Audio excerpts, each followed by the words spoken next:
Hello race fans and welcome to the VCO Suzuka 10 Hours, part of the VCO Grand Slam, live here on RaceSpot TV. We are here in the Far East in Japan, Suzuka International Circuit, for 10 hours of GT3 racing coming up for you now, with some of the best teams and drivers anywhere in the world of virtual motorsport.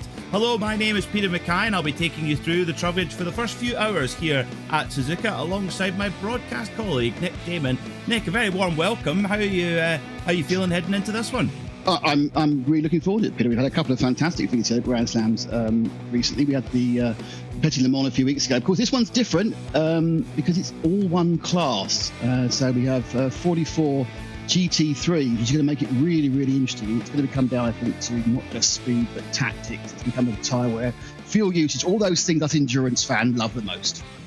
Lots for us to talk about, lots for us to think about over the next 10 hours. So we've had a fantastic schedule of iRacing special event this year, from the short oval of Bristol, the Bathurst 1000, Petit Le Mans, SCCA runoffs, and many, many more. Some superb events here on the iRacing platform. Whatever type of racing that you're into, there's something to get involved with as well. And of course, coming up, we've got the Snowball Derby, the short oval with the late models as well, and then on to the Chili Bowl as well on the with the sprint cars as well. Absolutely fantastic to watch those as well. But today it's Suzuka, it's 10 hours of racing, and it would be GT3 racing, well, without a discussion about balance of performance. Of course, we have many different types of vehicle here, Nick, but some changes to try and level the playing field a little bit. Yeah, and given what the entry is, and obviously we'll let you into that in a second, because obviously the teams can independently choose what car they have, apart from 3 teams which have the name of the manufacturer in their title.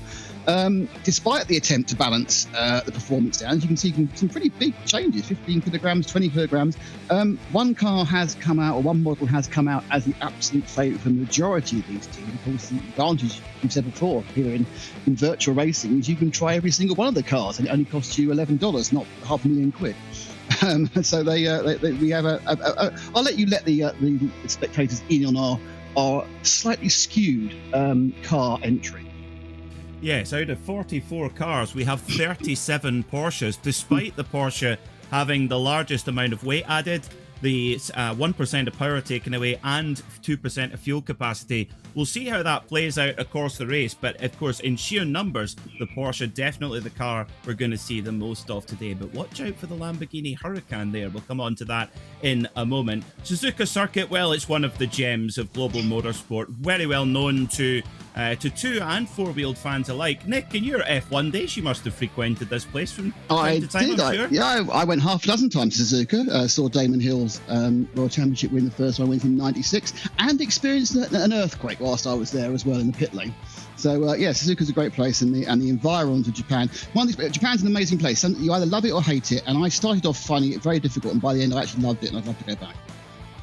I'm definitely in the love camp for Japan. I've also been in an earthquake in Japan as well. But this circuit, of course, owned by the Honda Motor Company, built at the behest of Mr. Honda back in 1961, and has a real comprehensive test of driver and of car as well. The opening part of the circuit through the fast snaking S's, and then some more technical parts through the Degners into the middle of the circuit, and then winding the power up all the way towards the very tricky spoon curve, and then the flat out run through 130R. It's a very exciting circuit. The thing that I always take away from this circuit, Nick, is the grip level here on the iRacing platform. It's not as grippy as some of the other circuits. You really do have to be on top of the car.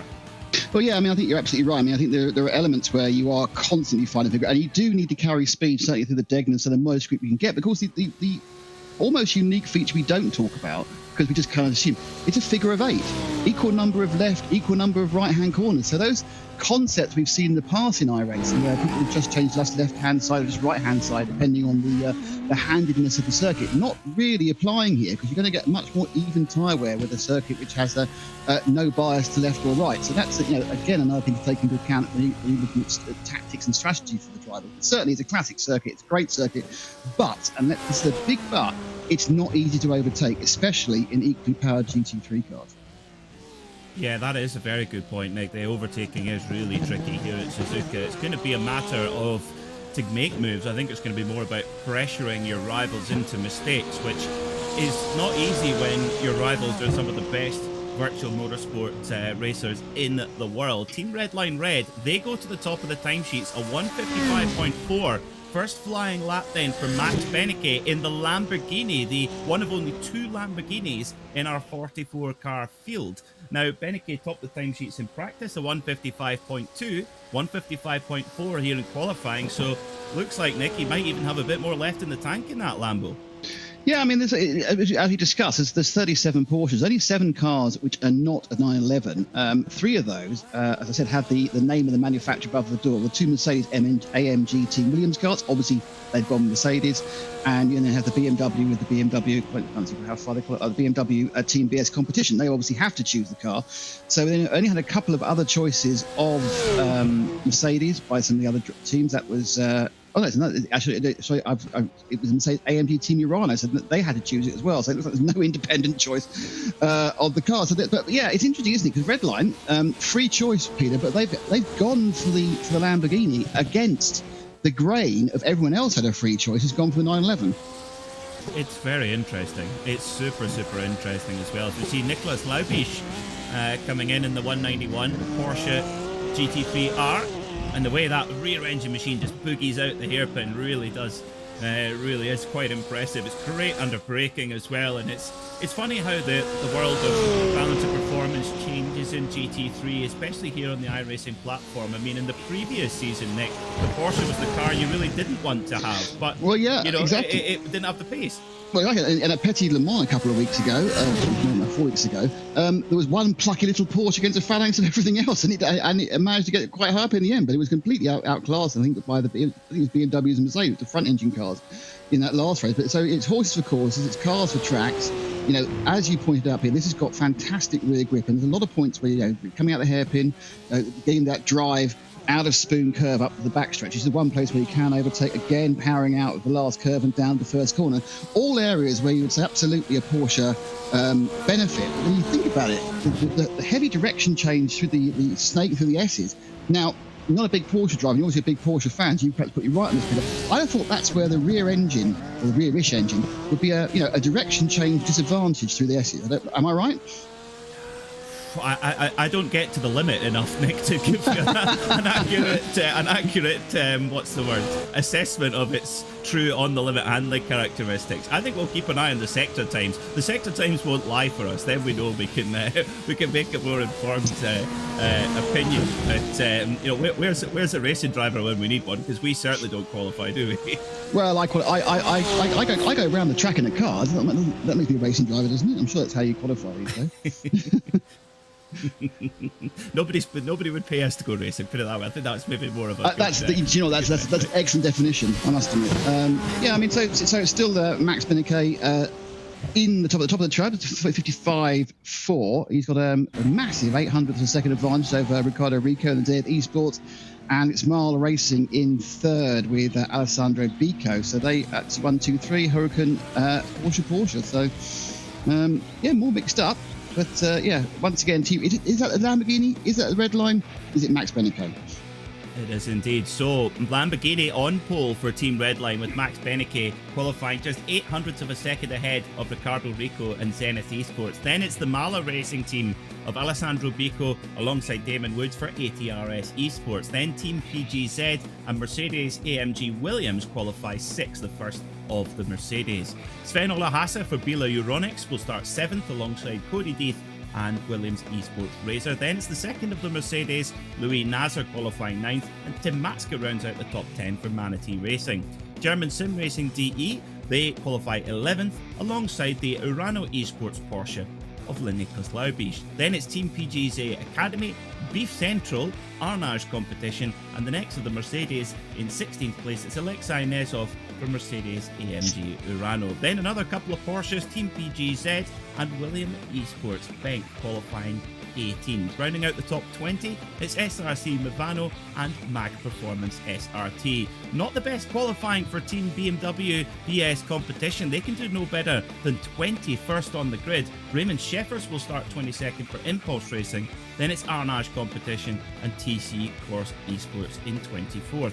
25th is Ronin Simsport, followed by Mercedes AMG Urano Car 91, Wave Italy, Impulse, Valkyrie and Phoenix Racing Esport round out your top 30.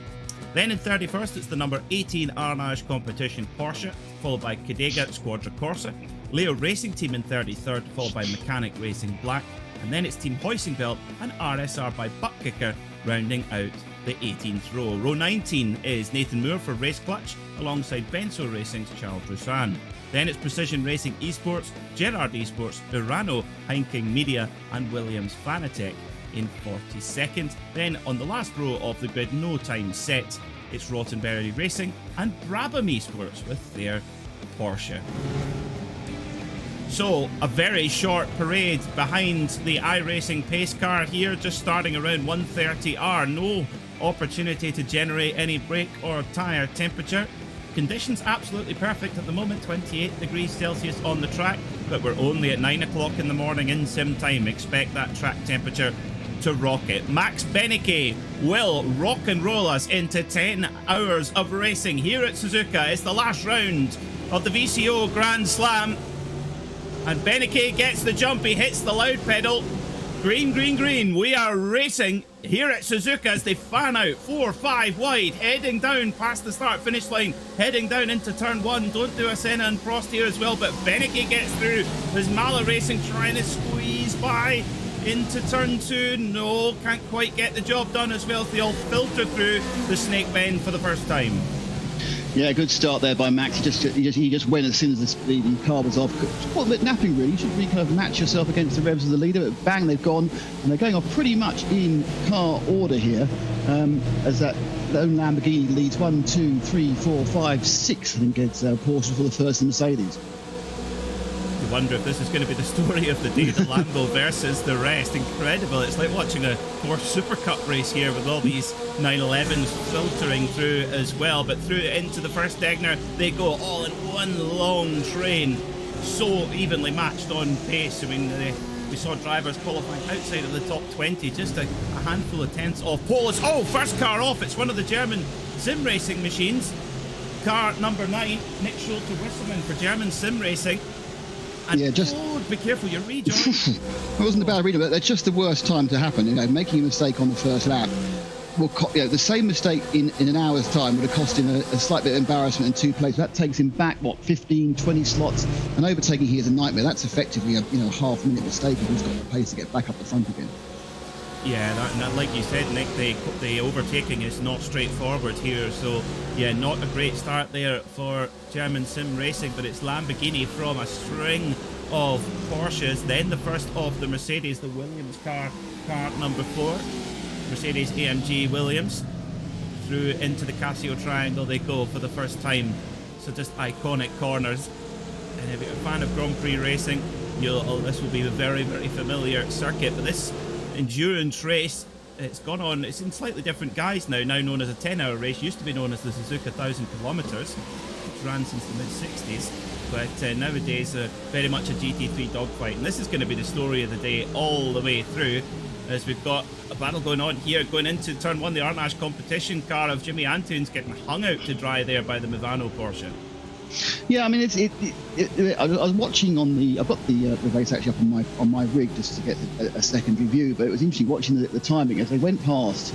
It was effective. They went past in race order. I think perhaps Team PGZ Academy made a place, but everyone else is stuck in this train, and that's when you're going to have to start thinking about how do I get out of this train, because effectively there isn't enough grunt to actually, the only place you can really get past it with any ease, without any sort of mistake, you get an excellent drive out spoon all the way up the back straight, and perhaps you can get a bit of a tow as well and get past.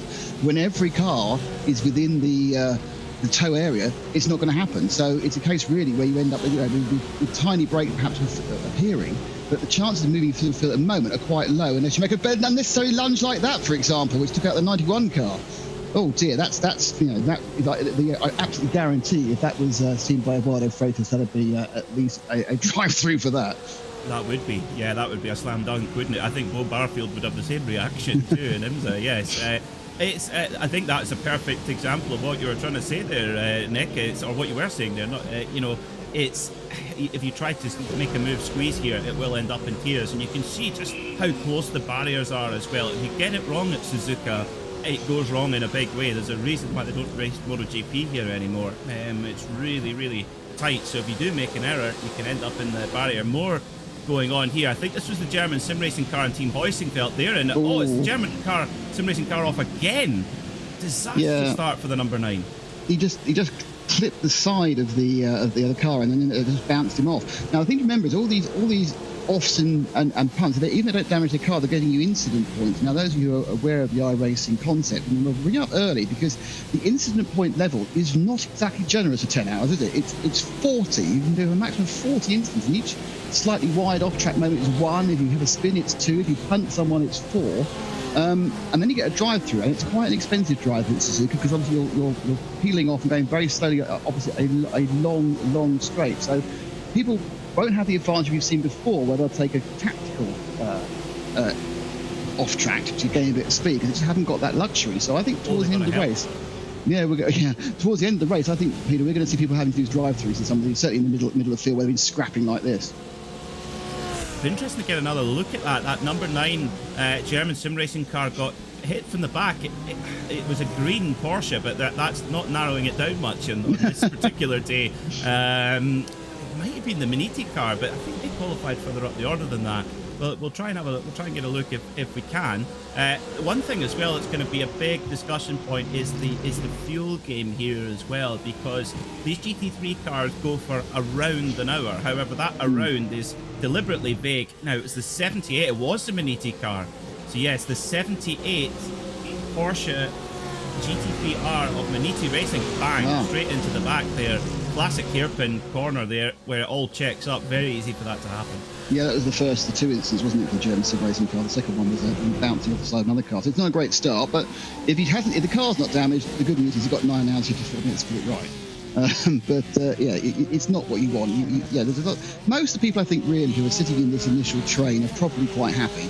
They're in the top 10. Everything's going along fine. They're not being gapped by Benekeye. He's got a 3/4 lead. He's not getting away. Everyone's staying in place. And realistically, they're probably very happy to sit here for the first hour, especially if you're in the middle of the train. In the middle of the train, of course, you've got a chance to do some fuel saving. And that might enable you to get the hour, or more importantly, start building a buffer. So you can come in an hour and 1 or an hour and 2, gives you more flexibility towards the end of the race.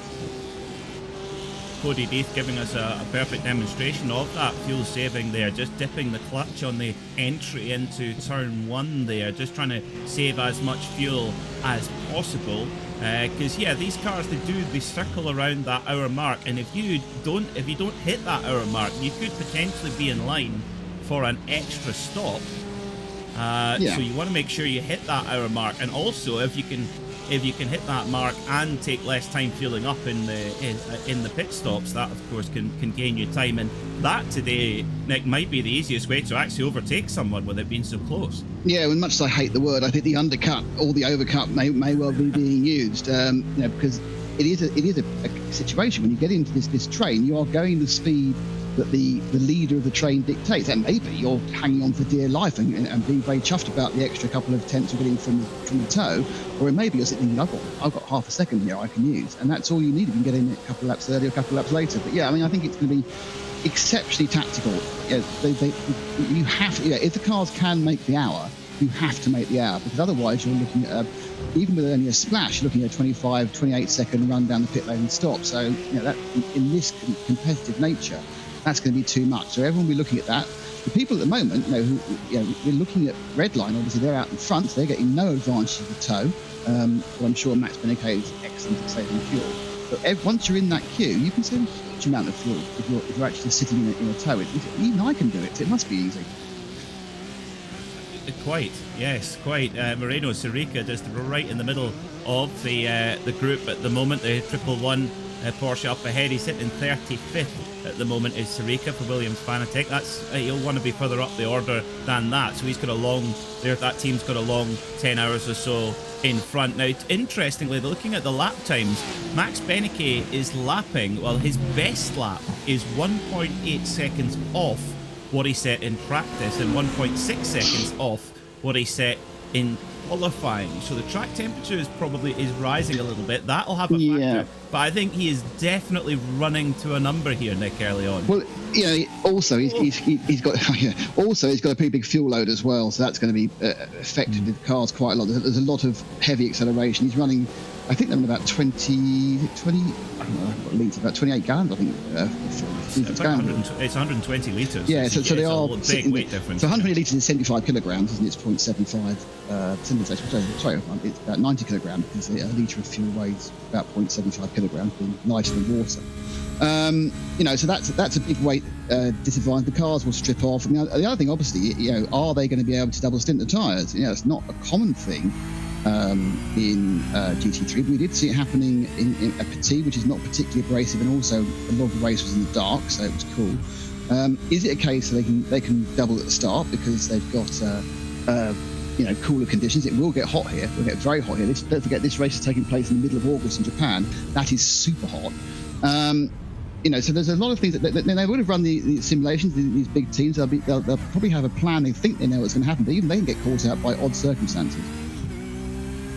Riding with the number 55 Mala Porsche in third place, car number 55.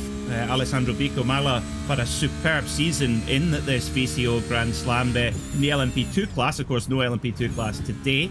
They won the Watkins Glen 6 hour. They won the Petit Le Mans as well, and sitting here in a really strong position early on. Of course, Mala are a company that have a huge combination with many car manufacturers, but particularly with Porsche. They've been on every Porsche race car since the 356, since the very beginning. So their piston technology is, it continues to go from strength to strength. They were owned by Audi for a while, whether they're now just part of the VAG group. They used to be, interestingly, but I used to live in Northampton, and they were on the same industrial estate as Cosworth. So you go down there to Cosworth, and over the road was Marl Pistons, So that's quite handy. It is. So I've no idea whether that was a coincidence. I somehow think not. And then they were owned by Audi. I don't know if they're still owned by Audi. But obviously, they're working for Porsche. It's all part of the engine, which doesn't surprise me. All part of one big behemoth, isn't it? In a way, it's that's quite handy. So if we need some more pistons, I'll just hop over the road to Malas and just pick a few up. It's a little bit like, is it Magneti Marelli, of course, the leading, the spec supplier to MotoGP. They're remarkably close to Ducati. That's quite interesting that Ducati, since there's been a control electronic unit, they've come on. Always helps. Well, McLaren are very close to McLaren Electronics, who provide the F1 ones, but that's obviously, they try and have some form of a Chinese wall, but I don't know about that. As we know, if you look into full-scale motorsport, there are three major centres. One of them centred around Medina, one of them centred around the carbon fibre triangle here, one centred around Charlotte, and perhaps you could say Indianapolis as well, but that's really where motorsport is based in this world. Very true. Yeah, very, very, very true indeed. Motorsport Valley. I've never heard carbon fibre triangle. That's a good one. I like that. Oh, that's carbon fibre triangle. Is completely the name for the. I'm not quite sure where the three corners are. I know one corner is Endstone, because that's the farthest out that way. I live less than a mile from Red Bull, so I walk my dogs around the factories regularly to see what they're doing. So it's quite fun living there, to be honest. You do see some interesting stuff occasionally. Motorsport comes together, and it is effectively now just a massive cottage industry, isn't it? All these little shops have got bigger and bigger, and the successful ones look great. I'm sure Marl started a couple of guys in a workshop, much like most of the other accessories and ancillary companies did. They did, yeah. It's a very, very old brand, Mala, as well. Another name that fans of outdoor motorsport will recognise, Bila. Of course, Bila Team Euronics car 450. They're running in 5th position at the moment with Sven Olahasa driving at the moment. Quite odd to say Bila and a Porsche at the same time. Of course, it's synonymous with Audi, but the car looks resplendent in the blue and yellow flashes as well. And looking at the pace, the pace is actually slowing a bit. It's quite incredible. 2.6 seconds is the sort of pace difference between Beneke's quickest in practice and his race pace right now. You almost feel like he's got pace to try and stretch the pack if he wants to, but that would have a negative impact on his fuel usage. Yeah, I mean, it's the track temperature's up 4 degrees centigrade just about from qualifying, but I think this is a lot more about tyre preservation and fuel conservation. I think they're all in this mode now where, as I said, the guys at the front are happy where they are. No one in that top 1, 2, 3, 4, about that top 12 isn't any problems at all. They're happy where they are. They're within top 12 within 5 seconds of the leader. That's absolutely fine. They don't need to push anything. They just need to stay in the tow and just see what happens. It's not now, not after the first hour. Probably, they'll get a bit of a split up when they go through the first set of pit stops, because it always happens with different pit stops. And this first hour, just stay where you are. Don't make a mistake. Save your tyres. Save your fuel. That's what I'd be saying if I was a team manager. Don't worry about overtaking anyone. Yeah, I think that's definitely the strategy. It's of course the way that the tyre just goes through so much punishment here at Suzuka. Big, long, high-speed corners. It puts a lot of heat through the tyres as well. So it's interesting. Very few of these front drivers are getting.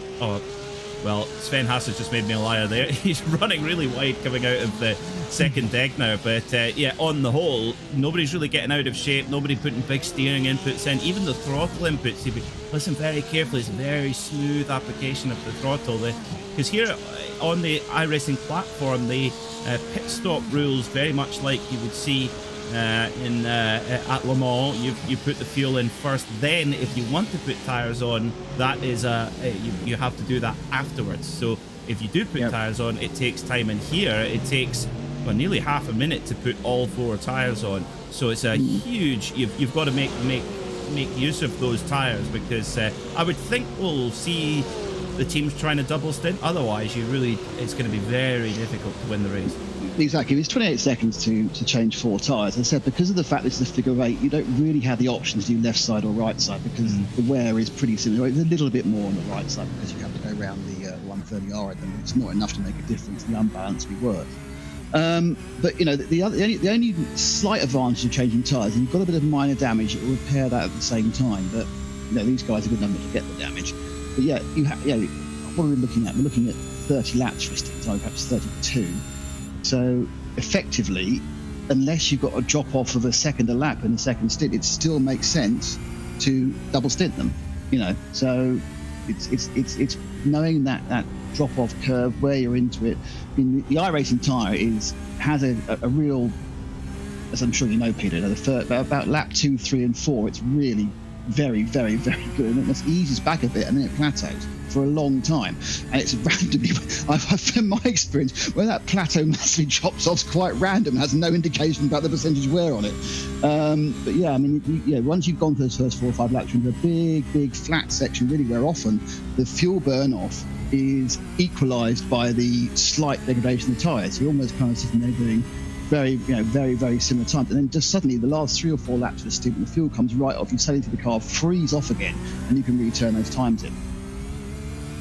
I wonder if we're just waiting for Max Beneke to pull the pin off the grenade and push in those, like you say, those last 4 or 5 laps of the stint, looking very comfortable right now. Yeah. It's going to depend where he is in his fuel, isn't it? We are. Maybe we'll turn around and everyone comes in 57 minutes because they just can't do the hour. Or everyone maybe in an hour and 3. You say it's really, really kind of a nebulous thing, that 1 hour mark. It does take effort, it does take skill to make it running at this pace. It's not just the car to do it easy under the problem. So they will be doing various things to make sure they can make it, and that's probably the reason why we've got this big train, because everyone knows where they're running to. Max, they've chosen the Lamborghini. You would think, therefore, there was an advantage, probably at the first that they could pull away, but he's choosing not to because of what he's trying to do over the course of the 10 hours. Yeah, that lap time is looking super consistent, right around the kind of 157.6 to 157.8 barrier.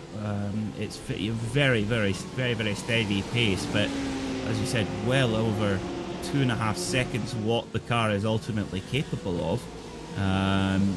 So yeah, it's definitely playing to a number here is Beneke in that Lamborghini. Just 20 minutes into this race, you're watching the iRacing Suzuka 10-hour, part of the VCO Grand Slam. This is the final round of the VCO Grand Slam. We've had the Nürburgring 24-hour won by the Team BMW Bank. Watkins Glen 6-hour, that was won by Malo Racing Team, your third place car, with Mercedes AMG Williams taking the GT class there. And then Petit Le Mans, Malo getting the win in LMP2 again. And the Apex Racing Team, who sadly aren't here today, with their Porsche winning the GT class. Trying to pick a winner today here, Nick, is almost far too early to do that.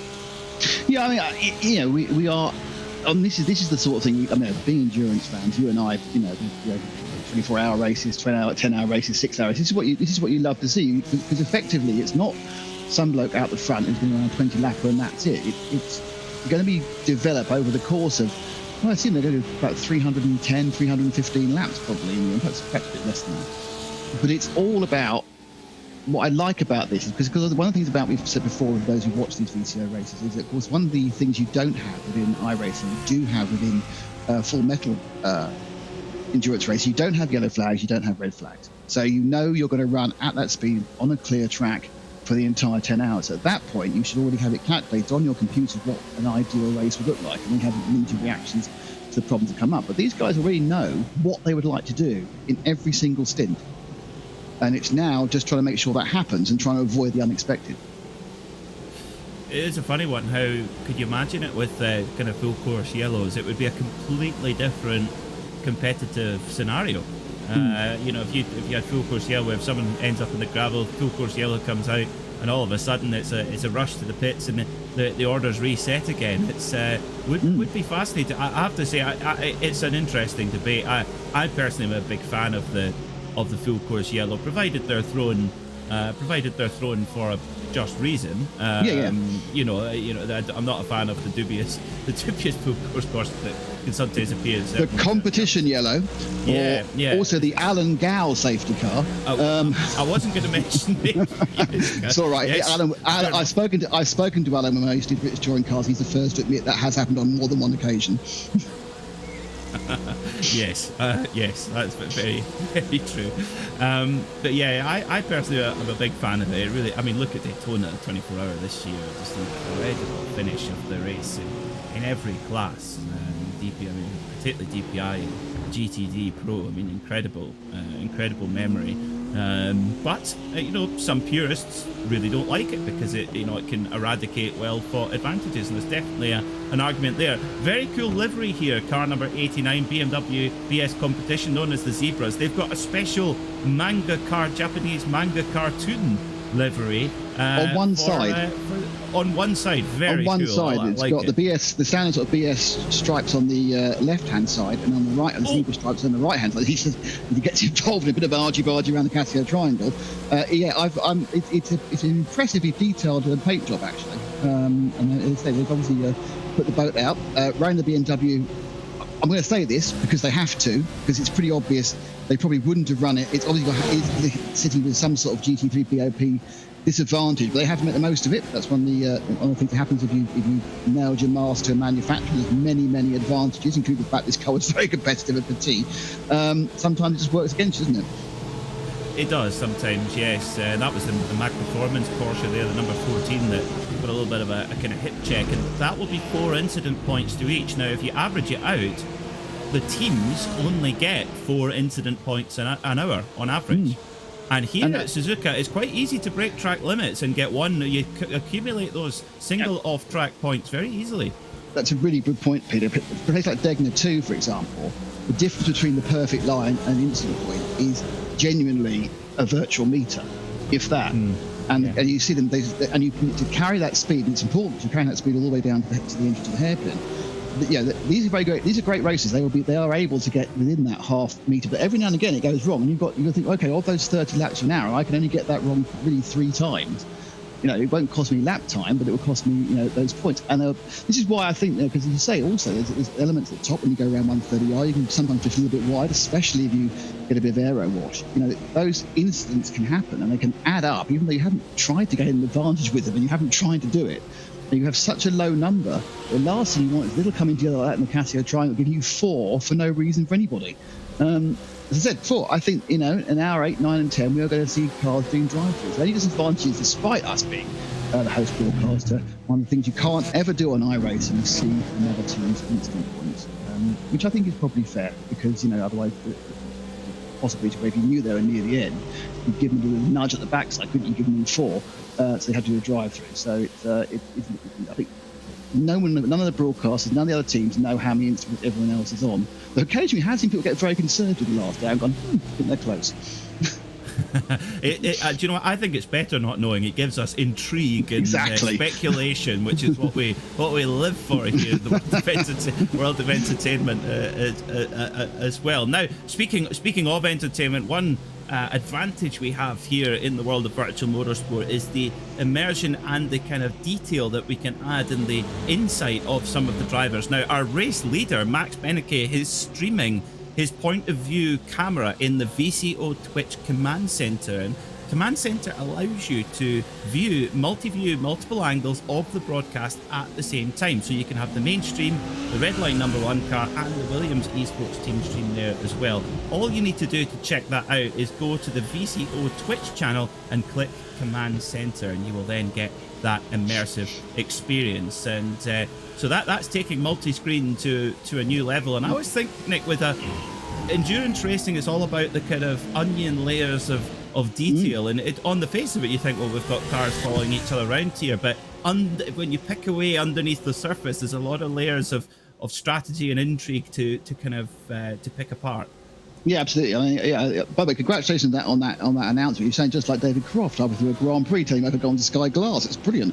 Yeah, there's plenty. There are plenty of options. I think that's one of the. Well, I remember, one of the interesting things is John Hindhaugh, who did a few of the NLS virtual NLSs, then was very disappointed to do a real NLS and find they hadn't got all the camera angles you get for virtual racing. Obviously, we can see every track, every car, every camera. Now, obviously, around Suzuka, they're using most of the camera choices used by Hindhaugh here at RaceSpot are very similar to the ones that we use in the F1, because it makes us as race fans recognise the circuit better. It's amazing how a camera run is so ingrained in your head. If you think about a track you enjoy watching or you know about, it's the camera run you recognise, because most of us haven't been to the circuit. But you have the option to put a camera anywhere. We have 44 onboards. We have 44 onboards pointing forward. We have 44 onboards pointing to the back. We have 44 onboards either way, and that's the joy, and also obviously the challenge for the director to choose which way you've got. So sometimes you have too many options, and we've seen that before in professional. I've seen sometimes when in motorsport directors have had too many options in the real world, and they just won't stick on one. So it's another huge skill when you've got so many options to produce a coherent program. Yeah, our producer Hugo Luis does a super job directing and producing all in one. And did you know, actually, Nick, that our producer Hugo? There you go. There's Hugo's onboard shot. Did you know, actually, Nick, that our producer Hugo has won a World Championship Grand Prix race here on iRacing at this very circuit? Well, he's good at iRacing as well. I know he's a man of many talents. Yes. Do you know what? I really quite liked him, and now I don't. I'm happy to I'm happy to accept he's a great producer and a great director, but he's actually good at the driving bit as well. It's just not fair, is it? I know. No, it's very unfair. It's very unfair as well. And the camera angles, they're actually created by a gentleman called Dougie Beard, who's an absolute wizard with the camera angles. Really gets that kind of immersive look.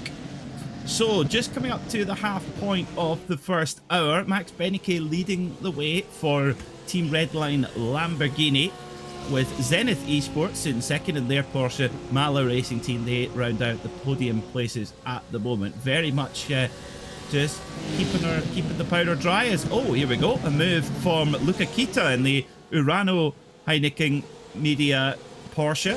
Gets past one of the Impulse Porsches to ride with the lurid pink Arnage competition Porsche of Carlos de Guise. As we flashed by a second ago, I saw there was a car in the pit. So interestingly, we actually have lost or have 3 cars who've got pit brace problem. One of which was that German sim racing DE car, which saw having the 2 accidents. That's in the pits and currently greyed out, which means they may well be retiring. They're a couple of laps off. Also having problems, but have had problems, but back in the race is a 35 team Husqvarna with Janssen County one there. They've lost 3 laps, but joined again, and we have the number 8, the Wave Italy racing team, Callum Chin, with their Porsche. I think they have retired because they are 7 laps behind already. So we've had a couple of incidents. We saw one of them, didn't see the other, but I think we have 2 retirements and 1 already walking or driving wounded.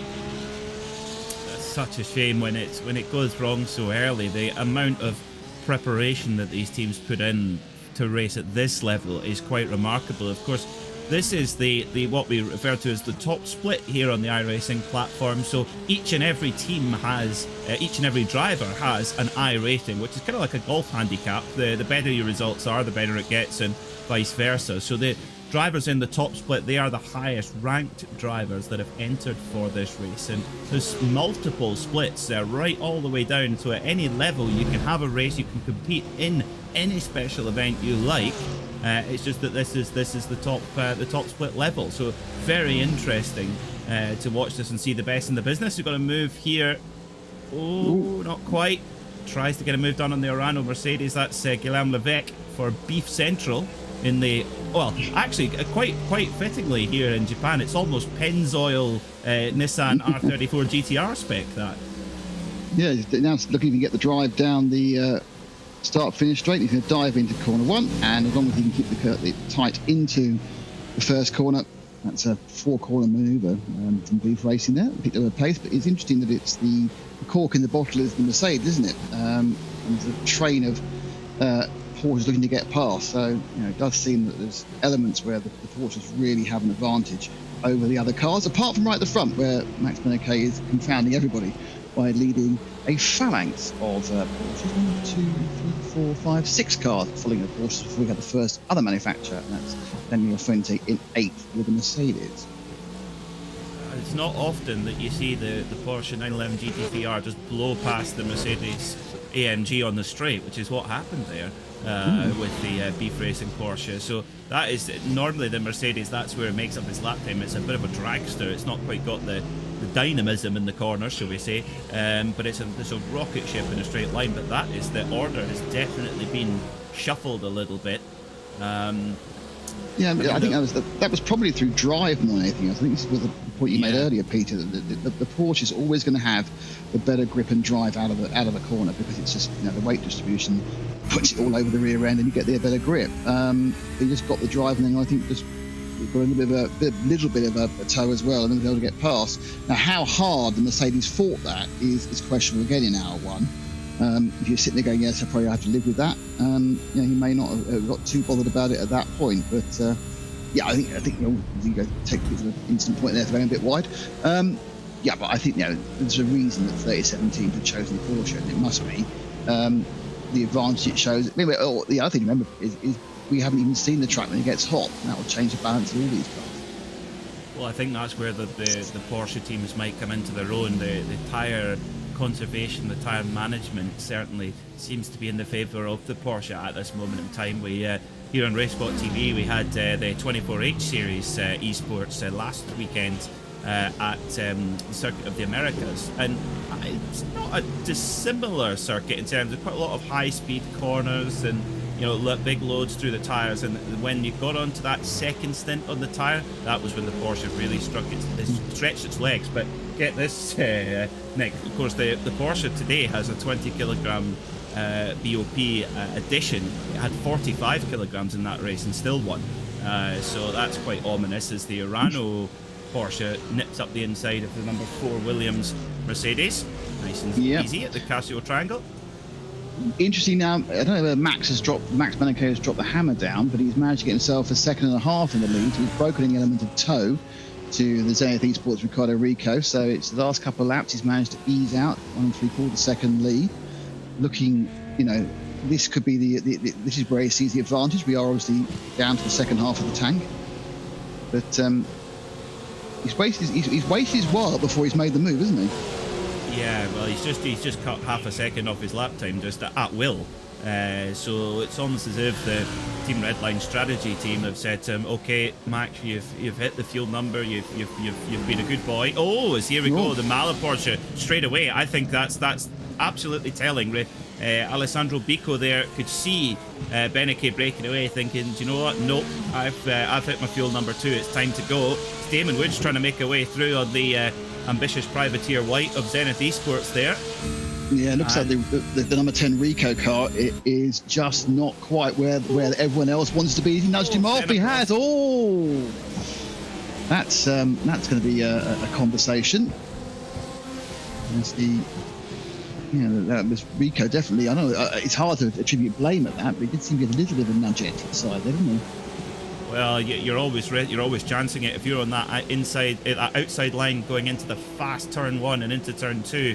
Yeah, you are really gonna put yourself at a risk. And let's have a look. Yeah, I don't really see where there was a way to get around there for the 13 car. Kind of put himself in that position. Just a little bit of lack of patience there, I think, from the number 13 car, Damon Woods. But yeah, I think Alessandro Bico in the 55 Malaporsche, he's seen Beneke break and he's got, do you know what? Nope, can't let him do that. And yeah, Beneke now into the low 57s, just pulling out half a second of lap time straight away. I think this next lap with Bico versus Beneke is going to be interesting, Nick, to see who's got really that pace. Yeah, they're pushing, and more importantly, the Euronics car, the Vila Racing car with Sven Hasse, absolutely now is not happy about being behind Rico either. So I think he can see there's a situation where he needs to get through if he can, and he's got the tow. Now, whether he's got enough of a tow compared to what Rico has is questionable, but he just needs to get through. So I'm sure there's been some action between third and fourth. They also decide this is the cork. We are not being held up. We can't let a big gain happen for the red line team. Thinking about it up the inside, and he goes for it through the Casio triangle. Nice move, and Rico's gone very wide, which is going to perhaps put him in danger. It is.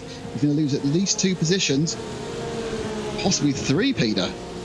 Yeah, really struggling there is all of a sudden Ricardo Rico. He looked so comfortable behind Beneke, and then when Beneke decided to drop it, whoa, that was contact.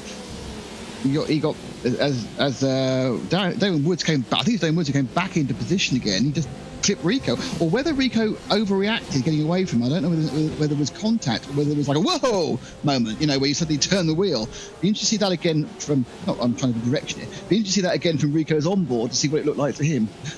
Yeah, that's very interesting.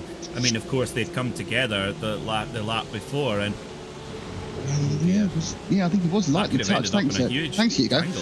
Yeah, I mean, again, that's going to be a couple of points, instant points, which I don't think any damage on the car, but you'll get an instant point for that contact. Rico's struggling, isn't he?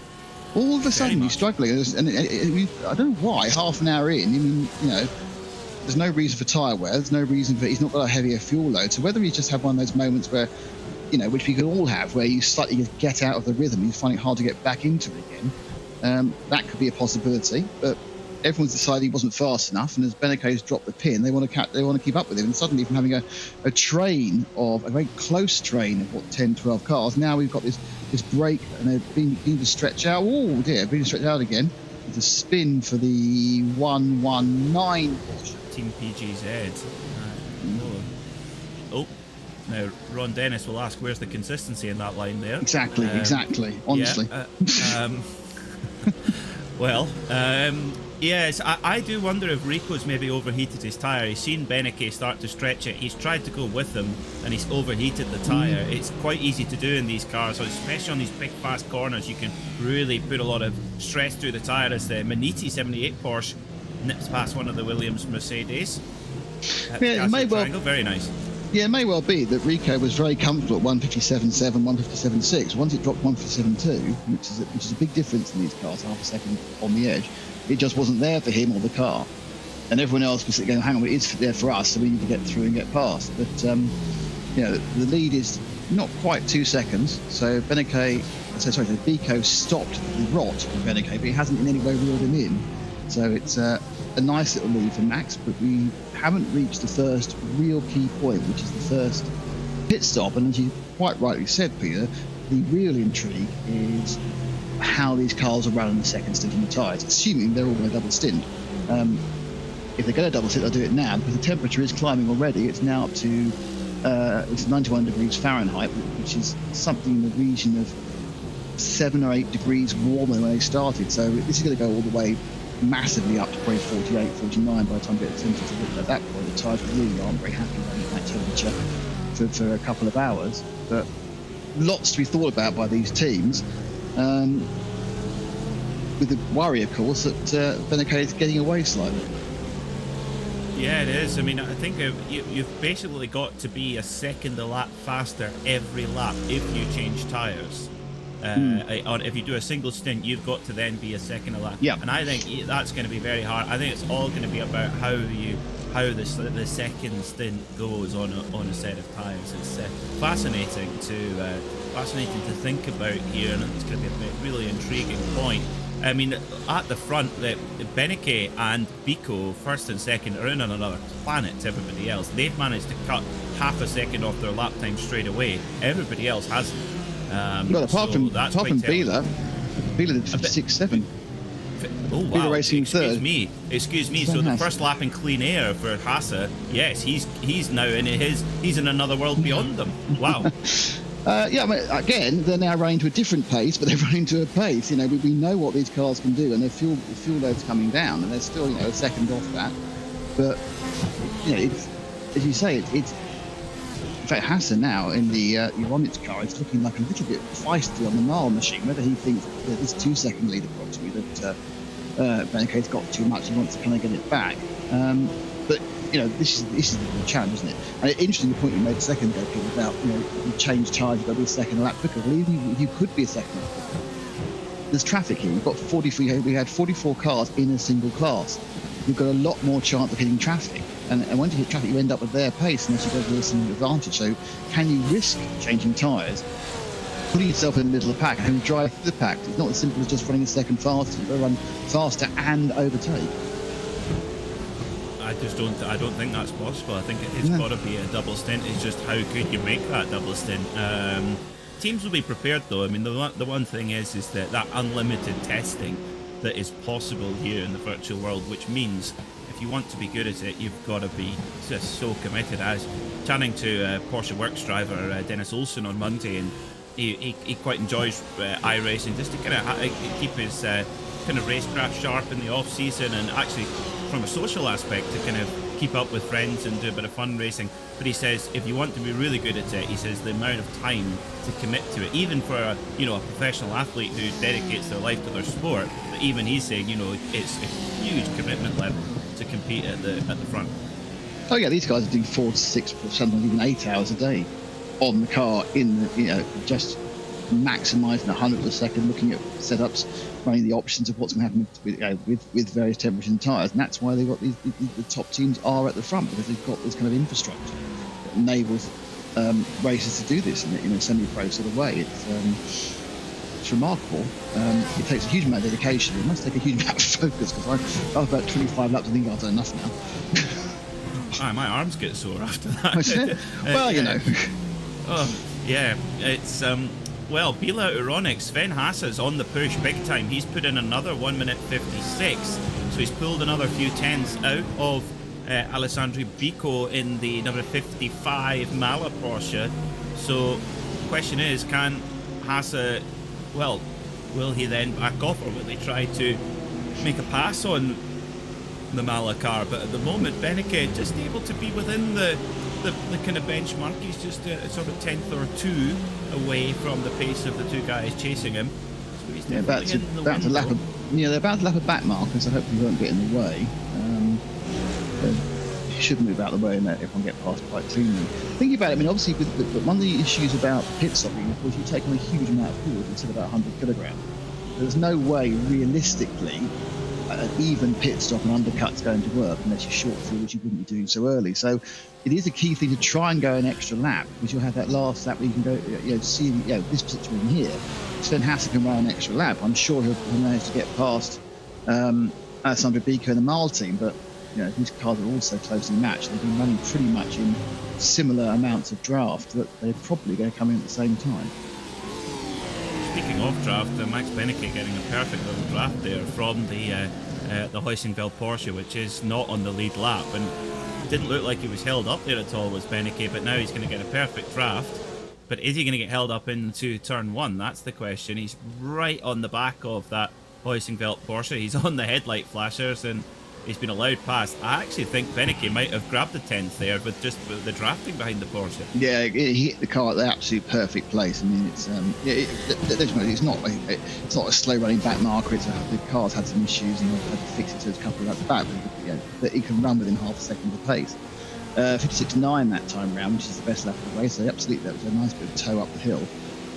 Got through, got past, and now it's going to be a case really of whether potentially Sven Hasse can think about, can I use the back marker to give himself a chance against Alessandro Bigo and get past him? Otherwise, they're probably already thinking about what can I do at the pit stop just to get me that 2 seconds or second and a half I need to overtake him. Then this is also where that patience and that intelligence comes in, because it's so tempting. I mean, for Hasse, he's had a good couple of laps. He's reeled in Bico, but he's got to make these boots last. He's got to make the tyres last another hour and 15 minutes. And I think that's where he's going to have to be really smart and tactical here. And that's where, having a good team infrastructure around really helps. Good voices in the team room saying, "Come on, keep calm," and keeping your drivers in check and keeping to the program. Beef Racing have had a really good start to this race. They're just in there behind behind one of the Williams Mercedes, Beef Central, Guillaume Levesque in that yellow and black kind of bumblebee coloured Porsche. They definitely made a few moves forward. Yeah, I mean, I think there's a little bit of reshuffling going on in the middle of the pack, and it's going to be a nice place to yeah. Basically said, I'm there, you're going to let me through. It does appear that the Mercedes are a little bit hamstrung. So it's interesting, you're right, they're perhaps a little bit hamstrung by ultimate top speed, which is not what you normally see. But different aero, different grip, different balance. Is he going to try and get him back? No, this time. But yeah, I mean, there is a bit of movement, but the movement tends to be people getting past, people in Porsches getting past people not in Porsches. As it settles out and the track warms up and we get towards the end of the first stint and the second stint. Yeah, it's going to be, what's going to be really interesting is where we are at an hour and 50. Is everyone going to be able to do hour stops? How is the second stint and the tyres doing? Because at the moment, you've got people who are absolutely driving to a plan and not to the ultimate place they can go, which is what endurance racing is all about. Whatever anyone says, they say, all these races are 24-hour sprint. They're not. There's always an element where you're in management mode, an element where you're trying to work out what's going on, an element where you're looking at what is going to happen, you're forward planning. And that's where they're at the moment. The top teams, you're in the top 10, you're within 10 seconds of the lead, that's absolutely fine. Some of the teams have got a better, have a theoretically better driver to come as their second driver. Some of the teams have a theoretically not as quick driver to come.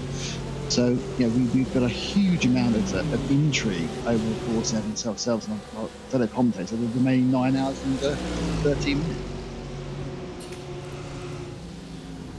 So 9 hours 30 minutes to go here in the Suzuka 10 hour, the iRacing special event here, the final round of the VCO Grand Slam. It's been a good opening stint by Phil Dennis, just trying to make a few moves up after a difficult qualifying for our only BMW in the field, and it's getting very, very busy here as well as, a big block there from the Urano Mercedes there, coming up towards 130R. That's really fast, and Dennis is going to go for a big lunge here into the Casio triangle, and the Urano Mercedes could not do anything about it there.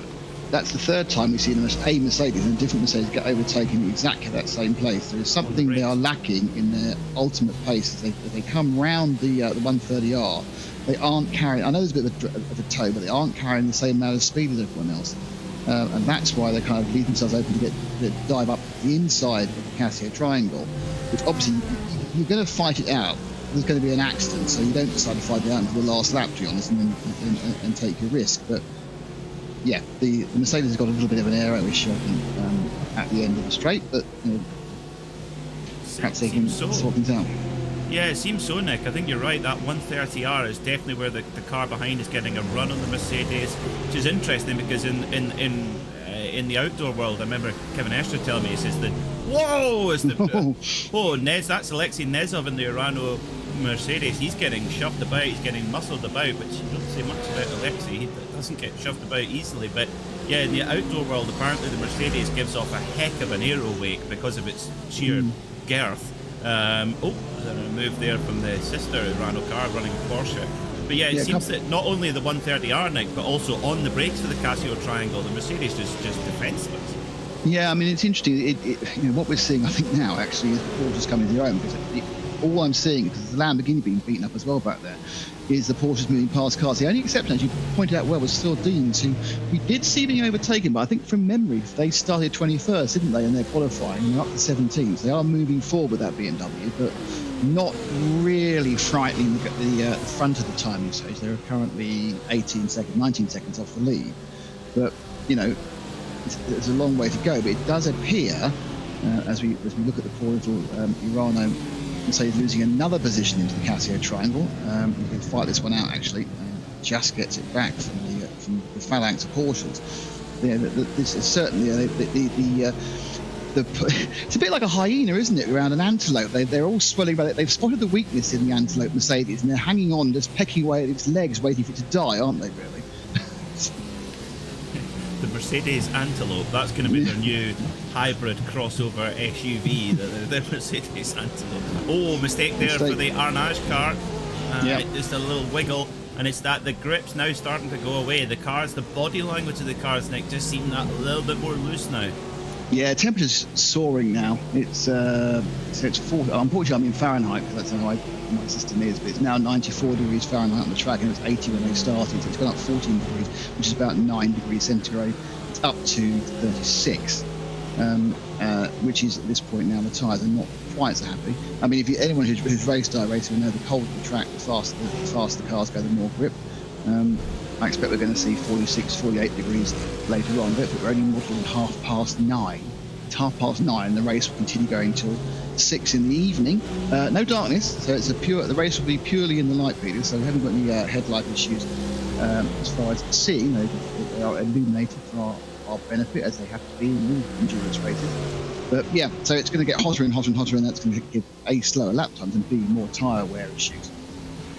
Going to be huge. Yeah, I mean, I'm as I know you are too, Nick, a huge motorcycle racing fan. My favourite motorcycle race of the year is the Suzuka 8-hour endurance, and it's usually held end of July. I mean the sheer physical exertion to do that, but also what the tyres have to go through is quite remarkable. And certainly here on the iRacing platform, as that track temperature increases, it's just going to get so greasy and slippy. And I think even drivers at this level, we could see a few mistakes creeping in, especially late on in the second stint.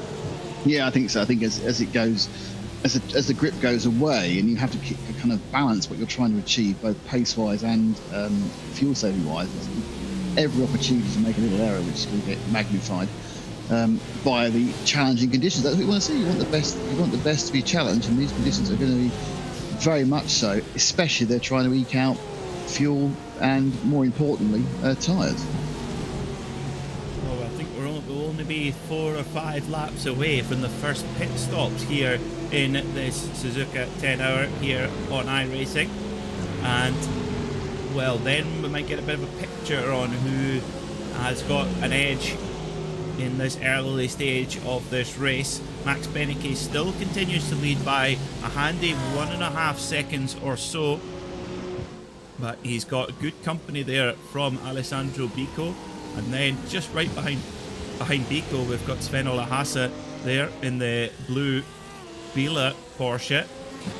So there really, it's amazing how when the grenade was dropped, the pace went from one very tidy, long, almost Shinkansen-like train, and now it's completely spread out as well. It just shows you that Benecke really was soft pedaling in that early stage.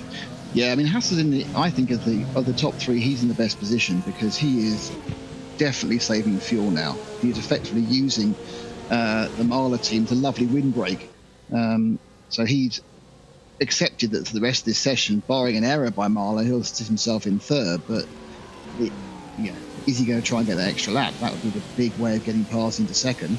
And by sitting that close behind the car, you are using so much less fuel. Now, whether it's enough to save a whole lap of a long and complicated track, which is Suzuka's quite a thirsty track, it remains to be seen. But it's certainly going to mean work for anything. If he saves a litre, it will save him a few tenths of a second on the refuel. So I would not be surprised if he has to come out at the end of the first stint in second and get past Marla. But let's find out. And they're going to wait about 3 laps, I think. Yeah, I do think that could be the case, Nick, as they come through the Degner 1, Degner 2, and a really tricky corners there, double right-hander, named after the amazing story behind those corners. Ernst Degner, who was actually an East German motorcycle racer who rode for the MZ factory, who really transformed two-stroke technology at the time. And Ernst Degner at the time, he couldn't leave East Germany apart from racing for their state team, and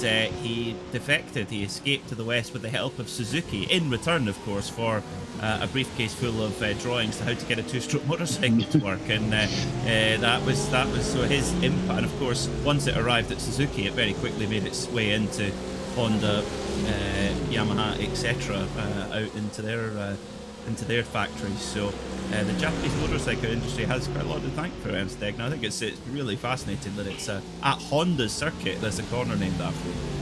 Yeah, I mean, Ernst was a genius engineer, and as you say, I think at one point when the MVs turned up after the war, they were producing like 40% more power than the European. He understood sporting, he understood business. It is a dark art, two-stroke tuning. Because it's not just the pistons, it's not just what they're about, not just the porting, it's also how the exhaust interplays all of this. So, and he fully understood how to make it work. And the Western European was nowhere, but he said it did help when he decided to defect with all the information.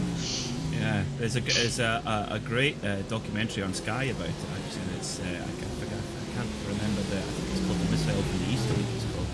But it was actually Walter Cadden, who was the kind of team manager, team engineer, who really kind of cracked it. He learnt the technology when helping with the buzz bombs, and that was kind of where that technology came from. This amazing bit of history. This circuit is kind of dripping in history on all types of competition.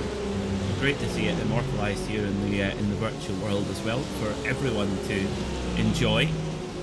Because actually for the last couple of years there hasn't really been any international competition in Japan through the pandemic, so the virtual world's been the main place to enjoy this circuit.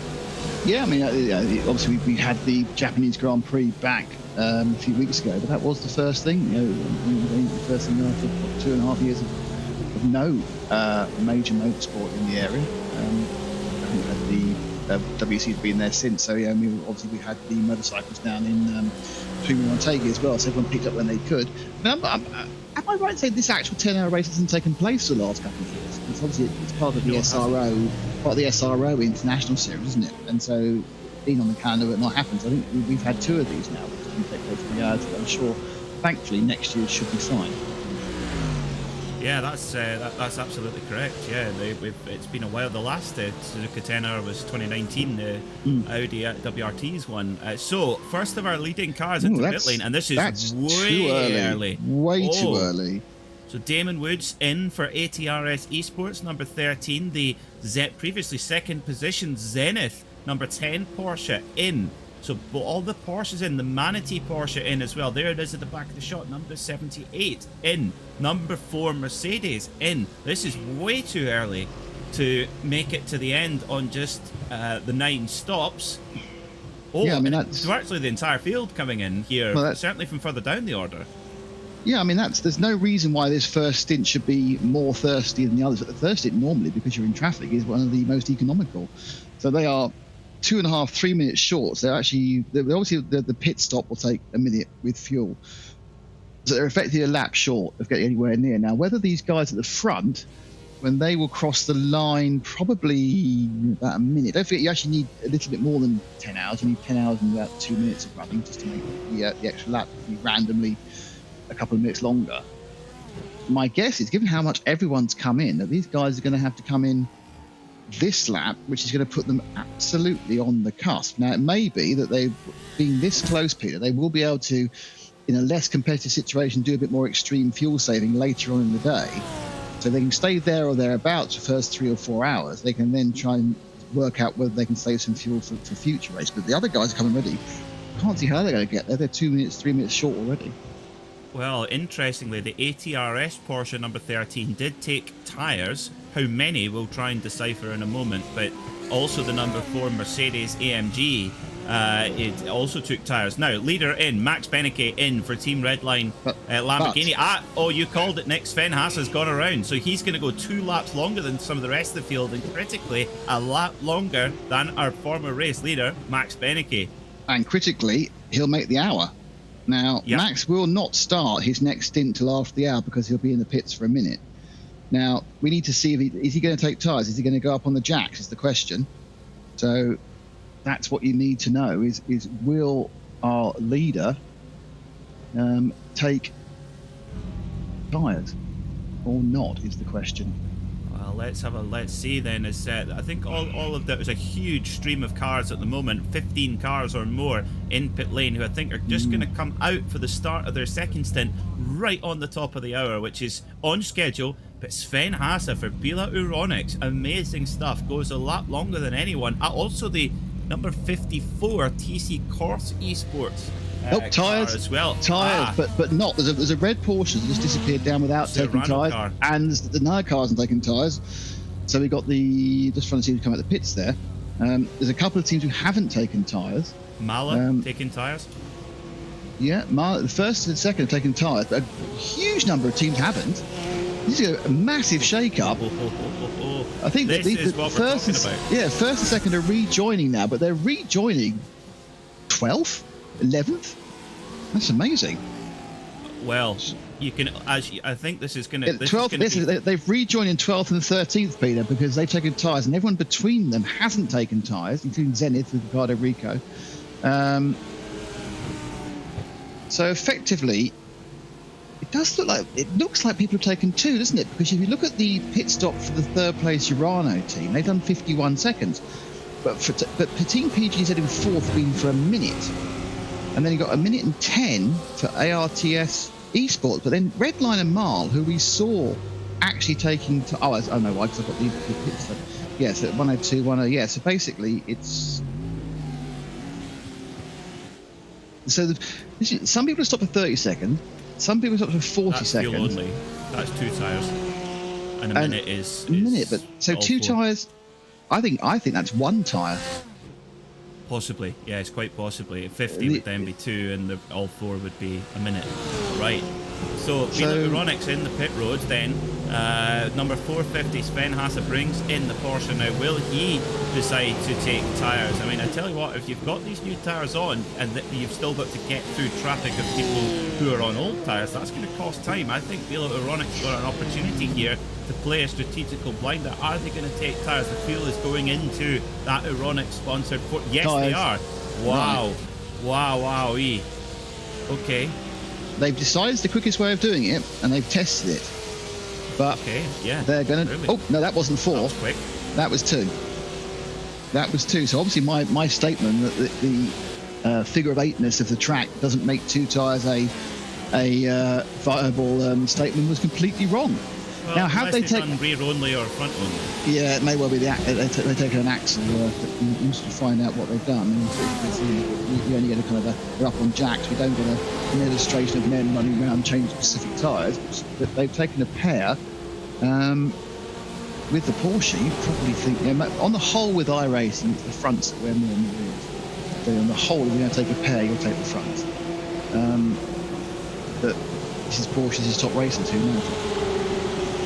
Fascinating stuff here in this Suzuka 10 Hours. It's just burst into life with some real variety in strategy. Okay, let's try and decipher it. The timing score, we don't know for certain what what tyres have gone on which car, but what we do have is we have the pit stop time. So let's try and decipher them as well. Going through the top 10, the race is now led by Nicholas Laubisch for Urano Esports. 30 seconds in the pit stall for him. That's no tyres at all. Team PGZ, they've put we've put one on in the 114 Porsche. Zenith Esports, exactly the same. They've put one on. 2 on for Bila Racing Euronics. 1 on for Maniti. No tyres at all for Urano Esports Porsche number 190. There's 2 Urano Porsches. 1 tyre for Team PGZ. 2 tyres for ATRS Esports. 1 for Beef Central. 1 for Arnage Competition. Then our former race leader, Team Redline Red, Max Beneke, he's put on all 4, as has the Mala Racing team of Alessandro Bico.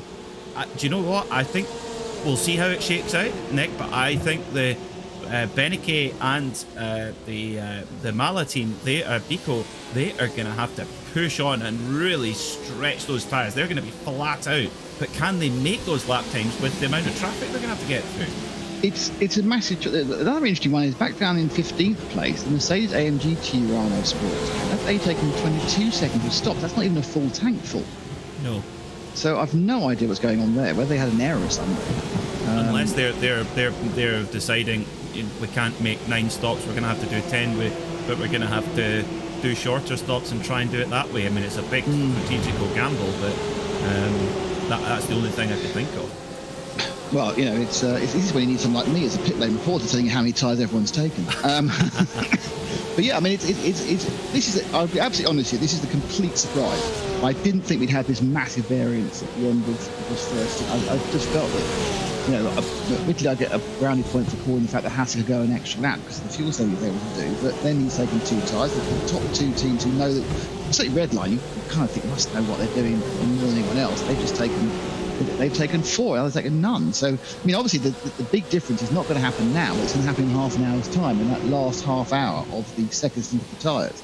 That's when you're going to start seeing big differences. And are we going to therefore see Redline, who are currently 20 and a half seconds off the lead, able to make that up? Because I assume if they've committed to change tyres this time, they'll change tyres next time. It's not going to be easier for the tyres in the next stint because the temperature's going up. It's up another 2 degrees since the last time I spoke to you. Well, last time by, Nicholas Laubisch, our leader, was exactly the same lap time, 157.8, as Max Beneke. Laubisch has got the same. He's got the same tyres on, whereas Beneke's got 4 brand new. So. And what did we say? You have to be a second quicker on each and every lap to make the difference. And Laubisch as well, you know, he's got the clean air too. That's a nice thing too. Is the number 13 car there, the ATRS Esports Porsche, goes by the 78 Maniti machines. That's Damon Wood goes past Tim Matske. So Matske, he took 1 tyre, Damon Woods took 2. So Damon Woods is maybe our kind of front-running guinea pig of how the 2-tyre strategy goes, alongside Hasse as well. Hasse, yeah. So Hasse's 10 seconds off the lead. It's really, really interesting. I mean, whether the team did learn from each other, but I'm just trying to think, if you're taking 1 tyre, what do you take? Front left? Front right? Front right, I suppose, because that's the one that takes the wear through 130 yards, isn't it? Yeah, and spoon. So I would say, probably front right. Yeah. Yes. Wow. Well, this is just fired up nicely. This is fantastic stuff here. On they're all going. This is endurance racing, though. It looks like they're all going round in a big train, but that's not the case. That's just exactly. Not the case. And if, dear listener, if you think Peach and I sound confused, it's because we are. Yeah. it's not at all how we expect this to play out, which is fantastic. This is what you need. Randomise. You've got the top virtual racing teams. There's 4 different ways you can go. No tyres, 1 tyre, 2 tyres, and 4 tyres, and every single one's been taken. So we thought, well, we've turned up with 37 Porsches, but we've got 37 different strategies as well. It's fantastic. Yeah, and Redline turn up with a Lamborghini and they go for all 4 tyres. I mean, wow, this is what it's all about. This is the dynamic, exciting world of virtual motorsport at the very top level. We ride with Team PGZ Academy there, Porsche hunting down the Maniti, the white, green and black, the very traditional colours of Maniti. And this is just on the outside of the kind of back end of the top 10. And lap times again, we're going to have to keep a really close eye on these lap times. Again, it's another 157.8 for Laubisch, compared with a, get this, Nick, 158.1 for Redline. So they're not gaining time, they're losing time with brand new tyres on the car. Yeah, it's I mean, a disaster. This is weird. Whether they've, I have no idea. I mean, whether Max is playing a long run and he's really going to push towards the second half of the race, whether they decide, hang on a second, we can't do this single. We burnt those out in a single stop. We need to be much more delicate on and go for two. Perhaps they've made a change. At the front, yeah, you got 58.1 from Ricardo Rico in the Zenith Esports car. He lost 4/10 to Sven Hasse there, 7.7. Manti Racing, Tim Matsko, 58.7 is the slowest person in that top 10. Doesn't mean anything. That's a Freudian slip, Nick. Could just be a bad lap, couldn't it? That's a Freudian slip. That I'm sure Maniti will be very happy at the comparison with Porsche's known works team, the Manti. I've misread it. You're right, absolutely. I've missed the eye out. I do apologise. Yeah, I know they're spelled differently, TEY, but I'm Porsche. I think Manti, wasn't it? Maniti. There we go. Yeah, well, it's amazing what the comparison. It's amazing what one vowel can do, isn't it? Yeah. It's that's like when people say I sound like Alan McNish. It's like, well, Mackay McNish. Thing is, he speaks sense. It's all right. I know Alan as well. You don't sound. And you're much taller. Thank you. And you're much taller, which is the key point. No comment. No comment. So this is Irano Esports have thrown the dice with Nicolas Laubisch in their Porsche, and appears to be working right now. They hold a gap of 4 seconds over Team PGZ, then another 5 seconds back to Zenith. So Zenith Esports sit in third. So it's been a roller coaster day for Zenith. They were right up there, then they dropped back, then they've come back again, and they're in third. Bila Euronics, they had the danger car in fourth. They had great late pace in their stint last at the top of the last hour. Can they repeat that? And I guess when we head into the next 40 minutes, the track temperature is going to keep climbing, and then will we see those who did make that investment in new tyres at the first stop? Is that when it begins to pay off? But will it pay off too late? That's the question. Yeah, I mean, I reckon they don't know either, to be honest. It's my guess is that no one actually knows. They've tried this out. They've thrown this turn of dice. The interesting to me is the people decided to go for one tyre. That's kind of a real kind of halfway house concept. We just think we might in the second hour run out of our front right or whatever it may be. That's not tends to be a great policy with the tyres wear within iRacing. But as we've said, Peter, they've had hours to practice this. So this is not a new thing that's happening. They haven't just suddenly decided 20 minutes ago before they came in. We think Ryan should take 2 tyres. They've known what they're doing the whole way through. Absolutely. Yeah, they definitely, and so at this level as well, it's sometimes about discovering the quirks, trying to find out where there are little gaps, where there are little exploits you can find. And sometimes, if you put one tyre on an outdoor racing car, sometimes that would make it feel unbalanced. But sometimes the way that the simulator works, it can provide a little advantage, sometimes not, but you've got to find it out. Our other Lamborghini is off. The Ronin Simsport Lamborghini is off on the it's lost it at 130R, so maybe just ran over onto the artificial grass, loses the rear, bang, straight in the wall. That's very odd. Well dodged. Yeah, but that's a very strange accident, Peter. Yeah, did he suddenly panic? Did a panic brake, thinking he was going to go at the back of that Mercedes? I think a panic lift-off. It shows the car looked quite nervous there. He just lifted off the power, and the rear just came round on him. That was no one else was involved in that. That was just him and what happened. Yeah, admittedly, he tried to involve several other cars, but they all managed to avoid getting involved in that. Yeah, absolutely. Well, Daniel Lafuente did a super job to avoid that in the number 4 Porsche. So let's just. Oh. Yeah, that. Well, does that maybe tell us? That is terrifying. Does that maybe tell us what Max Benecke is dealing with? Because that looked really, that went away from him from nowhere. In that it's the only other Lamborghini. Okay, they'll have a different setup in. They didn't take tyres. They had a 36-second stop. Yeah. I've seen we saw them having a bit of a scuffle earlier, so I think they probably had 4 or 5 seconds of repairs as well. So that was horrible. Really horrible, that car did. And that's the sort of thing that my car's doing, because I can't drive, not these top guys. I think that just proves that the Lamborghini might be good on the fresh tyres, but that seems to be really very nervous as the tyres begin to wear.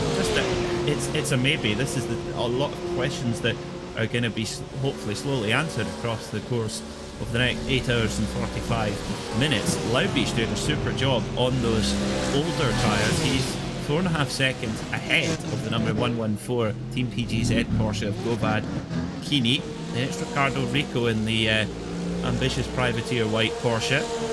Change for third and fourth, as Hassa gets past Ricardo Rico. In fairness to Rico, he didn't put up a fight.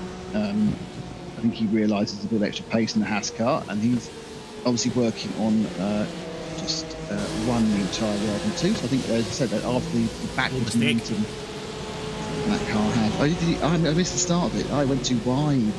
That's why I saw it from here when he wasn't putting up a fight. It could have been, the second part looked that way, but just ran it in too hot there into turn one. Very easy to do. So now that releases Hassa. This is now when we'll see. So the next flying lap, we'll look at Hassa's lap time and see whether he's the man on the move. But it's got 11 seconds to pull into Nicolas Laubisch. So, he's got pretty much the rest of this stint to try and run that down. And will those 2 tyres, as opposed to Nicolas's 0 new tyres, will they help? That's the question. But Hassa on the charge. He's a very, very fast driver, as Sven Hassa. He can be, he's full attack all the time, so he can occasionally get himself involved in incidents, etc. He does do that from time to time, but he's looking good today. Further down, Benecke is making no impression whatsoever on the overall situation. 58 flat, he's down 21.5 seconds off of the lead, 20 seconds he started. Interestingly, Marla Racing and Vico, who was right behind him, both in second place in the first stint and when they came out, there's now a car between Arnage Competition 18 have got in between David Toth, have got in between the two of them. So interestingly, Toth has managed to get past Vico, and there is now more pressurising Benecke, and Benecke is moving forward at all at the moment. So I've got no idea what's happened here. Because you wouldn't expect this problem from Max, because they must have done the testing. But this cannot be how they wanted our team to run. Definitely not. No, this is a disaster for Team Redline. They looked so comfortable at the front of the field, and they just pulled away as soon as it was time to go. Benecke just hit the afterburners and really stretched the field out quite quickly. So this is bizarre, and I do wonder. I think we're going to see quite a lot of adaptations and strategy at the second stop. I really don't think we'll see as many cars taking tyres in any quantity, whether that be 1, 2 or 4. I really don't think we'll see it. Well, I think it'll be the third stop. I think the people who took 1, 2 or who didn't take 4 will take 4. But the guys who took 4, there appears to be now, unless they're really on a hefty tyre saving strategy now, want to double and moving forward. There appears to be the 2 guys we know who took 4 tyres are showing no pace whatsoever in comparison to the rest of the field. As we said, it should be half a 3/4 second lap fast to make it worthwhile. That's not happening. At least, you need to add every lap. Yeah, so it's a mystery. It's a mystery why they're not. The only reason you can think why they're not showing it is because they're working to a different policy, a different process. What are we trying to do? We're trying to get them to eke out. We're now running a massive fuel save and tyre save concept. But it's a long race. There's plenty of time to make it back up again. But effectively giving this amount of lead to other teams, dropping from the lead to 21 seconds off. That's not what you want to do at the end of the first hour. No, definitely not. And if you were going to make a double stint work, the certainly the best way to do it is on that first stop before the track heats up. As the track heats up, double stinting's only going to get more difficult. So if they were going to do a double stint, they've missed their chance. Very odd. It's odd, but I guess that's how good strategy works. You surprise your opponent. Maybe it's something we're not seeing. But at the moment, I personally just can't see it. And I would think Urano will be very, very pleased right now with themselves, because that gap has stayed rock solid at just over 4 seconds. So Nicholas Laubie's doing a super job under pressure. Leading the race has come from, he was sort of just around the kind of back end of the top 10, and all of a sudden he's leading the race and he's acquitting himself really, really well. Doing a top job. He's been with the Urano outfit for a while, as Nicholas. The only thing is, if you're a devil's advocate, of course, if we get to the end of this second hour and everyone will have to take tyres, probably 4 tyres, apart from those guys, and they don't take any tyres, they'll leap back to the lead again. So the only problem is it doesn't quite work out because we have an even number of hours. So you don't want to be on an odd number of tyre stops. And certainly tripling is not really possible. So it's going to ebb and flow for a long time. Yeah, I just don't see why you would take 4 new tyres at the first stop and then try and do double stints when the track gets hotter. That doesn't make logical sense to me. Well, unless you've decided there's absolutely no way when it's super hot you can do it. And you think we might get away with the second and third stint. It might be that it will also coincide with the fact that the driver's doing a triple. So the new driver gets new tyres. You think, well, there's actually no way you can do it once we get to the heat of the day. It has to be single. We're a little bit blind. We haven't had the second half of these second stints yet. I'm not seeing any drop off. Urano just on a 157.7, which was absolutely in the area we were seeing in the first stint, and it is a slower track now than it was earlier. But there's a lot of things playing out here, a lot of surprising things playing out here. Sven-Ola Hasse, he's 6 seconds off the lead. He's the man who's got the best chance to move forward, but he has 2 new tyres. He's 11 seconds off the lead. Is it 6 plus 5? Oh, sorry, I do apologize. Yeah, he's six behind PGV. Sorry. So that's it. It's really hard to, and just to reading that, Maxim Beneke is still 21.5 seconds off the lead. Urano Esports with Nicholas Laubie doing a fantastic job. Another way of putting it. Yeah, it's really impressive from Urano at the moment. In fact, the gap is increasing to Team PGZ, and actually Max Beneke has not cut any time. In fact, actually maybe just given a little bit of time back to Urano Porsche in the lead, despite having 4 new tyres. Oh, spin for the Urano Mercedes. It's a 21. At the hairpin. That's a much further down the order. Not been a good day for Mercedes so far. Where is the top? Did they get help from Porsche? No, just ran wide. And it's just that's kind of showing that first sign of real greasiness on the track, that the top Mercedes is that was the top Mercedes, 21st. Yeah, Constantine Sharp. Yeah, I don't think I'm not. I think it looks like you do want to be in a Porsche, to be honest. I mean, 37 people can't be wrong, can they? They've done the testing, but this is the mystery of why Redline are in the Lamborghini. As the track hits 100 degrees Fahrenheit, which of course is 39 degrees centigrade. So up 20 degrees Fahrenheit, which is about 15 degrees centigrade, 14 degrees centigrade since the start. We're getting into quite difficult for the tyres to manage territory. We'll go up probably another 10 degrees centigrade before the end of the summer. For the end of the hottest part of the track.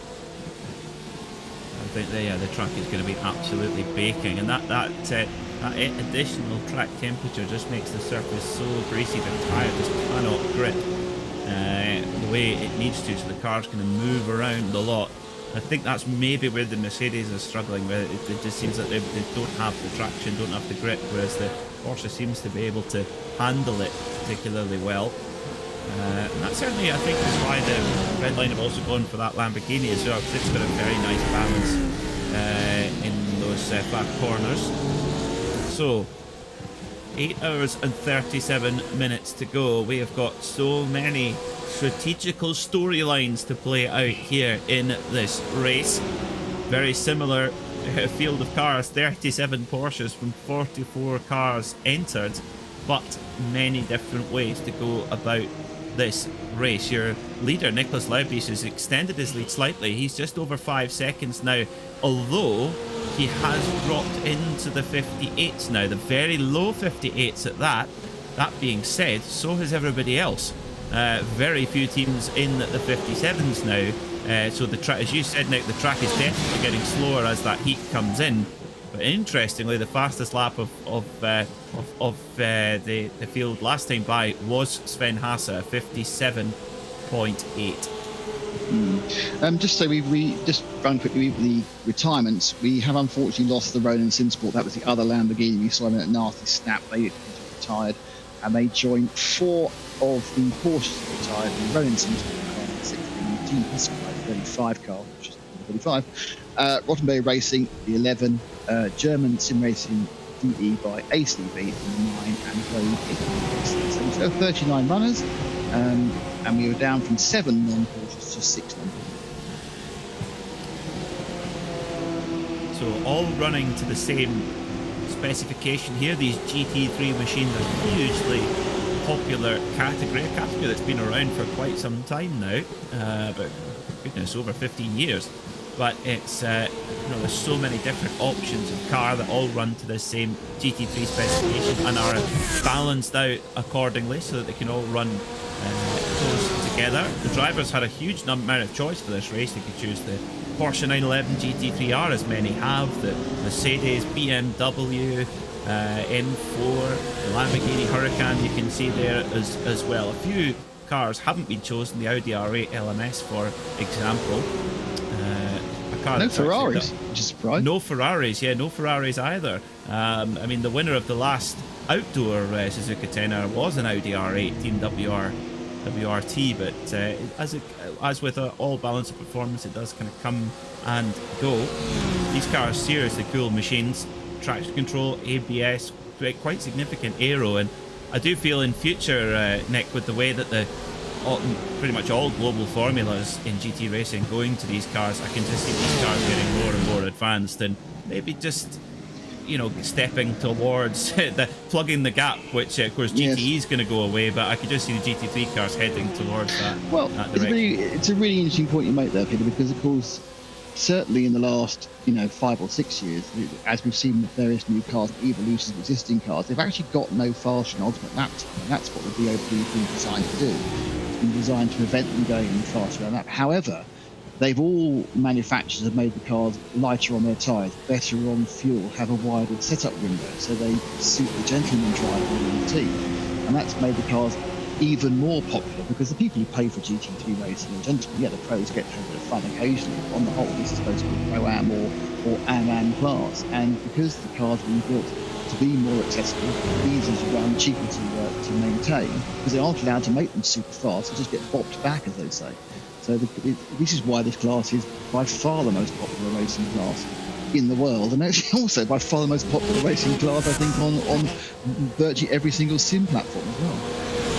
Yeah, it's definitely, because there is just such a choice of cars as well. I think from a fan perspective, that's really, really important. You can obviously identify the cars with their road-going counterpart. You can go out and buy a 911 GT3 RS, you can buy a Lamborghini Huracan, you can, BMW M4, etc., etc. There is a road-going equivalent to all of them that are in competition nowadays. So yeah, it is very, very, it is a very, very cool category, and from what I understand, about half the price of a GTE car to buy as a customer. Oh, about no, absolutely, yeah. Yeah, I mean,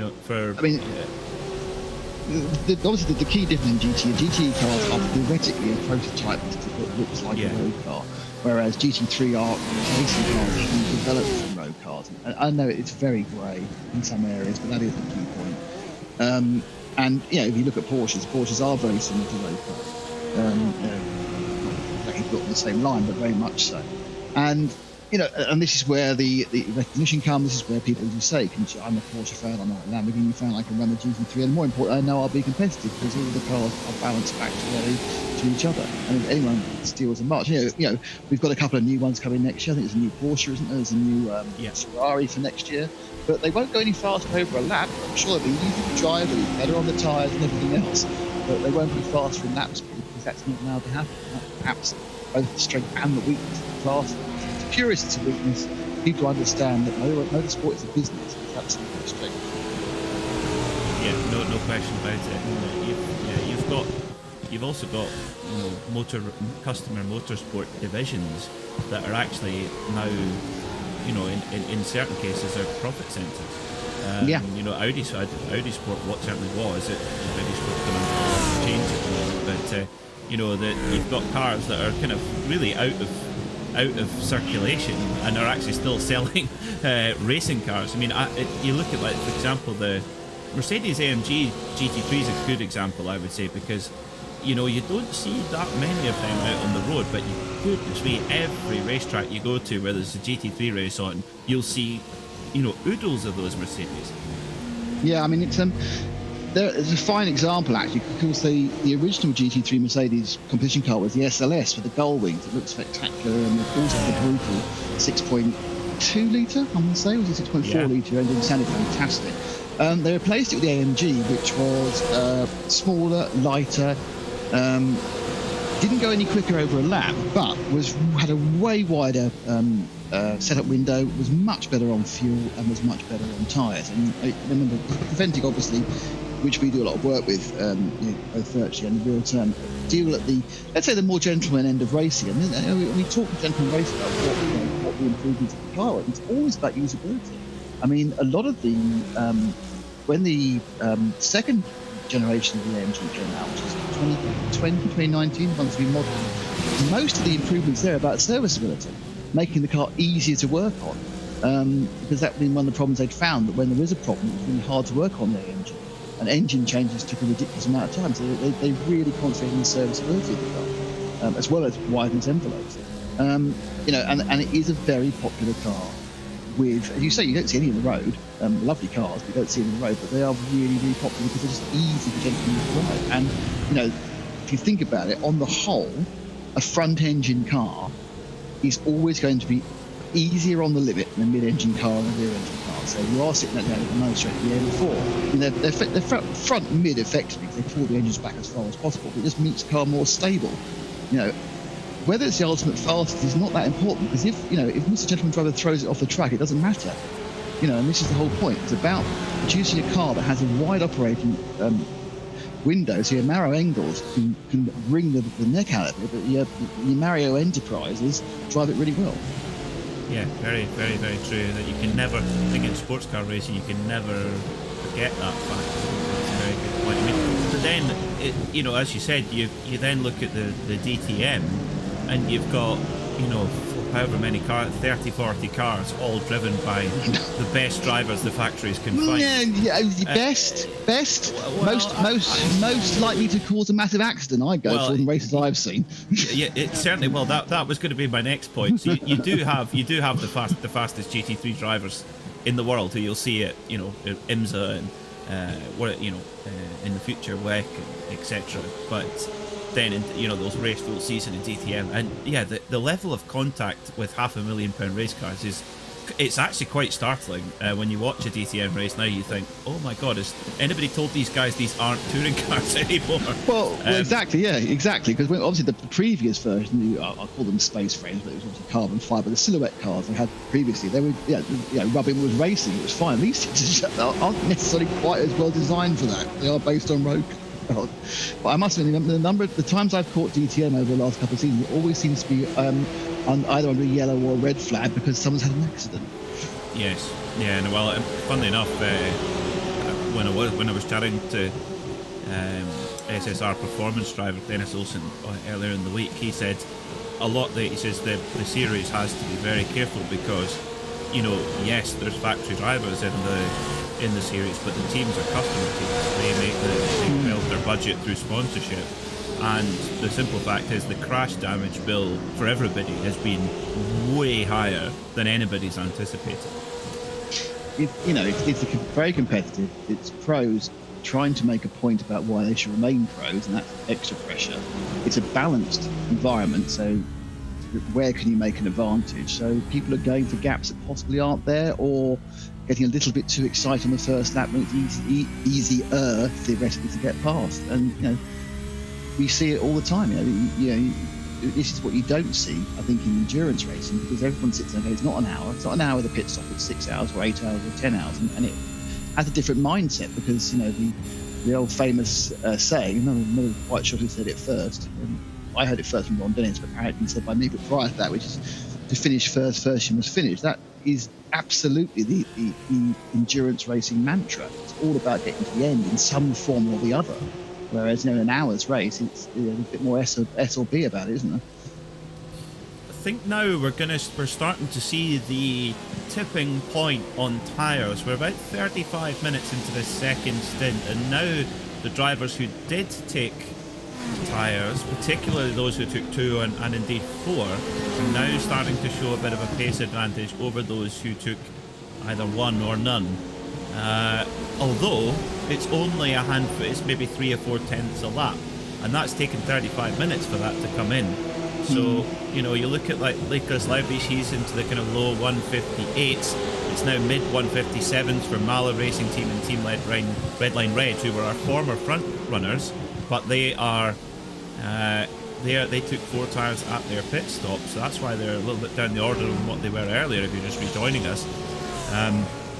Beneke, though, he's actually on track position, made the difference. He's pulled away from the Mala Porsche, which came out right behind him as they came out the pit stop, and they're on the same tyre strategy, so that is a win for Team Redline. Yeah, Manatee, I might need to get that right now. Manatee Racing with Tim Metzger, they actually are now pushing forward a little bit. So coming back under the clutches of Mala Racing. So Alessandro Bico is right behind him. So that's probably now is the point where Bico might be able to get that place back. He lost just out of the pit stops to Metzger. I think that's probably where the most likely battle is. You see it on the screen now, coming up the back straight, and he's going for it straight away. But can Porsche take Porsche, even with a toe, is the question. Well, yes, is the answer. There's your difference. Yeah, Tim Matzke. Well, Tim Matzke, he'd taken just 1 tyre. Bico had taken 4, so that is now going to starting to really show. Look at the traction out here, out of the Casio triangle. Yeah, there's your difference. The newer tyres on the Mala Porsche definitely pulling a couple of car lengths out of the Maniti Porsche of Tim Matzke. You're nearly getting me saying Manti as well, Nick. I'd never thought I of will that do by the end. Okay. By the end, I will do. It's fine. Yeah, I think that's it. That is now what we've got. 24 minutes to go. 12 laps effectively. This is where the advantage is really being to click in. 58.5 from Lubish in the lead, down to Redline 57.7. Yeah, so Beneke effectively got 7/10 of a second at the moment, but 7/10 of a second for 12 laps is not a change of tyres. No, it isn't. It's definitely not. I think we'll have to keep a close eye on. Beneke's got to be on full maximum attack here, I think, to try and gather some time up. I think it's been a strategical miscue. We'll know if it is or not as the race carries on, but I do think it has been a strategical miscue to ride with Max Beneke. So this is the Zenith Porsche, the formerly second place Zenith Porsche, right ahead of Ricardo Rico as they come up towards Spoon Curve. Beneke just pulling off the gas, trying to set up a run, I think, up the hill here. Rico wiggling around. Looks a bit wide to me. Rico, we've got Rico and Bico. So Rico, he'd taken 1 tyre, Beneke took 4, and look at this run now he's got as they come up towards 130R. Rico lifts off. Rico lifted off there. I just thought there's no point wasting time trying to hold that off. See, that's the sort of thing where endurance racing you don't fight it, but with DTM they do, and that's where the accidents happen. That's a perfect example. Yeah, very true. Yeah, good, very true. And just look at the difference there. That is just colossal. So, is this what Team Redline and Mala Porsche indeed have banked on, that they're going to just be so dominant in these next 20 minutes. They're going to have to be about a second and a half a lap quicker if they're going to try and do that. Last lap from Laubisch 58.6, so he is slowing, although he's still got a full second lead.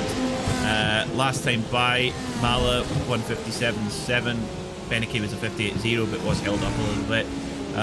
So yeah, that they're only now getting their second lap advantage. Yeah, and it's not even consistent across the board. I mean, like Team PGZ was a 58.1, so they actually only lost about 4/10 of a second. So it's great. The only thing that's interesting is that if people can't, as you made very well there, Peter, earlier, if people can't really get a constructive double out of these first two stints, they're not going to get it out of the next few. They might get the last two, it falls down again. They won't get it because of the temperature there. Now, admittedly, at the moment, we're not looking at a huge drop-off, because if it effectively costs Laubisch, who took no tyres, just 12 or 13 or 14 seconds, that's not really an issue, is it, compared to a 28 tyre stop? However, if you're going to double again, he'll start with temperatures which are already up at 40 degrees centigrade. So another set of options. Do they now start singling during the first part of the day? Well, that might be the case. In which case, those that took their opportunity to double stint at the first pit stop, that might be an advantage that they keep for the rest of the race, and it's now up to Team Redline, Mala Porsche, etc. to fight back and recover on that strategical mistake over the next 8 hours 20. That I would say over a lap. I mean, looking at the qualifying times, Beneke and indeed Alessandro Bico in the Mala Porsche, they do have that pure pace edge over Laubisch by maybe 2 or 3 tenths. Yeah, I mean, of course, as the track evolves, as the grip comes up, the track rubber's in, but as of course it gets too hot, it all flows back. The other thing to remember is, and we haven't forgotten this, I know we spent the last 40 minutes talking about tyres, but it's still the fuel part of this. The only car that actually made the hour, if you don't include the pit stop, was Sven Hasse. Everyone else was short. Now, normally the first stint, because of the traffic, is the easiest to be economical in. So let's see when they come in this second stint. Great point, and that might be where Laubisch's strategy unravels, because he's had a great pace out the front on old tyres, but at what cost in terms of the fuel tank? Great point, Nick. Very, very good point. Is David Toth now going to get a run on the Beef Racing Porsche? Yeah, he easily goes by. The Beef car just couldn't get the power down there coming out of Degner. So Toth in the number 6 Arnage competition Porsche rattles up through the gears through towards Spoon Curve. Some great names of the corners here as well. It's a funny shaped spoon though, it must be said. More ladle than a spoon. Whoa, a big wiggle there for the PGZ Academy car again. That's now. Is this what we're going to see throughout the next? Yes, that car in front only took one tyre, the PGZ Academy car. That said, so does the Arnage car. Yeah. Now, talking about spoons, of course, we had a great spoon quote yesterday, didn't we? Did we? Did you hear Gunther Steiner's great spoon quote? Oh no. Oh, Laubisch. Oh, that's very early. That's right. Oh, no. And car change. The Albers has come in, changed drivers. You're up to late game. They've given up already. They are not bothered about making that stop. They've now already said no. We're going to do the extra stop. Stopping this early, 18 minutes. They've effectively gone. Tyres have gone off now and 3/4. We know we're making another stop. We can start playing when that's going to be, and they've stopped. So might we see teams that decide to go, whoa, another problem for the Team BGZ Academy car. That car is all over the place. Marlon Dudcek loses it. Just no grip there at all. Be careful. That gets back going again. So this is the question then, Nick. You're going to have two potential avenues to take. If you try to do just 9 stops, you're going to have to, take more tyres. Or if you're going to go, well, look at it the other way. If you're doing the 10 stops, you're going to have to recover the time of that extra stop by double stinting. Yeah. I mean, effectively, I think what happened is if they've made a decision, we cannot do this on 8. We can't. We need to make the 9th stop. So we can't make it the hour. So we need 10 stops. At that point, you have a huge window to play with, effectively about 45, 50 minutes. So you can make a decision like they made there. Right, the tyres are gone, let's stop. It's fine. 15 minutes in, and then have a look around. So they've given themselves a huge amount of flexibility. Currently, that's the flexibility that Hasse doesn't have because he has to run to the hour. But the payback of that is that he doesn't have to do a stop at the end. So he's got 30 seconds in his hand or 26 seconds in his hand. Now, what would have happened from that last stop, which was by the Urano team, is they would have been slightly shorter because they obviously didn't have to take a full tank of fuel because they were about 45, 46 minutes into their fuel run. So is that Rico? Rico. Oh no, been coming. Oh, down to 15th. Oh dear. Ricardo Rico, Zenith Esports off. So I think the cars that, huge oversteer there, getting the power down. The cars that are trying to... that's just grip, really, isn't it? That's just grip. Yeah. That's because it's easy flat. But that 130R is easy flat, and obviously until it's not, because your tyres have gone. Because otherwise you give it a little lift and you'd be fine. But obviously he was still going easy flat, and he said no thanks very much. Well, the thing is, if you have that abrupt lift, the rear comes round, and that. Exactly. Of course, but that's Porsches. Yes, I don't drive Porsches. You're right. Well, all this, so those who are trying to double stint now are having to have a pretty painful 15 minutes. They've had joy for the last 45 minutes, but that pain's now starting to come in. But of course, if this is the case now, it's only going to get worse because the heat is continuing to build into this track. So double stinting is not going to get any easier. It's only going to get worse. So what it means, though, at the moment then, is the PGZ car, the PGZ Porsche 114 Govan Kiri, is your race leader, but only by a couple of seconds from Sven-Ola Hasse. And Hasse looking pretty good on pace at the moment. So maybe when we come into the pits, Hasse might be your kind of net leader, and of course he went longer than anyone on the fuel. Yeah, I mean, this is the thing. We've now got currently we have like 4 different strategies playing out. We've got people who are trying to do it on 9 stops, people who've given up already and doing it on 10, people who are trying to double, people trying to single. It's going to take a long time for these staggers to unwind, and probably not to the last hour. We'll have a better indication probably about 3 or 4 hours in. But when they come in the pits now, next time round, there's 2 big questions. One, is Hasse still on for the hour each time? Has Beneke managed to get onto the hour? How many tyres does Beneke take? Does he take 2? Does he take 4? Does he take none? That's the other question. I don't think none's an option by the looks of things. If they took 4 at the first stop, I don't think it's... because Hasse's 2 seems to work, doesn't it? It seems so, yes. It seems that's been the difference. That seems to be the optimum. Or 1 or 2. None seems to be difficult. I mean, as Ricardo Rico's... Well, he was, of course, just on 1, so he's just demonstrated that 1 is tricky also, and he's come into the pit. So Ricardo Rico has changed his strategy for Zenith. He's decided, no, we're not going to make it to the end of the hour, so we're going to have to take a 10th stop in this race as well. Oh. I mean, Beneke actually has over this stint been quicker than Hasse, because he was 11 seconds longer in the pit lane and now he's only 8 seconds behind. So he has been a little bit quicker, though Hasse, of course, did save fuel in the previous hint. So it's all kind of ifs and buts, but what we thought was a disastrous move by Beneke, is it? If he can get to the hour, it's not, to be honest, because he's back in. They're back right in it again. If they are committing to the 10th stop, which they haven't done so far, it's more of a kind of was it a mistake or not? I still think I don't know. I still don't think it was ideal.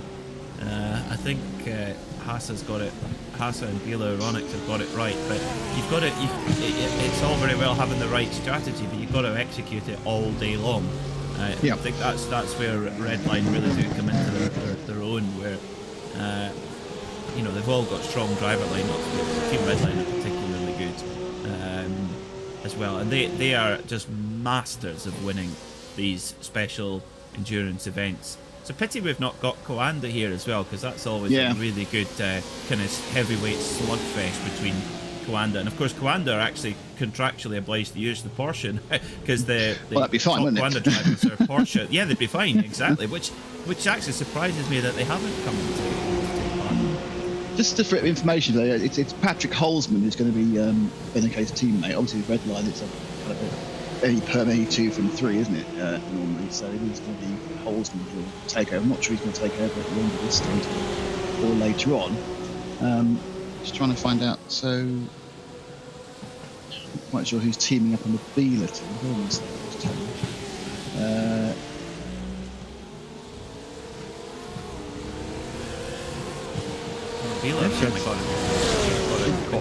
They got a 3-driver team.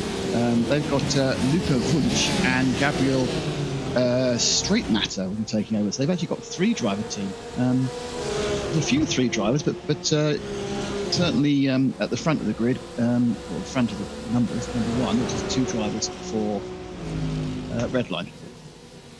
Interesting. Having that 3rd driver could be very handy, because this is going to be a real mental challenge for the drivers today, because with that grip going off so much in the second stint, it's going to be, you've really got to be on your game all the time. And we've seen some of the best virtual racing drivers in the world having what looks like quite amateur accidents going around 130R, but they're trust me, they're not.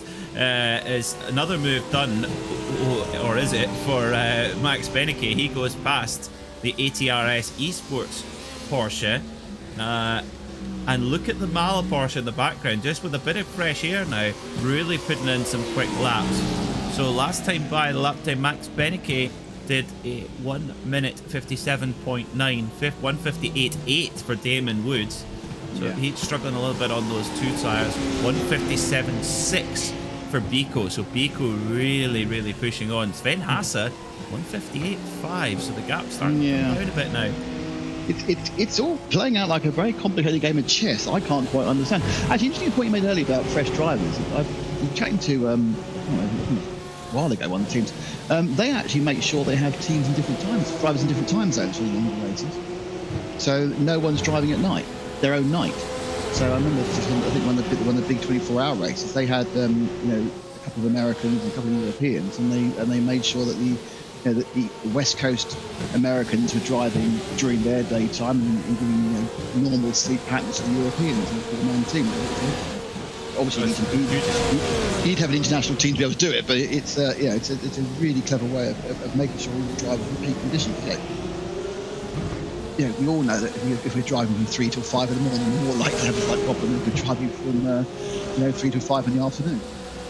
Definitely, you're definitely not at your sharpest in that kind of darkness, that darkness hour, for sure. Well, nearly at the top of the second hour, and we will see which teams have been able to hit that hour mark. Why is that hour mark so important? Well, usually the GT3 car can make around an hour on a tank of fuel, sometimes a little bit less, sometimes a little bit more. But if you do hit that hour, then you can get to the end of the race on just 9 stops. Some teams, as we've seen, former leader Urano Porsche, Nicholas Laubich, they have already committed to a 10-stop strategy, and they've decided fuel saving is not for them. And the good thing is, that's the thing is now, Nick, they can go flat out now. They do not need to fuel save. It's a waste of time. And that is a very valid trait. Deciding early is when you decide to do it. Don't faff about thinking, possibly till hour 7, because if you think it's not going to happen, then change your strategy. Stop making the compromises to try and think about possibly make it happen and go for it. So that's absolutely the right thing to do. Bang, we'll do that. We've made the decision, we've been decisive. Indecision is the enemy of all motor racing, and I placed before the call Ferrari Formula 1 team. That is the problem. Make a decision. You didn't see qualifying yesterday. It was an absolute monkey fest. Honestly, they couldn't have been more chaotic if they'd been doing a PG Tips advert. Honestly. It was terrible. It's a caricature of itself. Exactly. But yeah, so you make a decision. Sometimes it's the wrong one, but make a decision, because at that point you're all on the line, you all know what you're trying to achieve, and you're not awesome. And oscillating is never a good thing for strategy. Funnily enough, I did have a good friend of ours just kind of getting into Formula One that kind of been motivated to do so by watching Drive to Survive, which is it's great to have more eyeballs on the sport. And we were watching, and he said, "Oh, Ferrari are good this year." I said, "Trust me, I think they'll find a way to make a mess of this. I don't know how, they just will find a way." And I was proven correct. It's a shame. It's such a shame because all the ingredients are there, but for whatever reason, this goes to pot. But no Ferraris in this race, so we don't need to worry about that. So 7 minutes for the hour. We've only got how many cars have made that decision to abandon?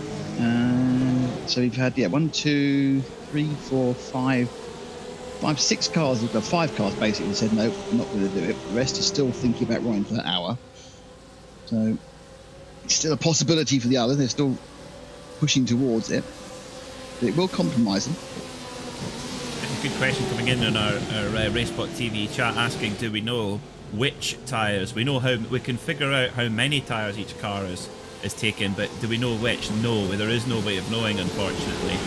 We can only guess and pontificate. That's the only thing we can do, but we do know based on the time in the pit box if it's a 1, a 2 or a 4. Yeah, and any other track, because tracks are normally either clockwise or anti-clockwise. Someone takes 2, and then they take them on the left side or the right side. This is a figure of 8, so it's hard to tell. It may be across an axle here. It may have taken fronts or rear. Yeah, I would actually think rears, given how many cars we've seen lose the rear, I would put rears on myself. But because understeer is a lot safer than oversteer. Yeah, very true. Very, very true. Especially if you're in a Porsche. If you don't want the rear to get away from you in a Porsche. It's not coming back.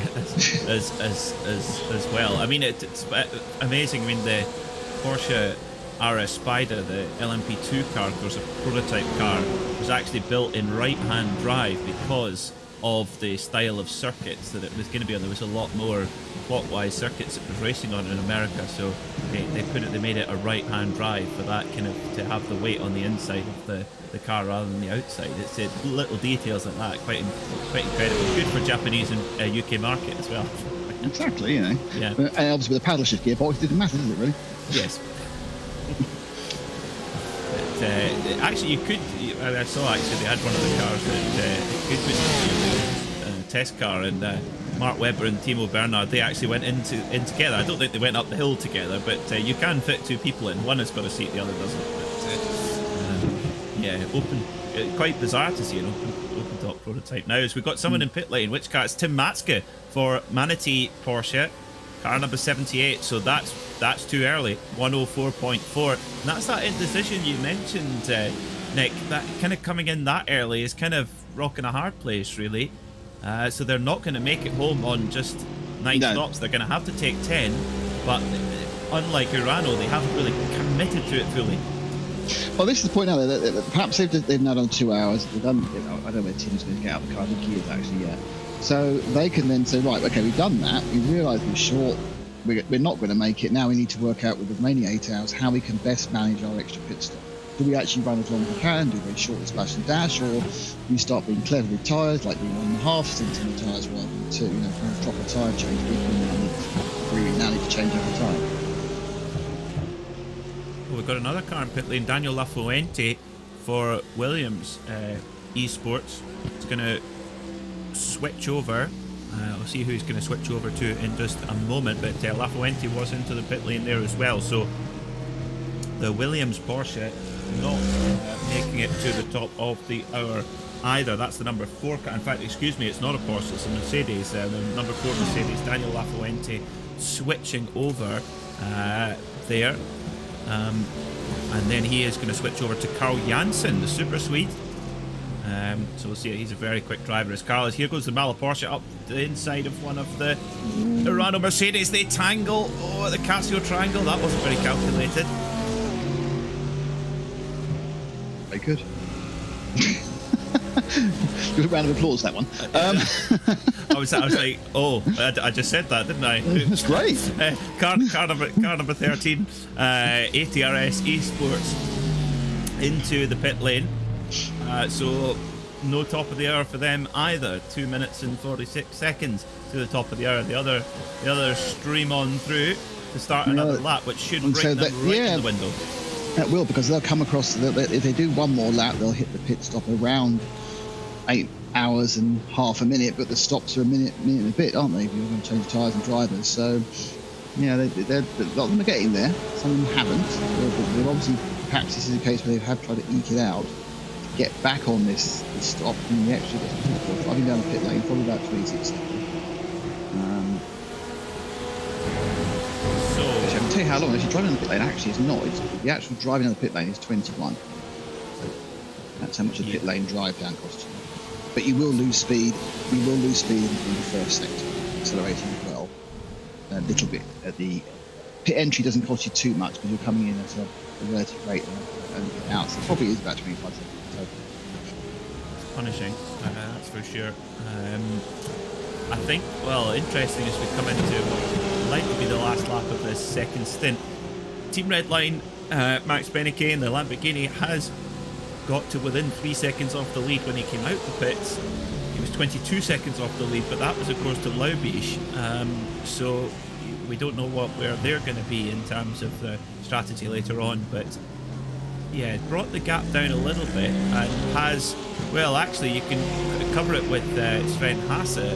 Sven Hasse was in the pit lane for in the pit box, excuse me, for 10 seconds less, and they're now virtually there. Yeah, there you are. There's just a couple of car lengths between them. 1, 2, and 3 all enough. Now, interesting. Hasse's come in. Now he had an extra lap on the previous run, and he's come in this time. So that's interesting. They all come in. Been pushing. Yeah, but whole lap's worth compared to everyone else. It doesn't look like there's going to be anybody going to go any further than this point. But of course, by the time they take a pit stop and a drive out of the pit lane, it's going to, you're going to be at that top of the hour. So these drivers are right on cue at the moment as the fuel's going in. Driver change for one of the for the Williams Porsche there at the back. Now, is it going to be Holzman's taken over? Yeah, Holzman's taken over from Benecke. Vasilios Belastato's taken over in the Mile Racing team. Beef Central taking the lead with Willem Leveska running an extra lap. They're doing very well with their fuel consumption. They've taken the lead, as has Williams Esports Fanatec. So a couple of cars managed to get a little bit further forward. We're going to see some interesting people leading officially. Yeah, so they've got 3 cars that have been able to stretch an extra lap. They are Beef Central, Guillaume Levesque, Moreno Sirica for Williams Esports Fanatec, and Williams Esports BenQ, Dino Lombardi. So 3 cars have been able to go that lap longer. We'll let all the pit party carry on before we get a look at what tyre strategies are playing out. But you're right, Nick, it's going to be... These cars have done a good job. Interestingly, though, that Beef Central car, the Pennzoil Super GT car, the colour of yellow and black, they've been in a group, and I wonder if you're in a pack, you can make that strategy work. But if you're not in a pack, it's very difficult to do it. Yeah, I mean, I'm looking at every single pit stop who's made a pit stop this time round. It's all 120. We've all taken tyres, with the exception, I'm going to contradict myself, of Arnage's competition. There's only 3 tyres. Leonardo and Ariti appears to have taken 2 only, as does PGZ Academy 124 appear to have taken 2 only. But apart from that, they've all taken 4. So the front runners have all taken 4. PGZ Academy, they've had some problems as well. They had a spin there earlier on. Well, they can't be the Pennzoil car. It does Beef Central, because they've got a Mobile One logo on, so they definitely can't be a Pennzoil. I like a dinosaur they've got on the front of the car. A caricature of Chip Ganassi. Oh, that's obviously. And something else below Chip Ganassi, if that's what I think it is. I don't know what that is, and let's not go into in case it's something else. Yes. So everyone's in the pits now because the Williams Esports car has gone into the lane as well. So great run from the Williams Esports. Thank you, Dino Lombardi. They've run really well. 3 minutes into the next hour, well, they came in. Alex Urano getting that car, but we're about to get Job Delict from the Urano Esports. They'd agree that the 191 car scored back in the lead. Remember, that was the car that tried to double, gave up early and carried on going. So that's 10 laps into his stint already. Back ahead by no distance whatsoever from Kini in the PGZ car, and then Bila Racing and then Urano Esports. They're going to come out in 5th. So I'm sure it's a bit disappointing for them. Very, very. That's their... And that, I think that would attest to the fact that they did make a strategical blunder in the first stint to not take that opportunity to either double stint or at least change only 1 or 2 tyres, and that's cost them. However, they are still very much in the fight for the race. It's a drop of the ball, but it's not terminal. They're still well in the fight, and we know just how fast they are, just on just ultimate pace. And I guess this could play back into Redline's hands now, Nick, because if everybody's now just going to be putting on all 4 new tyres at every stop now as the track gets hotter, that plays in their favour, because on pure pace they're the quickest. They qualified on pole. Yeah, and, that is the question though. Is everyone going to put 4 tyres on? This is what you need to find out. The 2 tyres seem to work quite well. The 2 tyres really was probably what they should have gone for, because they would have had a better track position as well. They learn. So 1st and 4th are already 10 laps into their stint, because they abandoned the concept of doing it by the hour. So that's both the Urano cars, actually. So Urano as a team thought this isn't going to work. They abandoned the concept of running for the hour. They now have the ability to run as thirstily as they like, of course. They can really push the envelope of fuel now, not worry about that at all, which gives them a small advantage. Tyre-wise, it'd be really interesting. They'll be stopping in about 17 to 19 laps time. It'd be really interesting to see what they do, those 2 Urano cars do tyre-wise. You wonder if they go 4 and then 2 and then 4 and then 2, maybe, because they're going to have to save time from somewhere, because obviously that extra stop is, well, it's over a minute. So they've got to really gain time in certain places. Taking 2 tyres instead of 4 saves 10 seconds with each stop. So they're on a programme. Let's see how they go. Job Delight, very, very fast driver. Always animated if things go right, animated if things go wrong. I've seen that in the past, but also keep an eye on that. Sven Olahasa going into now a 3rd hour behind the wheel. Most of the drivers around have changed. Let's have a run through then the top 10. I can go through the driver changes as well. Urano Esports lead with their number 191 Porsche. Job Delight taking over from Nicholas Laubies after a superb first double stint for Nicholas. Then it's Govan Kini for Team PGZ, who has stayed on board, as has Sven Olahasa in the Bila Racing Porsche. Vlad Kamichev is in the 190 Urano Esports car in 4th. Then it's the Team Redline Red number 1, the pole sitter. That's Patrick Holzman. He's taken over from Max Beneke after a double stint. Mala Racing Team, Alessandro Bico has hopped out. Vasilos Belatsiotsis has got in. Car number 7 is, 7th place, car number 13, ATRS Esports. Jonas Rutten is taking over that car. Sotomuto has taken over the number 5 Williams Esports Razor car in 8th. 9th is TC Corp Esports, Shun Katlofter Sato. And then rounding out the top 10, it's Leandro Andaruti Arnage Competition. And as you rightly spotted, Nick, that car in the top 10, Leandro Andaruti Arnage Competition, taking 2 tyres on that last stop, although it's already committed to a 10-stop strategy rather than a 9. Yeah, there's about 17 different strategies. What looks like a very simple GT3 race for 10 hours has already now got about 7 different strategies playing out. At the moment, quite hard to say what's really... You think net in the lead, you would say, probably is Govacki, the PGZ team. That 114 car, I would think, has run the first 2 hours the best. That's what I'm going to say. There's not much in it between Sven Olahasa and Holzman and Kimichev in the next 3, but yeah, I'll give Govan a pat on the back for his first couple of hours, but there are, of course, 8 more to go.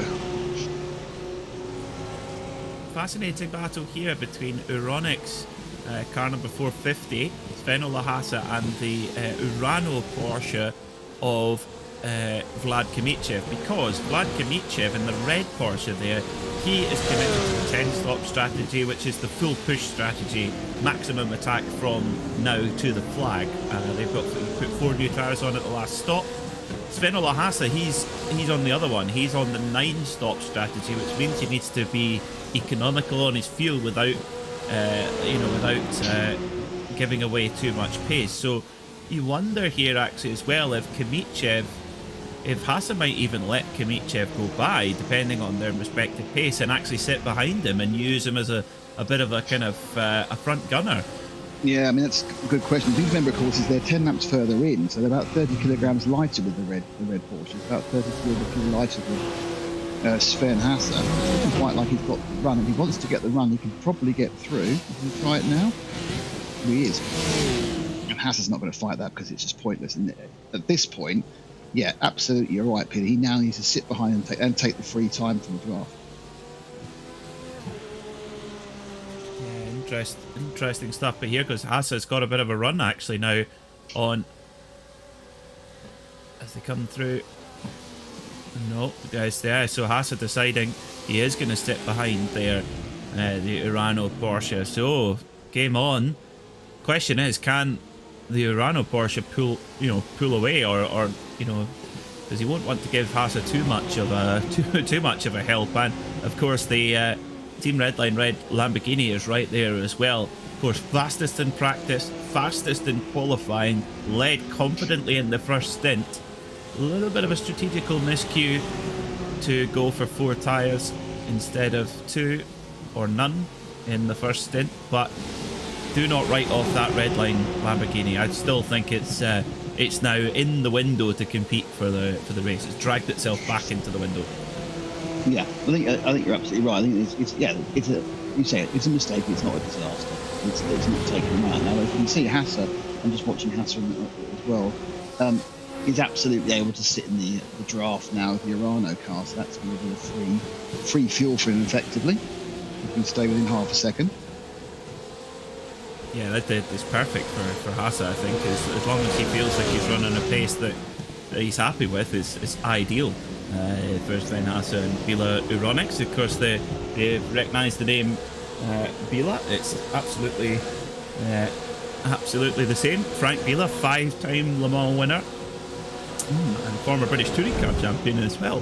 Far more importantly, absolutely, yeah. Yes. He actually, there's a story about him coming up to test at Knockhill in the days of the A4 Quattro, and he drove around for 8 hours non-stop. Just came in for tyres and fuel and drove around. I'm amazed. Not only did he not need the toilet, but he didn't need a cigarette. Of course, known for liking a tab or two. Did Frank Bila? Maybe he had one hanging out the helmet as he was going through. Yeah, I'm just thinking about 8 hours around Knockhill. You get dizzy, wouldn't you? Such a short. I know. It's been in a centrifuge. Yeah. Do you not get bored after 4 hours and go the reverse way round? Or you maybe cut through at the tri-oval or use the rally. Actually, I have a question for you about Knockhill, which obviously you know better than anyone else. Obviously, on iRacing, Knockhill you can run both clockwise and anti-clockwise. Is that the case for the real track, or is the absolutely? The Yes, absolutely. Yeah, it's very much it's a very important part of the circuit, because if you visit it, we have our local championships at Knockhill. The Scottish Motorcycle Championship, Superlap Scotland, Scottish Motor Racing Club, etc. But we have a lot of visiting content as well, and the visiting content is really important to the circuit. And if you've got people coming up from down south, it's a long way, and often they'll run, say, the Saturday clockwise and then the Sunday anti-clockwise, so they get kind of both looks at it, which works really well. It's really cool. I mean, there's some particular, on the reverse direction, going the wrong way across the chicane is quite scary. Yeah, I'd have thought the reverse direction's harder, isn't it? It is, yeah, definitely, because there are definite. You notice it with regular competitors. You can tell there's some actually competitors that don't turn up for reverse direction, which is interesting. But okay, there's one or two, but you definitely have reverse direction specialists, because it's just a totally different circuit. And I tell you what, coming out of especially the Legends cars, when they come out of the toughest dip the wrong way onto the front straight, it's pretty frightening, actually. It's so fast, and they're massive oversteer coming out of there, and yeah, it's very cool. So yes, it is absolutely the case, and the rallycross circuit is also used once or twice a year as well. And which is the faster lap time, clockwise? Yes, just clockwise. Yeah. Yeah, it's about, on a superbike, it's about 2 seconds difference, something like that. My overriding memory of Knockhill, when I used to go out there for its touring cars, there on Saturday, and it was a glorious day, and we didn't do much stuff. We set up, we were testing, and I actually had a bit of a nap in the sun on the banks. It was marvellous. And then we got to do the broadcast the following morning. We had to delay the start for 3 hours because of fog, and then it never got, and then it just drizzled all day. I was thinking, yep, that's Scotland in 2 days. Well, we did. We've been quite lucky this year. It's the first time I've seen 40 degrees Celsius track temperature this summer. Yeah, we did this summer. Yeah, but the BTRDA Rallycross meeting at the end of October, we did have a fog delay.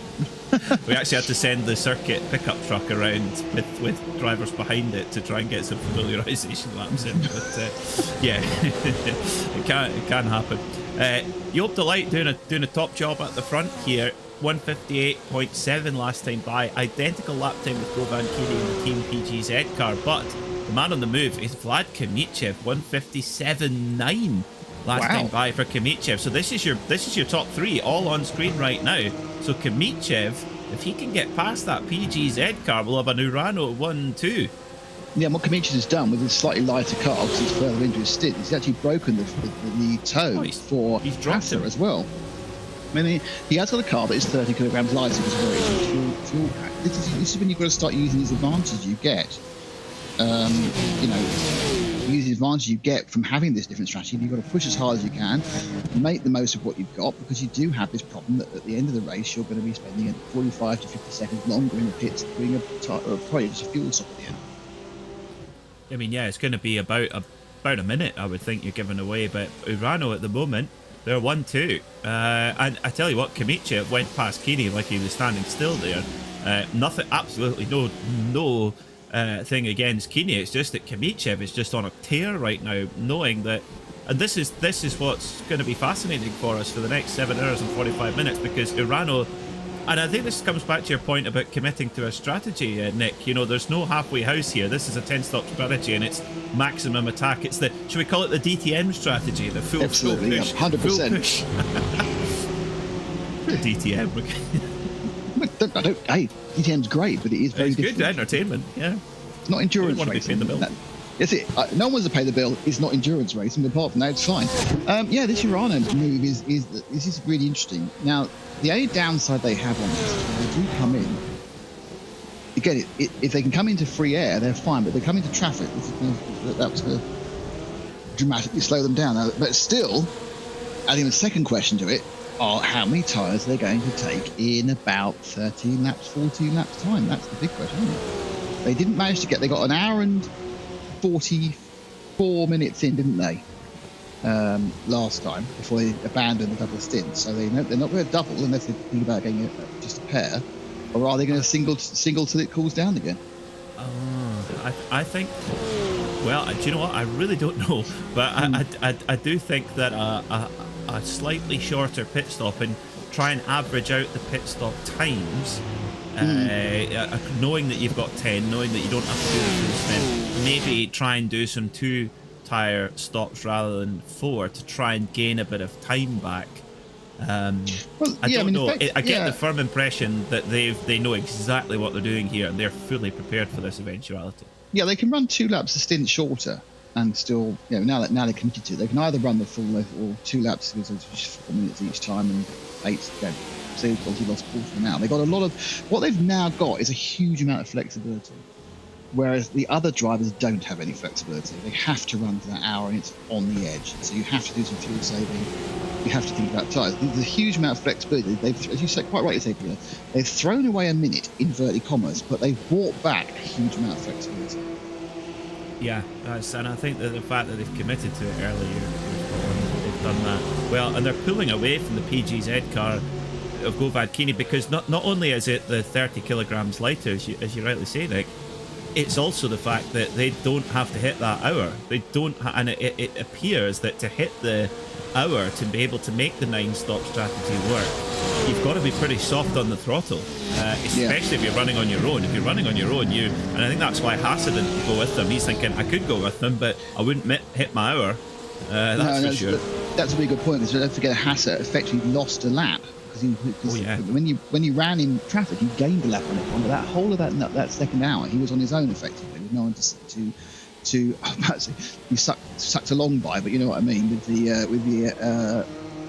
slipstream. So it's incredibly powerful. It's incredibly powerful in full scale racing. It's modelled very accurately here as well, that you just can save so much fuel. You know, that's why lorries are so annoying when they're running convoys on the motorway, because the guy behind the first person is saving an unbelievable amount of fuel, not punching out huge things in the air. Don't forget, racing cars have more drag than road cars because it pulls all the air on. So they gain even more from being right in the silhouette of a car in front of them, as long as you don't get air watching. Oh, that's the question. Yeah, that aero wash. I mean, I saw a fascinating little VT earlier on. Is this a lead change? This is a lead change. I mean, I'm not surprised at this, because Kimichev, he's just on another planet from everybody at the moment. So Kimichev very much in a coordinated play. Now this of course means then that that they can, because they're on the same strategy, they can now run in a pair, which in theory helps as well. They can get dragged along by one another. They've, like you say, more flexibility. That said, that's if Joop de Light can keep up with Kimichev here, because Kimichev doesn't look like it, does it? That way he's gapped him. It looks like for some reason, Joop de Light is a great driver. I just think it looks like Kimichev has just suddenly found a sweet spot. You know, he's just having no issues whatsoever. And Suzuka's definitely a circuit that, you know, if it clicks, if you like it, you can make such a difference here. I mean, this has been, I would say, this is the circuit where we've seen Sebastian Vettel at his absolute best throughout his career. I mean, you just saw his last qualifying session there a few weeks ago. All of a sudden, he's way further up the grid than he was in the past. And, you know, he had some absolutely dominant wins here in his Red Bull days. It is that sort of circuit that if you get on with it, if you like it, you can make a big old difference. Yeah, it is one of the traditional driver circuits. You know, we talk about, you know, the tempo and speed of Monza. There's just not so much you can do, you know, to improve what you do. You've effectively got, you know, 3 chicanes and 3 corners. And that's it. That's the circuit. You know, and therefore here you've got so many corners, and so much energy you can gain, you know, all the way through the S's and everything else, and even the dignity. So many points where you can make 500ths of a second, 500 seconds. We made 18 500ths a second. Suddenly you've got, you know, 0.9 or 0.8. Yeah, without a doubt. You can see there just at the back is shot, ominously lurking Patrick Holtzman in the red line Lamborghini, just about 10 car lengths or so behind the Bilo Euronics car, just about a second and a half between them at the moment. So they're sort of second and third of the, should we call them the 9-stoppers. The leading 9-stopper is Team PGZ at the moment, who are there in third overall. First and second are these two Urano Porsches, who have already committed to a 10-stop strategy. And Kimichev he's gone. He's already pulled a second and a bit out of his teammate in a lap. So Joop de Light definitely not able to run the pace of Kimichev. He's gone.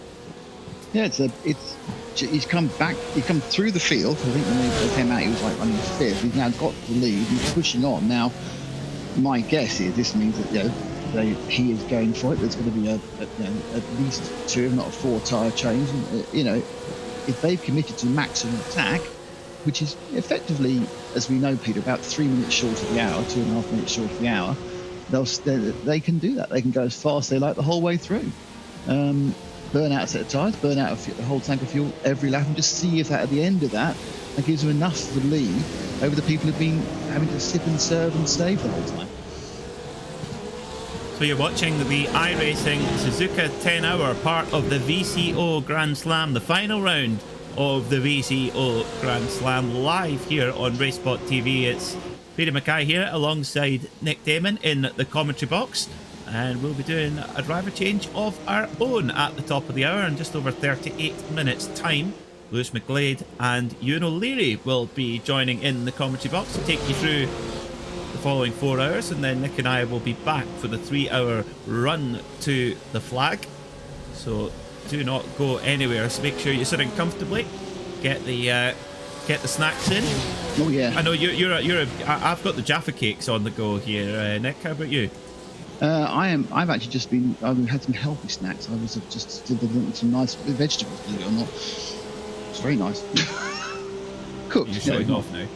No, I'm not. It was just because it's every now and again you do something slightly health kicky and you have to live with it. Well, do let us know where you're watching in the world. This is going to be a fascinating race as we work our way through. We're heading up towards a quarter distance. In fact, yes, we will. In 7 minutes, we'll be a quarter of the way through this race here at Suzuka. Of course, there's many. When this race used to be known as the Suzuka 1,000 kilometers, there's some huge names have won this race in the past. Henri Pescarolo, Roland Ratzenberger, Derek Warwick, JJ Leto, Benoit Trellier, Andre Lotterer, Loic Duval, all Le Mans winners who have won here at Suzuka. Imagine going around here in a 962 in the 80s, Nick. That would be I think fun. There's quite a lot of places we're going around in a 960, wasn't necessarily wasn't necessarily the greatest life extender, to be honest. No. But yeah. Well, 956, that was particularly. That is true. Particularly bad. Yeah. Yeah. I mean, obviously valued your ankles. The vehicles and the machines that used to go around were the pinnacle of sports cars. Now we have GT3s, which are the most popular, not the fastest, but the most popular, and populous, which is the key point. Thousands of things made now. I think it was Porsche sold 1,000 of these. Was it Ferrari? Someone sold 1,000 GT3 cars.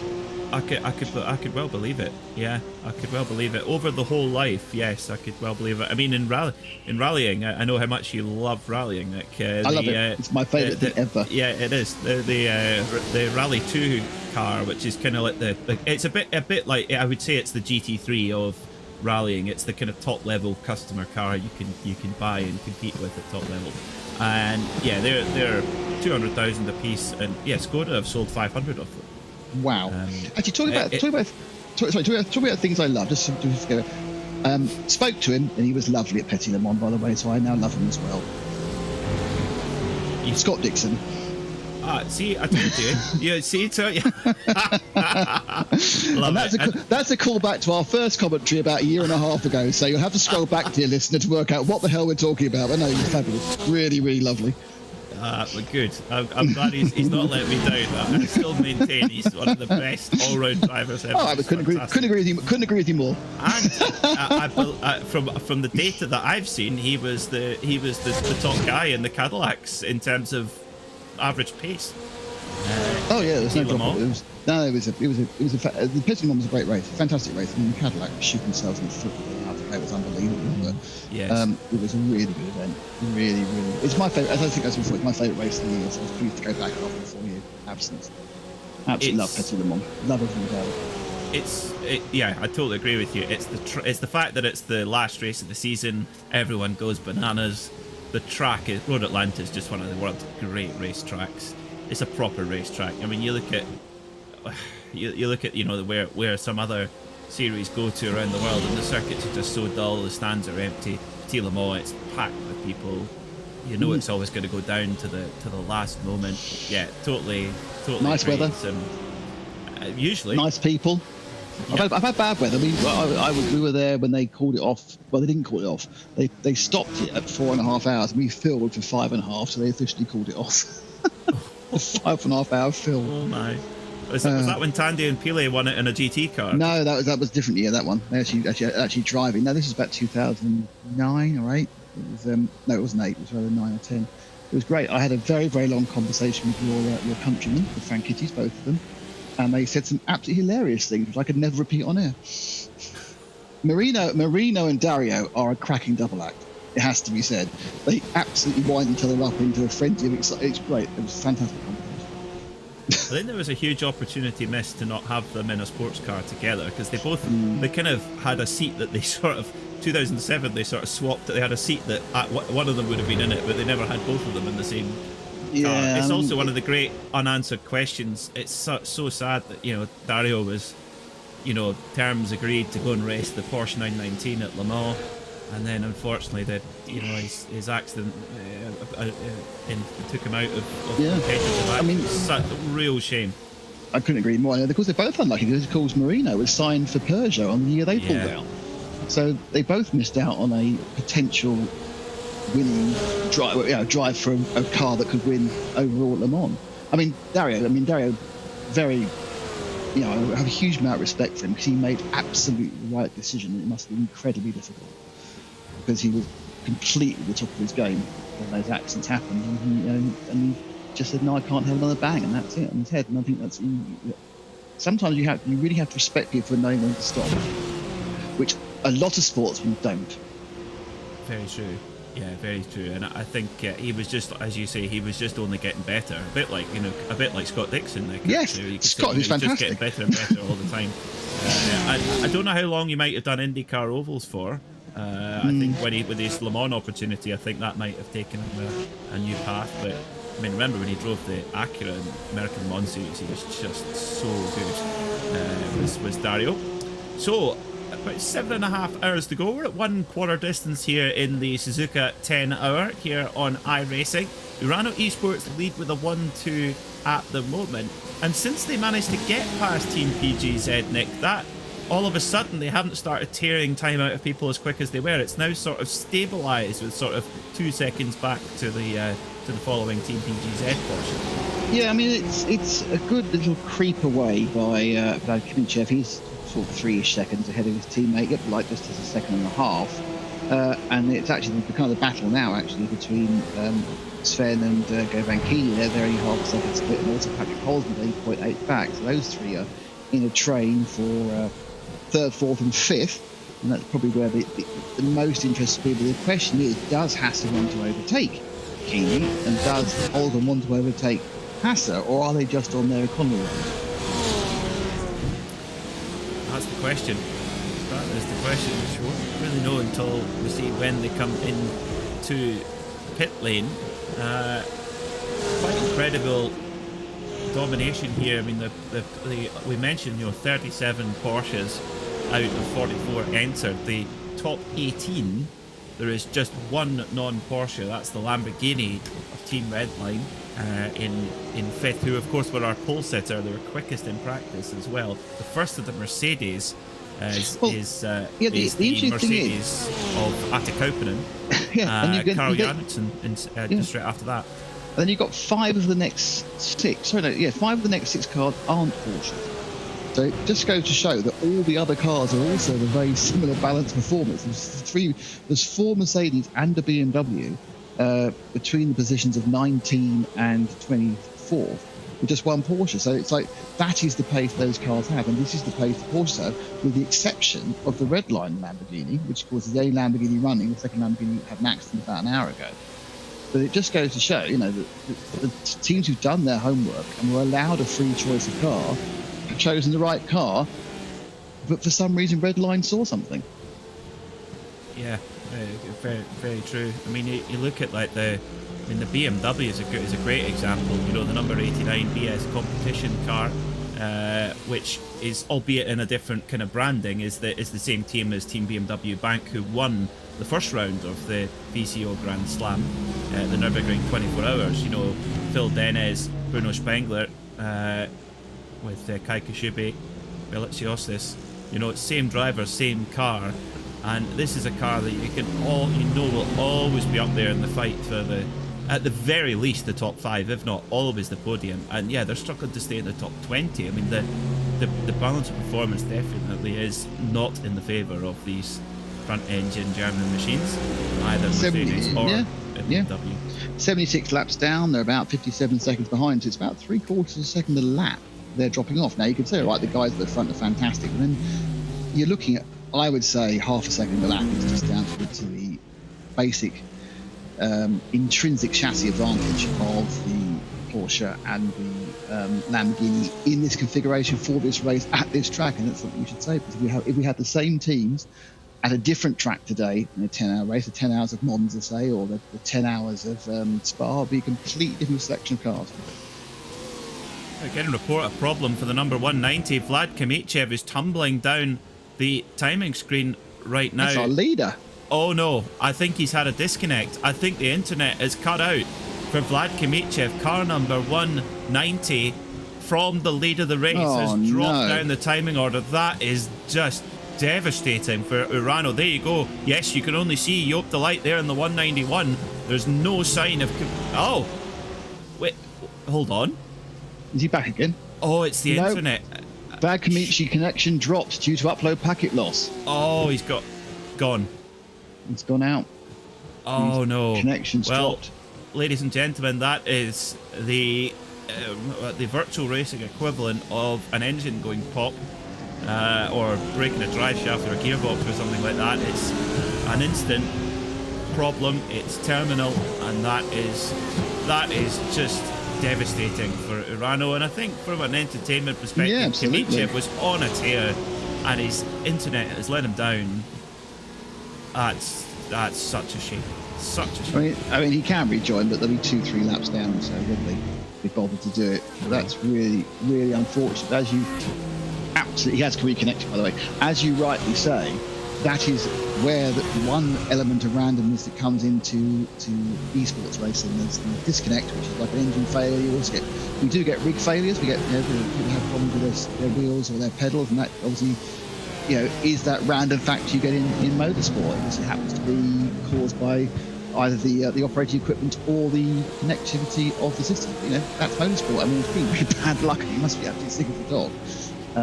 But yeah, that's what happens. It's sad when it happens, and part of my terrible week I've had, which I will see one day on the service, I've been down that to myself as well this week. It's very frustrating when it happens. Yeah, because there's just nothing you can do, but it's very much in line with.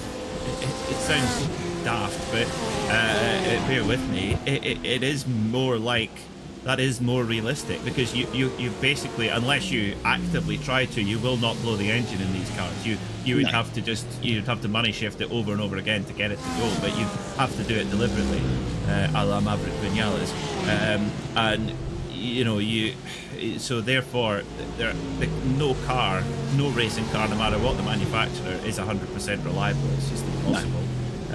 So the fact that there is a kind of, like you say, an element of random and poor fortune. However, like a real racing car, there is, for example, if I would imagine if Team Penske had a sim racing team, they would ensure they had the best internet connection you could possibly get. It would be hardwired into the center of the universe if they could do it. But the point's valid. You look at having that. If the main thing that could take you out of a race is an internet disconnect, you make everything that's in your power to make sure that it's as solid as possible. That's it. I mean, whether you race from home or you race from racing houses where they have multiple connections, but sometimes this just happens, and it can be a glitch out of your response, your control. It may not be anything to do with what happened in the location he's in. It could be an issue somewhere centrally, in where it's coming from, wherever he is. I think he's in Central Europe, and that's the problem. It's just really unfortunate. It's not. I mean, obviously this is a major race, but I must admit, have I told you the worst disconnect story I know? Oh, go on. We did a 12-hour. Set it off. Sorry. No, it's fine. We did a 12-hour charity race. A 12-hour charity. There was about 50 cars, and there was a guy who's doing it solo, and he was very good. There was a few decent cars. I think it was me, and he was winning the race by a lap after 11 hours and 52 minutes, and then he had this. He'd done 11 hours and 52 minutes solo, a 12-hour race, just 8 minutes from the end. It's. I think everybody's got one. I think it's definitely not an exclusive club, but that does take Urano Esports does take one of their cars out. Joop de Light leads the race, which of course he is on a 10-stop strategy. The 3 cars you see on your screen here, the Govad Kini driven black and yellow PGZ Porsche, second overall. Then it's Sven Hasse in the Bila Porsche, then Patrick Goldsman in the Lamborghini. Those 3 cars are on at the moment they're on a 9-stock program. It's not going to be easy to stay on it, but that's the program they're going for. Yeah, Job Delight now has done 27 laps in this, his third stint, or the car's third stint. So probably 2 more will come in, I would think. So it should come in the one time after this, and 29 actually they're winding it up. Just for reference, the track now is scored at 113 degrees Fahrenheit, which is about 46 or 47 degrees centigrade, and 33 degrees Fahrenheit or 20 degrees centigrade higher than when they started. So this is not great tyre temperatures for lap times or tyres. Yeah, that heat building into the circuit is just going to get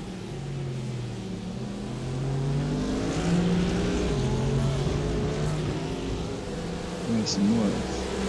So coming down now, it's the lead for Job Delight is 1.5 seconds effectively. Then it's a kind of a train of 3 cars. It's Team PDD and Govag Keeney, followed by Sven Haas, who's been at the start in the Ironics, and they're only about 3/10 apart. And then just holding a watching brief, I think is the best way of putting that, is Patrick Holzman 7/10 from that. And there's a big gap. So for lead 4 and 5, you've got 8.7 seconds for iRacing's Team 55 car.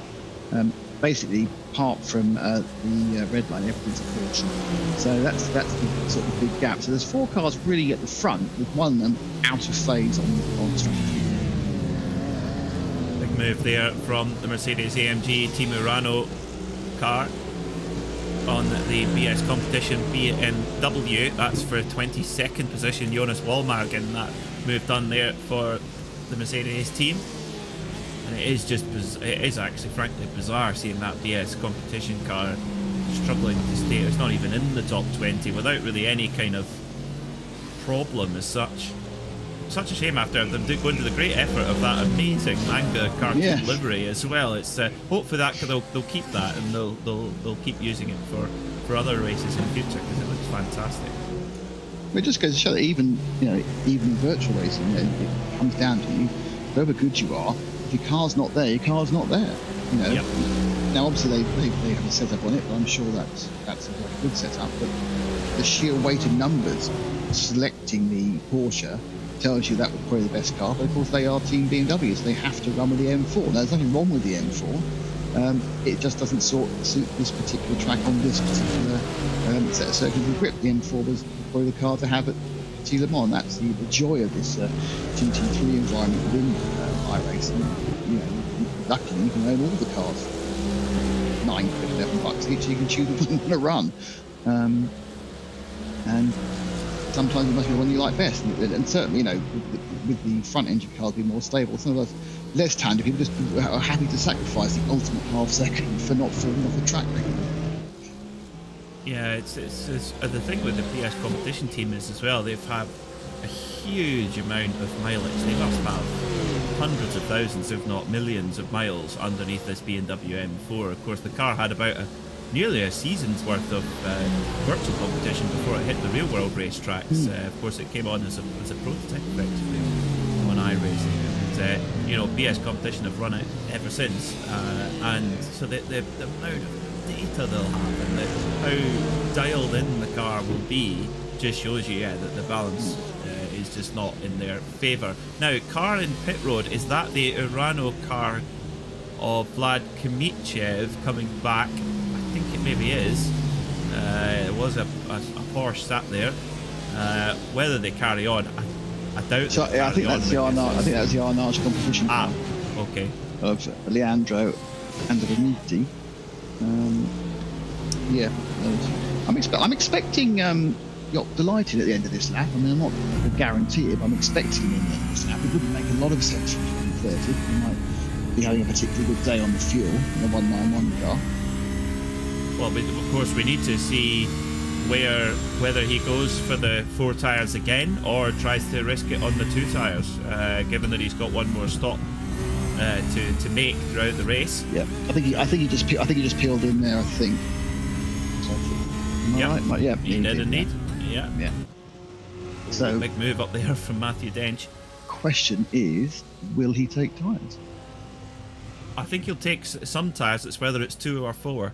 Here for Yacht Delight pulls into the pit box, and the main Urano Esports hopes are focused towards this number 191 car running under the Urano Esports data group outfit. The only thing I can think of, Nick, that rivals sim racing team names is that PGZ Porsche makes a move up the inside of DS Competition. Looks just defenseless there, but the only thing I can think of that rivals sim racing team names for length is, funnily enough, the teams that compete in the Suzuka 8-hour motorcycle race, the Japanese at the SimStar by X-Star Elephant or something like that. Yeah, but they always like to add the English word. He's taking tyres, I know that. I don't know how many he's taking. They like to add English words that sound great, even though they don't actually make any sense. You know, it's a great thing about Japanese enjoying. That was quite a short stop. Badminton racket. Yes. Yes. That wasn't 4 tyres, I don't think. No, it was 2. 2. It's taken 2. Curious. So unfortunately, again, we can't tell which 2 those were, whether it's across the chassis or not. But he's taken 2. Now, of course, he doesn't have to run the whole time with these. He's got a few minutes. He could run just 55 minutes if he wanted to. So he has that flexibility, but he won't cycle to the lead again or even towards the front until these other guys come into looking at. The 1, 2, and 3 we're looking at now, which is Keeney, Hassa, and Holzman, and they've all got 8 or 9 laps. I think they're probably going to try and make 30, aren't they? So they've probably got 8 more laps across the line now. Yeah, I think if you don't make 30 laps, you're stuffed for the 9 stopper.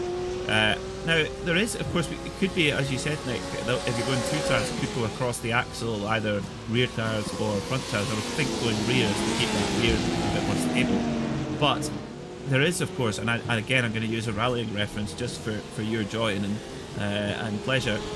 You could go the cross pattern as well, which they do in rallying, I don't think the cross one rear left and front right or something. I don't think that works on iRacing.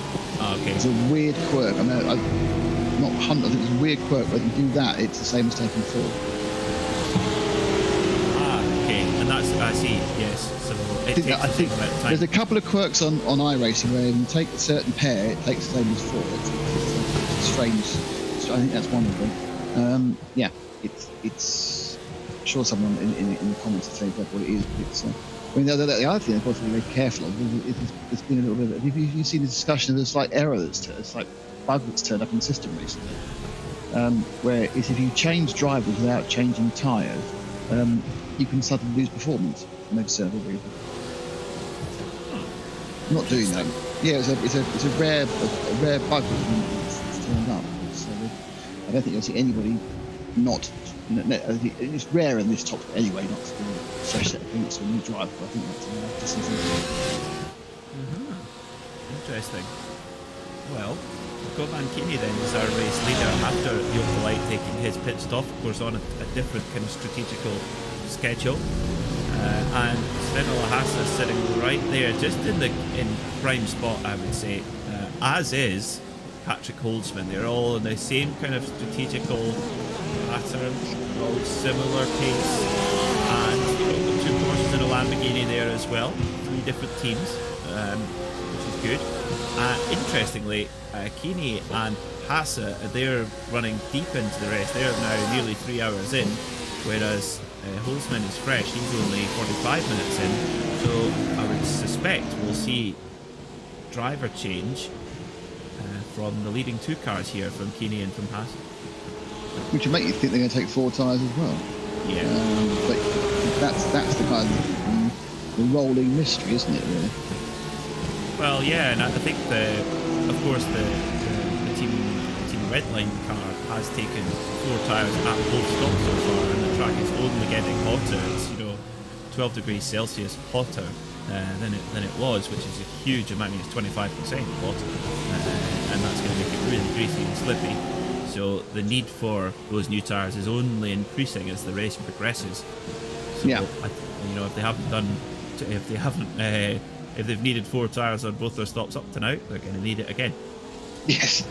Yeah. I mean, it's still waiting. It's really interesting just to see where the Urano car came out. It actually came out in 22nd place. It gives you an idea of how many cars are still covered by just over a minute. Luckily running into about 3 or 4 seconds of free air as well before they beat the first car.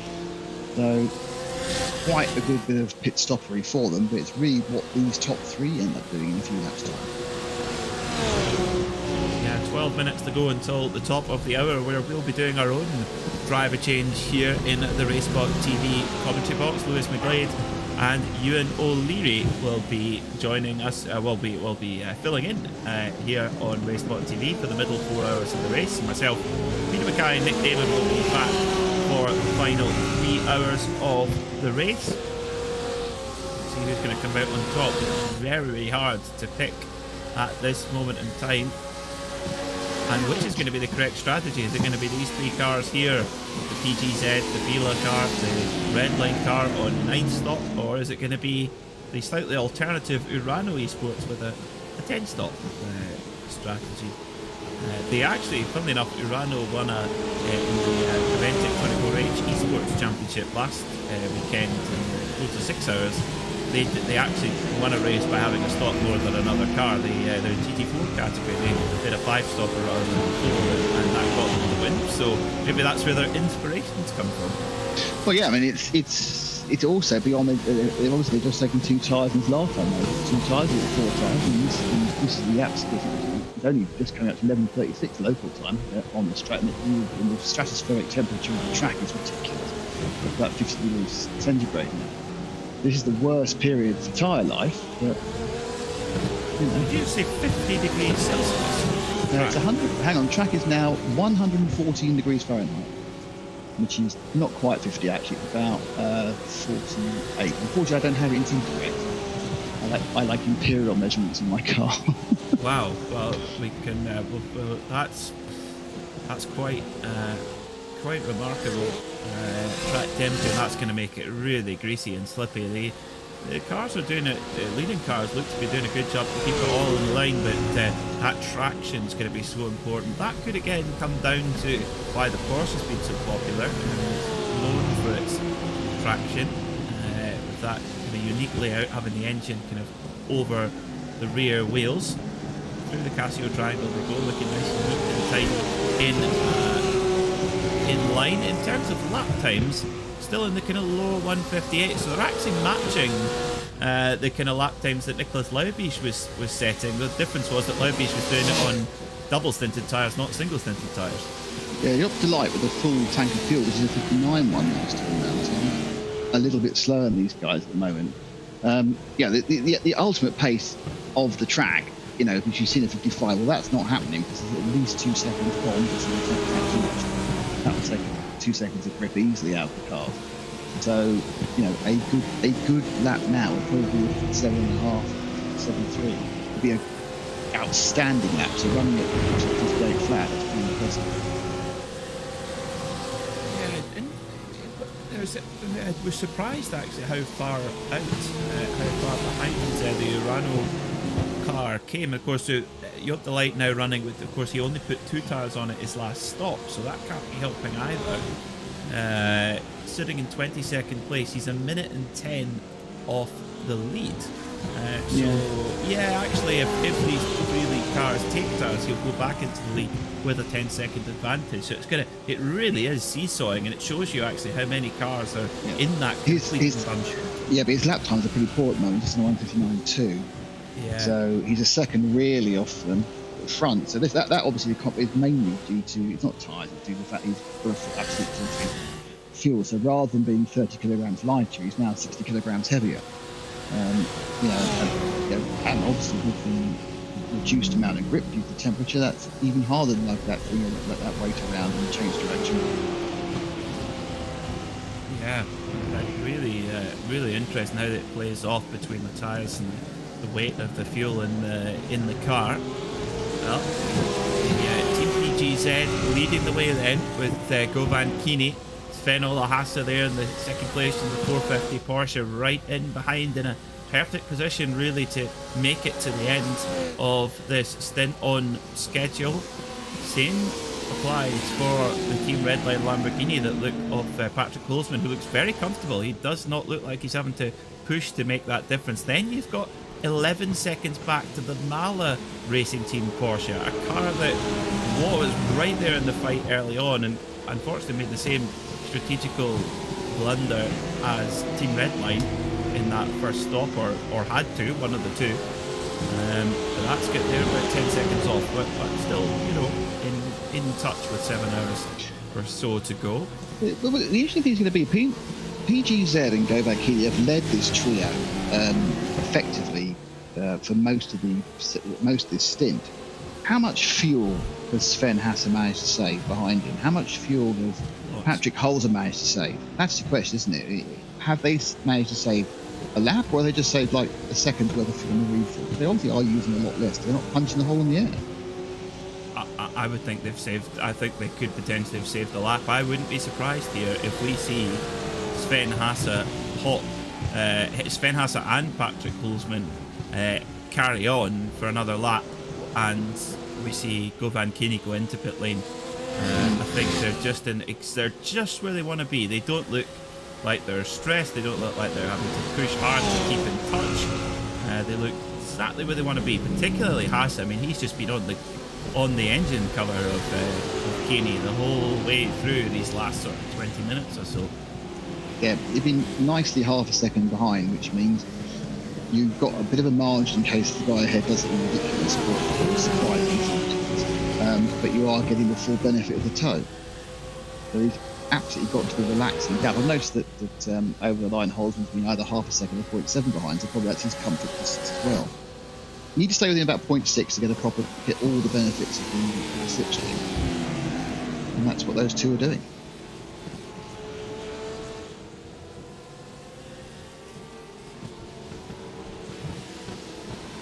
Through the S's. Govan Kinney really is just being the hole punch for these two. He's passing the ways, passing the air. There's the Porsche and the Lamborghini behind him. So thank you very much. We'll just carry on in your wake. There's many hours to go before we have another one.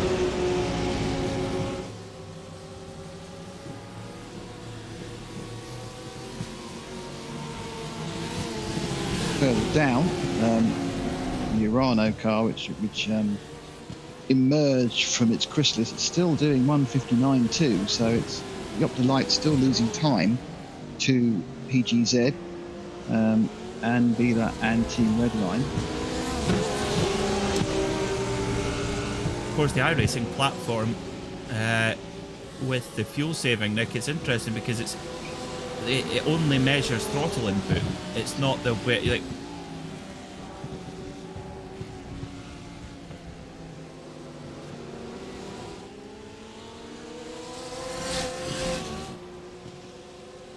So, yeah, I mean, it's interesting how the fuel is calculated. There's a couple of misnomers about fuel calculation in iRacing. I was once told that it didn't take account of short shifting. Apparently it does.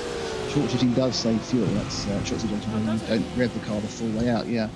There's a kind of rumours about what will and won't work, but short shifting does work quite well. Obviously, most of the UK, you're quite right, the coast where you're used to say it looks the short position, measures that as the fuel intake, and it just lift it through. See, I'd heard the opposite. I'd heard that it didn't measure the. No. I was told, absolutely. I was told that by someone who's got a 7,000 rating, and I have the advantage of talking to some of the iRacing developers who are friends of ours. In fact, one of them was a guest in the comms box at Petit Le Mans, and I've asked him a few questions about things that I'm not allowed to give the answer to, but I can answer that one, and it does actually calculate short shift. I think it perhaps doesn't have the effect people might think it does. It's got a small effect in fuel saving, but obviously, yeah, as I said, the big way you save fuel is lifting the coast, which is, you can save so much. Even I saved a lap of fuel. I did a 6 hours Monza last week, and I managed to save a lap of fuel doing that in traffic. And I keep saying even I mean, I've been racing for a while.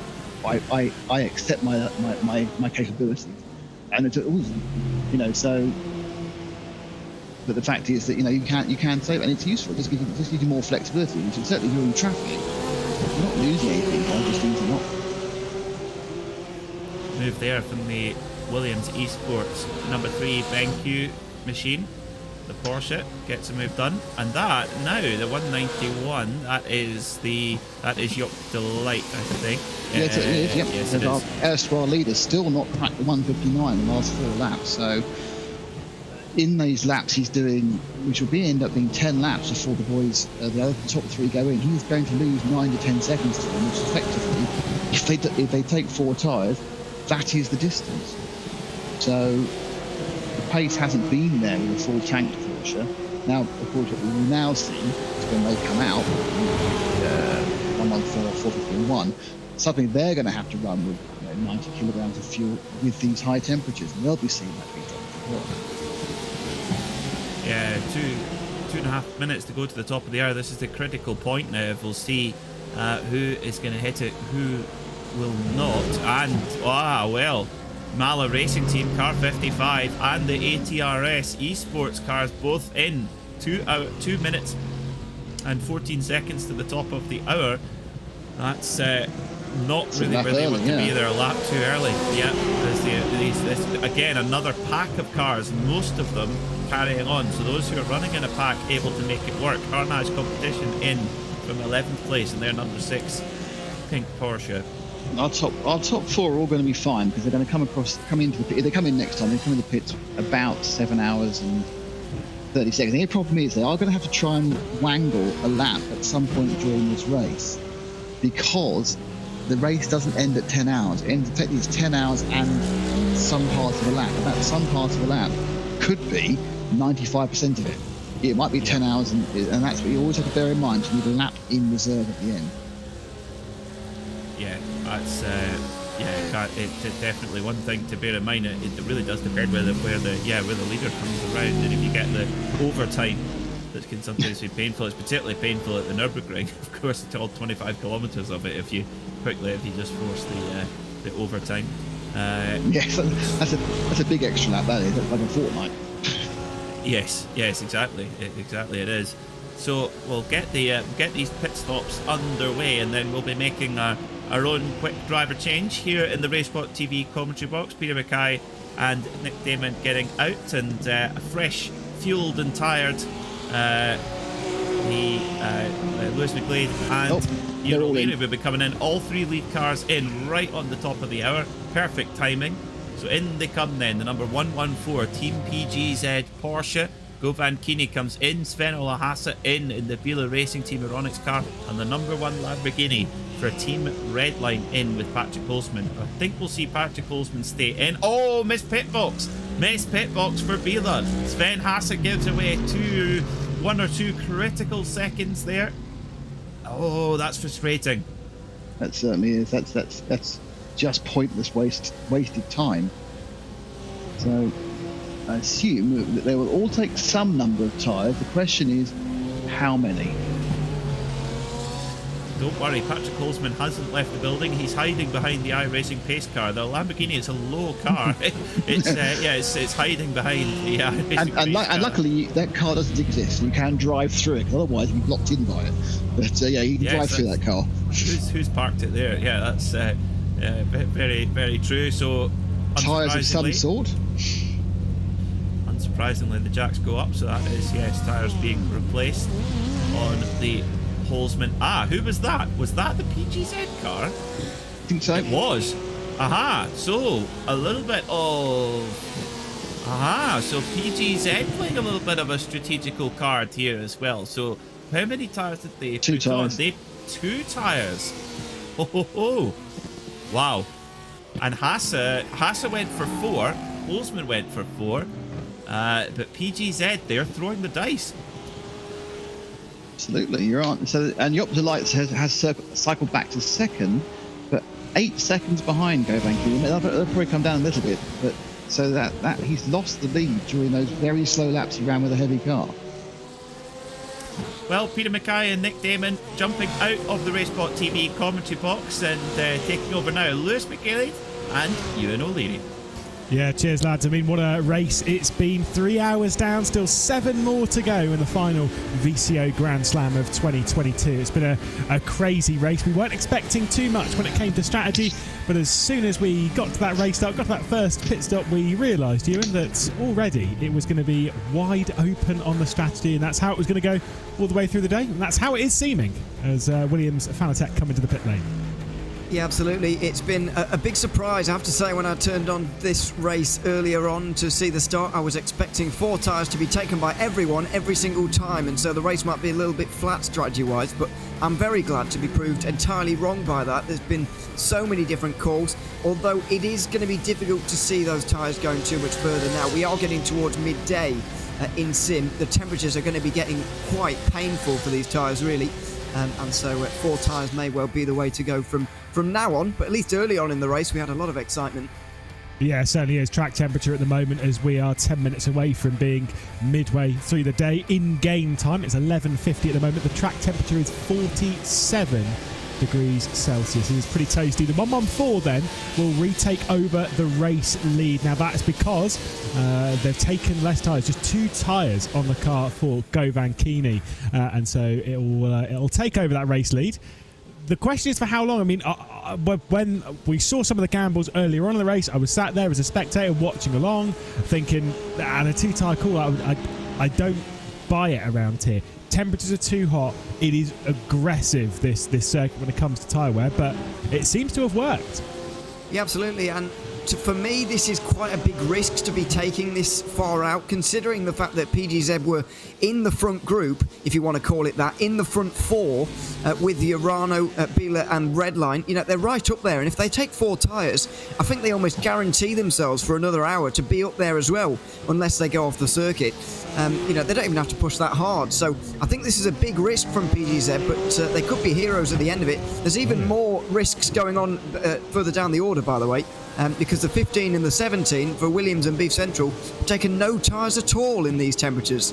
Yeah, that is, I say, big risks. But the thing is those tyre calls and whatnot, they're not calls that you kind of just make completely on the fly, because you can't just make it up as you go along on that. No. You have to be running to a game plan, right? And so you'll hopefully will have already had your strategy worked out for the most part through the race. Obviously you adapt ever so slightly to the conditions, but I've always said when it comes to saving tyres through a stint, if you're going to do a no tyre stop, the most important laps are those first sort of 10 or 15 laps on those tyres, because if you overdo it then you're going to be overdoing it all the way through the stint. If you can manage yourself straight from the off, that's where you can make the tyres last their while, or at least control where the wear is.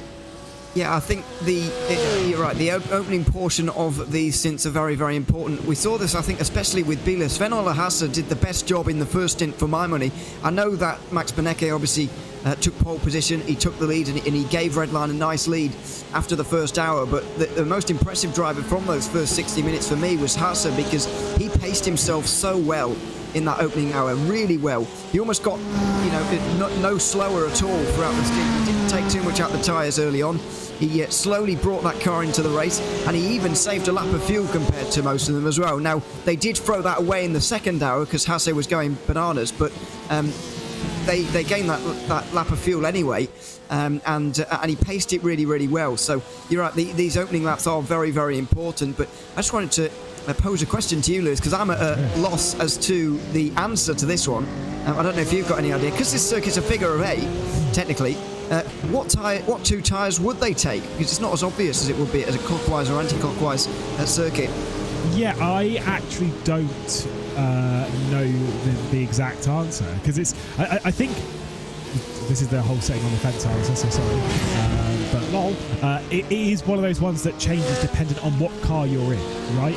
Because not every car wears its tyres equally. That can come down to obviously the setup that you'll be running, but then the weight distribution in the car, how it goes through corners, where, and so that will wear out each tyres differently. I would typically suspect that you'll be changing depending on how much you're wearing front and rear, rather than left and right.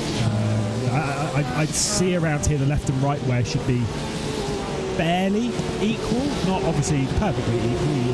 You'll wear one side out more than the other. Normally it's the front left, the left side tyres are getting more.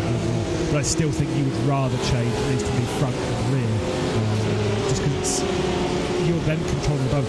The things that I've always said when it comes to sim racing, or just generally doing endurance racing, I don't like the two tyre call as a driver, because it changes the balance of a car to a point where it is inherently unpredictable. You might get into a car where you change front tyres, and then suddenly you think, oh, I'm going to have loads of front tyres, when actually you end up, for whatever reason, you actually might end up understeering or oversteering, or at the worst point, a mixture of both, to be perfectly honest, where the car will understeer into the corner, or oversteer into the corner and understeer off of it. You've got the front and the rear fighting for grip constantly. I don't like that balance. I can certainly understand it. I can't say I've ever done the two tyre call myself. It's normally 4 or 0. That's true as well. Just to keep things even. I do certainly get the theory behind it there, and I think these drivers certainly, since they're more talented than us, they're capable of dealing with this. So when you look at the guys like we're seeing on your screen right now, Joop de Ligt has only taken 2 here. You're watching an unbalanced Porsche right now, and you wouldn't be able to know really if we didn't tell you, and we could trick you into saying that car has taken 4 tyres, to be honest, because it's not obvious in the balance, but just visually looking at de Ligt going through here. Now clearly he's not as quick. Sven-Ole Hasse is a lot quicker right now, and he's applying a lot of pressure, but the balance isn't actually that bad because the drivers are obviously so good. I mean, the last lap time for him is still a 1:59.4, which, to be perfectly honest, at this point of the race, is fine. Like, comparatively to others around. Now, sure, Holtzman did a 58.8. You're talking 6 seconds a second there, right? Between someone on 4 fresh tyres versus someone with 2. I think Joop de Ligt's going to be a bit of a sitting duck momentarily, as we'll race our way back down the hill on the start finish straight towards T1. But the pace seems absolutely fine. Now, this is about what Sven-Ole Hasse does at the moment. Is he going to go for an overtake? We've not really seen this. Looking over the previous few stints, exactly what we've just seen there. Lifting out, saving fuel, trying to play the longer game, not risking anything when it comes to a move, but also, crucially, not going offline to destroy the tyres and saving those precious litres. Yeah, absolutely. I still think fuel saving has more of a role to play later on. Maybe it's not going to be the big discussion right now. It's all about the tyres and the temperatures, which are soaring right now at midday. But I think the fuel discussion is going to come back later on when Peter and Nick get back for the final 3 hours. Fuel's going to be one of the big discussion points, because I can see this race going longer than 300 laps, and these stints are about 30 laps that these guys are managing right now. All of the main contenders, apart from Urano, of course, who are doing something wildly different, and we're trying to work out what they're doing. But, oh dear, Zenith, I think this is. Yeah, 100% sure. You are right. Good effort. Indeed, Zenith coming through 130R. Didn't know there was too much damage on the car, though, so might actually have gotten for the most part away with it. Yeah, maybe, but there are no small accidents at 130R, so they'll really have to be looking to get away. Let's see. Yeah, just drop the rear. Oh, wow, okay, now, they did stay out. There is a sizable amount of damage on the front end, but thankfully, as everyone knows, when it comes to a Porsche, the engine is not in the front. It's not really in the rear, though. We won't talk about this one. All of the Porsche fanboys will come after me. But it's... I think it is, I say it on pretty much every broadcast. I'm pretty sure it is defined now as mid-engine, isn't it? I think so. It's certainly not as far rear as it used to be. No, absolutely not. It was nearly not part of the car anymore back in the day. But yes, I think it might just about be classed as mid-engine these days. But either way, no damage done to the engine there, as you say. Right. And they stayed out. I honestly, I don't know how, because despite, yes, sure, you're not going to get any engine damage, but the aero damage that you should get from that, I mean, that car realistically should be written off. Alas, it isn't. They are still going. I've got to give a shout out, by the way, to the qualifying session they had to have got up to second, I believe it was, in that qualifying session. Starting from second on the grid, if I remember correctly. Is that right? Yeah, it was. Yeah, I think I'm pretty sure it was second. The only problem for them was, and is continuing to be, I think, is the strength in depth for that team, but also the race pace. I think more pressingly, the race pace is not quite as good as those who also qualified around them, because by the end of the first hour they were already outside the top 5, and then when they tried to double stint their tyres at the end of the first stint into the second hour. That they were all over the place by the end. The tyres were gone and they had to come in a good 7 laps early. Unfortunately the race pace is not quite as strong as their qualifying pace was. But you're right, it was a really good performance from them in the opening session. Yeah, like I say, it just gives a little bit of a boost of confidence. Whilst we're seeing these two battle, there is a trio that are quite close, 7th, 8th and 9th. I'd say trio, but we'll make that 4 because I can't count, apparently. We've got Beef Central, Mag Performance, SRT, Williams Esports Razor and the ATRS Esports team, all coming in at slightly different times that pit window sequence, but all found themselves towards the back end of the top 10, so suspect there'll be a lot of battling between them. I'm also curious, now most of the cars that we see here, right, Rob, a little bit on the broadcaster, Sven Alhassan's going to go down the inside, going into the Casio triangle, and will take over second position for the Biela Racing team. That was a good move. Now, will there be the fight back from Joop de Ligt coming down into the first corner? You'd have to say it's on the cards. He's in that slipstream. He's going to go to the outside because of the defensive move being taken by Haase as they head down into that first corner. He's on the outside for Urano. He's going to back out ever so slightly and will hold third as Haase takes over that second spot and eyes up a potential gain up towards the race lead. When we're speaking of the cars, though, Porsches are pretty much everywhere, with the one really key exception. Right? Now, we know that BS competition, etc., there's a lot of teams that will stick with the Mercedes brand or BMW or whatever.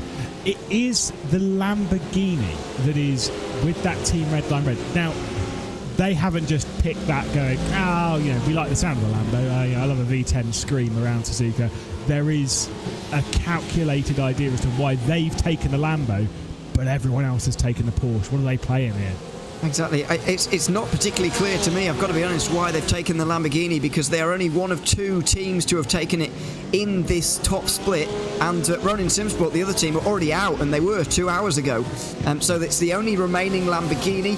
The next running non-Porsche is down in 18th position, nearly a minute behind Redline at the moment. They're outperforming every other non-Porsche by a mile. I don't know what they've seen in this car compared to everybody else, because clearly the Porsche is the way to go. It wouldn't be the case if so many other teams hadn't picked it and so on. So, I'm not entirely sure, because it's been BOP'd itself. It's not exactly been left alone. Yeah. So I don't know what they've seen in it, but clearly they're making it work. I was going to say, clearly they've seen something that's been like, actually, we'll take that on. I mean, the thing is, obviously each car has its own difficulties as to how to drive it and where the car is strong, where the car is poor. Fair enough, we all kind of know that about these GT3s by now. We've seen them race time and time again. The Lamborghini is in the same vein, oddly enough, as the Audi R8. Again, kind of same philosophy basically on the design of it being quite small, almost a little bit, for want of a better word, almost a little bit fat. Comparatively to its length. Obviously V10 very, very low. It doesn't really like curbs very much. Now that's the thing around Suzuka, is that you do use quite a lot of them. So clearly they found something in the setup that was like, this now rides curbs beautifully and we can take big advantage of this car. And also it can be not just down to its 1 lap pace, but also down to a longer race stint, how it burns fuel, how it burns its tyres comparatively to the Porsche. Yeah, and also it's been quite a long time since a Lamborghini won one of these big races in iRacing. I can't quite remember. It could be Daytona the last time I really saw a Lamborghini contending for over. I know PGZ raced a Lamborghini. I'm pretty sure they raced a Lamborghini at Daytona, and they were leading after 14 hours or so. I know things didn't go well in the final half of that race for them, but it's been a very long time since I've seen a Lamborghini contending for an overall victory in an endurance race on iRacing. It's been all about the Porsche and the BMW this year, and that was, in the biggest GT3 race of the year, Spa 24 Hours. It was a battle between those two manufacturers, sort of almost showing what the whole season has been like in one 24-hour race. Really, that did. So, yeah, it's especially bizarre, but it is nice to see. A little bit of contact there between the MAG Performance car of Gabriel Muni and I believe the ATRS car that Rutten is driving. You're absolutely right, though, Ewan. That's typically where you see these kind of years go. Is that if you go and look back through the stats of various years, whether it's last year or not, you will see certain cars that will be at the front and then certain cars that will be absolutely nowhere. That's why I was so excited with the Mercedes GT3 that was kind of for a few years basically nowhere. Then obviously with the updates, with the new one, etc., it starts to move its way back forward and we start to see it being competitive again. Obviously not quite as much around here, but it is kind of one of those interesting things to see. But yes, a switch of position there, but with a little bit of contact between Rutten and of course Mini. That kind of happens a little bit out of the hairpin, obviously, as you're going around that long right-hander up towards the spoon curve. They do tend to rub into each other, but that might have been a little bit too much. No race control though, so who cares? Yeah. Well, not that you can do what you like, but yeah, the contact does tend to happen around there. It's not really a corner, is it? Around there, it is called turn 12, I guess, but it's not really a corner. But side by side can get a little bit physical from time to time. I think it was just a case of everybody trying to power past the MAC Performance number 14 as quickly as possible because it hasn't taken tyres on that last stop. One of very few teams to have done so. We've obviously already talked about Williams and Beef Central not taking tyres, but MAC Performance were another one of those two who have not taken tyres there on that last stop, and basically every driver behind them there were just trying to power forward and power through as quickly as they possibly could. Wonder what kind of extra pressure as well has been put on to the car that's just ahead of what we're looking at here. We're looking at the red line car, but you can see that Urano one in the middle of shot. Any extra pressure onto their shoulders, of course. Vlad Kimichev had such a good stint in the previous stint of this race, but that unfortunate disconnection that's thrown them down the hill. They are still in the race, by the way, but I believe they're down to 20th now. I think Luke Peter has taken over that car, of course, with those issues. I mean, look, they still might be battling for a surprisingly decent position later on in this race. They're still somehow on the lead lap. Don't understand that one, but great effort from them. But big shame. I can tell you how they're still on the lead lap. When as we about to see red line go down the inside here and make the move, are we? No, not quite. So that one will have to wait a little while. When Kimichev unfortunately disconnected, they eventually took on full service. That's why they are up there right now. Basically, they've got an extra pit stop to make versus those around them. So they won't be on the lead lap after that, and they won't also be inside the top 20, probably be outside the top 30, unfortunately. But you are right. There's enough time for them to claw back a decent result here.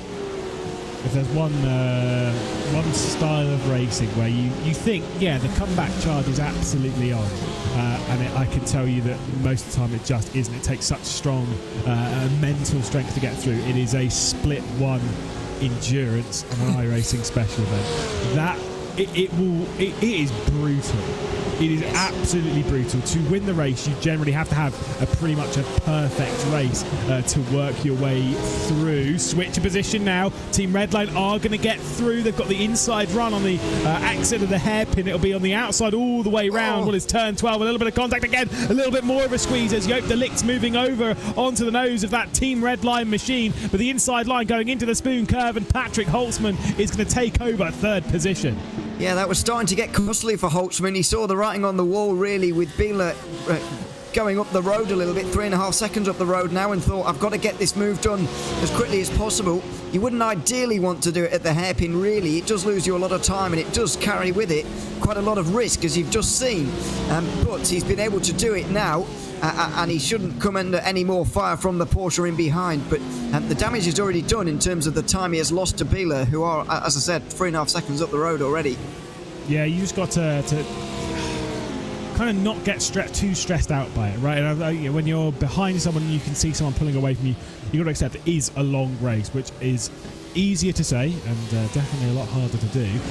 But you've got to use that mindset and again, keep focused on the long game, which Patrick Holtzman and Max Okay, are very, very good at. This is Beef Central, who I believe are trying to make up a position. They've just lost one to the ATRS Esports team, and now they're bump drafting effectively on the start finish straight down towards the first corner, because you can see Williams Esports Razor starting to check out. Sotomuto, after making that move into the hairpin, has started to pull away. That car, by the way, oh no, it was the other Williams Esports car. I was going to say Williams Esports generally, but the Williams Esports Fanatec car, the one that is presently in 5th position, started 42nd in this race after failing to qualify. Not bad. No, not bad at all, especially at a circuit like this where it is so hard to make up places here. So yeah, fair play to them. But Beef Central here, as I mentioned earlier, one of those teams who have not taken tyres on that previous stop, and they're really suffering as a result.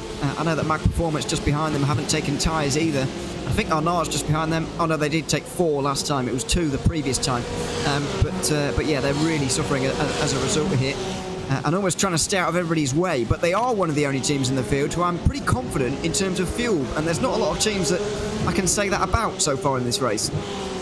No, that is, like I say, that's one of those things that will become clearer, particularly towards the halfway point in the race. But generally, after we get booed out of the commentary booth, that's when it will start to make a little bit more sense. Look at that move though from Antaruti, straight down the inside of Beef Central. That was a big move from the Arnage competition man. Beef Central dropping backwards a few positions, clearly struggling with the balance of their Porsche, and for Arnage competition up a position there. Beef Central dropping back a couple outside now of the top 10. Yeah, absolutely. Arnage, by the way, pitted really early on that last cycle, so they're a little bit out. Oh my word, that's a dive, and you can tell they've got new tyres on because they broke about 50 metres later there. Wow, that was unbelievable confidence from Antaruti to have got down the inside of Mag Performance there. That was an incredible send going down into the Casio Triangle. It might actually open up an opportunity for Beef Central to come through in the background, coming down into that first corner. Doesn't do so. Antaruti, who of course used to race, it might be earlier this year, might have been towards the end of last year, switched over to, I think, pretty sure it was this year, moved over to our large competition. Used to race for German Sim Racing, of course. Did qualify quite well, did have a car in a decent position in this race, at least for less than a lap. Yeah, I was going to say, it was down into the hairpin where they got absolutely booted off. So I think he'll probably feel he's made the right call. Maybe, certainly in terms of this race, they did make it actually 12 laps in this race, actually, German Sim Racing, but unfortunately, yeah, getting the race off to that kind of start and then trying to continue on afterwards is very, very tricky indeed. And when they did rejoin, by the way, they did clip Team Huisenfeld quite badly, and so yeah, it was that spelled the end of their race eventually as well. Big damage for Huisenfeld, and they've eventually, unfortunately, retired as well. But thankfully, in the previous hour, from 8 to go to 70, we didn't get a single retirement, and that's the first time that's happened all race. The 124 has got past the TC Corsa car that we're riding on board with here in the first sector. So there has been a position made up by Ducek. He's behind the wheel at the moment of the Team PGZ Academy car that is now running in 13th. Pretty sure that is for fresh tyres on that 124. I believe so.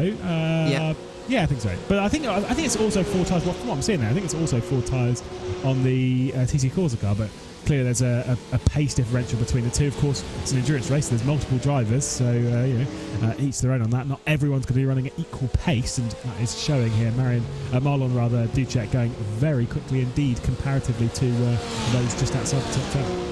Yeah, the 54 put on a very interesting strategy call earlier on, and they were one of those teams that also to put themselves very safe in terms of fuel. They did a good job in fuel saving in the first couple of hours. Unfortunately, they've thrown that all away a little bit because I think they were suffering on one of their tyre sets recently, and so decided to cut their losses and come into the pit lane early. I guess they know that they can save those laps back again later, I guess. But yeah, they've got themselves quite far up the order from where they were at the start of this race, and very much in the conversation for maybe a top 10, although that position is more than 20 seconds in front of them right now. I think there is genuinely probably about 25 cars that are still going to be talking and getting inside the top 10 later. Maybe and that more. Sounds like that sounds like an overreaction, but it isn't. There is so many drivers so many teams, right? I say drivers, so many teams that can work their way up.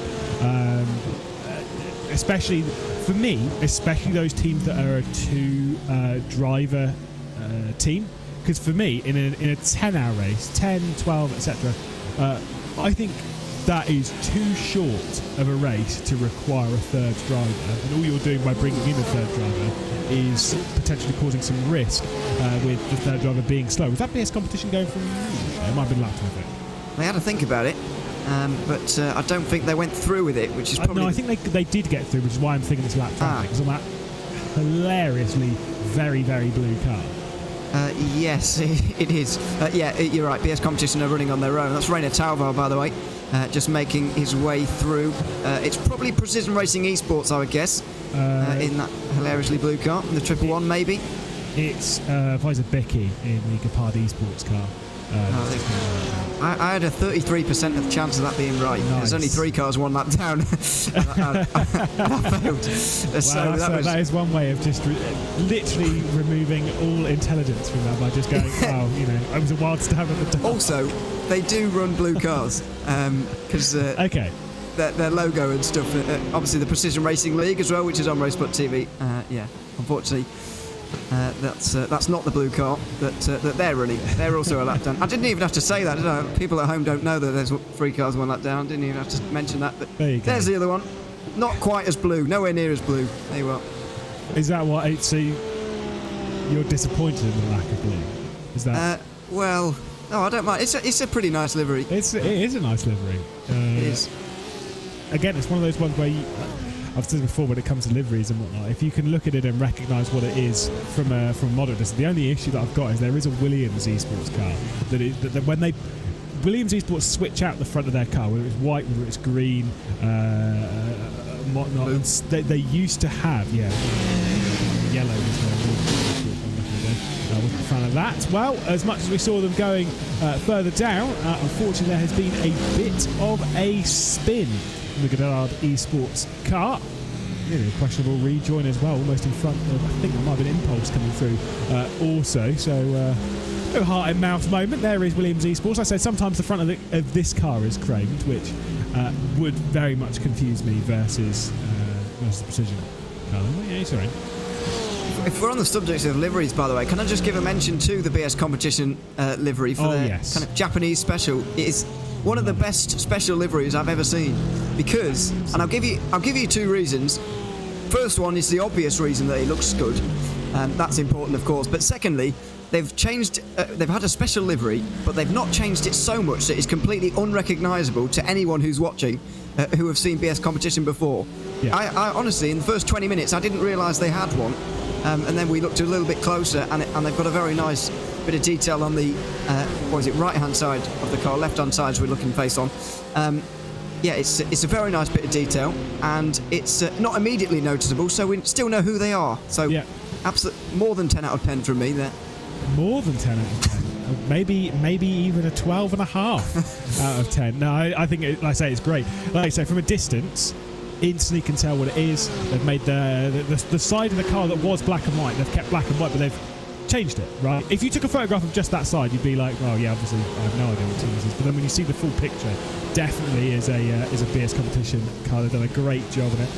Absolutely agree. Looks fantastic. Unfortunately, isn't running in the position that we would normally expect from them. There is a good look at the side of the 89. Yeah, I'm all about that. I love special liveries. I think last year, I don't think they still do it, but Vila Racing, they used to be fantastic for it, because they would add tiny details. They would switch out tiny things on the cars dependent on what round we were at and what track we were racing at. And it was a subtle change that, again, from a distance, you would just think, oh, it's just a Vila Racing livery, kind of 50-50 on it. But when you look closer and you see those kind of details, absolutely adore it. Here's Marla, though, trying to work their way past inside the top 5 now. They go. Marla moves their way up. I can only assume that Williams Esports might have, to some degree, let them have that one. Well, there's not a lot that they can do, even if they wanted to keep Marla behind. They've not taken tyres on the previous stop, and so they would have a real hard time holding back Marla anyway. They've, of course, got their teammates coming up from behind as well, and I think a similar thing is going to happen when they get there as well. Not that Porsche.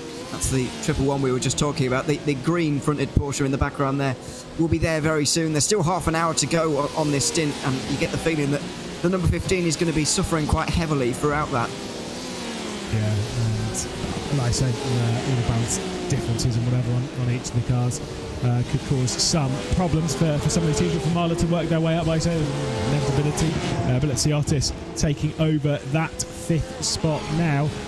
Bit of a larger gap though, around 7 seconds to the car ahead of the Urana Esports Data Group car. The top, I was going to say the top 5, but realistically the top quite a few are all spreading out. It's a 7.2 second lead, which has come down 2 seconds since we joined the broadcast, of course. Don't worry if you're bored about voices already. In about 3.5 hours, Peter and Nick will be back. But 7.2 seconds now is the lead. Then about 4 back is the Team Redline car. About 5 back from that is Urana Esports. Then about 7 back is the Marla Racing. They are spread out inside that top 5. I can assume that Williams Esports fans are probably going to drop off the rear end of that Marla Racing team car based on the pace differential as well. Maybe into the clutch of their teammate Williams Esports Razor car. Point being though is that there are some large gaps. This is about as close as it gets inside that top 10. Our large competition, and directly behind them being the ATRS Esports car. And I say directly behind, that gap's growing as well. Andy Ruti's pulling away.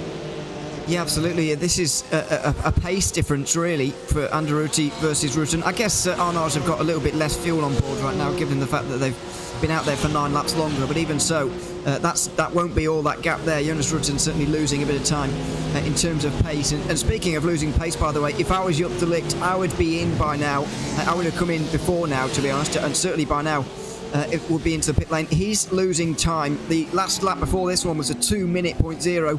He's back to the 59s, a 59.7 that time, but it's still 1 second slower than Redline, 7 tenths slower than PGZ, which is the especially hurtful one because they've also taken 2 tyres on the last stop. And of course, there's no way Urano are going to be able to do this on 9 stops, given the short fill that they did earlier on in the race. So why not come in a little bit early? Just cut this stint short a little bit, cut your losses, stop losing so much time and get in the pit lane a little bit early. They've still got a lot of time to play with here, and so I would have to say I would be in the pit lane if I were them, but clearly they're soldiering on here for at least another 4 laps, which I think they can manage on this tank. When are they expected to go? Well, if they were just going to roll out towards the end, they came in slightly before the hour, right? They did come in quite a long time before the hour. They'd be, if they're going to do 30 laps, which is becoming the norm, it will be lap 111 that they'll be in, and we're currently on lap 107. So 4 laps after this one at the very maximum. But as I said, I would be in now, and maybe earlier than this, but that's too late for that, obviously. I was about to completely disagree with you about it. Obviously, we're halfway through an hour, and there's still plenty of time to go. No, you're absolutely right. I think you've kind of got to cut your losses. If you're going aggressive, that's absolutely fine. They're making 10 stops anyway, aren't they? Yeah, exactly. Like you've already made your bet on that side of things. I kind of try and get ahead of the problem, but then again, we are not on the pit wall for any of these teams, thank goodness, because let's be honest, it would be a disaster. Yeah, I mean, while we've watched a lot of racing, I think our sim knowledge in terms of lap times or whatever would let us down a little bit. Well, mine would anyway. I'll speak for myself then. Mine would. I'm definitely not quick enough for split 1. I can tell you that. No. Maybe split 35.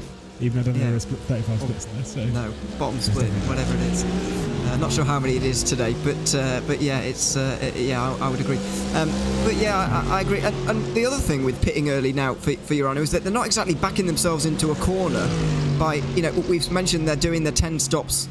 Stop strategy from here on in. It's not as if we know, 6 hours 50 to go, and they basically have to run full tanks to the end just to make it. You know, they've still got that little bit of space for under fueling, and they've still got that little bit of flexibility a little bit later on. They won't back themselves into taking full tanks every time by pitting early either. So there must be a reason for it because I can't see why they would stay out. No, yeah, I mean, like I said, they're running to a number.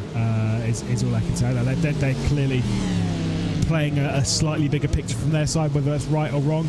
Right now, it could look incredibly wrong, and then in 6.5 hours, it could look very, very right. who knows? They're taking a risk. They're doing something different. So in that sense, I'm all for it because it's pretty boring when everyone just does the same thing. We've jumped back, by the way, a few times to the battle between in big air quotes between the two Mercedes AMG Team Williams Esports cars that are presently running in 18th and 19th. They have been closing a fair amount to the Impulse Racing car directly ahead. That one's being driven by Lewis Woods at the moment. I want to talk about that just ever so slightly because Lewis Woods is probably a name that most of you won't know. Has done an awful lot of road course racing and oval racing. He's actually incredibly good on the oval racing. It's kind of one of those drivers. Now, don't get me wrong, there are a lot these days, especially with how things are on the iRacing platform. The only reason I bring it up is the last time I did any oval racing on iRacing, he absolutely destroyed me in a championship. I finished like 5th and I completely won by a mile. So solid effort. But again, it's that thing of a lot of these drivers take on many different disciplines. How many times we talked about, or spoken rather, talking is not a word, about Sammy Matthew Trogan and his exploits between rallycross and road course racing, and then obviously Casey Kerwin does, he's not in this race, but he does the NASCAR, obviously just winning the in NASCAR Coca-Cola Series this year, but he does so much road course racing. It's the beautiful thing with racing on iRacing is that you're opened up to taking on so many categories and disciplines you may not have done if you hadn't tried it. Yeah, and there's not too many that do both at a high level, really. I guess the amount of time that it takes, the amount of time that you have to invest to being one of the top drivers in road endurance racing. There's so many different categories, by the way, in terms of just road racing, just circuit racing. So we see even drivers specialising in that. I mean, some of the drivers in this race, while they're great GT3 drivers, they might be terrible at an open wheel or whatever. So it just takes so much time to invest, even for people who it is literally their job. There's not enough hours in the day or in life to be able to get good enough for them both to do them at a high level. So it is impressive to see for some of these drivers that they are able to do that. But yeah, we don't see it all too often. No, I think Mitchell de Jong is the primary candidate when it comes to being at the highest level across all of the disciplines, of course. Everything he's done in rallycross, everything he's done in ovals, racing in the NASCAR Coca-Cola Series, racing obviously as it was when he was racing in it last year, the Porsche Tag Heuer Esports Super Cup. Like, again, that's a driver that's mastered. Yeah, and then endurance stuff. And it does beg the question, if everyone is in a Porsche in this race, why don't we have Porsche? Well, it does beg the question, really. We haven't seen an awful lot of Coanda this season, have we? Really? To be honest, not this year. This year, that's what not like in the endurance season on iRacing. I'm talking about generally in sim racing. We just haven't seen very much of them as the two Williams Esports cars switch over. Yeah, just an exchange of positions there. But yeah, we really long to see a little bit more from them in 2022. When you think of their rival teams, some of the other best teams in sim racing that we've been talking about over the last few months as we are getting towards the end of the year now, the likes of Redline and Urano and Apex, they're racing a lot of the time in a lot of different series, but Coanda, while they are not exactly losing their kind of touch in terms of how good they are still very fast when they are in races, but they're not in that many races from what we've seen in 2022, and that's a little bit of a shame. But either way, we'll be seeing them again very soon in something. And by the way, on Mitchell de Jong, I'm pretty sure he still holds the record for the most amount of laps led at the Daytona 24-hour in its history. Definitely, because he's led over 1,000. Oh yeah, it went over 1,000. It might have been this year. I think it might have actually been last year though, because I remember doing the maths on it. I'm pretty sure it was last year. I've got it on I've actually got it on a spreadsheet somewhere. There is a spreadsheet somewhere. One of us has to find it. Massive Mitchell de Jong fan, but I do genuinely have that stat on a spreadsheet that I made because it was my first ever broadcast on RaceSpot 2 years ago. Was it? Yeah. You go, Reese. I'm so bored of my voice now. Obviously, I'm a broadcast producer at the moment. It's that was the first broadcast that I ever did on RaceSpot. I literally just pushed everything out. Right in the deep end. It'll be fine, yeah. It'll be fine. And I predicted all 3 class winners, by the way, at the 6-hour mark. Genuinely, my claim to fame on RaceSpot, because it's been downhill on predictions ever since. I'm not sure any of mine have ever come off, actually. But I can't remember. It's classic. As Urano come into the pit lane, by the way, from fourth position, it is lap 110 now, so they have cut it 1 lap short, but 29 laps on a stint is not exactly unusual. So yeah, they pretty much ran that one out the whole way.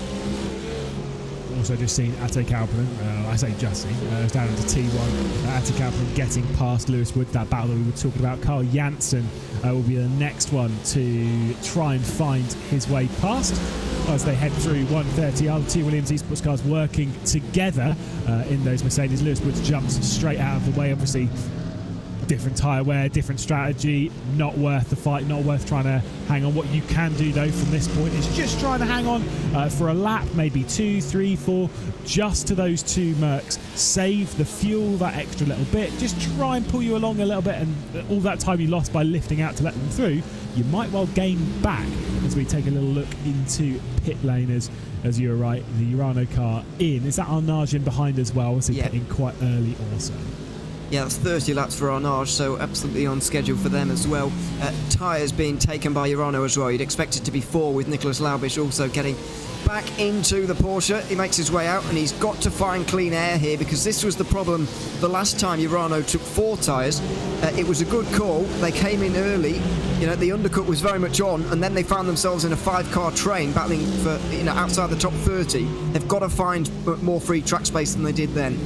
Yeah, they've just come out behind the Brabham Esports car, which I believe is still for position, just towards the back end of that lap. Hunter McDaniel behind the wheel, or then directly ahead of that is the second of the Impulse Racing team, the number 67. So, like you say, having come through the pit lane, has come out into traffic. Now, awkward, but I will say, I mean, if you could see a track map right now, I guarantee there wouldn't be too much clean air anywhere on this circuit. You are going to come out of traffic. It is almost impossible to come out in clean air. I think he's already made up a place, actually, on that Brabham Esports car. That's had an issue. Yeah, maybe that's more accurate. I saw somebody was flying down the order. I couldn't quite work out who. It could have been Impulse, who have found themselves, down in 27th now. Jackie Lotterman. Yeah, so don't know what happened to him, but makes Urano's life just that little bit easier. Yeah, obviously it's trickier to overtake when for one, you've got 2 cars there you need to overtake, so that's not ideal. But when they can slipstream off of each other, it makes it intensely difficult to make your way through now that you kind of removed that. Also, you've got to say, when you come out into traffic right now, there is that kind of like that middle ground. For one, you've got a couple of laps to fire up your brand new tyres. That'll make it slightly different. But also, you're heavy on fuel. Everyone else is quite light on fuel around you. And for the first few laps, that might actually just balance out the pace differential until, obviously then afterwards, once you start getting into rhythm, then you start building up those lap times, and then the traffic becomes a problem. For the first few laps, there might not actually be too much of a problem. Certainly not at this level anyway, where everyone's pretty fast. Yeah, that is certainly true. But we are getting towards the stage of the race also where drivers and teams are being lapped on pure pace. We've been racing for nearly 4 hours now, so not all of the drivers who are lapped down have had spins and problems so far in this race. It's actually just down to pace, so there is going to start to be a little bit of a difference there. And when the margins are so tight up towards the front, any laps spent behind slower traffic is going to hurt you, as that was a half-hearted lunge there from Jonas Rutten on Sami Matti Trojan, but this pass should be made fairly soon. The 15, obviously, as we've said many times, not taking tyres on that last stop. Yeah, and I will say that half-hearted attempt might have been basically a bit of a demise when it comes to decent lap time, because wasn't able to make the move stick coming down into the first corner. Yeah, that's not ideal when you can see how much slower coming off the corner that Williams Esports Fanatec car is. Jonas Rutten all over the rear end of Sami Matti Trojan, and no way to make a move. That car behind, that Urano car, is not the one that's just pitted. That is Luka Kita, obviously in the car that Vlad Kimachev disconnected in earlier. That is not for position, that is not a part of this battle, but they are going pretty quick, because Luka Kita is also getting held up by the pace issues that Sami Matti Trojan's having on these tyres. Yeah, sorry, I was getting a bit excited there, but that is indeed Luca Keita just in behind. Laubich is not losing time as a result of this, didn't go a lap down, but Keita certainly is. He's not long out the pit lane, actually, on fresh tyres, but ATRS have done it now. Sami Matti-Trojan gets out the way. Luca Keita's probably going to follow through as well. But yeah, you're right, that took Jonas Rutten a little bit longer than maybe it should have. The half-hearted lunge at the final chicane there sort of... Not only did it secure the fact that he wasn't going to get through at that chicane because it was so almost there wasn't enough effort in it almost, but it also ruined his run onto the front straight, so he couldn't do it into turn 1 either. Well, now as Matty Trogan, defends, Sami Matty Trogan's going to try and keep Luca Keita at bay, who is a lap down. Precision Racing Esports are closing in for that position. They might be a lap down, but still they're going to be fighting hard for those positions. The 35th is where that Urano Esports HKM car is right now. Looks down to the inside, gets past Sami Matti-Trogan. It is not for position, but it will certainly feel like it. Had to really make a proper move there, did Luca Keita, to, again, as you said, pretty fresh out of the pit lane. Got to make the most of these tyres before they start to drop off that sort of initial cliff. There's a difficult balancing act there because, as you say, you've got to make use of the tyres while you've got them, but you've also got to pace yourself in these stints and make sure that you don't ruin the tyres by half an hour. So there's an awkward balancing act to be made there, and the amount of traffic around Luca Keita certainly won't be helping him there. Maniti Racing, by the way, just got through on this number 14. We've also seen there, that was Nicholas Mateo now at the wheel for Maniti. We're not too far away from them stopping either, about 5 laps away, as the next cycle of stops is really going to begin in that space of time. Maniti going to be one of the first to come in. Yeah, did just get, saw that move from our Nars competition. That was Nicholas Rubelar getting past the TC Corsa Esports car. That was not the one that has recently pitted. No. This one is staying out, is not coming to the pit lane yet. That's the teammate one. That is in I think it's the number 18, isn't it? Which in-game is the number 100, which is great because in-game the Nicholas Rubelar one is the number 6, but also it's the Arnage competition number 18. Very confusing when they put those numbers in, those team names. If you're in game and whatnot and you can actually see the team name, it's very irritating and confusing, so that's fine. Just confuses me very, very easily. But alas, going off topic, there was that driver switch in the other Arnage competition. It wasn't number 18, which one was it? 23. Yeah, it was 23, wasn't it? Jimmy Antunes getting behind the wheel, obviously taking over Mando Riti. Yeah, so Antunes started that car earlier on, did the first couple of stints, and now he's back again to presumably do another couple of stints. It's Matthew Dentich applying the pressure to Sam Critter here for 17th place. This is the other Urano car. This is the number 90, one of their Mercedes that they're using here this afternoon. Gonna have to do a little bit of defending into Spoon Curve maybe.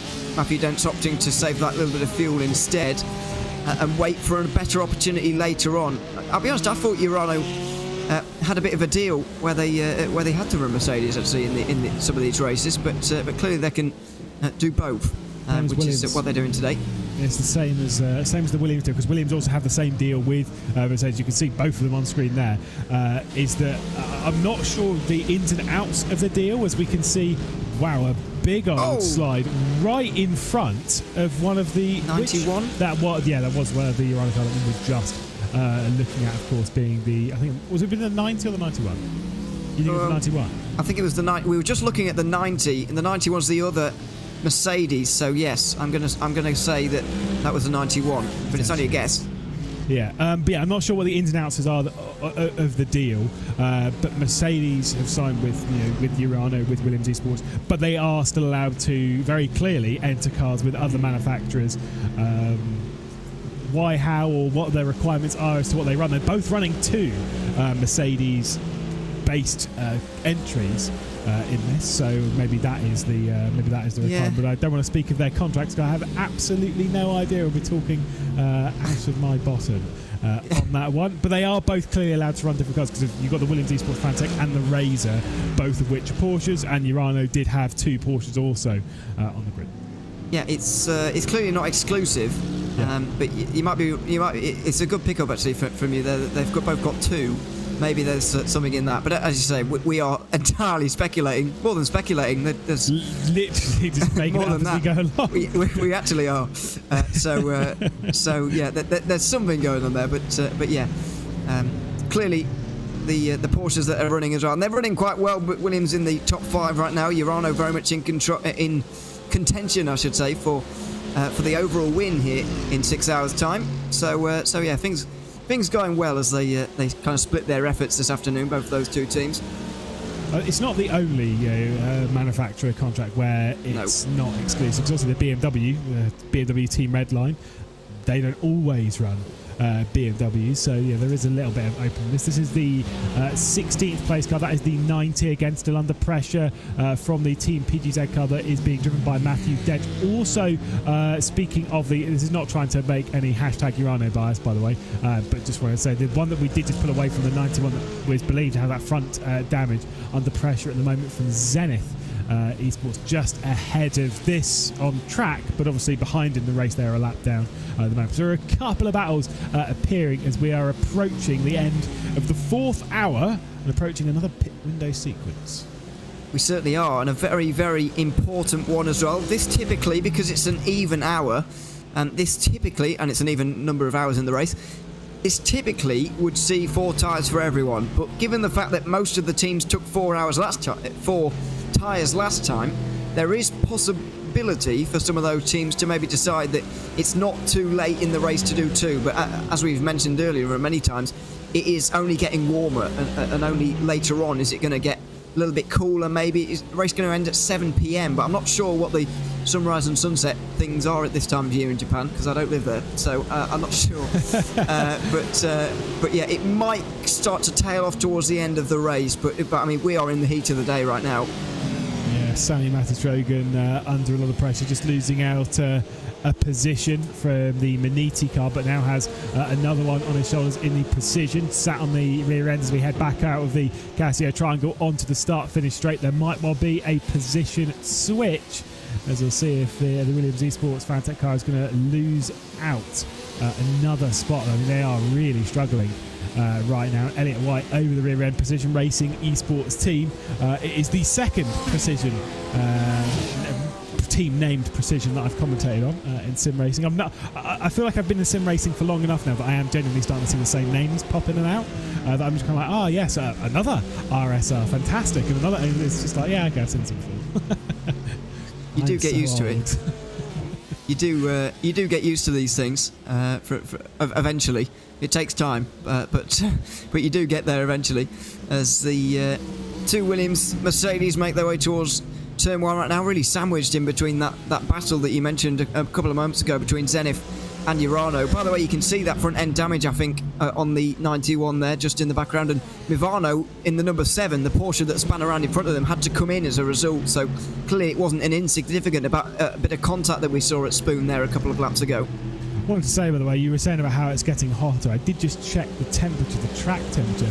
Interestingly, even though we've not had much cloud coverage, the temperature has actually come down on track 2 degrees. It's 45 wow. now, which typically only really happens when we have any decent length of cloud coverage. That's what tends to cool the circuit down, but it's not really happened. But the track temperature has come down a little bit, which might again keep the options open for a 2-tyre. Do you think Elliott White and that Precision Racing Esports team's trying to really attack now based on the size of that gap to try and get himself what size is the gap between the two of them? Obviously, the Precision Racing Esports car is a lap down, but it's still trying to get its way past, again, track position, because everyone's on completely differing strategy at the moment. You've got to focus. You've got to be selfish and focus only on yourself, but it's Sammy Matisrogan that's struggling in front of them, and he's losing time hand over fist.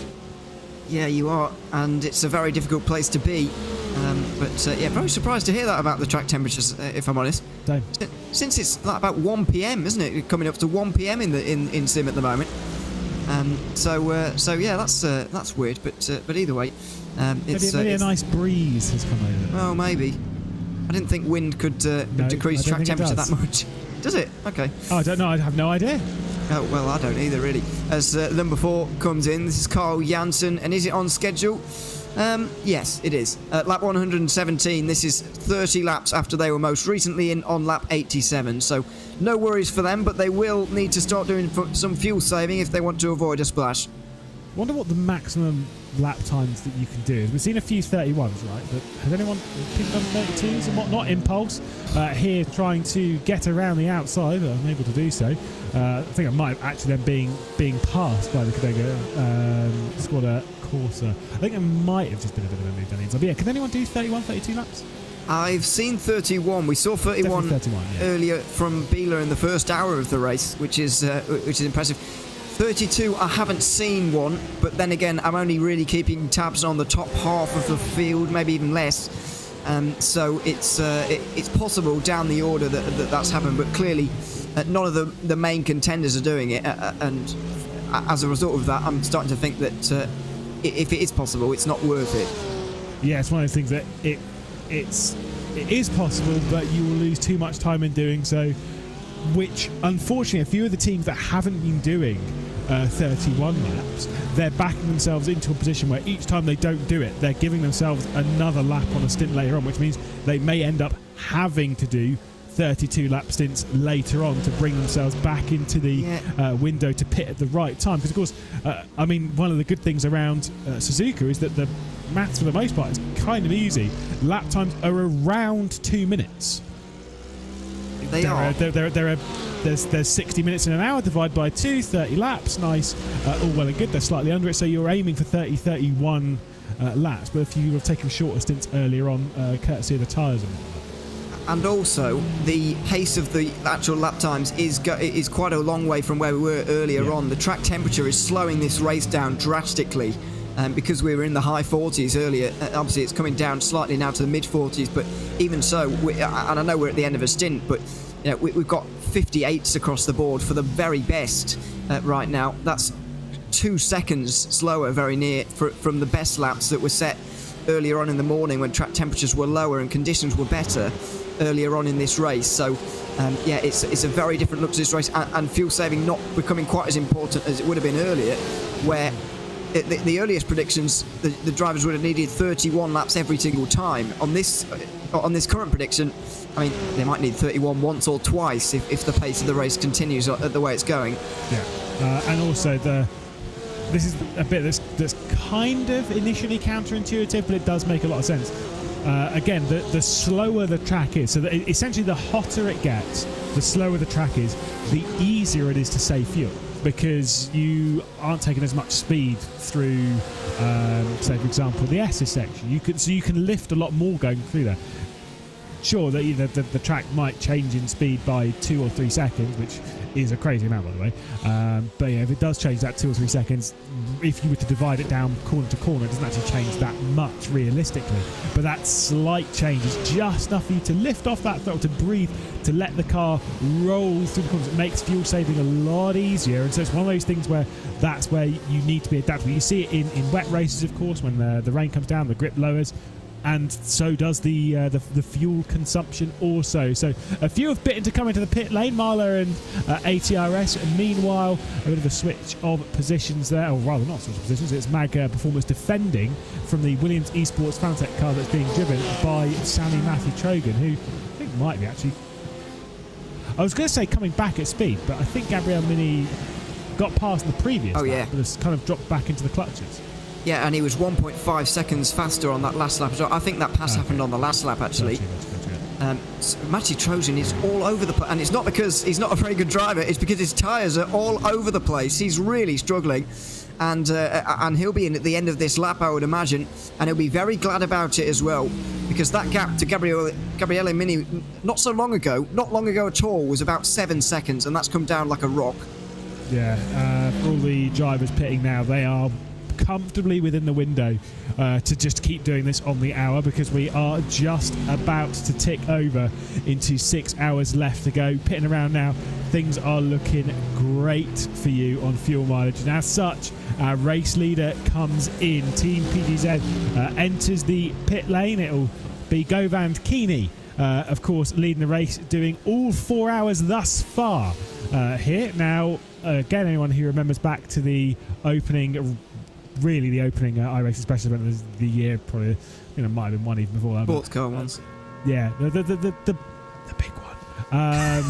But no, obviously the Daytona 24 did 10 and a quarter hours to start the race. I will say he's not solo in this because he would get disqualified if he was solo. So he does have to hand over to a teammate at some point, but is staying behind the wheel of that Team PGZ. I mean, he just loves sitting in a car for a brutally long period and is very good at it.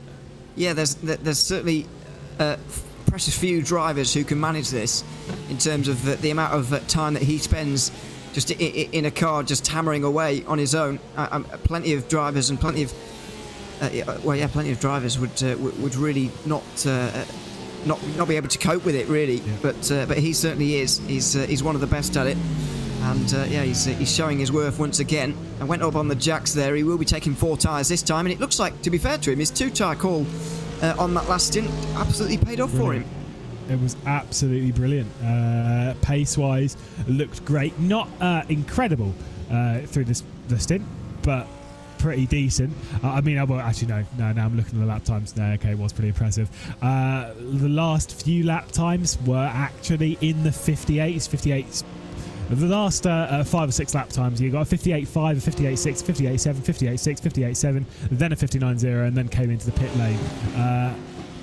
We are seeing those lap times drop back into the 58s, but those lap times were comparative to those that took 4 tyres that were also running in the mid 58s around that time of the stint. Very, very impressive stint there from Go Vankini. Very, very impressive. Yeah, really impressive. And he's still continuing out there as well, hammering away. So, it does just go to show that the 2 tyres were worth it on that previous stint, and he's now given himself a 3.9 second lead over Biela Racing Team Euronics on that previous stop. Luca Vunk's now at the wheel there. Max Benecke is at the wheel of the red line car. Team PGZ's 119 has been able to get itself inside the top 5 right now as well, but they are yet to pit. That will leave Mahler inside the top 5, along with Williams as well, because we are still waiting for current race leaders, Mag Performance, to come into the pit lane as well. And this is a nice, impressive stint from them. Well, it's another 30 laps, but they're just putting themselves even further into the green in terms of fuel. Yeah, we will give you... Oh, go on. They're going again. Yeah. Sorry, they're going again. So they don't really need to do this, but they're just shortening that final pit stop. I think also... getting themselves a little sneaky bit of broadcast coverage as well. Yeah, leading a few laps. It's always a helpful thing to have, especially this late into a race. 4 hours in. By this point, most of us mere mortals would be far enough back that the race leader could make a pit stop and then come out still ahead of you. Alas, not the case at the moment for the Mag Performance team, doing an incredible job. Like I say, waiting for their pit stop, but 25 seconds clear of Go Vankini, which is back with Max Benecke behind Tim Lisdench, who's obviously yet to stop as well in the second of the PGZ team's cars as well. So we'll expect them to return to pit lane pretty shortly. I would say potentially towards the end of the lap, but they're doing a very similar thing as what we're seeing from the number 14. Yeah, they certainly are, just staying out there. I'm not entirely sure how they found themselves on this strategy, whether they actually just have been saving fuel in the 119 there or what they've been doing, but they have fallen away quite a ways now. As you can see, they're already a pit stop and on circuit behind the leaders. But clearly the aim for that team is not to win like it is for the other Team PGZ or the Team PGZ Academy car, which is also ahead of the 119, you would argue. So yeah, there's clearly different objectives there, and they could very much get in the way of some of Team PGZ's rivals as well, but they've not been doing that so far. Williams Esports, the Mercedes AMG cars that they've got switching positions there. Lafuente dropping back behind his teammate Luis Naja, heading down into that first corner. They are down in 18th position at the moment, but again, the second highest non-Porsche in this race. I do believe they still hold that accolade. Yeah, no, they do. That's so yeah, they're at least battling over that race win, kind of. I did always use it when I was doing touring car racing and whatnot. And it was always the front wheel drives, rear wheel drives. and the rear-wheel drives always used to be much faster. So I, being in a front-wheel drive, basically was just all like, right, so a front-wheel drive podium then and a front-wheel drive race, because it's kind of like, oh yeah, there comes a point where it's like you can't fight them, so you have to take those little victories as a sim racer, as a team and whatnot. So in this, to be second and third of the non-Porsches, quite far behind the next non-Porsche, but that's fine. And also ahead of Urano's two Mercedes. Yes. So for those teams, obviously obliged to run Mercedes from what it looks like in this race, as we were talking about earlier on, and they're doing it the best as of right now. 8 seconds is their gap to Alexei Nesov in the 90 there, and it is something to watch between those guys in the Mercedes. It is something to keep an eye on, something of interest, but you're right, they're not exactly in contention for big overall positions as the 14 makes its way out the pit lane. Another 4-tire stop there. Yeah, Andrea Brestot taking over. So first laps, I believe, in this race from them in the MAG Performance car. So a bit of a switch there. I will just double check that one. I do believe... Oh, they started the race, so never mind. I'll back out of that one immediately. Jumping back in behind the wheel after 2 hours out of the car. So it seems as though they'll probably be doing 2 hours on, 2 hours off, 2 hours on, 2 hours off, which I think's a good call. There aren't, like you were saying earlier with, of course, Govan Keenan, there aren't too many drivers that can do too long consecutively in the car and keep the pace up. Govan Keenan, I've never been more impressed with anyone in sim racing, and that is not a joke. Than how this race? I was. No, not in this race. It was Govan Keenan at Daytona. Oh, sorry. Okay. For doing the 10 and a quarter hour stint. Yes. And not only that, but battling for race lead without making a mistake whilst holding great pace. I don't normally give too many plaudits to Govan Keenan, but on that occasion, you can't deny it. Absolutely incredible stint. And like I say, not too many drivers can do it. I always found, for me, the sweet spot was 2.5 to 3. If I went over that, the pace was gone. If I was in this race, and obviously we were speaking earlier about 2 driver setups, and if we were going with that, I would certainly, do 2 stints and then get out in a GT3 race, and it makes a lot of sense to do that as well. I feel, because especially earlier on when a lot of people weren't taking tyres, taking 2. You don't want to send your teammate out on especially not 2 tyres, not really 0 tyres either, really, because that's quite. As in new ones. Thanks for that. But yeah, I mean, ideally you want to send them out on 4 new tyres, and so it makes a lot of sense to drive a change every 2 hours. But yeah, PGZ obviously facilitate his kind of almost. He almost prefers it by the looks of it. He almost prefers not to jump in and out. Almost prefers to. It's almost like a shift at a job or something. He's trying to get it all done in one go and then go home. He wants to go home, and so he's just he's doing all his driving in one, and then he'll be off. I don't know who's going to get in later, by the way. I've not got that information just yet. But Pablo Arillo, I believe, is taking over. As he did, makes sense. He was the one that took over back in Daytona. Yeah, of course. Yeah. I think though, if those 2 made it to the end of the race, I think they were intending to do it just between the 2 of them. I don't know. Daytona. Yeah, did they have a third? No, it was just those 2. And I'm pretty sure that Pablo only took over so that Govan can get off and go and have some food and whatnot, and then come back. Because I think Pablo did 1, maybe 2, I think it was only 1 stint, and then Govan Keenan jumped back in the car. Which, by the way, if you're Pablo jumping into that car, you kind of think, right, I've got all the pressure on my shoulders to not drop it here, because he's done all of that work to get into this point, and now I can't drop it. Did a really good stint. Govan Keenan jumped back in and binned it. Yeah, I don't remember it being quite that early on actually. But I think it might have been before. It was certainly under 10.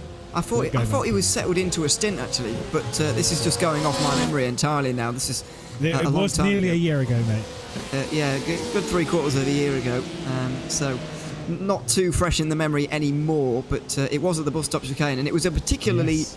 I remember being on the. It's through the night shift in Europe, but I remember being on that one for RaceSpot, and there was a lot of drama in the GT3 race at that time because PGZ were leading, as you alluded to there. They they threw away that lead, and then I can't remember for the life of me which team it was, but somebody inherited the lead, and then they ran out of fuel at the end of that stint.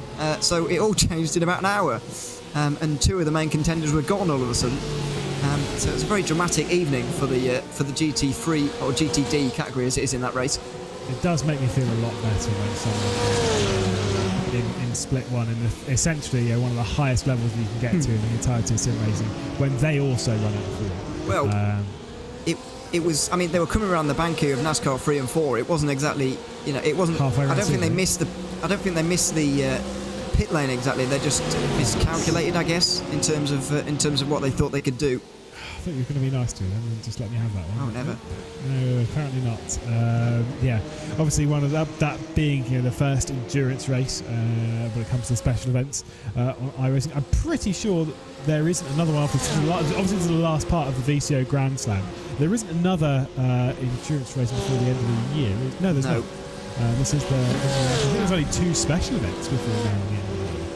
Yeah, well, it's definitely not more than 2. I thought it was 1. There's certainly a very few remaining now. But as ever, it won't be too long until we return with special events very soon again on the other side of the new year. You won't be without special events for too long here on iRacing. You'll be glad to know, and the endurance ones as well, which really do kick off and come at you very quickly in the first half of the year. I always find. There is the Winter Derby and there's the Chili Bowl. Winter Derby is on the 26th of November, and then the Chili Bowl is on in the 18th, just a week before Christmas, on the 18th of December. So there's 2 more special events left to do in 2022. You're absolutely right. Then it'll be January, and then we'll be getting ready for the new year. And 2022 has just flown by. To be fair, as everyone said, the last 3 years really have flown by. The rate sim racing has moved forward in that 3 year, not just in the fact of how much it's moved forward in terms of sponsorship and professionalism and commentators and whatnot. There's a lot more to replace me now, like this Ewan O'Leary guy. Thankfully getting rid of my voice for the majority of sim racing these days, but also the amount of participants in sim racing. We saw this at Daytona this year. The amount of drivers took part, I cannot remember the number off the top of my head, but definitely record breaking when it comes to entry amount. It feels like we break a record every year really with the Daytona 24 hour. We do now. We didn't used to.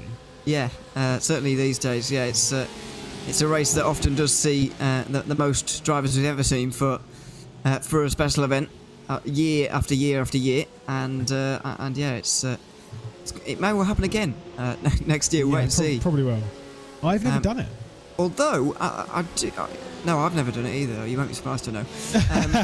But I'd be very interested to know which cars are involved this time. I'm sure this information is not actually known yet by anyone, but I think the new announcement from BMW is. We keep our fingers crossed that hopefully the new BMW LMDH will be in there. Keep our fingers crossed on that one. Not sure when it's getting onto reserve. Very excited for that. Looks good. Looks great. Yeah, absolutely. Looks fantastic. And I can't remember the same level of excitement from the kind of sports car endurance racing community on iRating since I guess we brought the LMP1s in all the way back. 2018 maybe? 17, 18? Somewhere around there. I think it was 18 because it was the year. It was after. I think it was after Audi had pulled us. Might have been after Porsche might have been in there still, maybe. But they left after 17, so yeah, maybe not. I think it was 18. I can't remember. Memory's getting pretty ropey these days, really. You are getting quite old. Thanks. But yeah, I mean, it's as I say, can't remember this level of excitement from the sports car community on iRacing for a very, very long time, and there's good reason to be excited. But by the looks of it, new era coming in sports car racing, and it's going to be very, very exciting indeed. Hopefully entertaining when we actually get there as well, rather than just the pre-season excitement. Hopefully it doesn't all die down when we've watched the first race. Yeah, suddenly you look at it and you think, God, these aren't very good, are they? No, we'll keep our fingers crossed that that's not going to be the case. And to be fair, I just don't see that happening. No. I know there is that whole thing of so much build up, so much excitement. Sometimes you're setting yourself up for disappointment, because it's like you're thinking it's going to be all this and that and the other, and then if it's just a decent race compared to what you normally have, that's a disappointment, because you were building it up as this, that and the other. Open wheel championship at the top of the motorsport ladder, might well have done that in the recent past. Yeah, we're not going to go into too much, but yes, in that kind of vein also, where it's building up expectations. It just kind of, whilst the racing is potentially slightly better than what it was, it's still not incredible, because it's not what everyone was building it up to be. And it could be the same with the LMDH and the hypercar era, but I don't know, there's just something in me that's telling me that that's not going to be the case. With all the manufacturers and everything behind it, with the way the sports car racing scene is going over the next few years, as someone who's been a fan of sports car racing for a while and seeing the ups and downs that it's had, this feels like we are genuinely heading into a monumental up for the sports car racing world. It does. I hope it will match the kind of my favourite era, which is when I got into it, luckily, from like 2015, 16, 17 sort of era, LMP1. It's when I started watching it, and I don't think it's been as exciting since, in my opinion. No, but especially not in that series anyway. Obviously, other series have stepped up to the plate in between those years as well. But either way, that was my favourite era. Hopefully, it can at least match that. Maybe even better it as well. We'll wait and see on that one. But yeah, it's always exciting to have change, no matter whether it's no matter what it looks like, in my opinion, at this stage. Especially considering what we have had in those last few years, as you mentioned. So. There's a lot to look forward to. We'll just have to see how it goes. Change is an interesting thing, though, when it comes to this, because there's some places where I'd be like, oh no, it should be all changing, and there are some places where I'm like, no, kind of not. It depends on how successful whatever it is. Right, for example, like GT3s. Right, how long have GT3s been around now? A fair while. Yeah, I was going to say it's about a decade, slightly over. I think some people, I've gone through phases where I've got a little bit bored of GT3 racing, as we'll see the battle for 7th position. We're in full podcast mode here, I do apologise. iRacing competition making the move there, maybe going in a little bit too deep in the ATRS esports car. That's the switch over for 7th position at the moment. We'll see if there's going to be another switch. You can see a bit of damage on both front and rear of the iRacing competition car that is now driven by Jimmy Antunes. Probably going to be a little bit of slipstream taken up by the ATRS car. It's not going to go for a move down into the first corner. But yeah, GT3s, a decade old. Are we really getting bored of them? I'd say, to be honest, as a motorsport community generally, no, not really. We're seeing more and more of them basically in every series under the sun now, which, fair enough. Some people might get bored of that, but it goes back to like the Group A touring cars and whatnot, where they do just appear basically in every championship under the sun, and that's fair enough, because what you're getting in that category is, in air quotes, budget friendly, because obviously motorsport's still expensive and these are still expensive cars generally, but you're getting that approachability, you're getting that openness, you're getting the balance of performance, and also, critically, we are getting new cars brought into the GT3 category frequently, that it kind of keeps it fresh. It's, whilst you look 5 years ago at the GT3 category, there aren't many cars that you look at back then that are still being competitively raced now, despite being in the same regulations. Yeah, I see what you mean. You're picking up what I'm putting down. Yeah, I certainly am. I do wonder whether everyone feels the same as you do about the GT3s. I feel like it's wearing off on some people. As just to circle back to the race just briefly, I think there's been a possible disconnection for the number 5 here. We are seeing them drop down very quickly down the order. That's Cody Deef at the wheel, or he was, and I have a horrible feeling, that we might be seeing a similar situation to what happened to Vlad Kimichev about 2 hours ago. Yeah, the fuel saving there being done by the ATRS car, Damon Woods behind the wheel. The clutch was definitely in going into the Casio Triangle and the exit of 130R. I've not got a note in game at the moment about Cody Deef, but has taken over 8 laps ago from Sotomuto. I think there's a guaranteed disconnection. It's just waiting for the note to come through in game. But In fact, as I'm saying, it has just come through. Connection dropped due to upload packet loss, so a connection lost on their end, which opens the door for Sotomuto to jump back behind the wheel. But yeah, that's a big shame for a car that was running quite well, qualified inside the top 10, was running inside the top 10, unfortunately no longer. They were running inside the top 5 as well. I think they were 5th at the time. So yeah, a real shame. It has promoted Urano back to the top 5 again, but real shame for Williams there to see their best performing car drop down. Now it will turn to the 15 to see what they can do with Moreno Sorica now at the wheel of that one with 4 new tyres on. So yeah, a real shame for Williams, who are just going to have to build up like Urano, who are down the field now.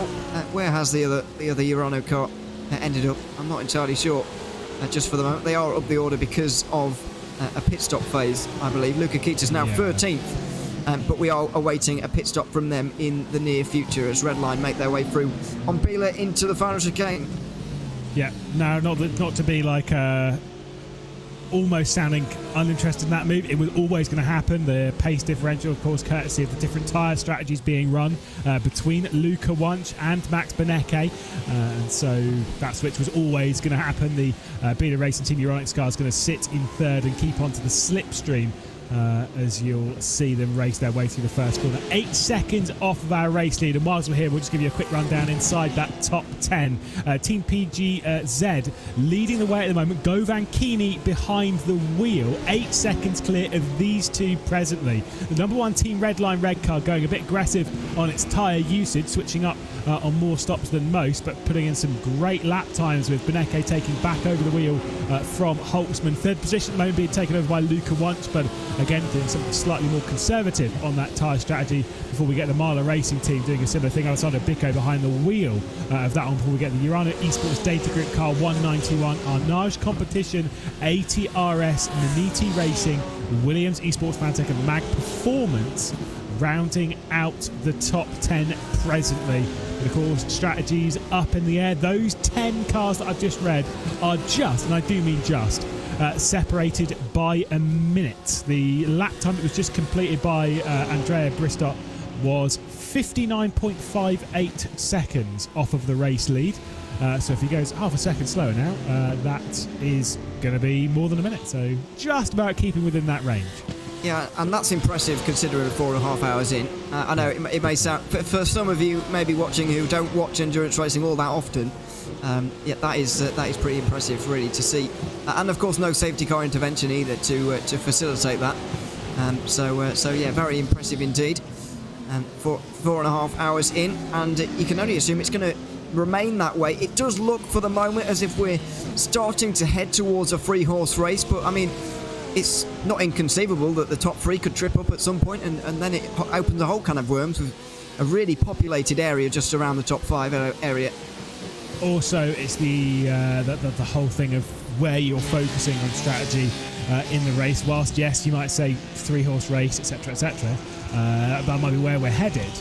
It doesn't necessarily mean that's going to be the case, because those that are the 4th or 5th car that's probably just that little bit outside of it, well, it gives them the option that they can actually take a bigger risk on strategy to try and do something, and it goes under the radar ever so slightly. So there is that kind of thing that might happen. To keep you updated on the track temperature, it's still hovering that 45 to 47 degrees range on when it comes to track temperature. Ambient is 23 degrees, so it's a lovely warm day out there, got to be said.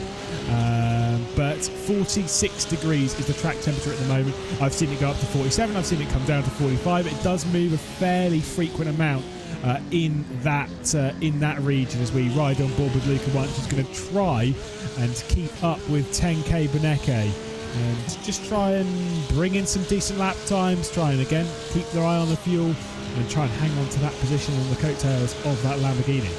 Slight problem for them is that there's a 5-car fight for 26th just up in front here that they're going to have to fight their way through. It's in a somewhat bizarre strange of fortune. Sotomuto is involved in it, which is weird. But yeah, 5-car battle for 26th is not going to be easy to fight through, and Redline could, I don't want to say very easily, get a big gap over Wunsch with a good run through here, but I mean, Redline wouldn't have to do an awful lot for the luck to go their way if it does. and they could come out the other side of this with a good, 2 or 3 seconds. Yeah, the 4 cars involved, like I say, Valkyrie Competition, Leo Racing Team, Cadega Squadra Corsa, and then the Williams Esports Razor car. That's from back to front. That'll be the order that they approach that group in. Not too far on the front of that, as well as the Impulse Racing number 67. So there is going to potentially be some switches in there when it comes to track position. I believe we're going to catch a bit of an interview now, because Carl Janssen is standing by, and it's been an interesting race out there. Of course, Carl Janssen taking part in one of the Mercedes AMG Esports Williams cars. Now, talk us through the strategy that you've been running. Obviously, it does seem like it's a Porsche favoured circuit around here at Suzuka, with the one Lamborghini also running up there. You're the best of the rest, though, in that category. I mean, talk us through the mentality there. Yeah, I mean, we're kind of trying to fight between the Mercedes and the BMW. Yeah, that's kind of our mentality. Every Porsche we get is kind of an extra, because it becomes to the point where you can't keep up. Like, the car is very competitive during the first few laps, and then we lose quite a lot of time after that. And at the moment we're kind of battling Urano for the best Mercedes car, and that's kind of what we're battling with at the moment. How hard is it to keep mentally focused in a race that way? It kind of feels like things are a little bit against you with the speed of the Porsches. Like, so when you get into that middle stint, how hard is it to kind of keep your mind and mentality in the race at hand and focused on what's important right now, keeping the car on the road? I think it's probably during the first few hours, or the first hour or so, it was a bit tough, seeing all the Porsches just run away and then getting overtaken by another and another and another. But right now, I think we're pretty much in a good place. We have quite a bit of fresh air, and I mean, the goal right now is just to beat all the other Mercedeses. So yeah, like, you keep the goal on that, keeping the gap to the car behind at all times, and it becomes quite alright, actually. Is it going to be a bit of an inter-team battle here? We've seen, of course, you big with La Fuente in the number 4. We've seen you quite close to your teammates in the number 2 for pretty much the entirety of this race. Is that going to plan? Are you going to end up racing with your teammate later on, or is this kind of flying formation right now? Just keep working as a team to save fuel and keep the strategy open? At the moment, we're gonna keep working together between the cars and keep the strategy as good as we can and move forward as much as we can. I think that's the best we can do at the moment, and then we'll see during the last hour what we decide to do. But at the moment, we just work together and move forward as much as we can. And I think it's working really well as well. Or also, like, we're saving a lot of fuel between the 2 cars, so like one stint the 4 goes first, and the next stint the 2 go first. So we keep swapping a bit as well, depending on who needs it, and yeah, it's been pretty good. Well, as sim racers go, you're out of the car, which means that you're effectively a strategist as well, a little bit for the team. So we'll let you jump back over to your squad. Thanks for joining us, Carl Janssen from the number 4 Williams car there. Thank you very much. Okay, again, lovely bit of insights from one of the drivers in the race. Do love that we get to catch up with them, and straight after a stint get to jump in and have a couple of words, explain what the mentality's like, and especially in these kind of scenarios where we see them all trying to jostle their way through some of this lap traffic, how terrifying it can be on circuit. Yeah, it certainly is terrifying for a few right now, but this is exactly what I was saying about Redline being able to pull out a margin as a result of this. Look at where Wunks is. He's still pinned to the back of this group, where Max Benecke has been able to fight his way past 3 drivers already. Sotomuto's coming under pressure into turn 1 as well, and he gets past there. That's for a place. Who was that heading down the inside of him? I think it was Alessandro Perotti from the Leo Racing team. That's for 28th, so Sotomuto pushed back another spot, but Wunks has got to work his way past both of those cars before he can get back to Benecke again. And that's a big slide for Muto, who's clearly wasn't prepared to be back in the cars this early. No, he was also assisted into that slide, I will say. Once did get into the rear end, just a touch coming up through the exit of the S's section. And obviously still on the worn tyres, like you say, and wasn't ready to jump in behind the wheels. There's a few issues there for Sotomuto, but that's sometimes the racing that you get. And like I say, being thrown instantly into this battle, I thought he was going to pull away from this group massively, but that shows how fast it is, despite this being a car that was running up there inside the top 5 earlier on before that disconnection. Despite, you know, when you get thrown back into a battle a lap down, they're still going the same speed basically as you are. That's how crazy it is in Split 1, and that's why I don't do Split 1 racing, because it is too hard. Way too hard. It is very hard, but as you say, very close as well, up and down the field. I agree with you. I thought Sotomuto was going to easily work his way through these drivers and make his way up towards the front again, try and come back to where obviously he's not going to get back to where he was, but he could try and make up some progress, but just hasn't been able to do that, hasn't been able to make these passes, and even got re-overtaken by Proti on that last lap into turn number 1, or on this lap I should say, into turn 1. So yeah, finding it very hard, and that's a similar story for I expect to what Luca Kita was experiencing earlier on, although we weren't watching it because there was other stuff going on. He was surely having a hard time in the traffic as well back in the pack, and don't forget it was earlier on in the race for him as well, when everything was even closer together than this. I think many people have a particularly easy time in traffic generally, as you can see. Once again, heading through that first corner once, right onto the rear end of Alessandro Puetti and the Cadega Squadra Corsa car that's presently being driven by Alfredi at the moment. It's tight, it's irritating, it's annoying when you're sat there and you can see these battling ahead.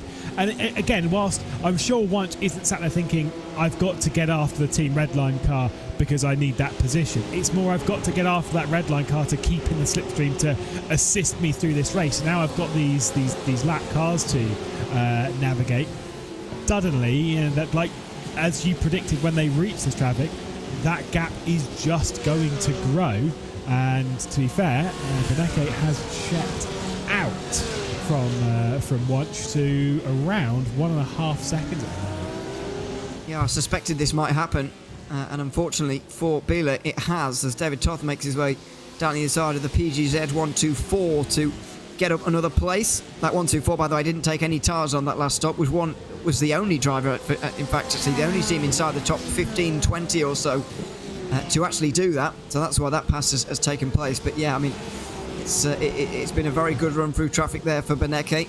Not all luck, of course. He's put his own skill in there as well to make his way through the traffic in the way that he has. But a little bit of luck on his side as well. And Luca Wunsch has indeed lost the slipstream, as I feared he might. And yeah, he's going to have to work hard to get that back again. I'd be surprised if he does. A big bit of panic then, because I just saw 3 BS competition drivers leave the session. Villeneuve, Ray Talvar and Ryan Barneveld all bailing from the session. I thought, well, sure, that's the BS competition car done. No, Jarl Tynes behind the wheel, and Bruno Spengler is still on the server, ready to take in if anything's needed. 5 drivers involved in that car in a 10-hour race. When I see that, when I see a car that has, like I said before, if you want to compete for a race winner list, you're normally aiming for 2 drivers, maybe 3. If I see a car that's got 5 in, that tells me I'm like, they're here for the banter. You know, they're here for a bit of a fun, chill Saturday afternoon. They're going to have a bit of a laugh with it. I doubt many of them have practiced too hard on it. They're just here for a bit of a laugh. That's what it tells me anyway. Could be completely wrong, but if you had that like iRating between a lot of you, you could enter 2 cars. And if you really want to take it competitively, you would you'd split them between the 2. Yeah, I think so. I mean, it does evenly spread out, I guess, between for 2 drivers per 2 hours per driver, so it spreads it easily or nicely in that way. But yeah, it's I think you're right. They're here for a little bit of fun. Yeah. Right. Well, no, yeah, I do. They're just here for a bit of fun. Let's not forget, you can enter 16 drivers into a car for these races. Obviously, nobody's done that, but yeah, they're probably not taking this as seriously as they've taken some of the races this season, as Nevenay Moore for Race Clutch just gets out the way of Van Aars there. Yeah, that was a genuine switch for position for 20 seconds, but you're absolutely right. The race clutch car getting out of the way, essentially. Yeah, I think 5 is, I think, the highest in split 1 that we'll see, really. But like I say, you can enter more. I think for it might be the 24 hours of the Nürburgring, might have been something else, I can't remember. But I have seen a group mate. It was oh no, it wasn't Spa. It was one of the French countryside. Friends of mine and whatnot from Real World Racing and whatnot had all kind of teamed up. They were all from all over the place. They were like, right, we're all going to team up. I think there was 9 of them in the car, and they were just doing it for a bit of fun. And yes, they did bin it a lot. So power to them. It's all about finishing those kind of races, isn't it? Really, rather than especially the 24s. Sometimes. Me and Dan have a contingency plan. Dan Kell, who's normally my teammate when I do any sort of endurance racing and iRacing, we have the contingency plan of if we have such and such damage before such and such point, we alt F4 and go do something else. Don't have that endurance racing mentality. That doesn't surprise me, if I'm honest with you. That is brutal. Well, no, it's not. It's not a bad thing. That's true. But yeah, as I say, no, it's that would be my goal anyway, because I've never done a 24 before. It is something I need to do, but investing that amount of time into one race is so many opportunities to have a go. I don't have the facilities for it. Well, we need to have a little RaceSpot commentators meet-up LAN event endurance race. That's what we need. Well, yeah, we could do that, I suppose. Well, I could hear in your voice oh no, I don't actually. I would do that. I just we'll see if it ever happens. You know how busy people are. But anyway, yeah, it is something I need to get around to doing. I've done 12-hour races and won one in 2. But have you? I have, yeah. You've won more 12-hour races than I have. Thanks. Because you keep running out of fuel, probably. Yeah, that was a 12-hour. That was a 12-hour race. Yes, we were leading. So yes. Thank dear. you. I've not done many 12-hour races, to be honest. There aren't too many 4. about. No. Obviously, the Bathurst 12-hour finished 9th in that last year. Yeah, it was last year. It was 2021. What was my claim to fame in that race? I've told everyone about 1,000 times. Surely you know. I think I do, but go on anyway. Well, of the 2,907 teams that entered across it, only 2 got through the entire race with 0 incidents. It was Enzo Benito and Max Verstappen, who ended up winning in split 1, and then 2 small drivers you might not have heard of, Lewis McGlade and Dan Kell. 0 incidents through the entire 12-hour of Bathurst. Well done. Thank you. Finally, a well done from you and Olivia. Getting incidents around there does mean death anyway, to be fair. Typically, yes. But either way, you avoided death around Bathurst, so there you are.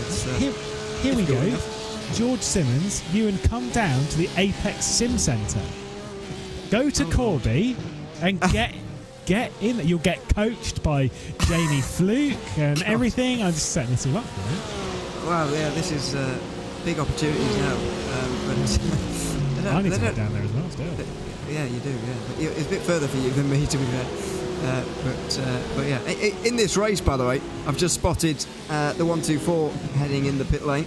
Just as a brief side note, they were out there having taken no tyres on that previous stop, and this is pretty much on schedule for them. Only 29 laps, but they'll get over that. It's absolutely fine. They can run the 29 laps because of where they're pitting, right? So for those that are pitting bang on the hour, they really do need to be stretching it to the full 30 and getting through. But those that have gone on the aggressive strategy earlier on and have already come off of that hour-long sequence, they can effectively do whatever they want. They can do the 20 laps. They can do 27, 28 laps. It's fine. They can burn the fuel. They don't have to worry about the fuel mileage. They can just attack this race. It's where some of those that you might count out using that strategy might actually come back into it later on. Although I will say the pit lane around here is slow and it is surprisingly long as well. It is actually. Not when you think about.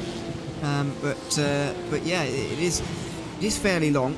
And you want to avoid being in there in any endurance race, no matter how long the pit lane is. So It's something to think about, as Jimmy Antunes is also going to be doing that right now, having pitted himself in the number 23, 29 laps from him as well, but similar story to what you were just explaining. It doesn't exactly matter that they've only done 29 laps there, because they are in a very similar place to the 124. I think the Urano Esports data group car is not a million miles away. I think it should be this lap that we'll see Laubish come into the pit lane.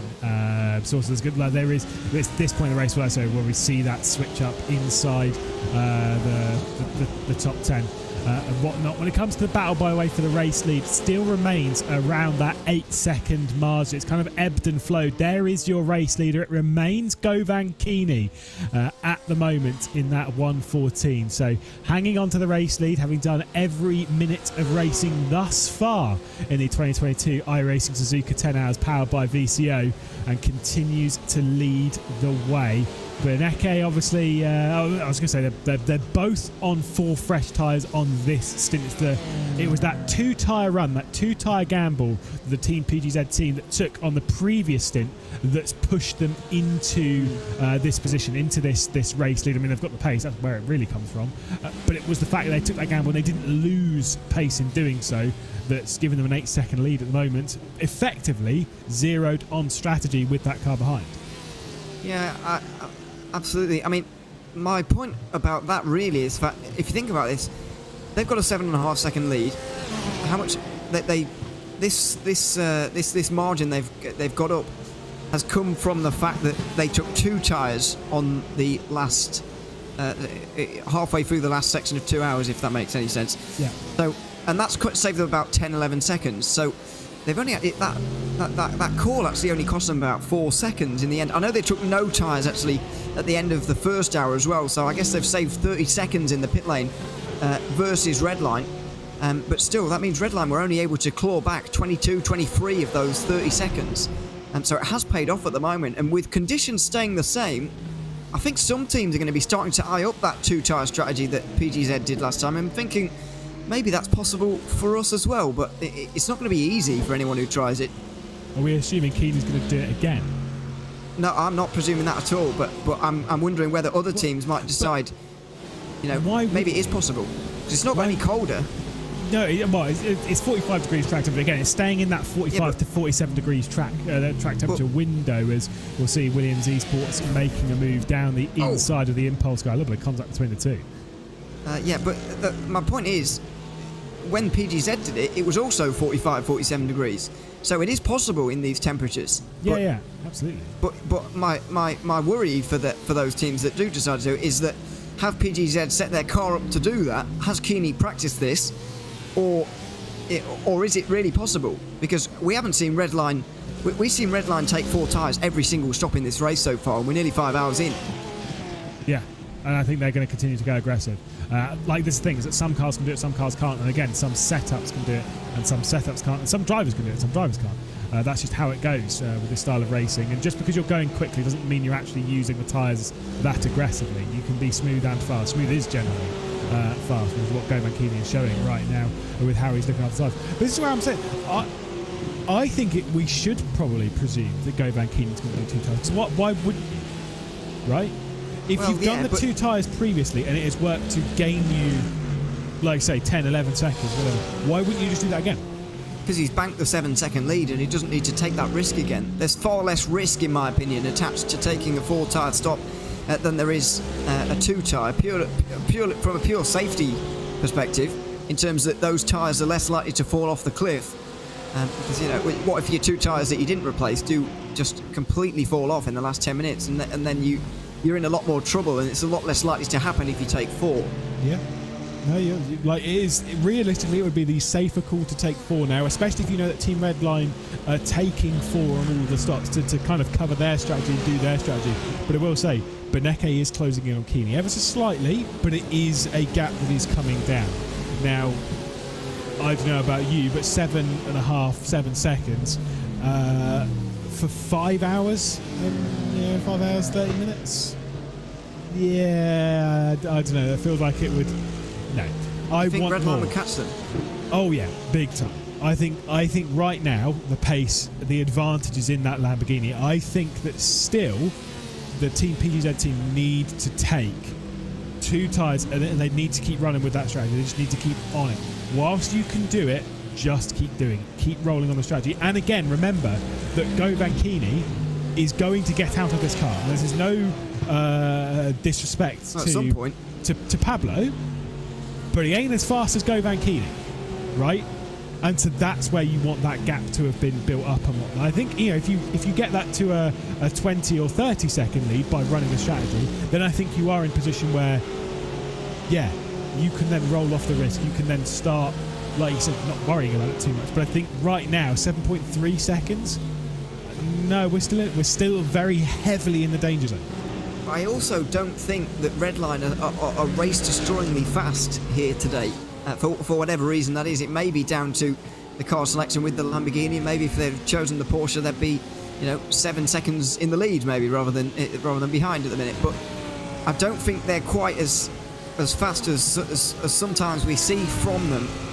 And if you think back to the first hour of this race, Max Bernecke obviously took pole, and he led every lap of the first 30 laps or so that he did out front. But he can only gain, despite being in clean air the entire time, he almost came under no pressure from anyone.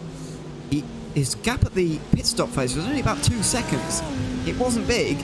So, if he's, let's say he is 2 seconds a stint faster, it's still going to take him, 3.5 hours to get there. And by that point, there's 90 minutes remaining. And sort of all of a sudden, PGZ and Redline are in a race together. And then all bets are off, really, in terms of pace, because it's driver versus driver at that point, and strategy and all of these kind of things we're talking about comes into it far less in those final moments when it is literally driver versus driver. So I'm not totally convinced it would be, I'm not totally convinced that Redline would bear down on PGZ quickly and destroy them in this race if they weren't to take 2 tyres here. I think they can get away with, at least this time, taking 4, because it is going to get colder later. 2 or 3 hours would be again, like I say, if they close it down 2 seconds, a stint. I'm not saying they are doing that, but let's roll with that number, or just one really dodgy bit of traffic. That's the thing, is that's where 7 seconds is not safe. In this style of racing, if this was touring car racing in a 20-minute race, 7 seconds, yeah, you've already won, mate. You've gone. In endurance racing like this, no way. I mean, once you start getting into the 20, 30 seconds, that's when you can feel a little bit more comfortable in it. But yeah, that's the style of racing. But to be fair, we do expect these races to be very close. I mean, what was the gap between the top 2 at the Petit Le Mans with the previous one in the VCO Grand Slam? I think between the top 2 it was about half a second between Marla and the Williams Esports Chill Blast. And they're both Williams Esports run cars in that, but still it was only half a second between those 2. Tight margins there. I suspect we'll probably see something fairly similar in this race, but it is what it is. So let's get this out of the way now. We'll have a little bit of a battle in the commentary booth. You think that Team PGZ will take 4 tyres on this stop? I honestly don't know what they will do. No, I want you to commit. I want you to commit to what you think they're going to do. What do you think they are going to do? What's the wise call? Well, what are they going to do? I know what I think is the wise call, but I've got no idea what they... I think that I would go along with you. I think they are going to do 2 again, but I don't think that they should or they need to here right now, because you've got to remember there's more chance. There's 5 hours to go here. If all of a sudden they do start to realise that is losing them time, then they'll take 4 at 4 hours, and then they'll take 2 at 3 hours instead, and they'll go through all that again. So this is not like do or die right now. We're in the first half of the race still, and I don't think any risks need to be taken. In my opinion, taking 2 tyres is a risk. Yeah. Like I say, I get that side, but the risk is balanced on what you know, and I think for Team PGZ, what they know is how to save tyres in these kind of temperatures better than everyone else. You've got to use that essentially that joker card to your advantage. like I said, the gap's not coming down really though. It's kind of balanced out. It's staying towards the lower end of the 7-second margin, but it's still staying within the 7-second margin. We've got 10 minutes left before we reach the halfway point of this race, where we expect the pit window to really open for a lot of these cars. Around the 5 hours 2 minutes to go towards basically 4 hours 55 to go. That's where we're expecting a majority of the contingent to come into the pit lane, including our 2 race leaders in PGZ and Team Redline. And then we will get an answer to what are they going to do on strategy. But also, again, if this is where it becomes dangerous for PGZ. Are they only going to focus on Team Redline, ignoring the fact that Biela aren't very far away? Right, that's the important bit, is that by focusing so much on one target, you can forget about the other ones. You can forget about someone else who might take 2 tyres and then jump you even, and then you have to fight past them, and then you do lose your 7-second margin. I get your point, but the only way that Biela are going to jump PGZ this time is the fact that if they take no tyres, which I think will be too far. We've proven that time and again. The first 2 hours of the race were the only time where you could get away with doing 0 tyres. PGZ knew that, and they did that. They did it very well. It's too hot right now to do no tyres, so I don't think they have to be too worried about Biela. And given the amount of time that Urano have lost in the 191 in these last 90 minutes or so, they almost don't have to worry about them quite so much anymore. They were running 5th before their most recent pit stop. You're going to have to make an extra stop compared to everybody as well. I'm fancying that 191 less and less as the hours go on, really, for this race win. I think it's out of it. I think it's too far back. Yeah. Like you say, and the fact that it's got to make an extra pit stop. They're 1 minute. What are they at the moment? 1 minute 47 off of the race lead. Now, they're pretty quick. Are they going to make up that kind of time again? And then also that would be including the added pit stop, which will be a slightly short stop. But then realistically, to the race lead, they'd have to make up probably close to 1.5 minutes in the next 5 hours and 8 minutes. Yeah, I don't really see it. I don't see it. I'll focus on about 15 minutes. I don't see it either, because it would have to be, on average, I reckon more than half a second a lap, which is quite heavy.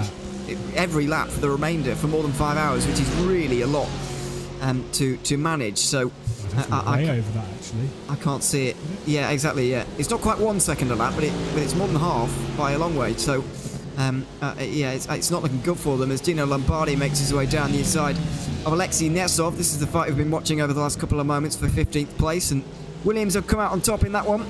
It's one of those Mercedes in that kind of Mercedes battle we've been looking at a little bit, although Urano have been losing a little bit of time to Williams in that one as well. Yeah, and Impulse racing that car behind. Also for position, the number 68, Tobias Grunskotter behind the wheel, trying to attack, trying to get his way past the Mercedes AMG Team Urano Esports. One of the two, as we said before, time and time again, one of the 2 Mercedes-backed entries here. Williams Esports Benke starting to pull away comfortably at the moment after making that move. Lombardi putting in the lap times right now, and Nesov feeling the pressure on his shoulders. Tells me there might be something slightly different in the strategy. If not, it could be exactly. This is again the joy of chatting to Carl Janssen, saying that the Mercedes fires up quite well. The early stages of the stint are absolutely fine. Once you start getting into the meat of the stint, you start losing all pace comparatively to those before. Well, we are really into the meat of the stint because we've only really, for most of these cars, got about 6 minutes left of it. And so this kind of makes sense that it might just be where the car is right now.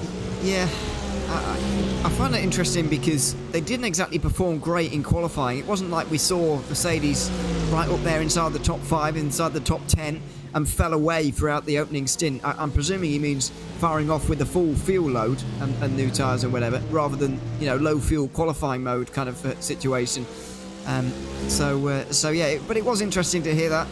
I'm not entirely sure what that is down to, really, whether the Mercedes is getting through the tyres really quickly, kind of early on, and whether that's holding it back a little bit, or quite why it's losing so much time as the stint develops. But either way, it's clearly not as quick as the Porsche, and you can see that there with the Impulse Racing Porsche heading their way down the inside of Urano there for a nice move into 16th place. Yeah, it was pretty tidy there from the that kind of tells me again that Urano, like we've seen from a lot of drivers in this race, which I do like. Part of me as the commentator, the spectator here, is sort of like, no, go on, give it fight it, really fight. But then the logical side of me takes over and is like, well, no, obviously you wouldn't fight it. Why would you? You're just going to lose time for battling over absolutely nothing. And so we've seen a lot of that. We do frequently in this style of racing, don't get me wrong. But again, it shows that heads-up driving, that running your own strategy. And there is no point in fighting someone with 5 hours left on the clock. If this was 10 minutes left to go, yeah, you're going to be fighting for every single position tooth and nail. Even if it was an hour to go, you are going to be fighting as hard as you can with just over the tiniest bit over half the race left to go. There is no need to keep the pressure on to try and fight, to try and hold off, because all you're going to do is you are going to lose time, which when you do the maths later on at the end of the race, you think, when I was battling with them, I lost probably 10 seconds. Towards the end of the race, there is almost a guarantee that 10 seconds will be a position. Yeah, it is going to remain like that, you would imagine. So yeah, it's hard to know at the minute quite where this race is heading, to be honest. And not only with regards to that race win we've been speaking about at length in the last half an hour or so, but all these other positions as well. It's really hard to know where these drivers are going to end up as Maniti Racing make their way in. They often kick off the pit stop cycles, and they're doing it again after what has it been this time? I think 29 laps from them. Yes, it was indeed another 29 lap stint from them, and they will have to start doing some 30s at some point, otherwise they're going to need a splash. Yeah, like I said, basically backing themselves into a very dangerous corner right now. 3 minutes before the hour. Like we said before, as much as you kind of have to, from the stint, you do your, in this case, 29 lap stint, which will be roughly 58 minutes. Then you add on the time that you're in the pit lane for when it comes to stage time. You're talking close to, it's over a minute. You're stationary for around a minute. Then you've got the pit lane transfer time, so you're talking 30 seconds there, which when you add all of that together, you're still under an hour. It's about 59 minutes 30 odd seconds. That is it, you effectively account for a whole stint. Now, like you say, you're backing yourselves into a corner. You really need to start doing those 30s. You need to start getting that time back, getting back to close to being pitted on the hour, because as Nick Damon was saying early on in the race, you have to account for 10 hours and a little bit more. You always have to account for it to. I always say that with these, the general rule of thumb, account for the race to be 10 hours and 4 minutes, right? Because if it's 4 minutes around here, that's 2 laps extra. Now, I know a lot of these teams are running the fuel load extremely tight, but those 2 extra laps, they could make all of the difference. It's the 1 extra lap for you're on the right track, you're on the wrong bit of track at the wrong bit of time, where you've crossed the line, and then a few minutes later the leader crosses the line to finish the race, so you don't have to do a whole lap longer than you were actually initially anticipating. That accounts for that lap. And then the second lap is there in case you've just miscalculated, which is very, very easy to do at that point of the race, to miscalculate when you're trying to juggle where you are on the track, how much the leader's got left to do, where you are, and where you're going to be at the checker flag comparison. And you're accounting for both of those contingencies, and that's why you kind of aim to get it to that point. Now, you can't just pit with 9 hours done in the race, 1 hour left to go, and then go, well, just save enough fuel to do that hour and 4. You're better off starting that process now, working backwards on the strategies we say all the time, and getting yourself in a position where you can go for that extra 4 minutes without having to save fuel. And that's why teams like Mag Performance are in such a strong position, like we saw in their last hour. I think they last came in lap 122 maybe, which is lap 121, which is 1 lap longer than everybody else in the field pretty much. So they are already 4 minutes under the hour, as you say, and that is good news. 4 minutes over the hour, if you see what I mean. 4 minutes in the good in terms of fuel. So yeah, they've done themselves a favour with that as Marla Racing Team come in. Just interesting to see what Maniti Racing did on that pit cycle there. We mentioned that they pick off that they start the pit stop cycle every single time. This time they did a 45-second stop, which is slightly strange. I just wonder whether that is 2 tyres and a little bit less fuel.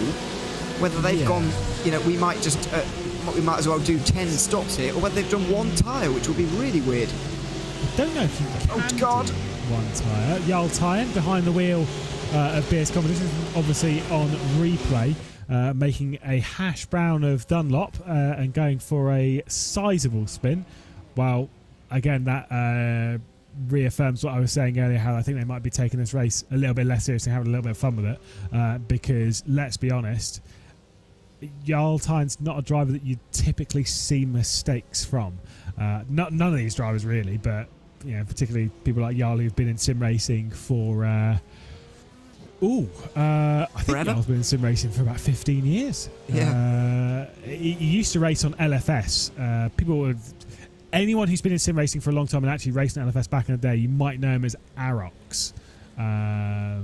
He used to race back then. As Hugo Luis is one who definitely knows, yes, because Hugo's been in sim racing for a very long time and has switched roles. The old Tyen's still keeping up with the driving stuff, and he's still pretty good at it. So that's not me saying that. No. I bet Hugo would be good if he started as well. He is. He's just a busy man. Yes, that's true. He'd still be a lot faster than me. And me by a very comfortable margin. Then again, I'm effectively retired. I haven't driven a car in sim racing in 2 months.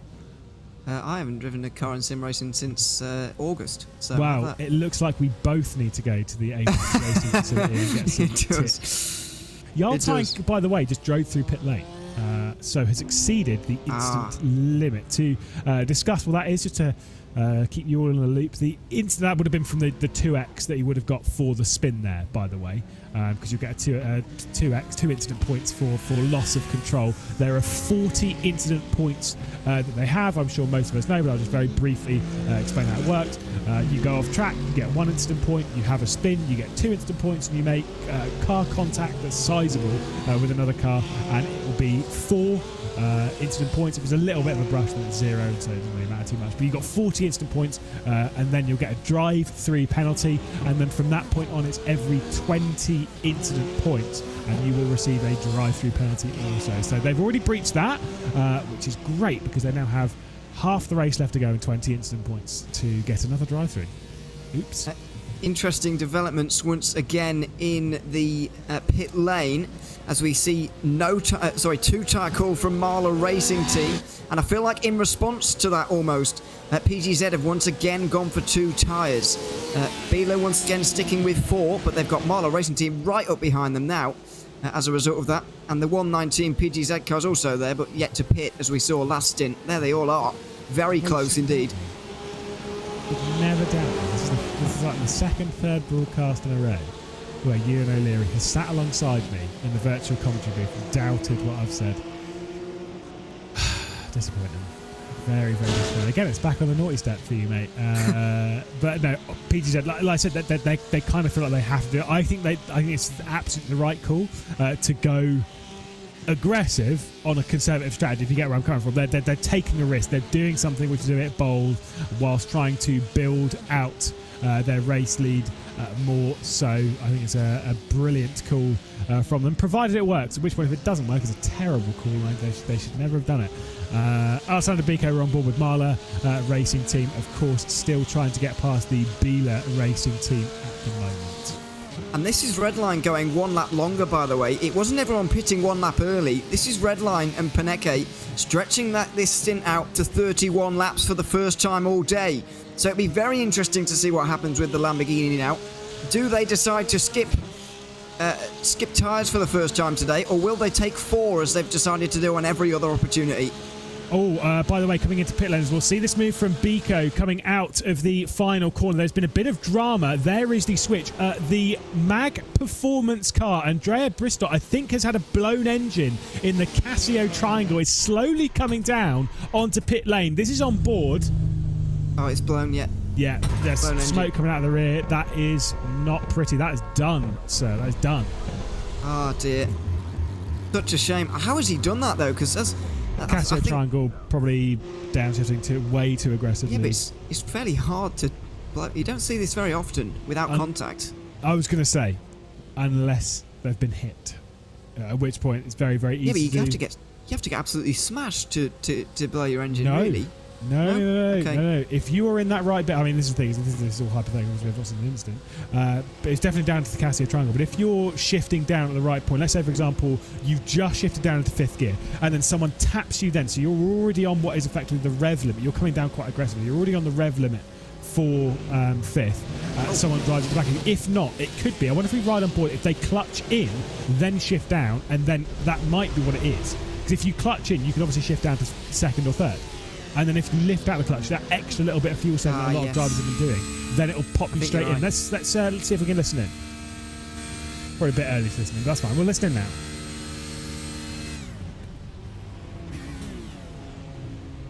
I think that might be what it is. I think that might be. It's very out odd. of 5th. They tried to clutch. They tried to clutch. In. Yeah, so that was weird. I'll tell you what was also slightly weird is that I entirely missed the pit stop for Redline. They did a 30-lap stint there, but their pit stop was 20 seconds long.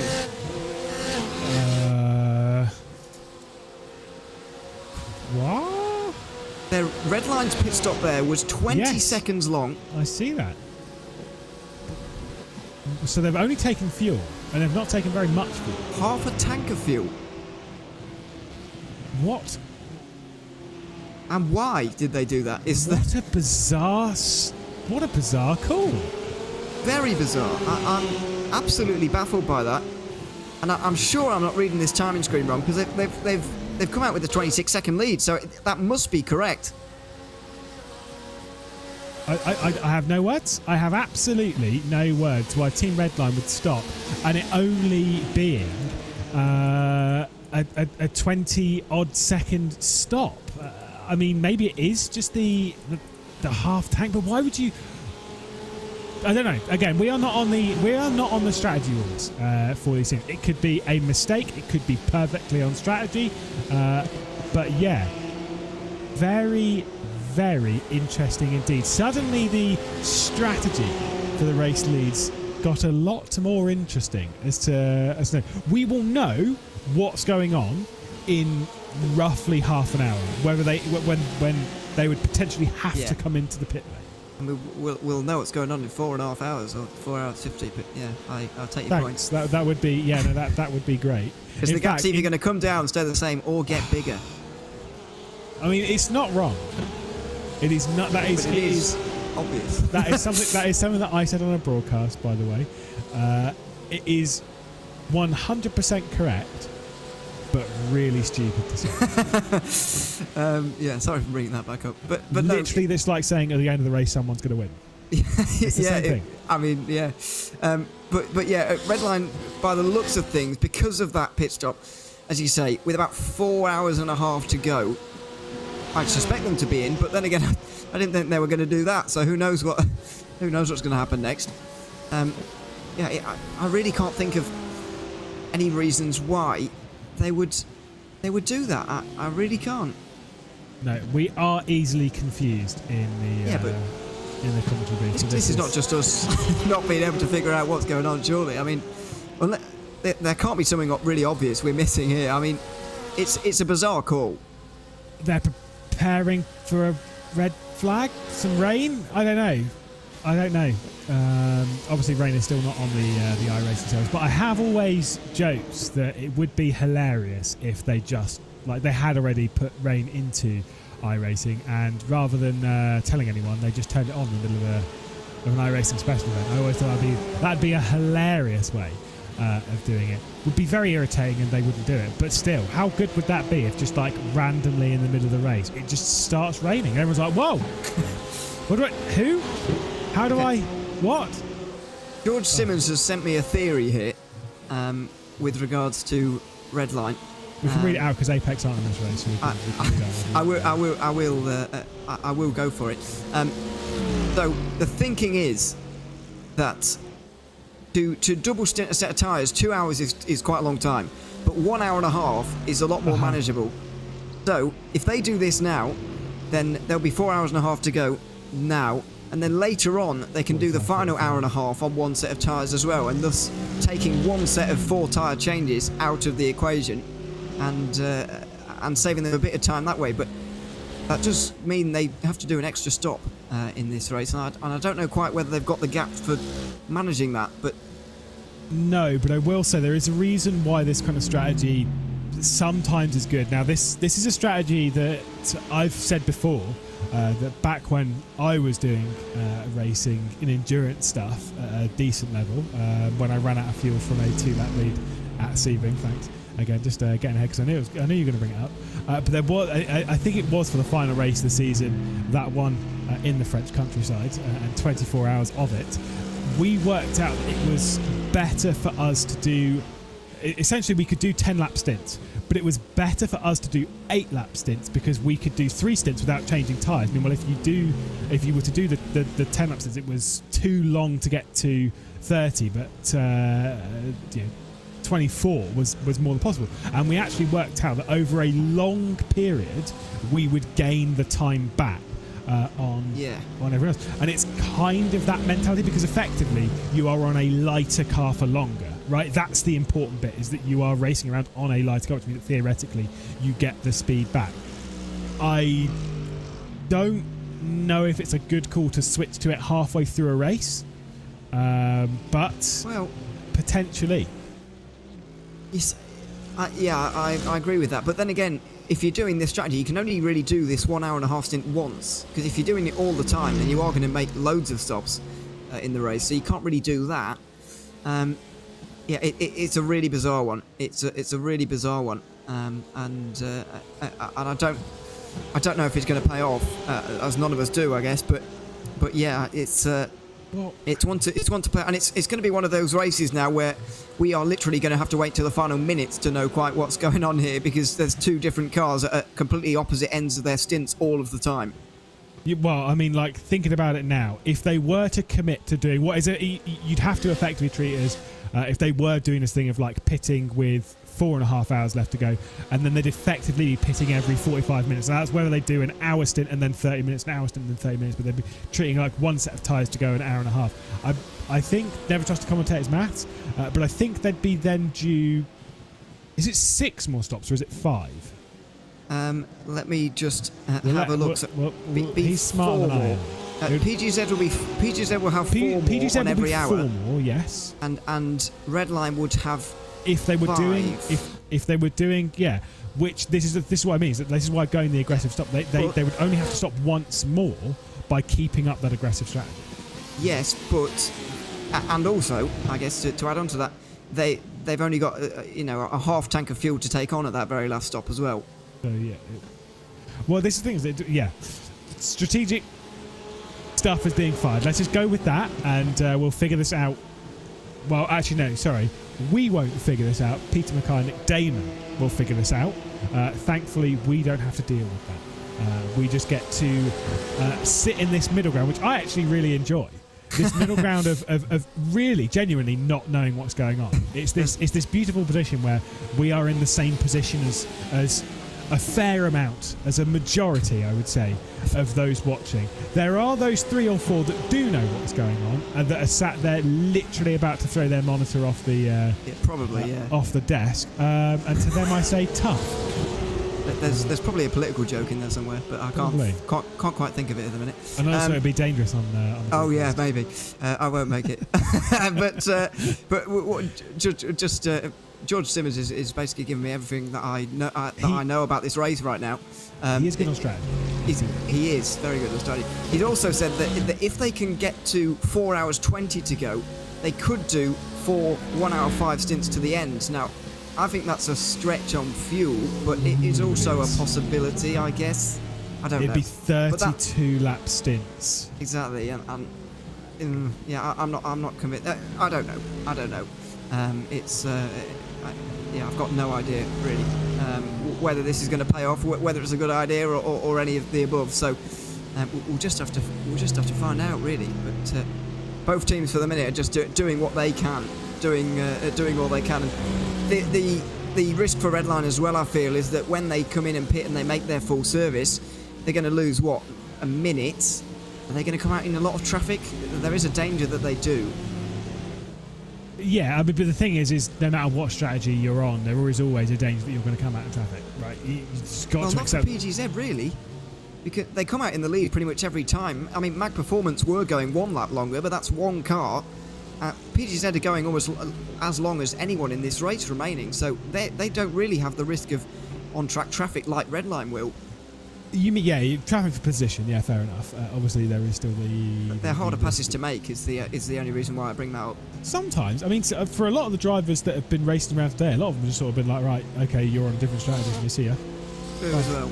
Yeah, typically a lot of them, as long as you've got that overlap, a lot of them kind of let you finish the pass, which potentially was what Redline were expecting back in the IMSA round on Sunday, but we won't let's not go there. We will start fighting about it again in the comments. We did have a bit of a... this was off air, by the way. Post broadcast, a bit of an argument. For anyone who thinks that commentators only argue on air, that's wrong. It was a good 10-15 minute discussion. But it was definitely about 10 minutes. There was definitely a discussion had about that. About that. It's not the first time that me and you have disagreed on Winston and had a good debate after the broadcast as well. Oh dear. I sometimes listen to what you say and park it in the memory just to broadcast ends. So we really? Can bring it up after. No, I don't really do that. But it does sometimes happen. It's not just us two, by the way, just in case you're wondering. We have commentated with each other a lot, though. That is true as well. Season 12, so it would have been... what year was it? End of 2019? End of 2019, we would have started doing it very regularly, commentating together, yeah, so, I guess so. That's getting on for 3 years now. So, that's quite a long time. Yes. A long time. Yes, it is. It is too long. Then again, I've been commentating in sim racing on and off for 10 years now. Well, no, 10 years I think next month. I've got 5 years under the belt on and off now. So yeah, nice. We are all old. We are very old, yes. I know. I can instantly feel there's going to be a bit of a plink on the Teamspeak chat from Hugo Luis about questioning what old means in sim racing, but never mind, that's fine. Our focus on the race at hand. Well, that's not me trying to again throw him under the bus. He's very good for his age. That's even worse. Yeah, it really is. Again, good in a mixture of roles. I think that's always quite important in sim racing, is to be good in a mixture of roles, whether it's just driving, great, but then also being good at livery design, graphic design, broadcast direction. Commentating doesn't count because it's too easy. But race control. That race control is one role I think everyone has to do in sim racing at one point to realise how truly awful it is. It is. I was saying this to some people. Motorsport-wise, we were discussing this probably about 3 or 4 weeks ago about how I've done every role in sim racing. That is not any role that you can think about in sim racing. I have definitely done it at some point in the last 10 years, unsuccessfully, of course, but I have attempted it.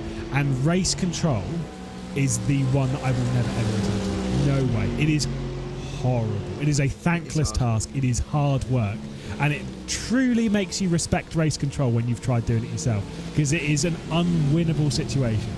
Oh yeah, that's what I was just about to bring up. Keeping everybody happy is not possible, and you're constantly in battles that will have no, or that you won't be the winner of. Yeah. Somebody will be on your back for it. So I fully understand that part of it. To be fair, my time in A race control was quite fairly loosely involved as well. So yeah, it's not particularly desirable, but someone's got to do it. I couldn't imagine you being. That's what I mean. I wasn't the Eduardo Freitas of. No, that wasn't my job. No. Literally telling people to shut up and get on with it. Oh, the man after my own heart. Although probably speaking about Eduardo Freitas, they're saying not a great idea. That's fine. We're on board with Daniel Lafuente at the moment, who's on the rear end of the Team PGZ car, the second of their cars, the 119, that is down the order 15th spot, missing the apex ever so slightly. But this Merc that we're on board with is going faster and faster, a little bit though out of touch with their teammate in the number 2. Of course, we did speak to Lafuente's teammate a bit earlier on, and they were saying they were going to remain quite close. They clearly have not, because the 2 has checked out. This could be the potential move though for Lafuente, who's got to the inside and has sent it into that first corner to get past Sam Ward, and does pick up 15th spot. Yeah, these Mercedes are getting stronger as the race goes on, it seems. They're slowly climbing through the order. Now 13th place. I reckon the Williams could get 1, maybe 2 of their cars into the top 10 by the end, to be honest. They're running well right now. So it'll be interesting to see where they end up by the end, as Lewis is just sending me messages that the track temperature's going down, and maybe that's the reason for it, but it certainly is allowing the tyre strategies to open up again, as we're seeing in this stint. And speaking of that, Lewis, I just want to bring up Brabham Esports. So I've just noticed, as I was looking through the pit stop times for PGZ and Williams there to work out quite what was going on, I looked at Brabham Esports pit stop time, 31 seconds for them, which is another odd one, and they came in with everyone else on the last hour as well, so 3/4 of a tank and no tyres taken on there as well. Yeah, interesting. Of course, presently running now in 11th position is the Brabham Esports team. It is Hunter McDaniel behind the wheel, who did miss the last round of the Rocket British Formula 4 Esports Championship that was on last night, but has been doing a few of those rounds for the JHR Developments team, which he's shown some really great pace. Doesn't have the results to speak of in it. I've just seen a car in the barrier. I'm just going to double check as to which one it was. I think it was the Gepard Esports car of Gadzinski, who's been off going through this section. There he is. You just see in the distance, now going through the foreground, going background then the foreground. That car has just had a bit of an off going through 139. I think has made significant contact with the barrier. Does not go into the pit lane though, so it's going to stay out and still be lap traffic. No, clearly it wasn't that significant. Well, we're about to find out. Out on the AstroTurf on the Might curb, be okay. and well, that was in front of Redline as well. My goodness. Oh, they are okay. They are absolutely okay, but quite rare that you see that through 130R. Yeah, it just shows that if that incident had gone ever so slightly differently, Redline could have very easily gotten caught up in that one, and that's the thing we've got to remind ourselves as well, where we're talking about the fastest way to get to the end of the race in terms of pit strategy, but also just staying out of trouble on the road as well is a hard enough job in itself. Yeah, it's one of those things that happens less and less in sim racing these days. It is one thing that genuinely 2 or 3 years ago I would have said that sure, if you're leading now, I would still expect an incident, I would still expect drama, I would still expect that, whereas these days it's kind of, the percentage is a lot lower, and that comes down to the fact of we've got more people in sim racing than ever before. We've got more people that have worked their way up into this level, that are at this level of racing, that don't make mistakes. And it's those mistakes where other people get caught up in them. If you have less of those mistakes, then less people end up getting caught up in them. And that's why that whole potential of that incident late on is lowered massively for the racing. But it does not mean it isn't there. And that's why you should always be ready for someone to be backwards and whatnot. You do get yellow flags. They aren't super obvious, and 9 times out of 10 in sim racing, especially if you aren't the leader, a yellow flag means one thing only. And trust me, it is to slow down. Yeah, it's there's a few freebies ahead. Get on after it. yeah, exactly. It does from time to time. But I guess adding into your point now, is that the fact that this might not make a lot of sense out now, but it does in my head. The worst drivers in this split have got better. So in previous years, the worst drivers in this split would have been a lot worse. With all respect to them, the worst drivers here now are, very. I mean, you only got to look at some of the drivers who are outside the top 20. Alexei Nesov is driving outside the top 20 at the moment. I know they have, and that's on pace. Sotumuto obviously is outside the top 10 at the moment because of a problem. But for sort of driver like Alexei Nesov to be outside the top 20 on pure pace is really unbelievable.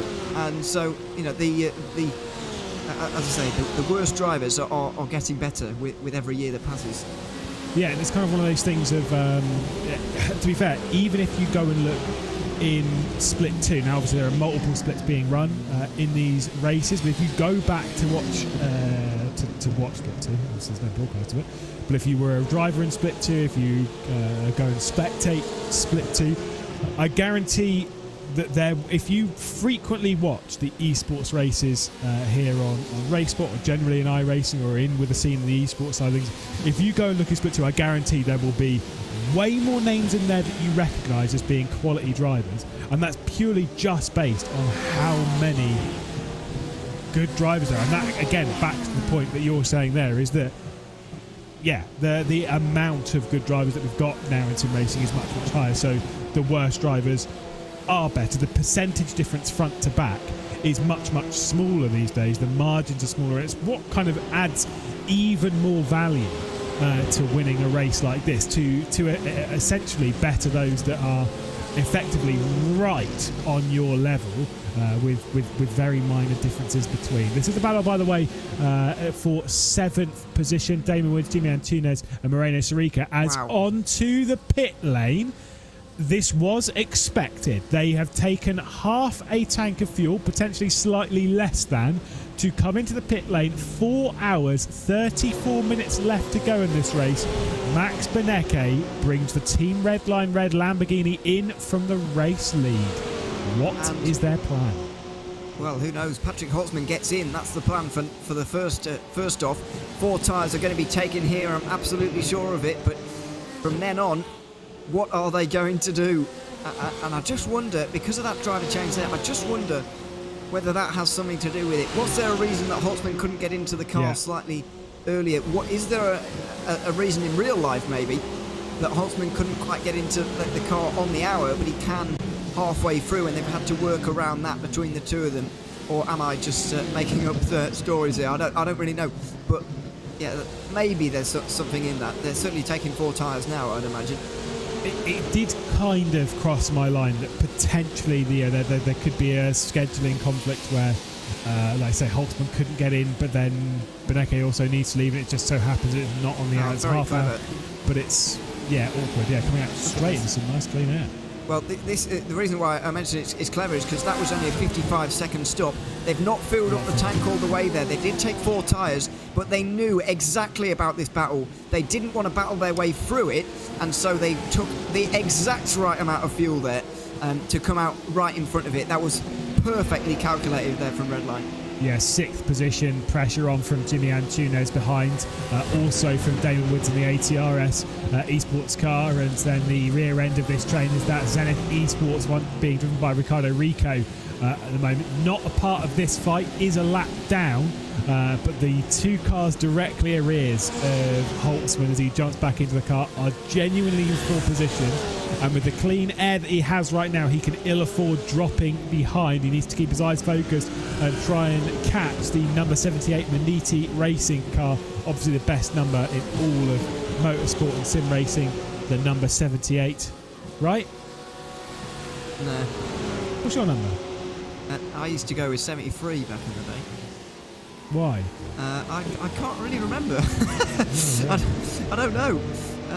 No, I can't remember at all. Terrible. You've got to make up a story then, because that's just boring. I do, really. There definitely must have been a story back in the day, because I did my first races nearly 7 years ago now, so there must be a reason, but I can't remember it.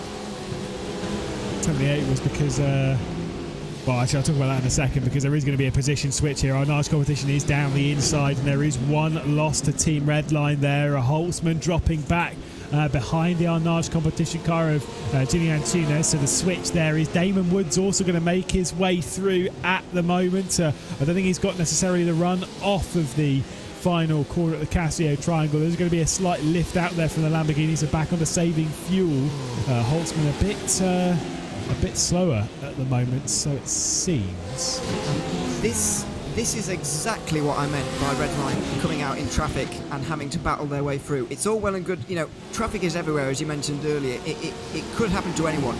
But to battle your way through a fight like this, a 3-car fight like this, it's so much harder than a lap car, and this is exactly why I was worried for Redline strategy, even if it made sense to us, which it doesn't really. But even if it did, this is my main worry with that one. They're going to end up in traffic. They're going to have battles like this one, whereas PGZ right now, if you know, they've got 20 seconds back to second. They've got no worries at all with battles.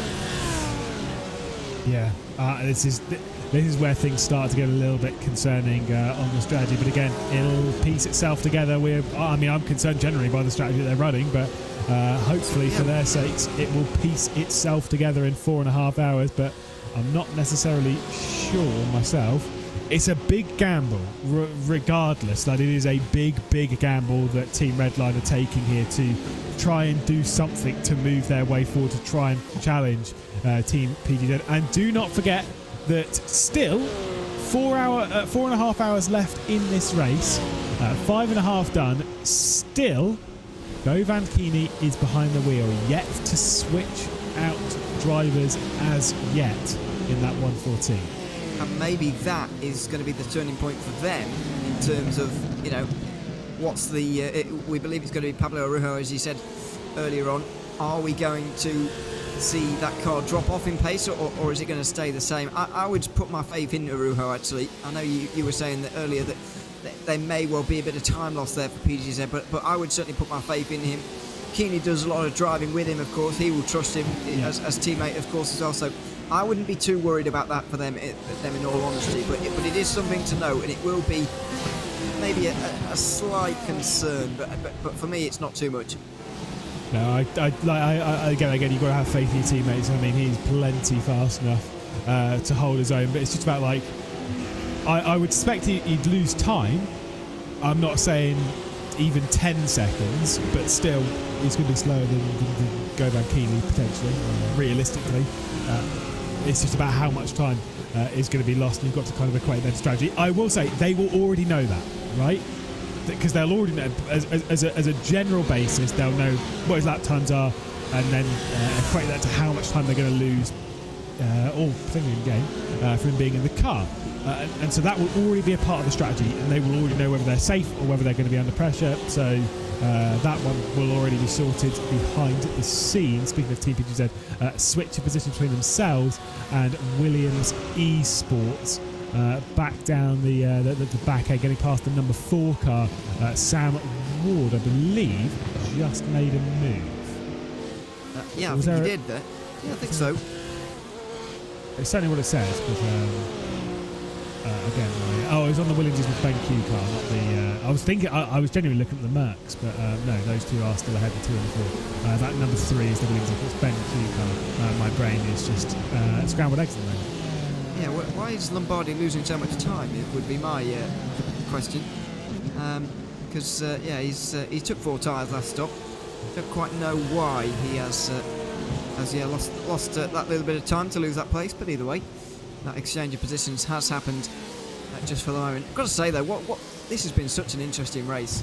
And unexpectedly so. I've got to say, when I watched the BMW Sim GT Cup race here at Suzuka, obviously that was a diminished field because of the situation that championship was in, but the fact that the 4 tyre call was absolutely the way to go and there was no way that anyone could do anything different, to me suggested that there might be a problem with this race in terms of everyone's going to take 4 tyres every stint, a full tank of fuel, and there's going to be 9 stops in the race and nobody's going to move positions at all. But it has not been like that at all, and I don't really know why. I guess maybe the BMW can't skip tyres. Maybe the Porsche can, and Lamborghini can. But it's been way more interesting in terms of strategy, way more dynamic in terms of strategy than what I was expecting.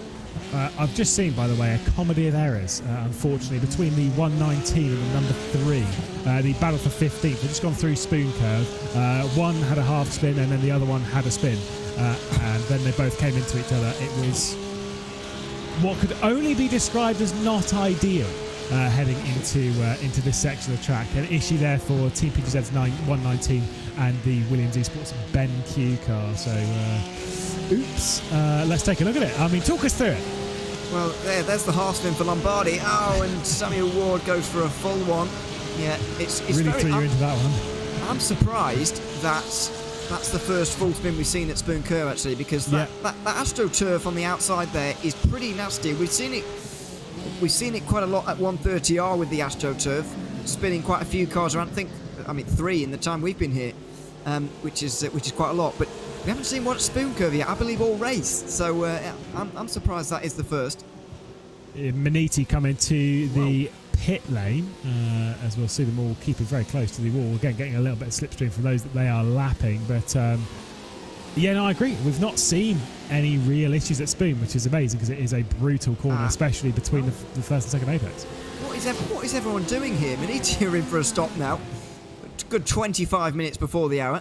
I know they kick off the pit stop cycle every time, and Tim Matzke's gotten in now, but what are they doing? What are these teams doing? They last pitted on 148, so they've gone less than 20 laps.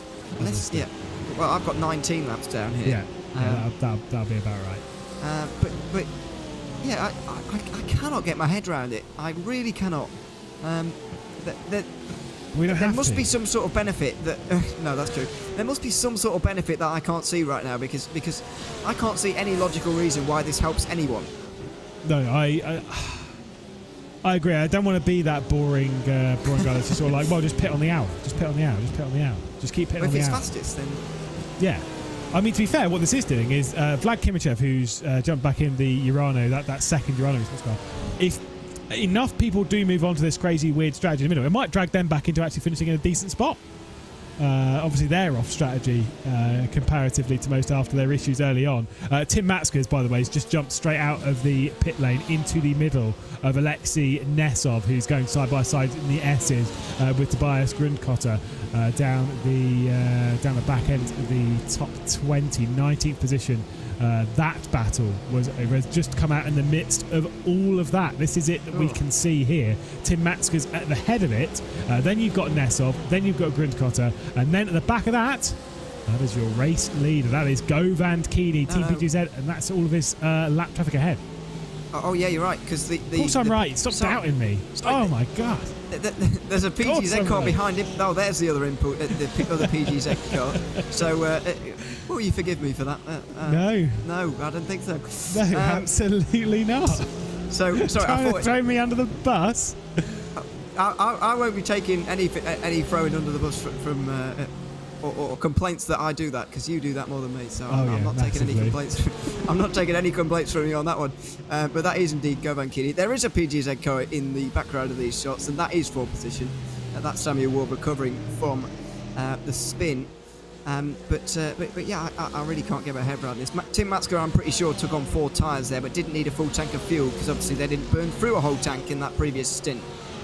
Yeah, it's a curious position as to where this strategy is going to unfold. And again, as much as I am sat here being like, if I were in the car, I'd definitely be running to the hour pretty much every single time, because the less time you spend in pit lane, the better, is normally the mentality. But clearly some of these drivers know better than that, and they're trying something slightly different. Brabham Esports onto the pit lane. Hunter McDaniel, as we said before, kind of copying the strategy that we were seeing from Redline and whatnot. And again, they'd also shrunk their I was going to say first stop, but their first stop of the second half of the race. I mean, that's a stupid point to say, but follow my logic there.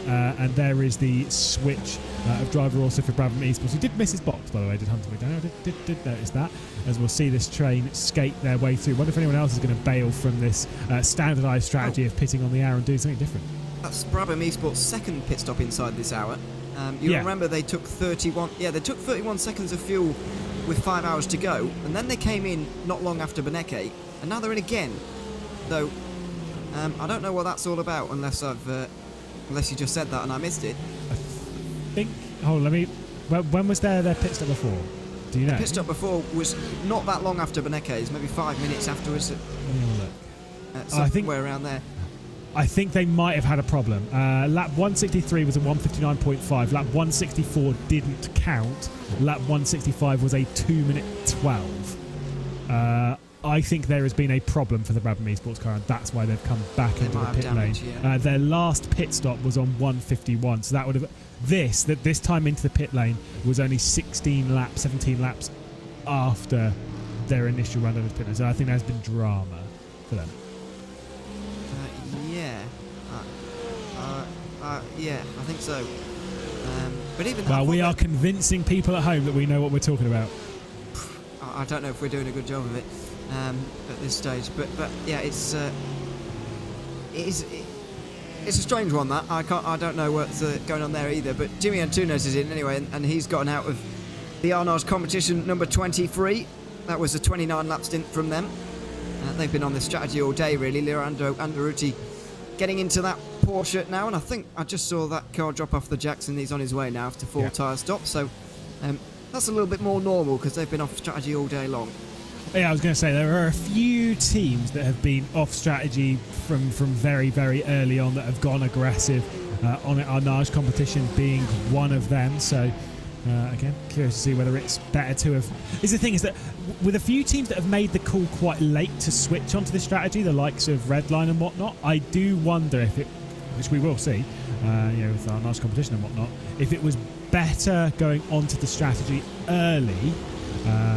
Or if it was better kind of splitting the race into 2 halves. To give you an update as to what the track conditions are like at the moment, track temperature continues to come down. It is 40 degrees on track at the moment. When we started commentating 2 hours 40 minutes ago, we were talking of it being in the higher 40s, 47s, 46s. Now it's come down 7 degrees since then. That is a sizable margin for it to have come down in that period. That will massively affect how long the tyres are going for and what speed you can get out of them. Yeah, and I think that's being displayed right now by Marla Racing Team, particularly, who took 2 tyres there, but they're pulling away from Biele, who took 4. So these drivers who are taking less tyres are not suffering quite so much for it. Also, David Toff for Arnage competition in their number 6. That's not what the team name's called, but that's where the number is. They're not losing that much time, despite taking no tyres at that previous stop. So I think these track temperatures are coming very ideal now for skipping tyres, and I don't mean that's playing into the hands of Redline particularly, who have struggled really to take anything other than 4 tyres at every stop. Yeah, I don't know what strategy I'd rather be on right now. I keep saying the pit every hour, but then there is part of me, I can't explain what it is, but there is part of me that's like, I kind of like the idea that we're having a lot of teams try something different, and the fact that it's not just one team doing something odd. Genuinely, if I'm in those cars that are pitting on the hour, there are alarm bells going off right now, especially if you don't know why, right? This is if you don't know why they're all pitting, that's like even worse, because you're like, have they seen something that I haven't seen? Why would you go off strategy like that? What has happened? Why would you do that? As Nicholas Lowridge comes in, by the way, this is also on schedule for him, but if you think about it this way, Govan Keeney right now is 47 seconds in front of Patrick Holtzman. I mean, he would fall behind Redline, surely, after doing that. So maybe there is something in there that certainly I couldn't see, and maybe Redline have pulled a blinder here. But they've got one extra pit stop to make. Yes, I know, but I honestly don't know. It's so, because it's so odd. It's so hard to call. So we are literally just going to have to sit here and watch it play out. It's going to be one of those races that you just do not know what is going to happen until the very final minutes. We will figure it out, right? And then very quickly after we figured it out, there's big air quotes on the figured out, by the way, but we'll figure it out, and then not long after that we'll instantly realise that we've definitely not figured it out and we've just been or the driver we thought was going to win is going to crash. That would be boring. I'm desperate for this not to have an incident. I want to see how this unfolds. I really want to see how this unfolds. This is the kind of thing that I've been speaking about, of course, when it comes to some of the competitions and whatnot in sim racing, where there are, of course, safety cars and whatnot. It's an interesting discussion, I find, where we've got some championships now, particularly on the road courses now, that are introducing the idea of safety cars, of course, taking part in the race. Now, all for that. By the way, I think the 23-hour Irish competition has been into the pit lane for breaching the instant limit. So I think it's been a drive-through penalty for Leandro Andretti. But yeah, I've always said that there is space in sim racing for both an esports series or a race where it's an endurance race with safety cars that keeps it spicy, that keeps it up there and kind of a bit crazy on the strategy, and you've got to react to all that. But then, like the special events, where there is no safety car interventions, once the green flag goes, you are racing until you see the check-in. And I like that. I like the fact that you will see the strategy from start to finish. You'll see it unfold. You'll see them building it. I like the fact that in sim racing we can have both things done in their own races and whatnot, and we get to enjoy both sides of it. I feel like it depends massively what race it is, because if this race had turned out to be one of those where you stop at the top of every hour, you take 4 tyres and that's it, then we'd be crying out for a safety car, and so would the teams who are down the order. So it really depends what kind of race it is. By the way, I believe that Job de Ligt has been off on his way out. He's been out the pit lane. I think he might have gone off the road somewhere on his way out, unless he just lost those positions really late on because he was getting up to speed. But yeah, he's been off at speed. Yeah, I thought so. Tim Matska has just dropped down as well in a battle. Oh, he's battling with Alexei Nezdov, actually. There's the spin. Oh, dear. Amazingly, didn't make contact with the barrier on the X there. But that went early. I think, I do believe there was 2 wheels on the grass on turning.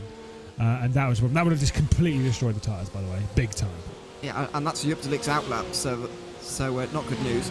And he's just been back into the pit lane again for a breach of instant limit, because that would have been a 2x. For loss of control.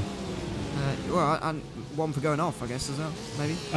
No, you wouldn't get the 1 for going off, because it's the one that's the higher amount takes precedent. So if it's a 4x on car contact, then you'll only get the 4x on car contact. I think that's how it works anyway. I can't remember off the top of my head. We are experts. For a loss of control, when you have that 2x, you don't get a 1x with it for going off. You've already got your 2x, you've already got your penalty, and there is a certain window where you can rejoin and just kind of get on with it without getting a 1x for an off track as well.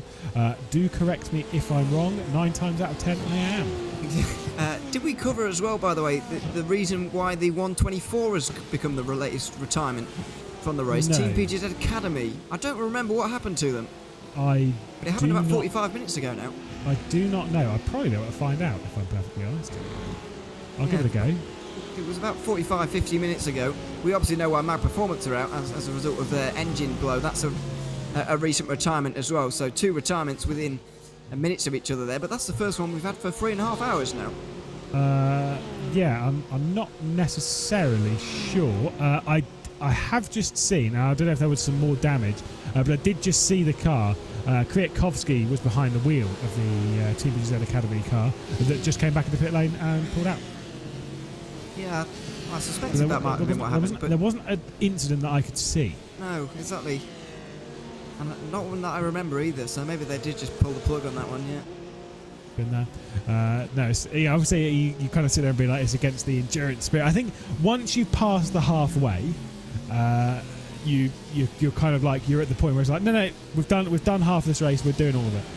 If they retired, like I say, about 24 laps ago, it would have been about 45 minutes ago. It probably would have got to about the 5 hours to go point, and then I'd be like, no. I think, by the way, Job de Ligt had another issue in the final corner. I think Job de Ligt has been off again. Now, I think this one was assisted. Let's see. So it's with the Andretti. Oh, yeah. That was Job de Ligt on the outside, Andretti on the inside. The 2 made contact. That's a big slam on the barrier from the Urano Esports car. Yeah, that is... I'm convinced that there's suspension damage there, just by the way that car was sitting as it got back onto the road again. I'm fairly convinced of that, that there is actually suspension damage for the 191. Yeah, well, or am I looking at... sorry, Wrong car. It's not. Sure? It wasn't the 191. No, it was Job de Ligt in the... Oh, no, it wasn't the 191. Yeah, what are you talking about? Yeah. So, yeah, they've fallen way down on Andretti, for example, now. They're a good 15 seconds behind Andretti. Well, is he? No, he's not, is he? He's only about 5 seconds behind, so maybe he's all right. But yeah, that was definitely the car that went in the wall. This is ebbing and flowing an awful lot, Mr. O'Leary. I've just done a very quick ride on board. I believe the car is tracking straight, which does typically tell me that there isn't much in terms of suspension damage, but there still could be quite a bit of damage on the car generally.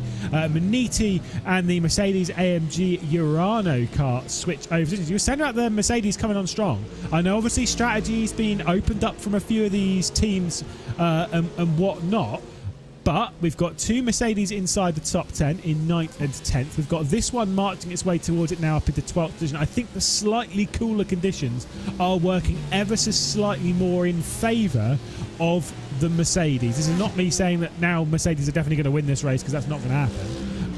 But the strategy they're running, where they're running in this race, and the fact that the pace does seem to be getting better as the track conditions cool, and the track is expected to cool more so as the race runs on, maybe things might be actually looking all right for those Mercs up towards the top line.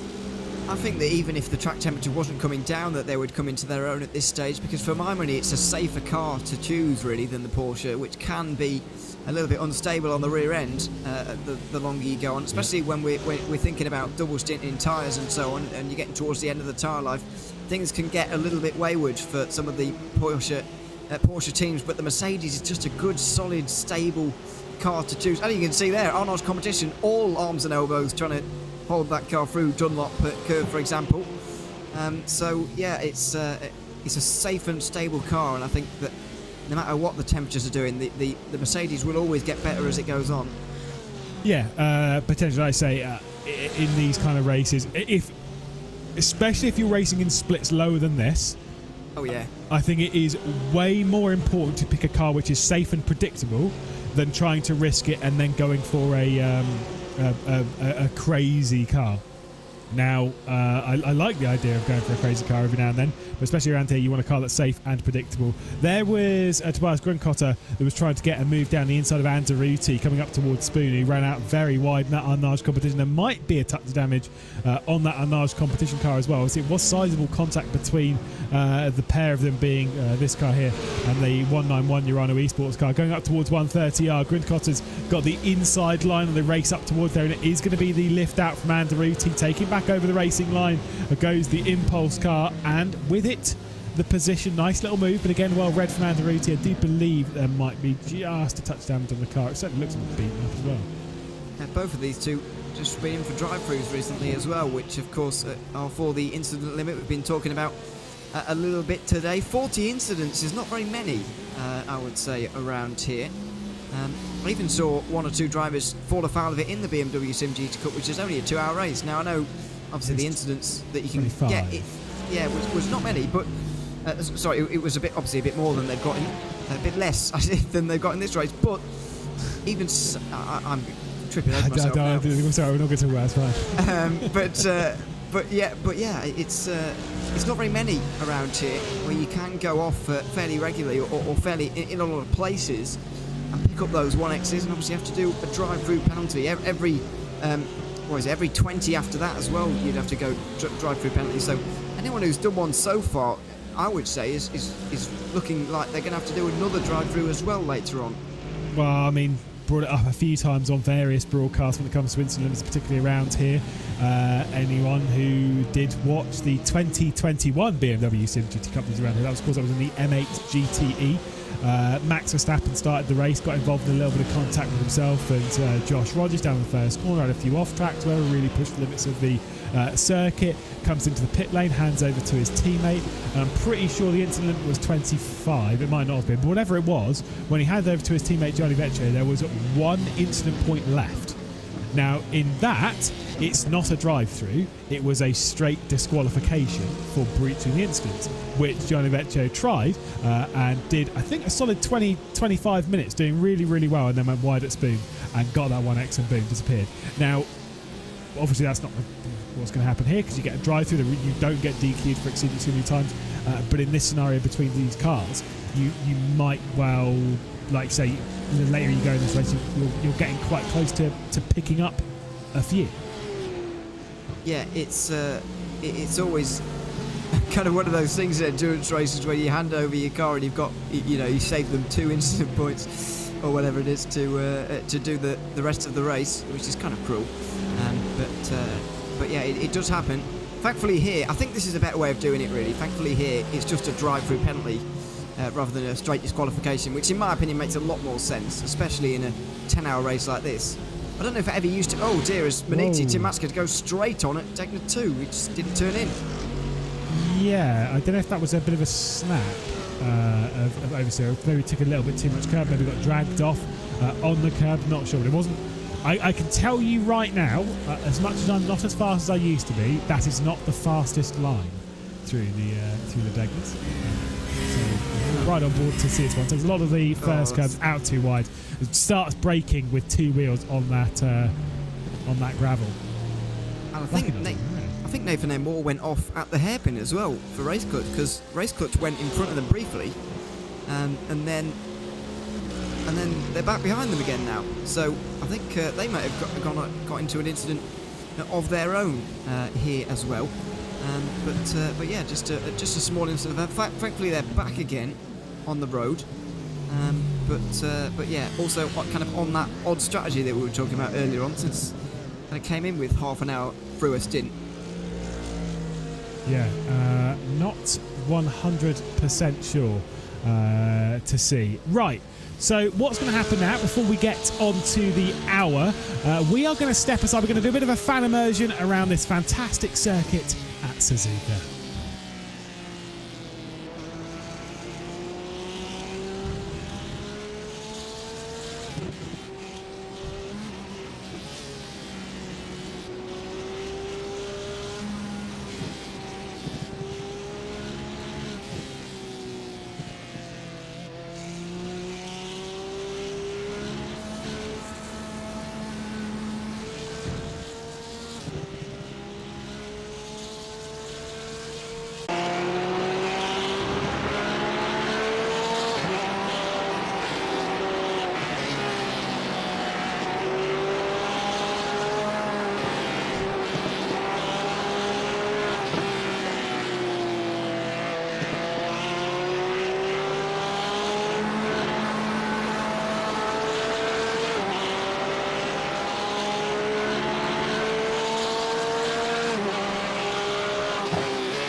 Well, there is just 4 hours left to go in the final VCO Grand Slam of 2022.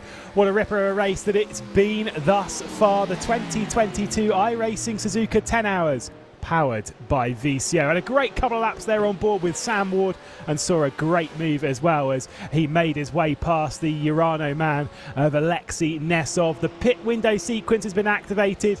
Only 3 real pit stops left to go in this race. We are in the final stages. If you did drop out of the broadcast through that section, we had a switch over, of course, of broadcast producers. Hugo Luis steps to one side. Connery Maddock takes over the cameras for the final 4 hours of the race. For the next hour, though, you're still going to put up with the voices of myself, Lewis McGlade, Ewan O'Leary alongside. And this is when the strategy cluster is on. Govan Keeney, the likes all into the pit lane. Team Redline take over it again.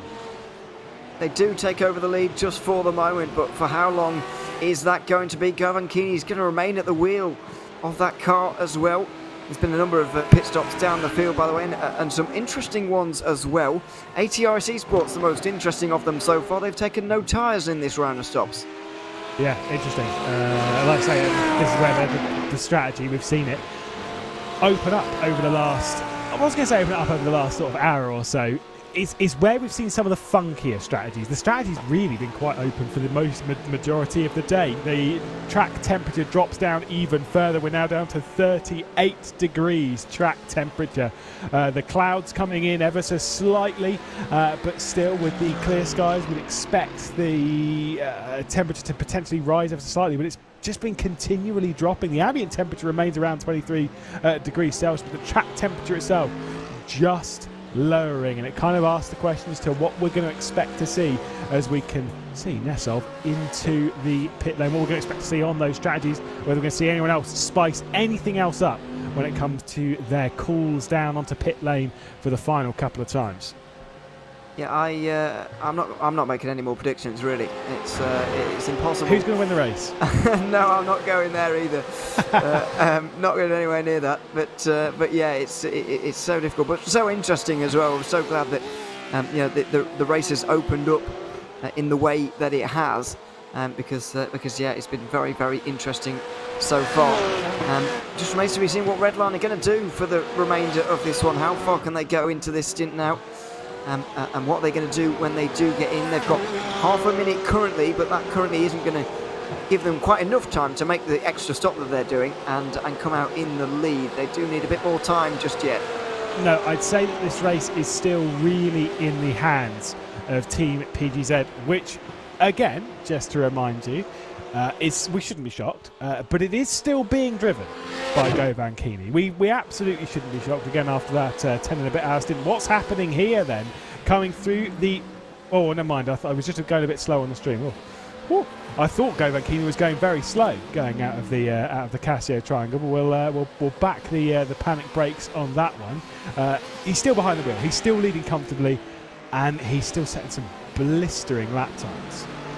Yeah, he is setting some very, very fast lap times. This is his first one. This is his out lap. So this one now is the first flying lap of this stint. So we can't really comment too much so far. Holtzman has been running well though so far. 57.9 on the most recent one. ATRS for Damon Woods for ATRS, I should say, is in now as well. I think this is a drive-through penalty. It is indeed. He's not long been in. He took no tyres, but could do without this. Yeah, also got the 21. On the lane with him, that one being the Petit Esports car that's had a few issues today. I think there's been another drive-through dished out. We've had quite a few today, and I would suspect that we're potentially going to get a few more before we reach the end of the race. I mean, there is 4 hours left to go. I'd be shocked, absolutely shocked, if we could get through to the end of this race without any more drive-throughs. We're going to get a few. The big thing for us is who is it going to be. Now, I really hope it's not going to be any of our contenders towards the top of the race, purely based on the fact that I want to see how their strategy is going to unfold. Yeah, I do feel like if either PGZ or Redline could afford one, I think PGZ are the ones that could afford it more, but even so, I think they'd lose the win in that case.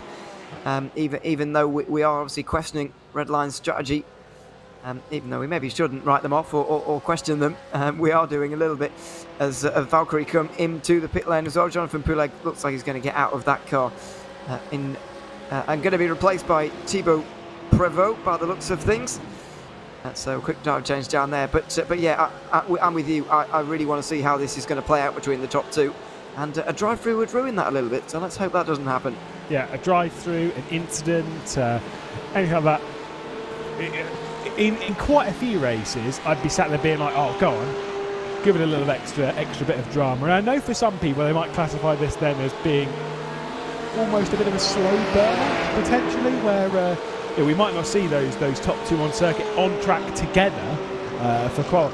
But trust me, sometimes a slow burner, it makes it even sweeter towards the end when we see those final things unfold, when we're starting to work out what's going to happen on strategy. Is it going to come up Team PGZ? Is it going to come up Team Redline? Is it going to come up someone else? If the other contenders that are still in there, potentially just clutching at the final couple of straws to grab a victory here, and what is again the final of the VCO Grand Slams, which, by the way, thanks to VCO once more to have this for the second consecutive year where we're doing the VCO Grand Slams. It's an incredible thing, obviously, and it's an iRacing special event and whatnot, and those ones that are open, but to have it assisted, to be brought to you, and to have trophies, by the way, feel absolutely amazing to have. But it's not only the final, it's the final endurance special event of the year. So where some teams have started the year on a high by likes of Apex and whatnot, started the year on a high with an excellent race back in Daytona, a lot of teams will want to end the year on a high, and potentially some of these teams like Redline might have done well in the first race, might do well in the final. They want nice bookends either side of the year to be like, let's tick off a successful 2022 to give us that extra boost into 23. I feel like the races for this VCO Grand Slam has been selected quite well as well with this season, because they've not just gone for the big 24-hour races, which obviously we know already carry the prestige with them, but some of the other ones instead, the likes of Sebring and Watkins Glen and Petit Le Mans as well as this race, all of them different distances. And a lot of the IMSA races have the same format, but this has a different format to Petit Le Mans, of which it is the same distance, of course, both 10 hours. So it's changing things up a little bit from the usual big races of the year. So I'm glad they've selected those ones, because the 24-hour races already carry enough prestige with them, really. Yeah, last year, I can't remember what the four were last year, but I'm pretty sure... 3 last year, wasn't it? No, there was 4. I'm pretty sure 2 of them were GT3 only races. But that's the difference with this year, is that this year, of course, we started things with a Nürburgring 24 when it comes to VCO Grand Slam. Nürburgring 24, that was, of course, 4 classes between the GT3s, the Porsche Cups, between the GT4s and the touring cars, the TCRs, being the 4 categories. Then we did 2 rounds where there was 2 categories. Of course, the Watkins 6-hour and then Petit Le Mans, obviously being the LMP2s and then GT3s. And now we've got this, the Suzuka 10-hour to finalise that season as being the 4th of the VCO Grand Slam of 2022 and being a GT3 only race, meaning they do all provide something a little bit special. Although I would say if there was one of those 4 which I'd be targeting, I know a lot of people will, particularly our junior and whatnot, will say that surely it's the Nürburgring 24. So to win a race in the Nordschleife at that level, fair enough. For me, no. The one that I would want to win in all of it is Petit Le Mans. That's the big one to me. It's such a crazy track. I feel like it's personal preference, really, with regards to which one you'd really target. Obviously, there's the main special ones that I mentioned earlier on, the 24-hour ones that everyone wants to win, of course. But aside from that, whether Petit Le Mans really is closer to you than some of the others, it really comes down to personal preference. But it wouldn't be a bad one to win, would it? The Petit Le Mans. And there was a great hard fought race for it this year as well. With Marla Racing Team and Williams. It was a fantastic race. GT3, or GTD as it is there, was dominated by Apex Racing Team. I think on the result sheet were 2 laps in front of the rest of the field. It was 1 and a bit laps, but they were in the right position to get that 2 laps on the result sheet, I think. So, GTD was a little bit less close, but LMP2 was very exciting right towards the very end.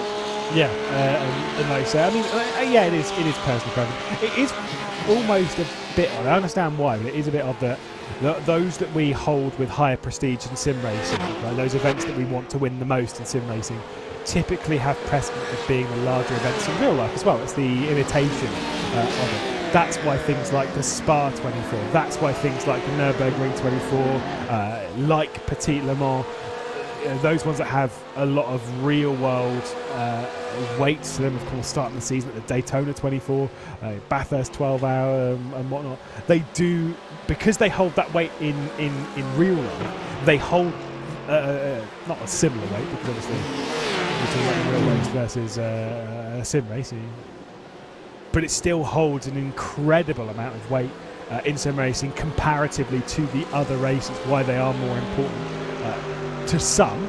But a race win is a race win at the end of the day, and let's be honest, you can't win them all. Redline have tried, but you officially cannot win them all.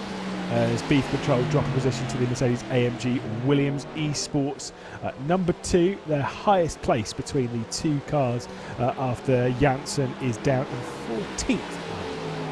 You say you can't win them all. Didn't Jonas Vormeyer actually do that in 2018 or something? Winning most. He won a lot. He won quite a lot. I don't know whether he won them all. But I don't think he would have won all of the, because it was just the iRacing special events back then.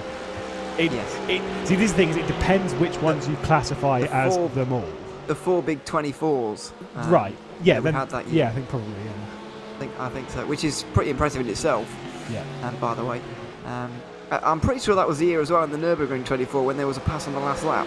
Or was it the year before? I can't remember. That's before my time. Before your time. I wasn't commentating on it, but I was watching. I've been commentating in RaceSpot longer than you've been commentating in RaceSpot. No, you are not 1 year and 8 months old. I know. 10 months. Yeah, it's not been too long for me or you. But yeah, it was a very close race anyway. One of those 2 years at the Nürburgring 24. But yeah, he had a very good year that year, did Vormeyer. But you're right. Generally, you don't win them all. For the most part, it's very hard to do. Very hard to win one of them, to be quite honest. Yeah. But yeah, that's the thing. Is there's more special events now than there's basically ever been. We keep adding a list. I can't remember how many special events there was this year. I'm pretty sure it's early 30s. I kind of want to feel. Yeah, somewhere around there, somewhere around the 30 mark. I was going to go just under 30 actually. I think 32. All right, I'll take your word for it. Oh no, I'm about to find out. If you hold on a second, if you hold on a tick. Oh, we're not even remotely close. No. It's 21. Oh, was it? Oh dear. Yeah. I should be unemployed while the sim racing. We are not very good at counting. We'll just say that. But yeah, it's there's a lot more than there used to be, as you say. You are right with that, and there's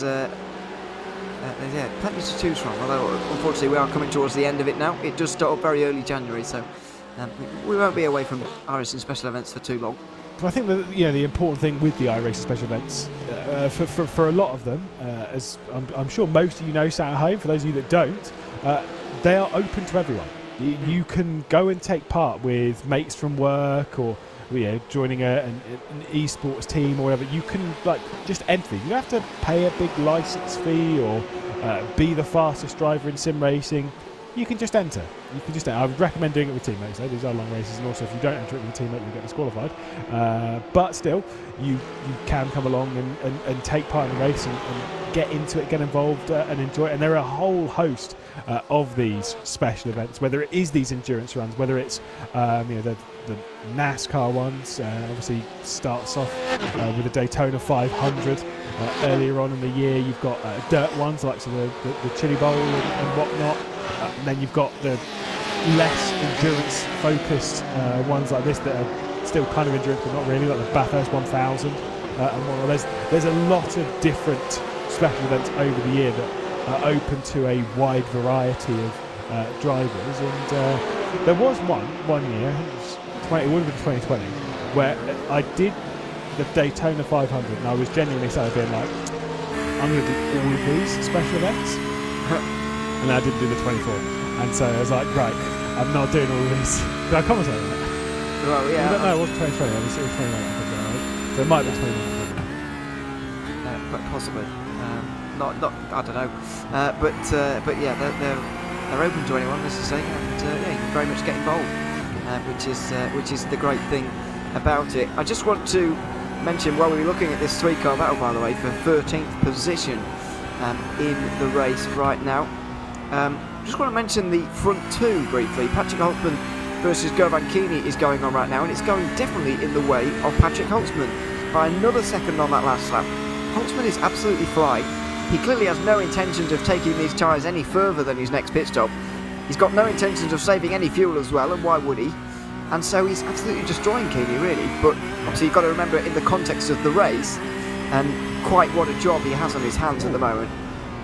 We've seen BS competition, Bruno Spengler, who was just on the right-hand side as we were coming under the bridge there, going up towards the airport, had a bit of a problem. Bruno Spengler was currently going 33rd spot, of course, in that BS competition number 89, as we can see the potential switch on lapped traffic as we're on board with the SSC and the final GT. Yeah, no, don't worry, you're just Bruno Spengler is still stationary, by the way. He is not. I think he's just got going now. Was stationary for a very, very long period, and thankfully, unlike what we saw in the Goodness Open, he was on all four wheels. Oh dear, yes, that was quite a moment. But yeah, thankfully he is he is on all four wheels. Just distracted by the fact that Redline are in again. Only 26 laps on that stint there. I'm just where they've stopped in their box. It's not a drive-through, but I'd imagine it's going to be a full load of fuel and 4 tyres as well. Just where is this race going to end up between themselves and PGZ? It's very, very hard to know from this distance. That's the thing. Are they going to switch tyres? No, that wasn't the task, was it? No, not even remotely. There was. You just saw in the foreground there, coming through shot. That was Govan Keeney. There has been no tyre switch on this car for Holtzman. Only 26 seconds in the box, I'm seeing there. There a short stop as well. Another on fuel. So they've taken on these 3 hours. Have they? Let's just think about this for a second. They started this whole discussion with 6 hours to go. Would you agree, or? What was in like with the when they did the whole weird thing on fuel, early and all of this. It was 5 hours to go. It was 5 hours to go. When they stopped only for 20 seconds and took what we thought was the half tank. Because they've taken so they took a set of tyres at that 5 hour. Or did they? No, they didn't, did they? So they took tyres with 6 hours to go. They didn't at their next stop. They did last time. They didn't this time. So effectively, from 6 to 3 hours to go, they've taken on 2 sets of tyres instead of the 3 that they otherwise might have. So in that respect, in terms of changing tyres, they've saved themselves 20 seconds, and it's put themselves right behind PGZ right now, who are currently out there with 4 new tyres, and I'd imagine Keeney will really start to push on and get away from Holtzman over the next few hours. Yeah, for the next few minutes, not hours. Yeah, no, we'll go with hours. Time is difficult, but no, for real. Again, more questions just being thrown up in the air of who's right and who's wrong on this one. Govan Keeney coming down to the Casio Triangle now. The drive we're focused on. I am desperate to see. Obviously not this lap time, so it's going to be bad. But it's the next lap time. What is the next lap time going to be from Patrick Holtzman? Govan Keeney comes across the lines of 58.7. Before the pit stop, Patrick Holtzman was doing 57.7. So he's going a second faster than the Team PGZ car that is leading the way. There is 3.7 seconds. I said it might be a slow burner, but when it goes, this is going to be an absolute barnstorm between these two teams. We'll see if this gap comes down and down and down. Absolutely. So, as I say, in terms of tyres, they have, had a little bit less in terms of in the pit lane. They've changed tyres for 10 seconds less time, but has the time that they've spent driving up and down pit lane an extra time, has that put them behind PTZ? Has that cost them time? To be fair, before all this started, the gap was what? Just under 7 seconds between the two at 6 hours to go, or 5 hours to go, so they have gained right now, but it's just a case of whether they're going to lose time now, because Keeney has obviously got the advantage as opposed to Holtzman, who had for large periods of the last stint. Yeah, now if Patrick Holtzman's going to be faster on this stint, for whatever reason, I'm not sure about it, but again, we'll have to wait and see.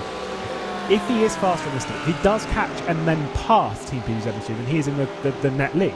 At which point they could actually go back to stopping on the hour, and it would be back on strategy and back legitimately with Team PGZ whilst overtaking, because obviously it was the strategy call where PGZ were taking just 2 tyres as we start seeing the grass usage into 130R once again. Nice. But with they were trying to get back on top of the strategy of that 2 tyre strategy that Team PGZ were taking. I'm interested to see if they would switch the tyres. Let's see what the lap times are this time by. Obviously, it's not super representative because of lap traffic. A 59.0. Ooh, plays a 57.8. He is still in the 57s as Patrick Holtzman, and that is big because even at his very fastest over the last couple of stints, Govan Keeney was doing a high 58, 58.8, 58.6 in that kind of range. Holtzman is still in the 57s. He's still going faster. It could still be challenging that car very soon. Keeney was definitely held up by traffic there, though. The 111 was in the way there, and there's a battle for 13th place just up in front of him right now as well, with Movano and Williams, who are fighting between themselves for 13th place. Govan Keeney is going to have to negotiate the two of them in a couple of moments. Matska's going all over the place at the minute, by the way. He has disconnected.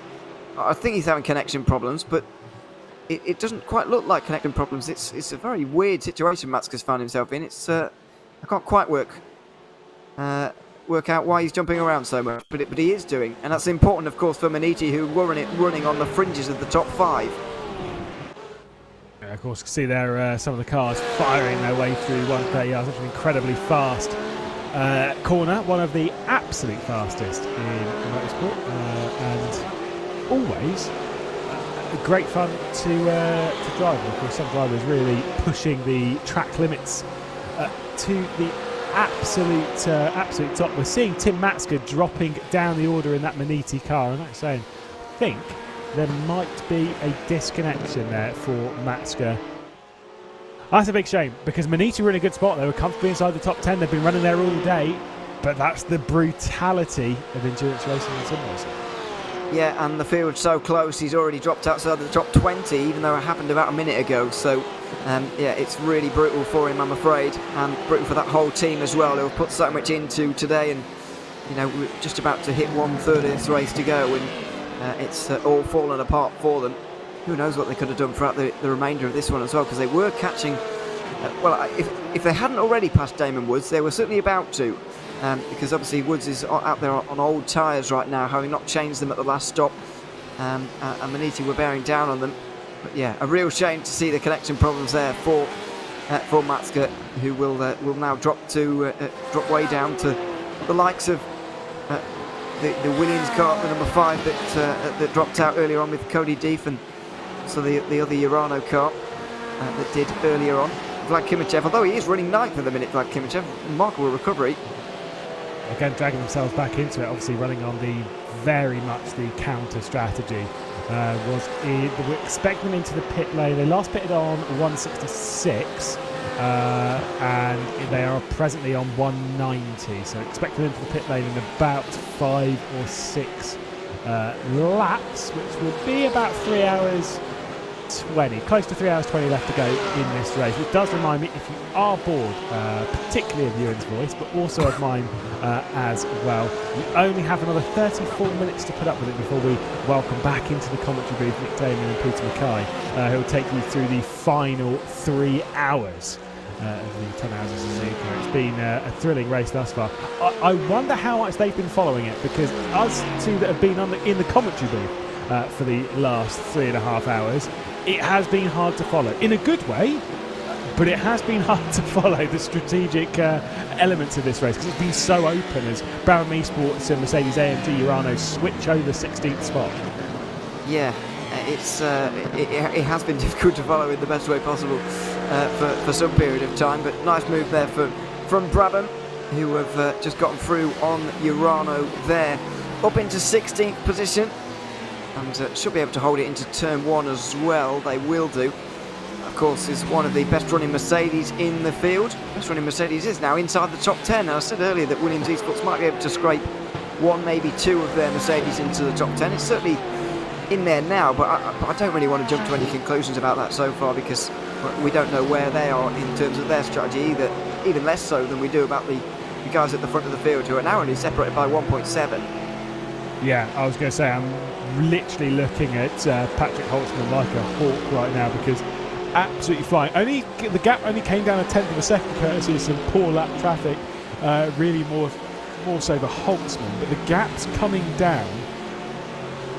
Oh, I mean, again, this is brilliant, because it's just so open. Like I said, Team PTZ threw something at this race with a 2-tyre strat to try and do something, and it might well just be effectively made redundant by an even larger gamble that's worked out even better potentially for the Team Redline Red. And again, a reminder that Team PTZ still yet to switch drivers. It is still Govan Keeney behind the wheel. There has been no switch for the 114. Meanwhile, Team Redline Red have kept themselves fresh, have been jumping in and out all the way through this race, and between Holtzman and Beneke, they are looking very strong and relentlessly consistent. Yeah, I think that Keeney's going to stay in this next stop, by the way, because if what George Simmons is telling me is to be believed, which I would believe, it is good on strategy, and I'm going to put my trust in him. PTZ may not take any chance at all on this next stop, never mind 2. So you wouldn't want to put Arujo out on them, and then I believe that Arujo will be out there for the final 2 hours. If I was them, I would have done that slightly better and get Keeney in for the final hours of the race. I would have put the other driver in somewhere in the middle, but that's just the way I prefer to do it. Clearly Keeney prefers to just do it all in one go. Love the brutality. If I was doing it, I'd do it slightly better. O'Leary. I'm not going to go that far. It's literally what you just said. That's not what I meant if I said that. Yeah, but it's... My words are not really coming out as well as they were 3 hours ago, unfortunately. Yeah, unfortunately, as much as we speak of driver stints being, once they go past about 3 hours, they end up going slightly downhill quickly. The commentary booth is exactly the same. After about 3 hours, we basically stopped speaking English. Well, we barely speak in the first place, to be perfectly honest. 1.4 seconds the gap between the top 2 in the race. The last lap time of the 58.138 from Patrick Holtzman. It was a 158.5 for Govan Keeney. Once again, on the previous lap, it is a mid-58 for Keeney, and Holtzman is closing in. The gap is coming down. It is closing in on that all-important 1 second margin. I think we're going to have a switch for the race lead in the next sort of 3 or 4 laps, if I'm being brutally honest. But you know, Keeney's... We've seen a lot of drivers let the other car go through when there has been that position switch, when they have the close, when there has been that overlap. I get the feeling this is not going to be one of those occasions. I can't see that happening myself. It's going to be hard fought, I feel, unless Keeney is going to see or believe the fact that Redline aren't really... well, obviously they're challenging them in this race, but if he believes that it's not that important that Redline will lead at this stage, then maybe he'll let it go, but I'm not entirely convinced. I think this will be a proper fight between the two. There's traffic just up in front here as well. The gap just dips below a second. Holtzman will get the slipstream when they get towards the next straight section, which is not coming up for a while, admittedly. But the traffic is certainly going to play a role in this one as well. There's a battle happening just up in front of these two. Yeah, it's 57.9 by the way on the previous lap once again from Holtzman. Keeney's trying to respond on a 58.3 basically. So the gap's coming down to 3/10 over the previous lap. You're absolutely right. It's SRC Muvano GT versus. Well, actually, it's not even a versus. It's just them racing around by themselves at the moment. In 12th position, directly ahead of them is Maniti Racing, the number 78 that's now down in 31st.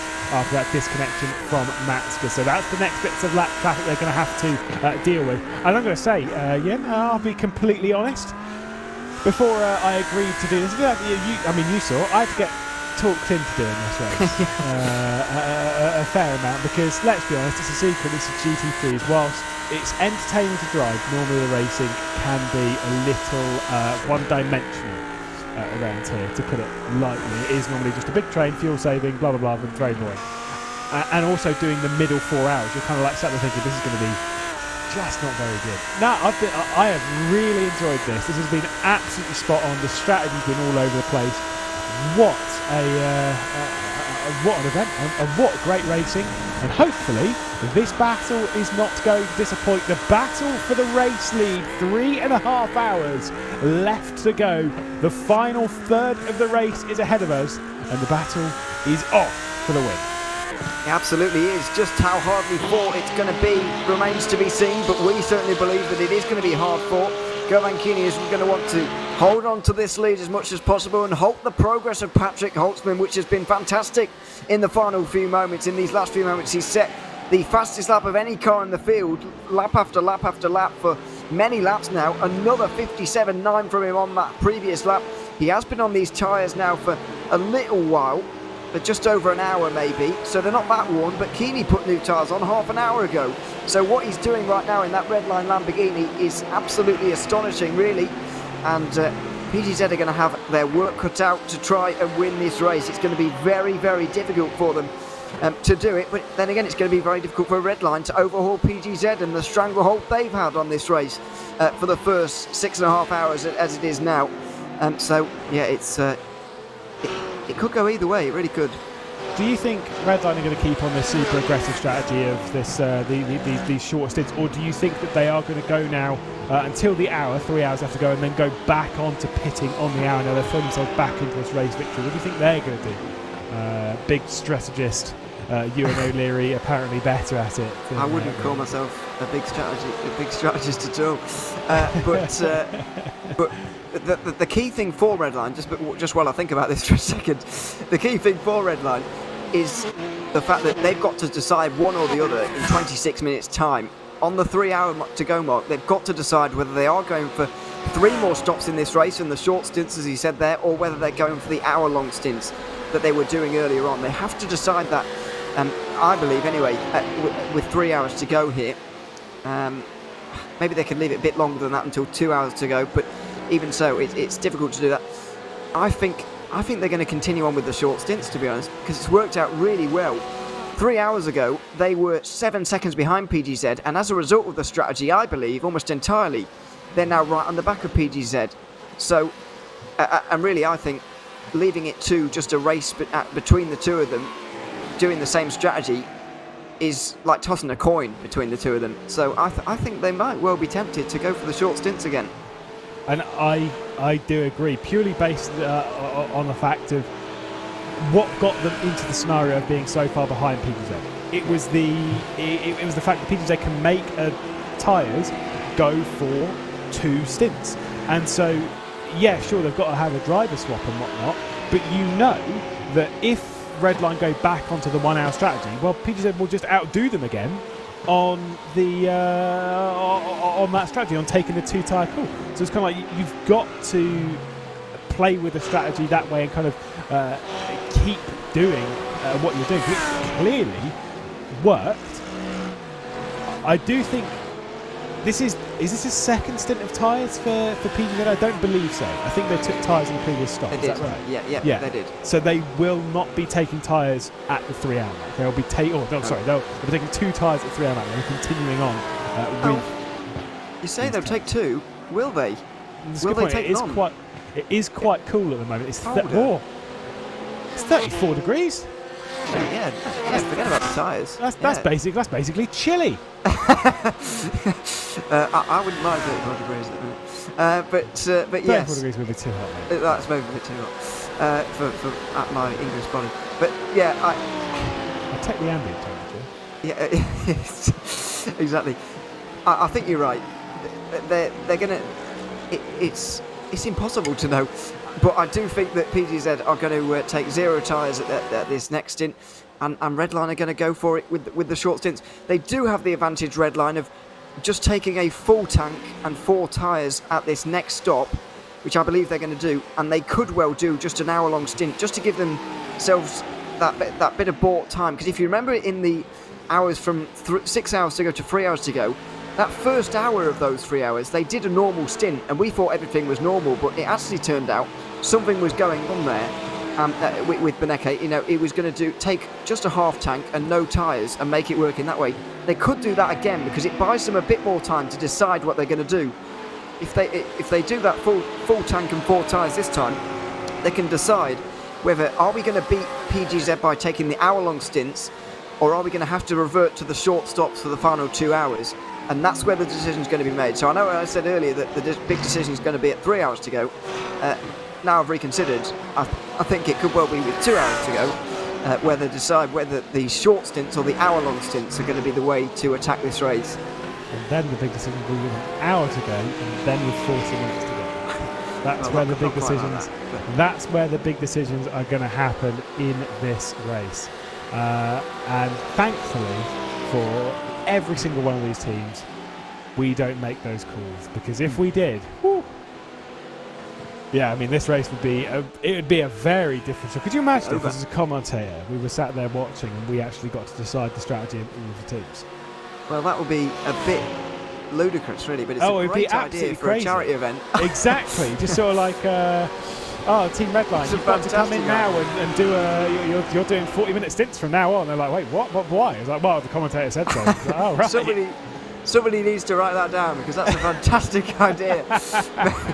But just someone's leading by miles. You need to take 3 pit stops. Yeah, sorry, but I'm bored. Get in the pit lane. So that would be good. Anyway, Patrick Holtzman's getting very close now, and Keeney knows it. Oh, he's weaving around, he's defending. The battle is starting to happen. They're still 20 minutes away from the safety of pit stops as well. Yes, indeed. There was nearly a move down to the first corner, but it was well covered off by Govan Keeney. And if there is any example that we needed to see if this was going to be an easy pass to Patrick Holtzman or not, we knew it wouldn't be. But that is the showcase. That is the bit of being like, this is not going to be easy for you, sir. You're going to have to properly work for this one. Did a 57.9 once again on the previous lap time. The difference is, though, is Govan Keeney is starting to match those lap times. Did a 58.0 on the previous lap around the Suzuka circuit, as we ride on board with the Team Redline man himself, Patrick Holtzman, in that second position. He's got everything ahead of him right now. Everything he needs to do is that car. He needs to pass it ASAP and get back on with this race.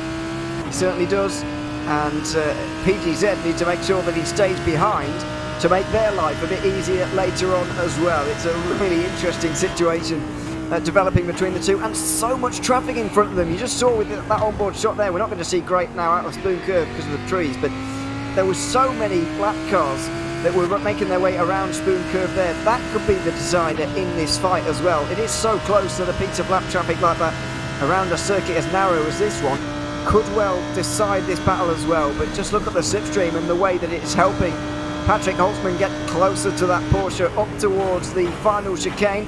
He's not going to be able to do it into here, but he is going to have a good chance into turn 1 as well, like he did last lap. 1/3 left to go in this race, 3 hours 20 minutes, crossing the line now to begin lap 200 of the Suzuka 10-hour here, powered by VCO. Patrick Holtzman once again closing in. This time though, he lifts out. You see that he backed off. He had no intention of going for a move on Govan Keeney this time, so he is more than happy to sit there in second spot for now, to let Govan Keeney get on with what he's doing and try and deal something later on in a stint. Absolutely.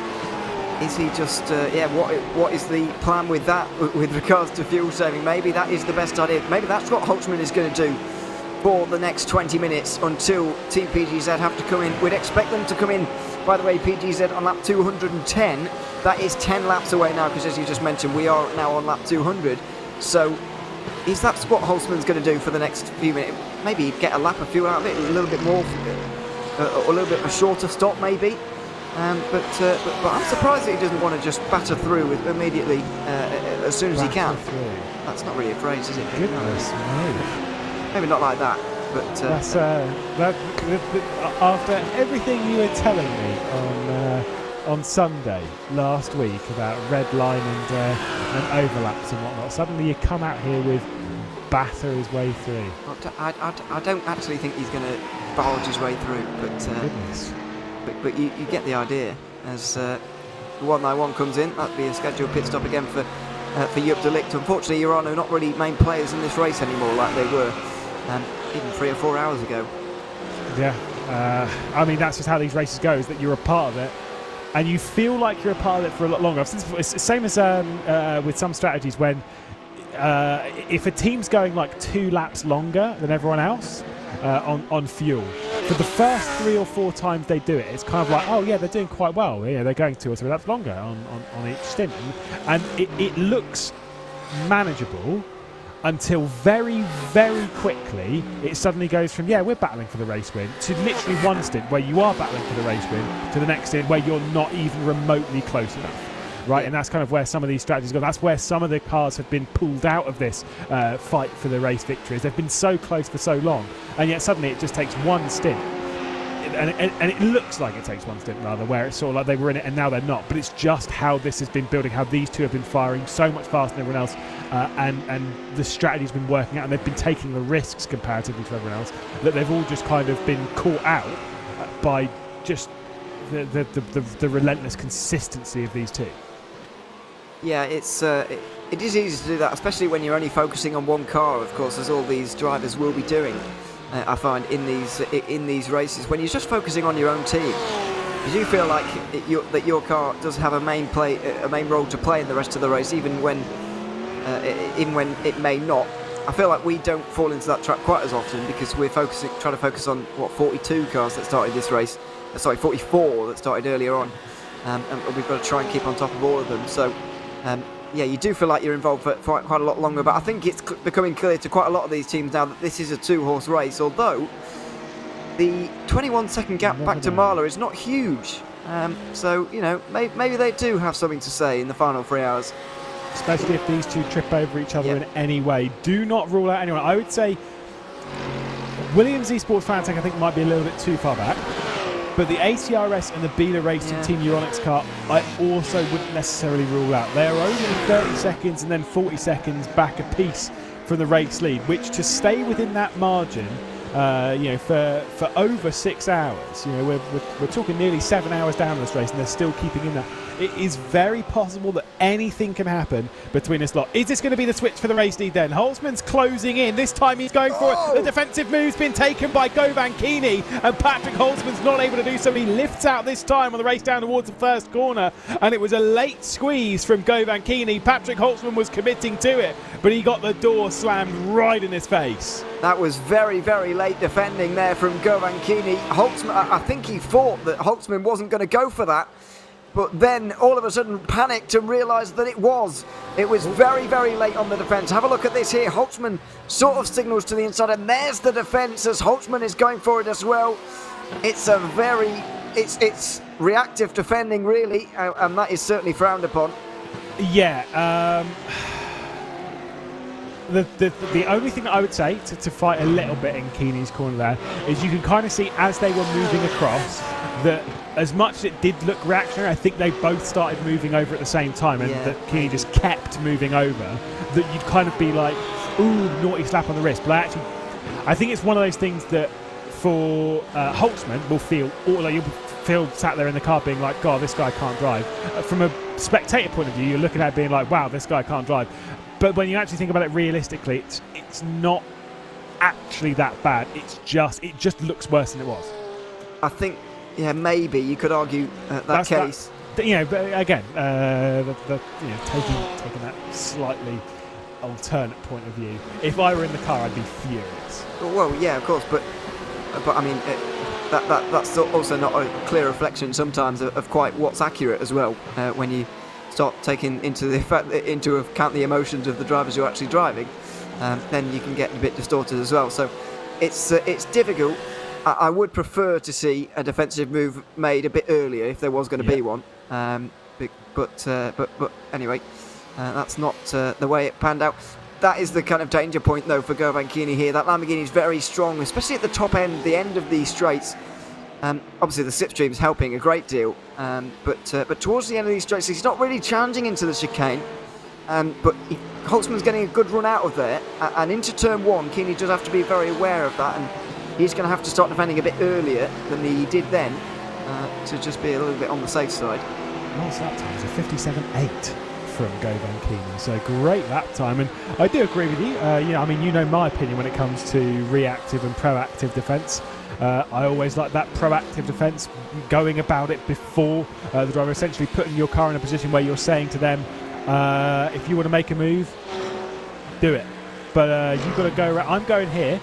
You've got to go around me. That's where that's the proactive defence. That was not proactive. Definitely wasn't proactive. We can go with that.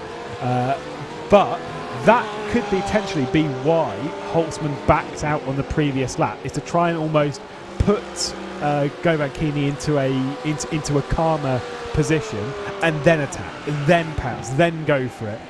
And Govankini, as much as he's a very experienced driver in the world of sim racing, I would say he is still potentially too hot-headed. He's had some very calm and very, very mature drives, but I do feel for every one of those calm, mature drives, there are the silly, overthought, or really underthought races where you can get a little too hot-headed. And I think that Holtzman will know that.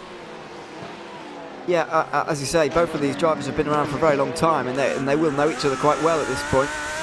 In terms of their driving ability and driving style as well, what they're like in the car as well. So, you're right in that respect, that they're going to be very aware of each other's strengths and weaknesses and so on.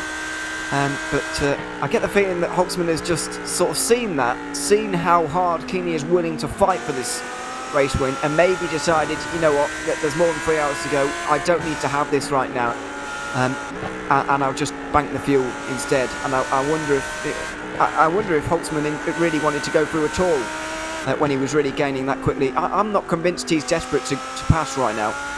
I think he's very happy to just bank the fuel, because of course being in front in this situation is not going to gain him that much. I can't see him pulling away from Keeney really. But the fuel obviously will definitely make a difference, and it's a lot safer, easier to do as well, fuel saving behind someone rather than trying to make that overtake. So I just wonder whether he's really that interested in going through anymore.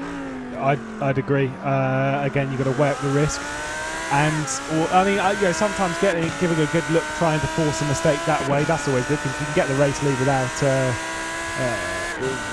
really putting any effort into it, and kind of get them to make a mistake where they'll drop right out of it, then absolutely. But outside of that, I think the thing is, I think Holtzman knows that what will happen here is that if he does get past Govankini, where's Govankini going to go? He's going to be right behind him, and he's going to go for a move immediately. So what's the point? Exactly. It's not actually going to gain him anything. I know this race is coming down to fine margins right now, but it's going to give him tenths of a second. And yeah, they're sort of worth it, but not as much as the fuel he would bank. It's worth it, in my opinion. As that's a very good back mark in there, I believe, from Zenith Esports again. I was wondering quite why that car was so fast, actually, but it makes all sense when you realise it's Zenith, because they did qualify second. Unfortunately, the race hasn't gone their way, but thankfully, very good back marking from them, and they're allowing this battle for the race lead to continue without interruption. It was actually the Phoenix Racing Esports green car. Fail from me then.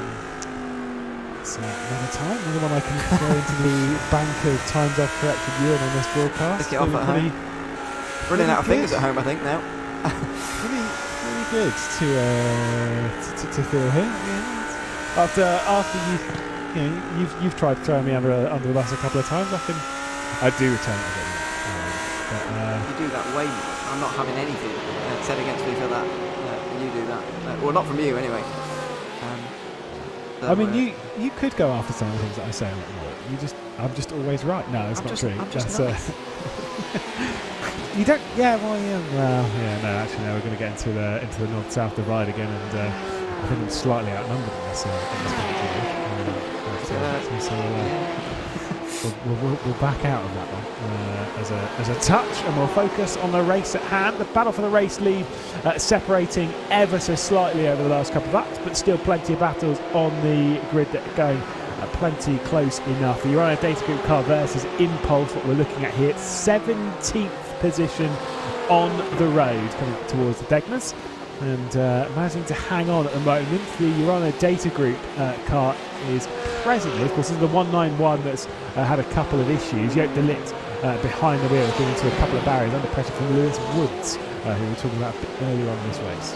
I don't think the up de Ligt has long got through actually on Lewis Woods here, because he's fresh out the pit lane, de Ligt, let's not forget, and I would expect him to be a bit quicker at this stage.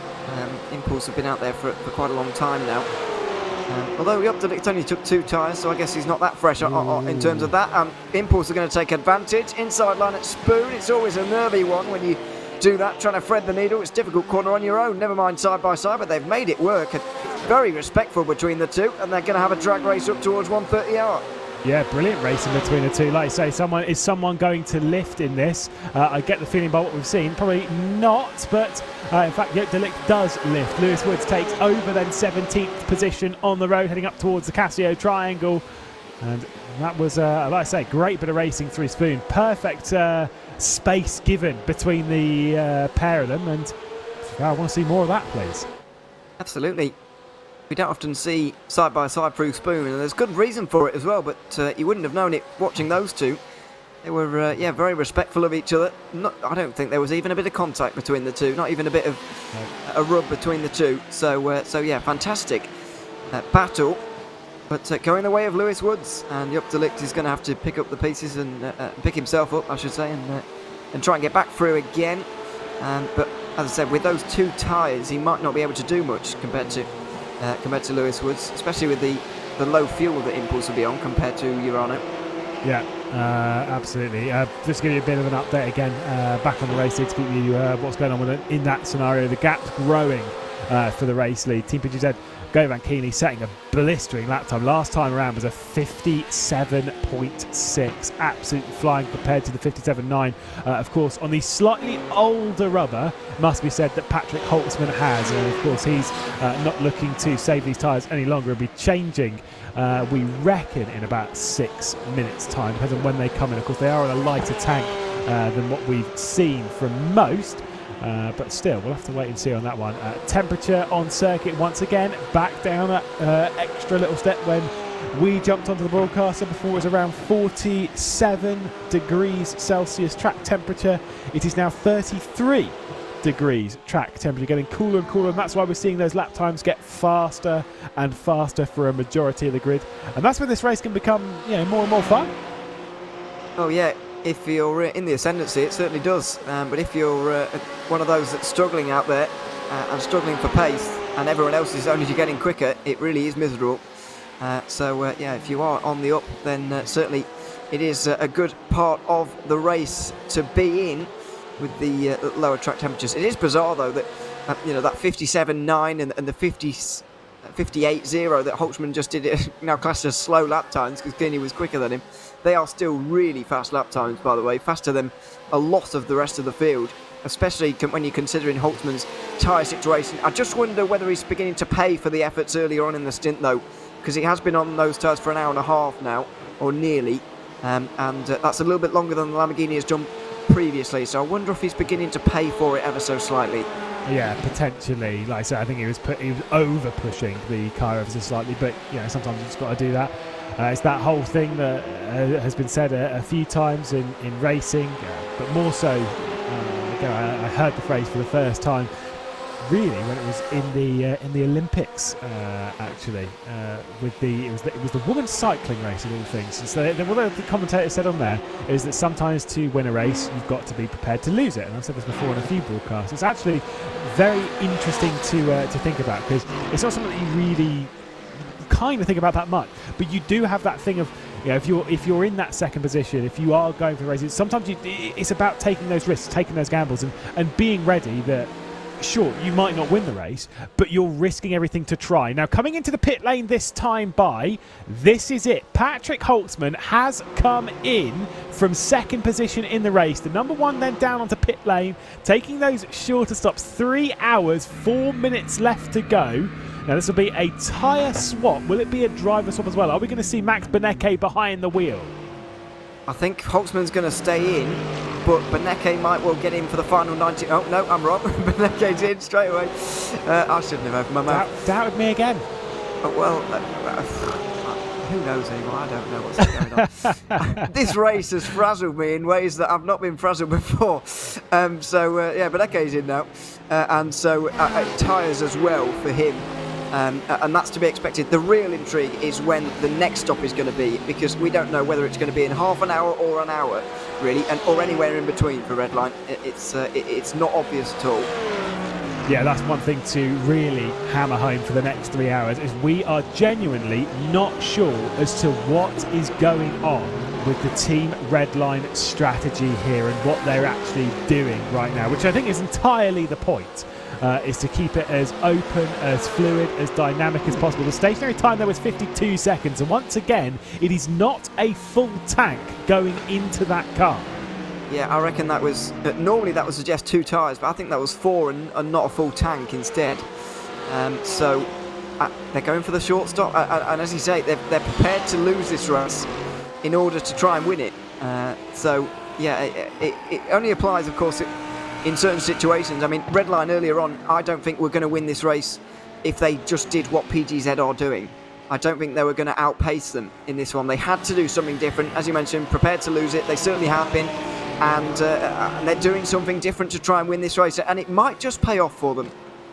Well, just a couple more minutes left for us on the broadcast before we hand the commentary reins back over to Nick Damon and Peter Mackay. But I mean, this race, like I said, the middle 4 hours that we've had, the 3 hours before we jumped on, the 7 hours that we've had so far in this race, they've been thrilling, they've been exciting, they've been open on strategy. We've had a lot of fun in the commentary booth as well as discussing various topics. We did go into a bit of podcast mode earlier on, but what a crazy race. Yeah, absolutely. It's so much crazier than I was expecting as well. If I'm honest, I was expecting more incidents in terms of on-track stuff going on and stuff going wrong, actually, for some of these, because it's such a difficult circuit. We've not seen as much of that, but we've seen a lot going on down in pit lane. I didn't think there was going to be any variety at all. As I said to you earlier on, I thought it was going to be 4 tyres for everyone and every single stop for every single hour, and I thought it was going to be very linear in that respect, but it has been anything but.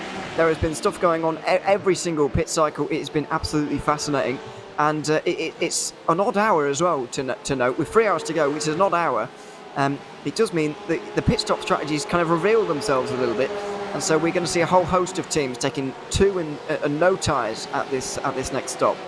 Yeah, they're both revealing and also confusing at the same time as we see this battle for 8 inches between Urano and Leo Racing Team.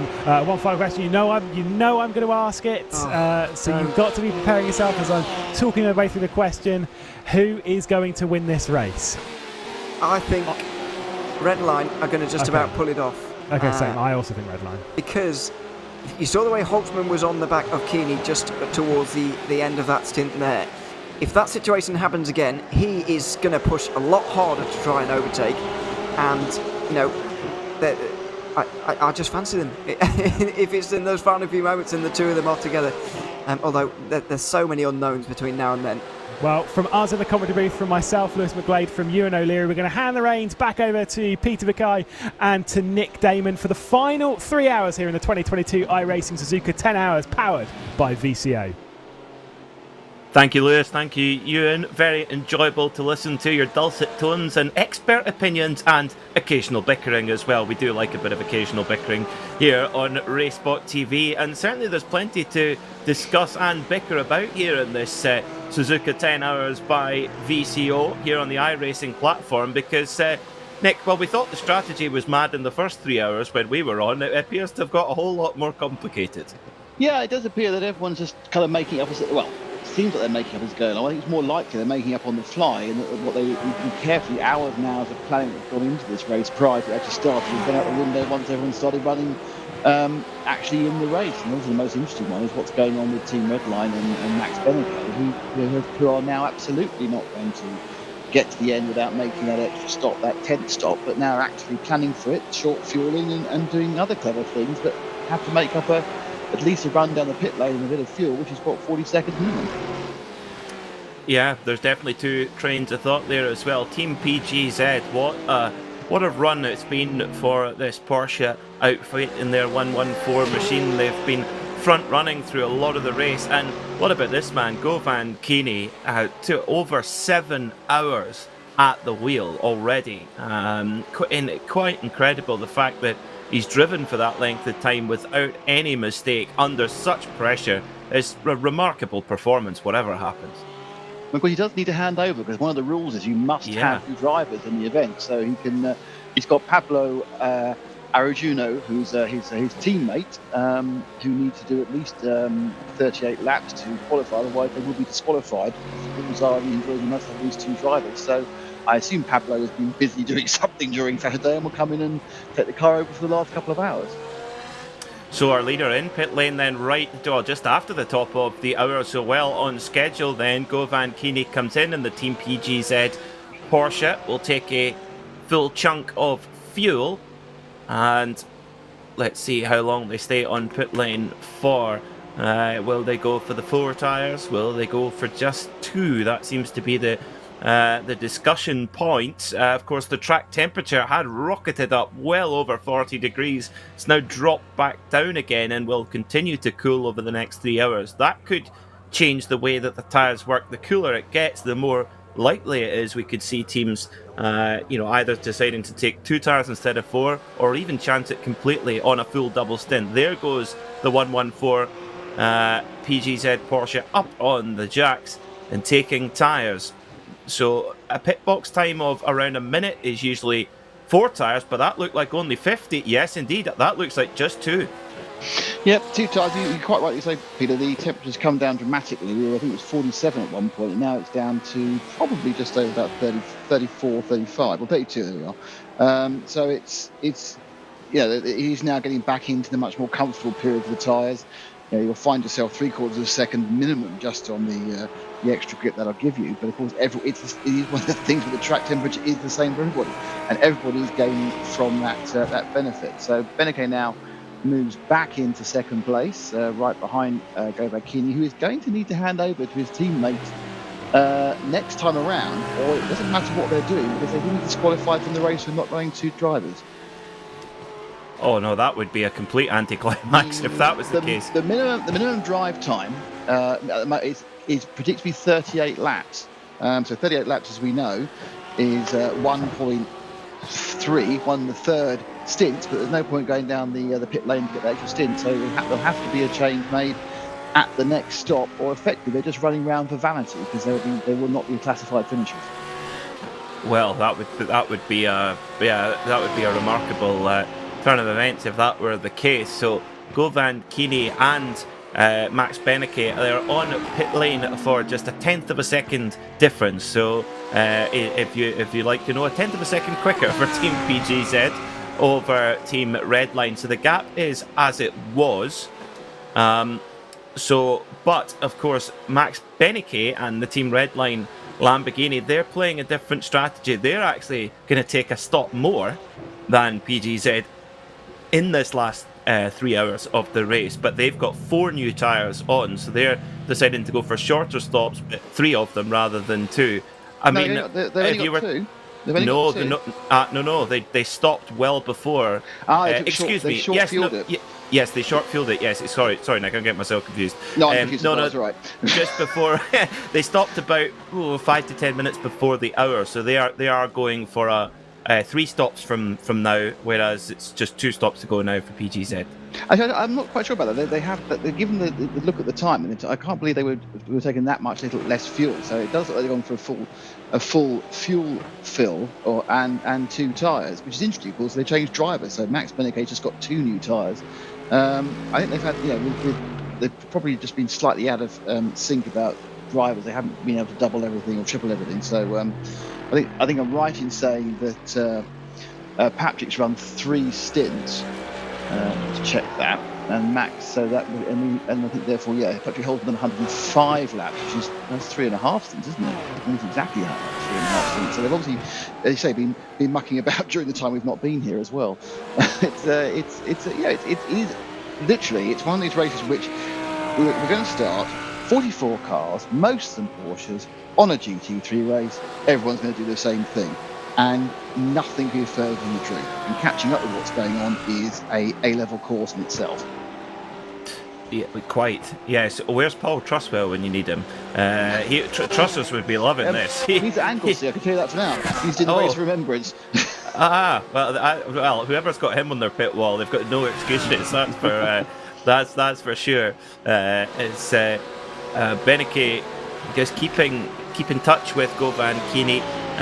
We'll get a closer look on their respective lap times as they come to the stripe this time, because this is the first flying lap for Team PGZ, and Beneke, of course, put this car on pole. So for all the chat about Porsche's pace, I think it's more how it deals with it in the race rather than the 1 lap pace. That was very much Beneke in this Team Redline Lamborghini.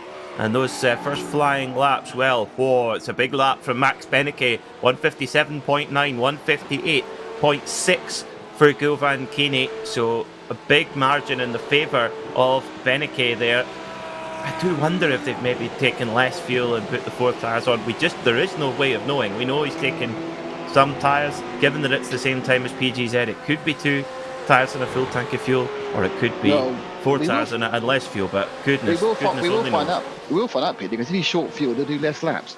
So, if he's 10 seconds short fueled, then he can only do 21 laps on this tank full. Just picking up, if anyone else has decided what we do and take a little break and come back to it, it's noticeable that one of the cars that's going particularly on the team before was the 191 Urano car. I'm trying to see where that is. No, that's dropped down to 8th place. Still got the light with the other Porsche. And of course, his teammate, who was desperately unlucky, it's back with Vlad Timochev again, who had that disconnect. They are in 11th with 190, and if you look at it, they are only 1 minute and 42 seconds behind. They're on the lead lap. They're on the lead lap, and they've had a disconnect. Now, they are halfway through a stint, so it's not quite apples for oranges, but you've had a disconnect and a reconnect, and anybody who's ever played iRacing knows it's an awful lot more than 1 minute and 45 seconds to disconnect and a reconnect. So, great performance by Vlad. Great performance first of all to come back and still bother. Because a lot of these top professional drivers, when they realise that they can't win, which a disconnect effectively means you won't, because you're just too difficult to get past everybody, we'll just say that's it, that's fine, we'll call it a day. But they've connected back up again, and are very much challenging the top 10 in 11th place. Well, at the moment, I think it's a remarkable effort. Very much, real tenacious effort from the Urano 190 car. Let's see if they could get a top 10. I think that would be a remarkable result, considering the misfortune that they've had. So with 2 hours and 50 minutes to go, just over a full IMSA sprint race to go in this Suzuka 10 hour. Govan Keeney leads for PGZ Porsche by just a second from the number 1 Redline Lamborghini of Max Beneke. Now, if either of those 2 cars won the race, they would get their first VCO Grand Slam event win of the year. For the 55 team Mala Racing team, that would be a 3rd win of the year for them, and I would presume that would be enough to put them clear in the VCO Grand Slam, the events they've been running throughout the year. Well, Redline didn't take part in Petit Le Mans, Peter, so they weren't even entered into the Petit Le Mans races. So they have inverted commas, no score from that one of the Grand Slams. No idea why. Obviously, it must be in clashing requirements. As you know, the virtual world is even busier in many ways than the real world. And there's a number of times when you can find the top GT3 drivers have to be 3 places at once, and they're getting on planes to qualify in Barcelona and then fly over to Mugello to run a race. But even though you haven't got to necessarily leave your rig in your front room, if there's 3 different contrasting events you want to take part on, sometimes drivers have to virtual drivers have to choose as real drivers do. Yeah, very true, very true. They can't all be Mario Andretti on Concord. No one's on Concord now. That's the problem. There's no one on Concord. We need to bring back Concord. That's a completely different story, and it should never have been grabbed in the first place. But there we go. Anyway, let's not light that touch paper, shall we? Goodness me. It's the fact that there's not even been a modern iteration of it come back. But there we go. Sonic Boom's supposed to be coming. They've hit problems. Yeah, it's one of the very few times where the human race has gone backwards. Certainly as far as air transport speed is concerned, it's something we've done, but that doesn't really affect the 10 Hours of Suzuka. It just affects the way I feel about getting on a big old slow lumbering jet. Admittedly, I actually was lucky enough to go on Concorde. Were you really? What was it like?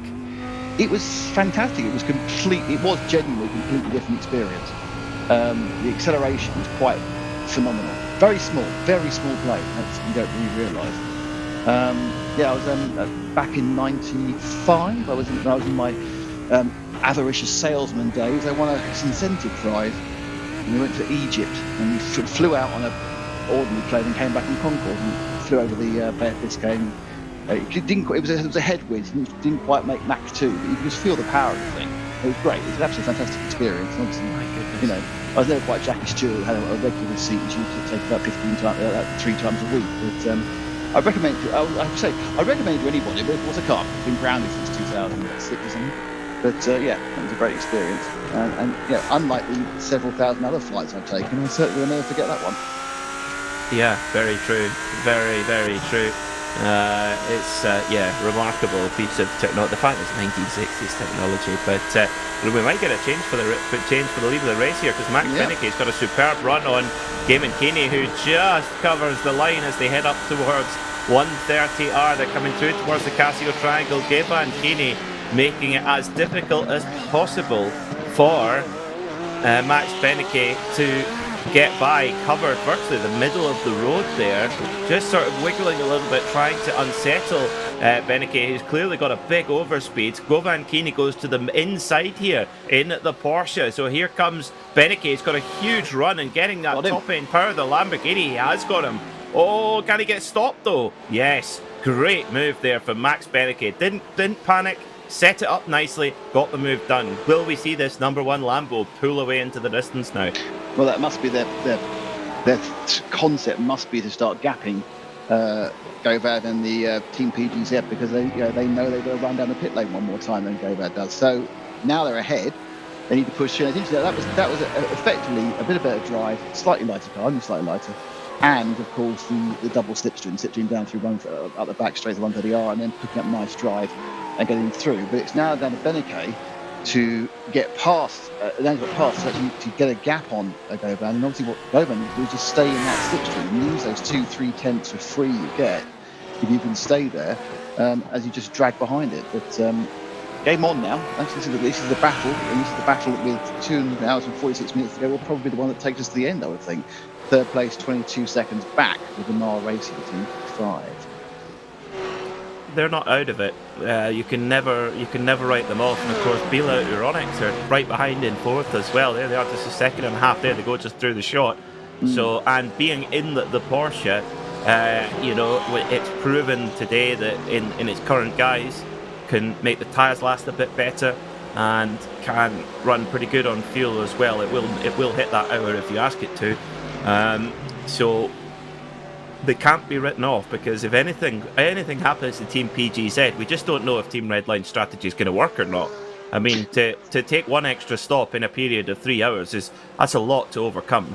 Well, no, you're 22 seconds behind at the moment. You're net ahead of the Lamborghini. Correct. That run down, and even a splash. I say it's a run down and a 6-lap splash, whatever it is. That I think is about 45 seconds of loss. when you take the speed up, slow down, the actual stationary. So at the moment that is net ahead. And the other thing to know, at the moment PGZ aren't actually qualified for the race because they haven't done the drive time on the second driver. So. And we'll know that at the next stop if that takes place or not. Well, if it doesn't take place, whatever happens, they would then need to qualify. They need to put an extra stop in, so at that point they'll be out as well. So, yeah, that we'll have that answer in 45 minutes. I mean, I can't believe there'd be an issue on that front. I can't believe Govan wants to run all day for no point. So, my guess is that they will. There'll probably be a slight issue, and what was supposed to be a stint at one point didn't happen, and they decided not to do it for tyre or fuel reasons, and then a couple of them coming at the end. But, I've seen these things happen before. In let's be honest, at Petit Le Mans just a few weeks ago, the real full metal Petit Le Mans, the Ferrari and Risi should have won, but they got their drive time wrong and they were disqualified, and they came last. They got the drive time completely wrong for I want to say Daniel Serra, I might be wrong, and they ran him I think 6 minutes too long in a 6-hour period, so they just completely loused it up. And it wasn't like you lose a position; you are last in class for getting that wrong. Yeah, it's Ferrari do have they have made up for it by sealing up the World Endurance Championship. No spoilers. Oh, sorry, too late. I tell you, that Jackie X is some driver, isn't he? He is. What he did in 1960. No, it's fine. It's fine. Oh, dear. Have you seen it? Have you? Okay. No, I haven't. I've got I haven't seen that, and obviously I haven't. The F1 sprints happening at the moment, so I haven't. I've avoided all that sort of thing during the break to actually have a conversation with my wife, actually mainly, and remarkably, and of course something which the last time we were talking together on this program you couldn't say, Peter, but now you can say, because of course. Congratulations! Of course, you married your lovely wife only a few weeks ago. I did. Yes, thank you. Yes, I did. It's we're nearly 3 months in, so she's not got fed up with me yet. Although she is on a business trip right now in Belgium, so she might have run away already. I don't know. A business trip in Belgium. I know. For the beer. She does bring back beer when she comes back from Belgium. Well, so it's good. I was going to say she's a keeper, but you've already kept her, so that's fine. Got that. So I do. So what's your lovely lady's wife's name? Sorry. Lucy. Lucy, I should know that. Sorry, I do apologise. So the lovely Lucy. Well, you're forewarned. You've taken him on. So what can you do? I know she knows what she's getting herself in for. Actually, the whiskies that John and Eve have hoarded for the last year and a half. Yes, they keep saying we're going to have a whiskey night. Hasn't happened yet. Well, those are not my whiskies. They're Lucy's whiskies. So I see. There's a theme here.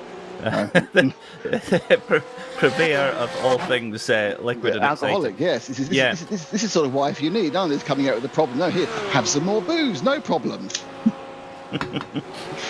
Great to see it's great to see the 62 Brabham Esports Porsche. It looks absolutely superb in the green and gold of Brabham. It's great to have an iconic name like that in the sport. Although it's funny when you think of Brabham, there's two very different Brabhams you can think of, I suppose. There's the original Jack Brabham team, or it's the Bernie owned. There is a third one, of course, is the post Bernie disaster, which apart from giving Damon Hill his debut in F1 was just a sorry shadow of itself. No, certainly the Brabham as run by Sir Jack was fantastic team, obviously no more so than the change of the regulations in 66-67 where Jack and Denny Hull won the first 2 3-litre championships before the Cosworth DFE took over and won a lot of stuff. And of course Brabham themselves are making it's got a bit quiet. I think they're mainly slightly down to the issues of COVID and how that impacted Australia, especially because they released was it a GT2 spec car they released? It is, and I know it's run a couple of races, but the whole concept was selling a lot. And David Brabham was trying to put together obviously for today, a very ambitious program. I'm not quite sure where that is now. It's gone a bit quiet, but I think we all understand why. But I know that car has been out on a few occasions. We've seen it in the flesh. It's one of the things I've not seen actually. I've seen it on camera. I haven't seen it in the flesh yet. I have seen. believe it has done a couple of races in GT2, but that's not a category with really any weight yet. It might get there, but we'll see. But I'm surprised that they went in that direction, because there's a lot of healthy and wealthy amateur racing programs in Australia who would run in the GT3 space, and I think would switch from an established brand to an Australian challenger. I think just on patriotism alone. I don't think they could do GT3. I don't think they met the manufacturer numbers. Of course. They've not been selling off road cars. Yes. So they went to GT2 as he comes into the pit, because it's obviously a much freer setup. You've got much more. You can actually effectively build a bespoke car to go in there. You've got much more area, more power. It's designed for very, very rich amateurs rather than just reasonably rich amateurs. But I'm pretty sure. How smelly is your richness? Yeah, are you just quite rich, or are you unbelievable? Do you own Tranmere Rovers, or do you own Manchester City? That's really basically what it is, But So I mean, I think David's one of the good guys. Obviously, certainly a Le Mans champion. Was it 2009? Won Le Mans, wasn't he? Yes, with Alex Furtz and Pedro Lamy, and great guy, really, really nice man. An internationalist, whereas he doesn't see his nationality as the world, and often has rather than having a Saltaire Union Jack or a tricolour on his belt loop, he has the planet Earth. He comes from Earth. I like that. I'm a big advocate for that. Taking a global view and making everyone feel at home wherever they are in the world. I'm very much on board with that. The gap between Team Redline Red and Team PGZ just up to about 3 seconds now. Which is pretty impressive. It is impressive. I do think it's also impressive that Govan Kini has kept himself in check, or his team have kept him in check, because he's still got to keep hitting a fuel number, and he's still got to keep that life in the tyre, but particularly the fuel number. So he can't go after Beneke. He's got to. I mean, he can go after him if he can do the fuel number as well, but I don't think that's possible. So the thing is, Beneke doesn't have to worry about fuel consumption, whereas Kini does right up until the checkered flag. Well, there's 79 to 80 laps to go. That is the fact. So there's 79 or 80 laps to the end, approximately, which, if Redline can pull out half a second a lap, they will negate that extra run down the pit lane. So at this pace, it's doable, but there's so many variables. There's a variable at the moment you can see of Beneke being behind a back marker, who will, almost certainly be slowing him down slightly, and maybe for the time he gets past him. Yes, it's a very bad time to be behind a slower car, because there really is only one line. And if you try and get past them, they're going off lines with more time. And obviously, this is the top split, so even the slowest car's quick, if that makes sense. But if you are really pushing on, there's half, 3/4 second to get lost here, and that's the half, 3/4 seconds you need to gain every lap. Yeah, and like you say, it's got to happen every lap. That's the difference. That means that some laps he's going to have to do more than that for it to average out. But one thing you can be sure is you can't ever write it off Team Redline, especially in this sort of event. They really excel in the special event endurance races here on iRacing. I think you'd need a very advanced calculator to add up how many of these things they've won over the years. And also, you can't write off Max Beneke, the original Mr. 10K iRating. It seems like they're handing them out like penny chews now. There's I know lots of 10K iRatings. Always seeing on Twitter on 10K. I mean, in fairness, he did make 11K, but he's dropped down to 10,871 now. So obviously he did a bad race. Much like I had all week. He's had a Damon week. Yeah, nothing. I tell you what, losing 130 is nothing like a Damon week, I can tell you. Percentage-wise, I lost about 15% of my rating this week. 15%? Yeah. But it all comes and goes. It's just keeping that mileage up. The problem is getting it back again takes a lot longer than losing it. It does. You've got to drive like a legend for a month to get it back. Losing it is the work of a moment. In my case, the work of a disconnection and forgetting to refuel the car and driving like a mob, to be honest. But getting it back is more difficult. Yes, that it is. We riding with Lewis Woods in the Impulse Racing Porsche. Impulse, an outfit that goes from strength to strength, very good in touring car competition as well. You see them up there fighting all the time. Car 51, the RaceSpot Porsche, they've made good progress up the order. Oh, just about to get a boot full of Porsche, Impulse Porsche there, but they just both get through. I tell you what, there can't have been much between that there, if not a bit of contact. Yeah, I mean, it's one of those things where you get closer, and you're right on the tail, and you're actually using the slipstream from being so close. But sometimes if the driver does something slightly you don't expect, there's a good chance of going in the back of them. Now, of course, the other thing we haven't spoken about is we are getting to the back end of the race. Has anyone been, what's the word for it, over-exuberant too often? Is anyone near that incident? Is anyone near the chance of a drive-through? That's the question. I think we have had one or two drive-throughs while we've been away, from what I could gather. Did have to pop out and make a quick bit of dinner. As I mentioned, I've not got my wonderful wife to help me with in-game. But how long did it take to put something in the microwave? Well, I tell you know, it was someone of my athletic limitation to walk down to Sainsbury's, pick up something, bring it back. There's a lot of time in there. That's the hidden time. And well done walking to Sainsbury's. That's excellent for your green credentials. Yes, absolutely. Yeah, it is. It's no, the covers on the car at the moment. I need to get it. Actually, I tell you what, I'm getting it out next week. The cover's on the car. The cover is on the car. I will take it off next week because I'm going to Tuthill in the carbon fibre triangle. Actually, okay. My car's just parked outside. It's like I can use it any time. There's no cover on it.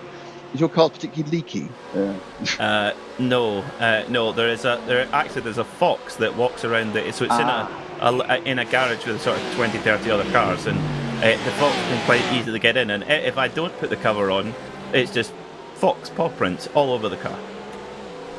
So I never thought. Oddly, I didn't think the fox was going to be the issue. I had damp or potentially bird droppings, but never there's a wandering fox climbing on my car. Yeah, that's the way it is. Yeah. So it keeps it. In fact, it might actually make it more comfortable for the fox. He might actually be able to sort of lie on top of it if he wanted to. Now, it's got more of a cushion. It's like a mattress topper for foxes. Fantastic comfort for our wild creatures. I actually bumped into him the other day. He was obviously making his way from our street to where the garage is, and I was like, "Oh, there you are." There might have been other words in the sentence, but that's all fine. If he replied to you, you've got more of an issue. Yes, very true. Gabriel Streitmatter in the Biela Porsche, 4th place, holding off. Now that's not Sam Matty Trogan right behind him. No. That's the number 5 Mercedes in 12th place, which is a lap down. So Biela, they're still in with a sniff as well. Just 3.5 seconds off the podium at this time. Vasolis Belitziotsis, who's actually he's switched teams. He's gone from the Team BMW Bank team, which won the Nürburgring 24 Hour. He's now with Mala Porsche, but I do believe they all kind of run out of a similar awning, I believe, just in slightly different branding. Slash gazebo. Virtual awning, yes. Virtual awning, yes. Our producer Connery Maddock and I have great fun coming up with different ways of describing different types of awning, gazebo, garage, etc. Any type of protective infrastructure. Yes, I now need to absolutely. I now need to describe how I'm sharing my various racing world drivers. I'm under the same awning. Surely be within the same server room, isn't it? Within the same server, yeah, good one. Yeah, it's within the same hard drive. Is where we are. Another one, of course, Mala, a name from the from the outdoor world of racing and automotive engineering here in the virtual world. Do you know one thing, Nick? That we've seen a lot of real world names coming into the sim racing world and staying here beyond the kind of COVID pandemic, which is fantastic. One thing that has surprised me is we don't really see, certainly not in the road racing world. We haven't seen the Team Penske's, the Chip Ganassis, the Rahals, etc. They haven't kind of made their way into it. I wonder if they will in time, because I do think a Team Penske sim racing team would take the level on another step again, just the detail that they apply to everything they do. Yeah, it's a good question. I mean, obviously, during the height of the pandemic, we were covering IMSA Pro Series, which was real IMSA drivers running the cars around, and some of them were in the liveries of those teams. But it wasn't much. I think BMW again was the main one who was supported, and of course BMW all over sim racing. It does seem there was the NASCAR teams. A few of those have very tight tie-ups with sim racing. It's not you're right. The American road racing, the American royalty, should I say, don't seem to have embraced it as much. I can't explain why.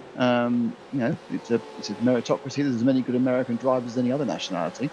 But you're right. We haven't got Penske. We haven't got Andretti. We haven't got Ganassi. So mystery, isn't it? Really. I mean, I suppose that with the priority and what people think they can gain PR out of. Perhaps the key fact might be that most of those they tend to drive customer cars.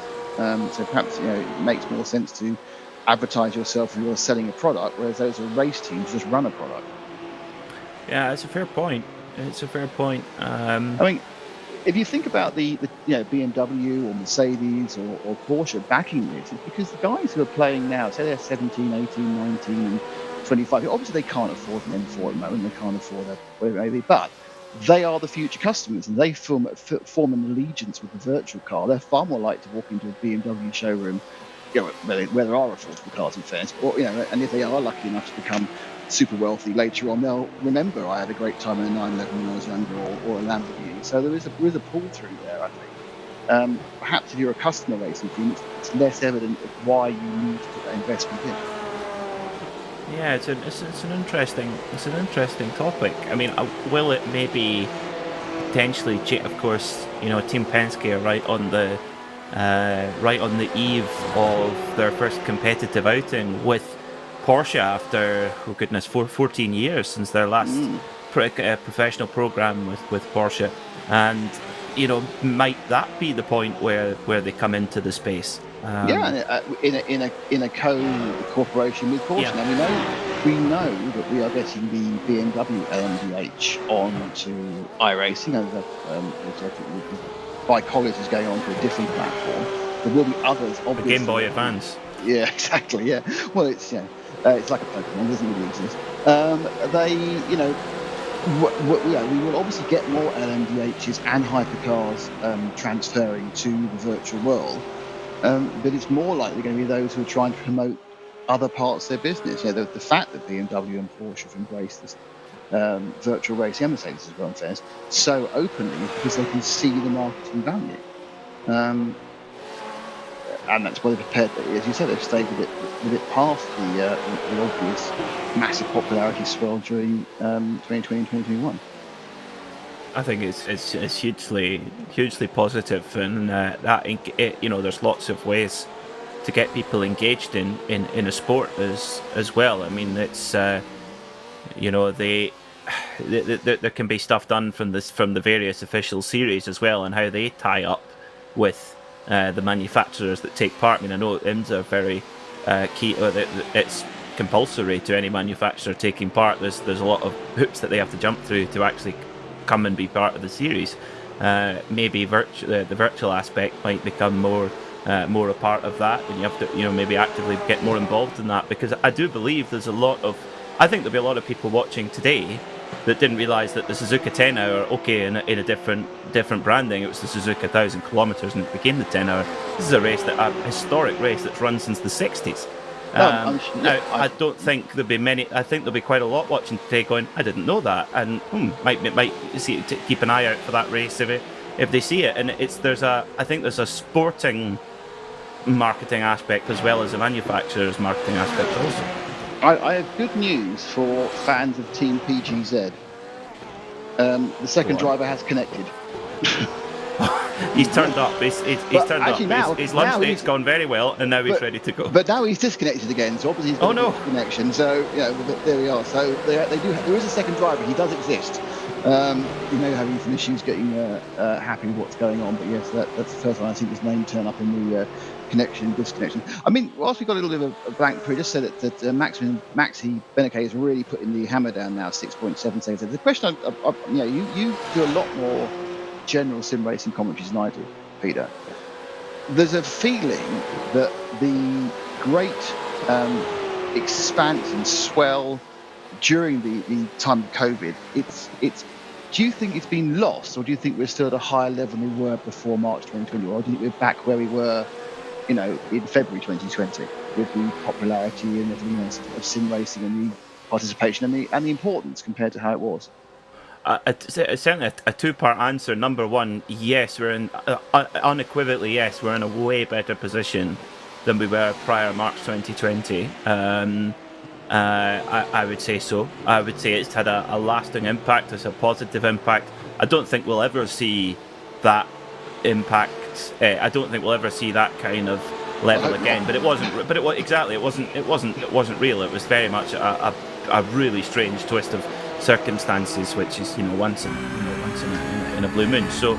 But I do think that it's shown a lot of people what's possible. We've got way more real-world drivers making way more noise about it, which is great. However, I do honestly feel that the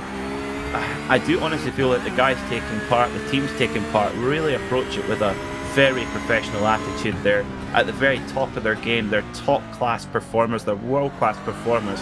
I do feel that in certain cases, not everywhere, but there are certain cases where you've got all the ingredients there for a really good product, but when the driving standards go out the window, that's when people become cynical.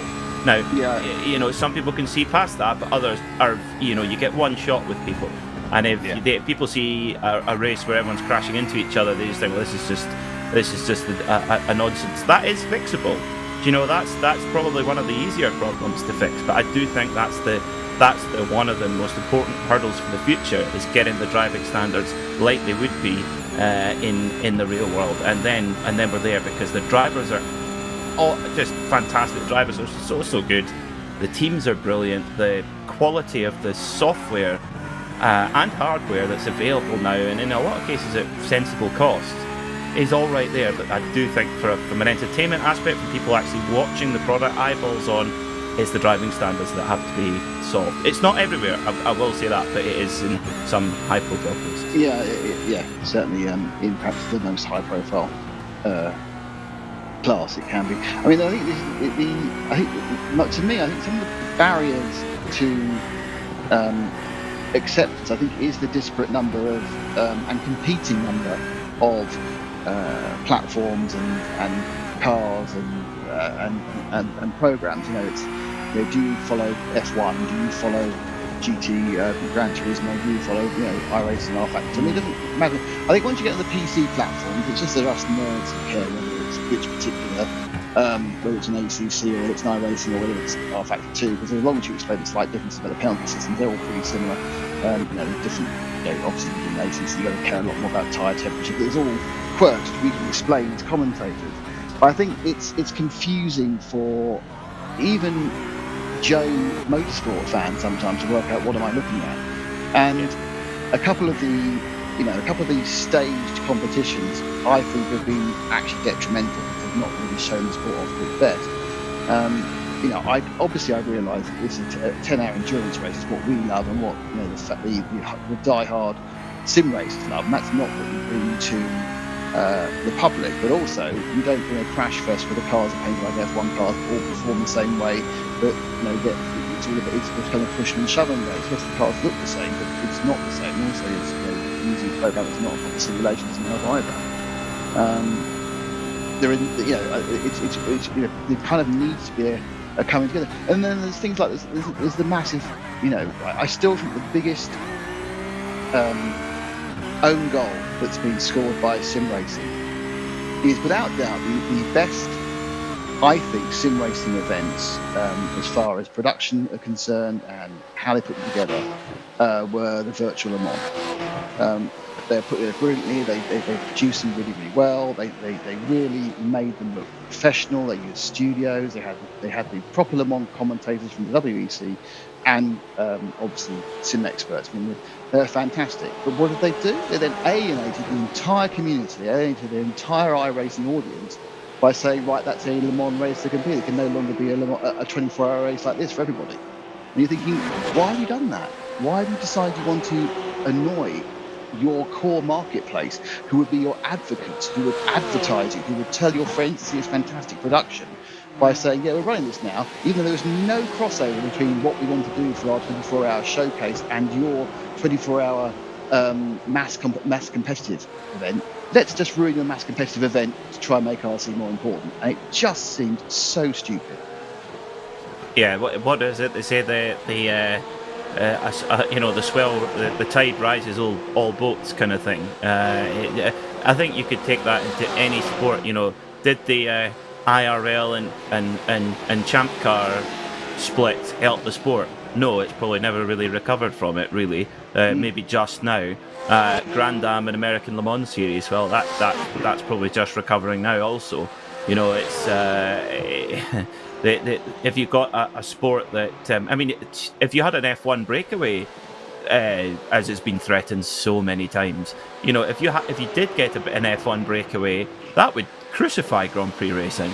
So it doesn't really matter how big or small you are. Oh, is there a bit of a look there from one of the PG? That's the Team PGZ 114 there. No, 119. 119. That's the Academy car. Yes, behind the Urano machine. But yeah, I do think it's a collective, holistic view certainly helps. But it's tricky. Sometimes don't listen to the marketeers and don't listen to the copyright lawyers, and sometimes just listen to the people who are your core audience and work out whether what I'm doing now is going to be detrimental or is not going to enable the growth of the sport, growth of the hobby. Yes, we know there's different races, but there's different versions of the various simulators. In fairness, 3 or 4 of them are doing quite nicely and making some money. So do you need to be quite so, anti-competitive, which actually ends up being anti the sport or anti the hobby? Yeah, totally agree. Totally agree. And it's a shame because you've got. I'd love to go to one of the kind of development rooms. I'm sure they're very top secret places, much like race teams are.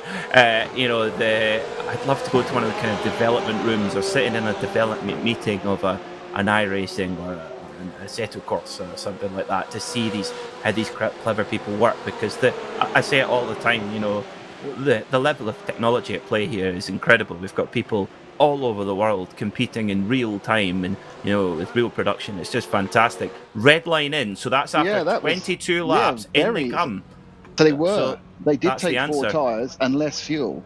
But okay, I wonder if they're going to do that each time. I wonder whether he's now going to, with the cooler temperatures, just fill it up and run it, not the full 60 laps, but perhaps 50 laps. But it was working well, because when he came in, he was about 8.5, 9 seconds ahead. So he had made up a bit of a time, pit lane time for Beneco. Yeah, fuel only. Waiting for it. Yeah, fuel only. So it's going to be a 44.3, so plus or minus. So that's 27 seconds of fuel. A full fuel on its own is about 31, so he's not quite filled it up, but he's not short fueled like last time. So they want to decide that the tyres last X laps, Peter, and they will fuel it to those lappery they feel they can get out of the tyres, knowing they're now doing the extra stop. I think that is it. I think he's brimmed that. I think there was just a little bit left. Yes, I do. I do. I mean, there's some left in it. I think he brimmed it. 3 laps. Okay, well, we'll find out. But I think my guess is he was 2 or 3 laps. They know they can go 2 or 3 laps less. They know at that point they're going to put 49 laps on the tyre, or 47 laps on the tyre, and that's what they want to do. Effectively back timing from the end of the race. So there'll be 2 of these. But this one will take him to about an hour and 20 to go, perhaps an hour and 25 to go, and then they'll run that with a set of tyres the last 90 minutes until he stops. And that's, I think, what they've done. They've back timed from 3 hours and 10 minutes. Now, obviously, there is a chance for him at the next stop to swap over with his teammate, but otherwise he might run in 3 hours to the end. I think it's certainly from a driver conservation point of view and mental toughness and mental stamina. I think it's a great call from that perspective, because I do think you're right, Nick. They an hour and 15 to go, whack on a new set of tyres, or even just new set of tyres and a fresh Patrick Holtzman, who's had a bite to eat and 6 espressos, Sebastian Loeb style, ready to go. I think that's when you compare that to PGZ, they're in the completely the other thing. They've had poor Govan Kinney. He's been going for 7 hours and 45 minutes. It's to talk about two different ways to skin a cat. I mean, not just the strategy, but the driver usage, everything. Yeah, well, of course, we know that Pablo has to take over next time round. So I have no idea the relative pace of Pablo against Govan. My guess is, if you've got any sense, we know he's around. He's currently pounding around the practice circuit, getting his eye in, which you can do, just doing a few laps on the car, or coming cold after this amount of time, and then he'll pick up and look and see what pace he's got. Now, I have no idea if Pablo's faster or slower than Govan, and I would think it's probably likely that no one does. He actually gets out on the track and experiences it. Much grippier than it was because of the massive drop in temperature from the heights in the middle of the afternoon, but also rubbier. You can see the detritus on the edge of the track out of the racing line. The racing line itself be lovely and clean, but outside that, it's full of rubbish. Yeah, once you get onto those marbles, the simulator, it's incredible. Actually, the simulator fully does replicate that of what it's like. It's a good job they don't have full course yellow, so they don't end up with pickup all over the tyres. that would be clever, wouldn't it? To be able to do that. Andy Wallace told me a brilliant story about St. Petersburg 2007. And he's in 3rd overall in an LMP2 car, and he's behind the pace car, and he's like, guys, there is something really weird with this car, and there's only 15 minutes to go. They're right on cue to win it, get a podium. He's like, I just think there's something wrong. They're like, no, stay out, it's pick up. He's like, So he's like, he's putting a lot of acceleration in, he's wiggling the car, and he says the car is wandering all over the place, and he's like, this just feels strange. And even at this time, 15 years ago, Andy is still a hugely experienced driver, and he's going, I just don't know.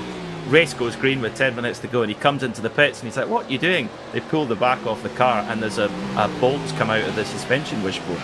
So it was quite a good idea that he parked up Mr. Dyson's £1 million race car before it ended up in the fence.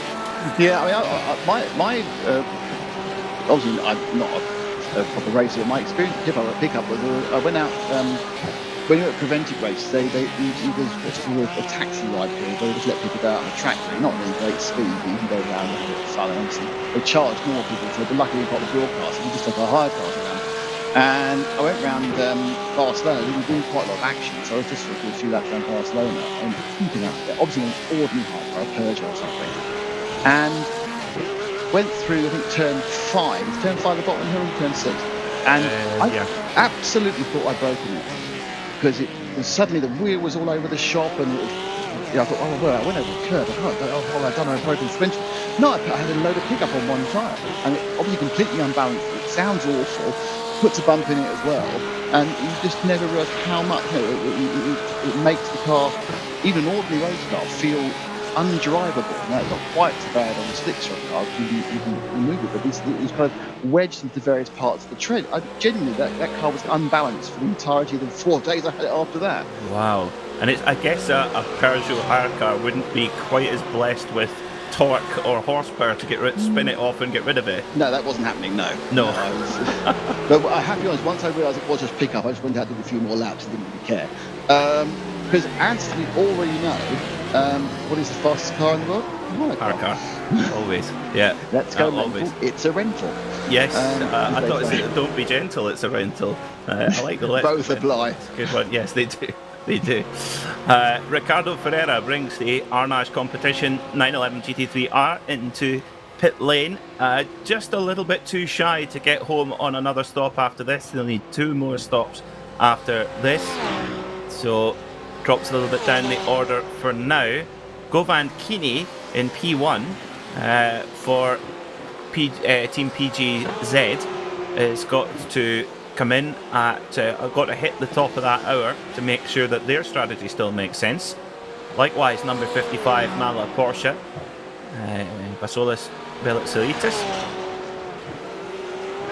quite a mouthful, that name, isn't it? It's Yes, that's why I let you have it. yeah. Once we get Manatee right as well instead of Manti. I think Olaf Manatee. They would much rather be likened to the most famous Ford customer team than a very friendly, large aquatic mammal, to be honest. Yeah, quite. Well, of course, Manti, they're kind of one in the same with Porsche now, aren't they? They have been bought out, haven't they? Yeah. Yeah. Amazing. All the business that Olaf Manti built up before passing on to the Raider brothers that bought it from him, I think. I am not as imbued in Porsche history as you and John Hindhaugh are. I have a more helicopter view of the whole the thing. Anoraks, you mean? Well, no, I mean, you're both. No, this is not meant detrimentally. You're both massive fans of the brand, whereas I am more neutral to that particular brand. I see, when I'm commentating, I'm neutral, but I just don't know. There's something that just intrigues me. A lot of people have the same thing with the Ferrari. You know, they're both brands with incredible heritage. The problem I have with Ferrari is the people who own Ferraris. Not the brand itself, not the cars, not their fantastic performance, nothing else. It's just that everyone I've ever known who has actually owned a Ferrari has been on the lower level of the people I would want to spend time with. I need to introduce you to my stepbrother then, because he's a lovely chap and he does have one. What does he got? He's got an F12. Oh my lord! You've married money. Utterly bought my stepbrother, I said. Sorry, one of your parents married money. Sorry, he's my... No, hold on. He's Lucy's stepbrother, that's right. Yeah, so you did marry money, I was right first time. No. It's money, not mine. Wow. No, that's... Yeah, in fairness, actually, that's not a most... I thought you were going to say about 360 and I've gone... But F12, that's an impressive choice. That's a man who knows how to spend his money just running the car for miles. Yes, well, it doesn't make double figures in miles per gallon, which is quite alarming. Does it the rear badge fell off. How much? I don't know. I'm sure you can Google it. You fall off. Is something like take it off and stick it on a neck chain? Was that very late? Is that a very late '80s thing to do with the Beastie Boys? Like? Well, I think it fell off in the garage, but anyway, yeah. So he's holding up the. But I do take your point. Yes, most of them are bright purple and being sat on the limiter at every traffic light usually. So yeah, they do seem to attract that. Anyway, any other particular vehicle stereotypes, like BMW is not indicating, Audi's tailgating people? Please do write them in on this postcard. I've had a succession of Audis, so I can't. Fast Audis. I went down 3 earlier. I went from an RS7 to an RS4, but I'm still sticking on that side of things. But yes, I obviously am guilty of anybody. Though actually, I mean, this is completely off topic. The modern electronics are unbelievable. The RS4 is new, and the RS7 is quite old. I can't believe what they do now. Literally, it's just the Audi is on a motorway. It's like effectively it'll drive for you. You have to just occasionally touch the wheel so it doesn't go to sleep. But one thing, it's got adaptive cruise control. That's fine, but also, which is really important in the UK, it sees all of the times the speed limit suddenly goes down on the gantry, slows you down, and when it's gone away, it speeds you back up again. No. Yeah, I was amazed. Wow. I'm sure people who've got brand new cars are going, yeah, mine does that as well, but I've not experienced that. Where literally, everyone. I am well known for my road car driving, where people don't tend to want me to drive cars because I'm known for giving it maximum 20% of my brain capacity whilst driving a car on the road. So when I got like another 70% being done by the car, it's much safer for everyone involved. So it is a self-driving car. Well, it doesn't need to be a Tesla. It can just be an Audi when occasionally just put a little bit of pressure on the steering wheel. I did see a fantastic picture. Someone's got had a Mercedes 600, and the way they got around the fact that when you're on lane assist, it insists you move the wheel or put some pressure on the wheel every 15 seconds. But apart from that, it'll keep you in the lane. They just taped a beer to the steering wheel. So it was permanently putting weight on, a left-hand weight. So as far as the car was concerned, there was someone holding the wheel, and they just kept going. Dear me, it's quite alarming in many ways. I have to say, the antithesis of that, I do miss very much my old Renault Clio RS 200 Cup. It was a fantastic car. $5,000. It was great. Cargo. But see, of course, the other car in my garage is the opposite end of the scale. It's not the I've got a 2022 fully electronics up, everything safety, everything, and the other side of the garage is a 1965 TR4 IRS that has 2 fuses. That's all it's got. The whole electric system's run on 2 fuses because it doesn't have any electrics apart from some lights. And in fairness, I'm not overly certain the instrument lights work at the moment, so slightly worrying. Good to find that out before setting off. Well, yeah, I've got to set off. I have to go somewhere next week, so I'm vigorously scanning the weather reports. Not because I'm worried about it rusting away, which it would do as well, but more because I don't know whether the instrument lights are working at all. Dear me. I am driving it to a garage for some work and everything else, and some paint and work to get this all sorted out. But she's 57 years old and has nothing, has no driver aids, no power steering. It's not even got a servo on the brakes. It's all me. I'll have to give that a lot more than 20%. I bet you do. Yeah. I bet you do. Dear me. Well, coming up to a critical point in this motor race. Just 4 minutes to go to the top of the hour, and we're going to see who is on what schedule. Car 114, Govan Keeney, leads the way, and I think you have to say a mammoth stint. 8 hours at the wheel now, and to qualify for a race result, he is going to have to hand over to co-driver very, very soon. Yeah, I mean it's usually 20%, I thought, but it's on the front pages. You need to do 38 laps at the moment. Okay, which is an hour and 25. Yeah. 20. Yeah, I mean it's 8 hours is unbelievable. Have you ever done any massive? I did 5.5 hours once. That's the most I've done, and oddly, apart from your arms getting a bit sore, the biggest problem, I'll be absolutely honest with you, is not you almost get into a kind of a concentration zone. The biggest problem is natural functions. That's the biggest problem with running that long. I've heard various solutions. Not really interested in that because I had planned doing 5.5 hours, so I hadn't got the adult nappy or anything on. So I've heard one person who will remain nameless, who I know, who's he tried the for the Indy 500, but then you're under caution there a lot of the time. So the iRacing Indy 500, he did the adult nappy, and I think he tried the Shiwi as well, the kind of silicon tail. Is that what they're called? The kind of silicon bag. Yeah, I know what you mean. Yeah, I know exactly what you mean.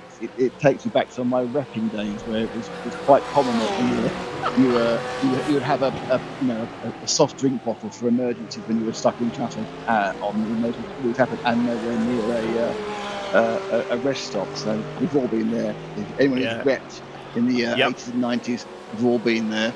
Oh, I repped in the 2010s, and I can say it's very similar. The only difference was in rural Scotland, there's a lot more times to make a. Oh, see, you got that doesn't count because you've got bushes on every corner. Exactly. This is when you're going 9 miles an hour on the M6, and you're 27 miles away from the nearest services.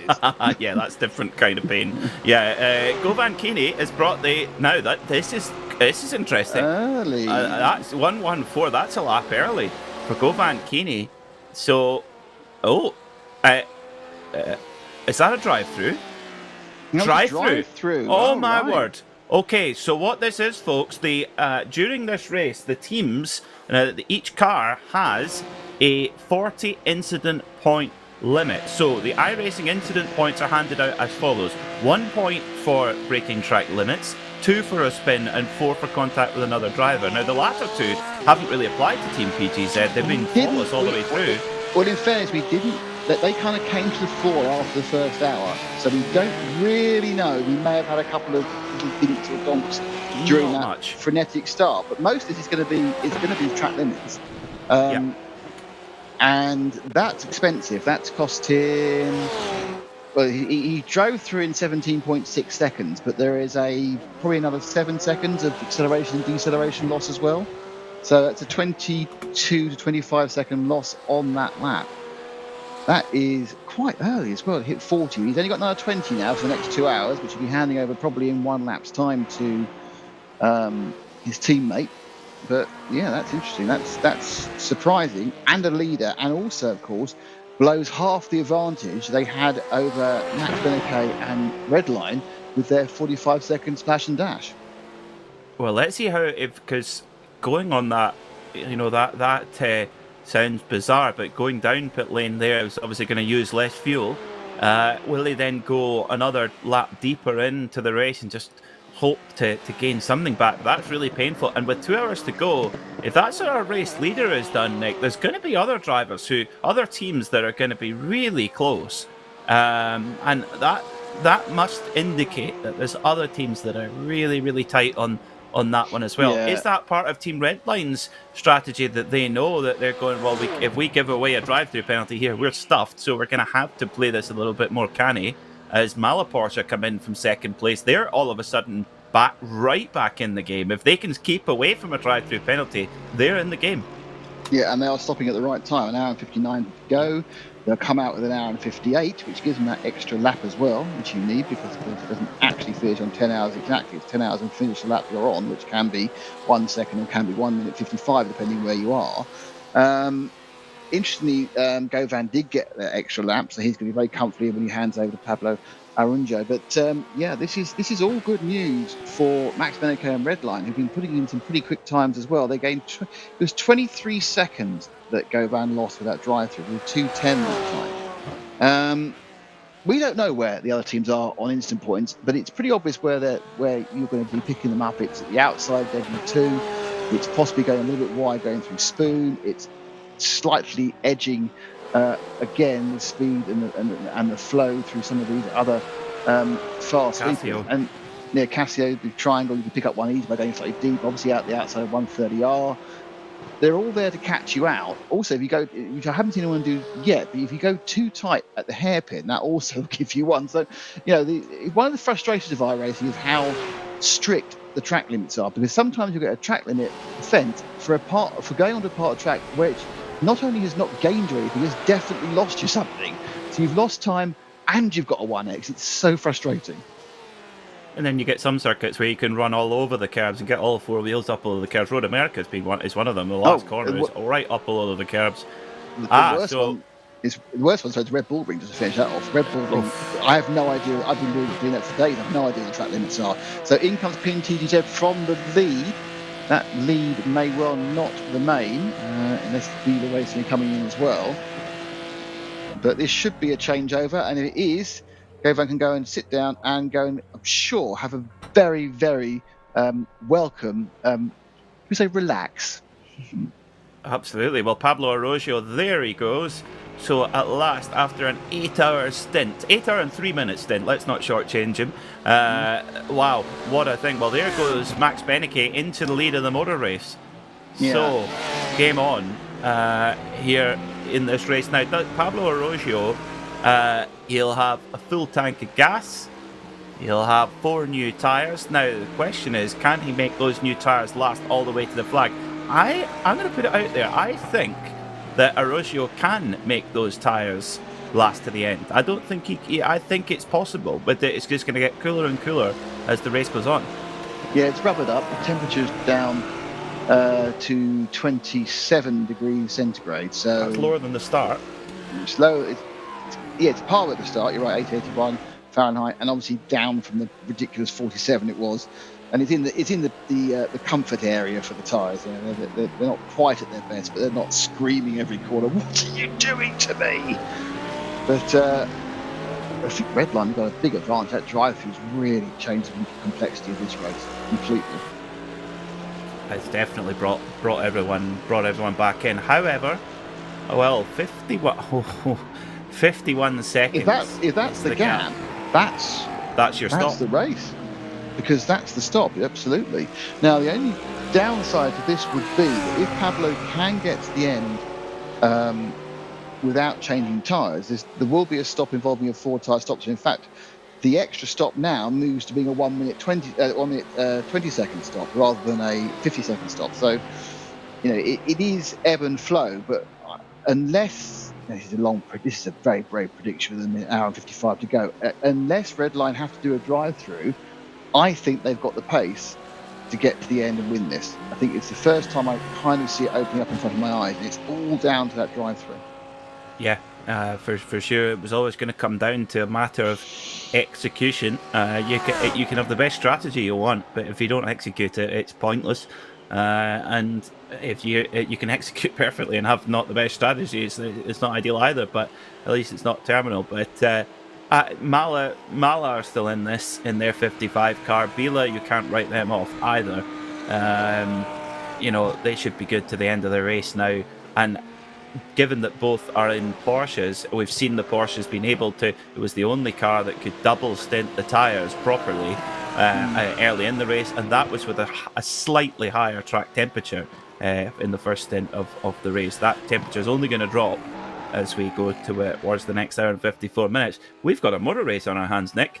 Yeah, absolutely. I mean, I think Redline haven't got a comfortable lead. They've got a lead, and I think they've got a net lead, but they certainly don't have a comfortable lead, and that's a very different thing, because they haven't got an accident in hand. They haven't got a drive-through in hand either. So whether Max and Patrick now have to are on 37 instant points and have to be incredibly careful for the remaining hour and 54 minutes, we don't know, but it seems likely that if somebody is over because they've been pushing track limits, all the drivers push track limits because that's how you make race time. Yeah, especially here. I mean, you're really just straightening the wheel up that little bit more, just running it out, carrying that little bit of exit speed.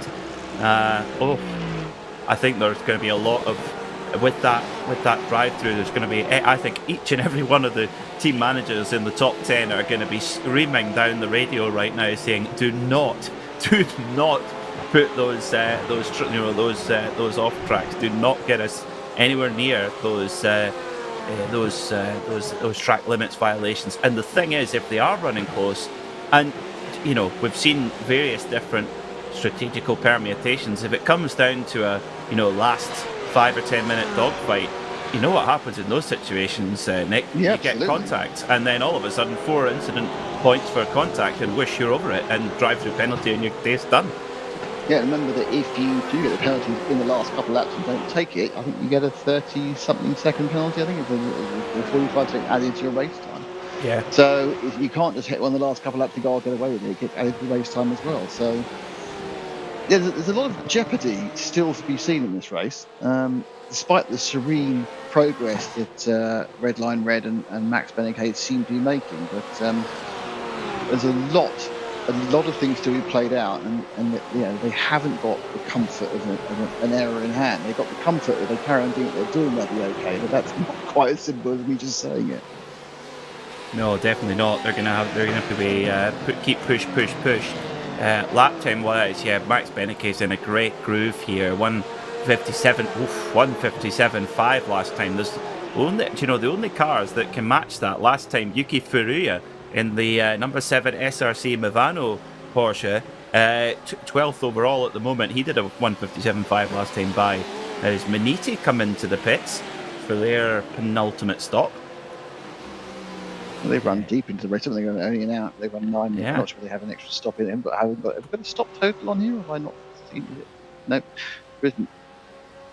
So they did have while we were off air, they had a disconnect. So more than one car coming to that, falling to that fate, which is a real shame. Another car we haven't mentioned, which really featured at the start, the ambitious privateer white Zenith Racing Porsche, car number 10. There behind the PGZ car. It's a car that, so it's in 25th overall, but it was right there up at the front at the start of the race. Just hasn't quite gone their way for João Dalmezes Torres and the Zenith Esports team. No, they started well, but they seem to reach their kind of plateau a little bit behind everyone else, and half a second off everyone else. And then Benecade pulled the pin after about half an hour. He was kind of swamped very quickly, wasn't he? As cars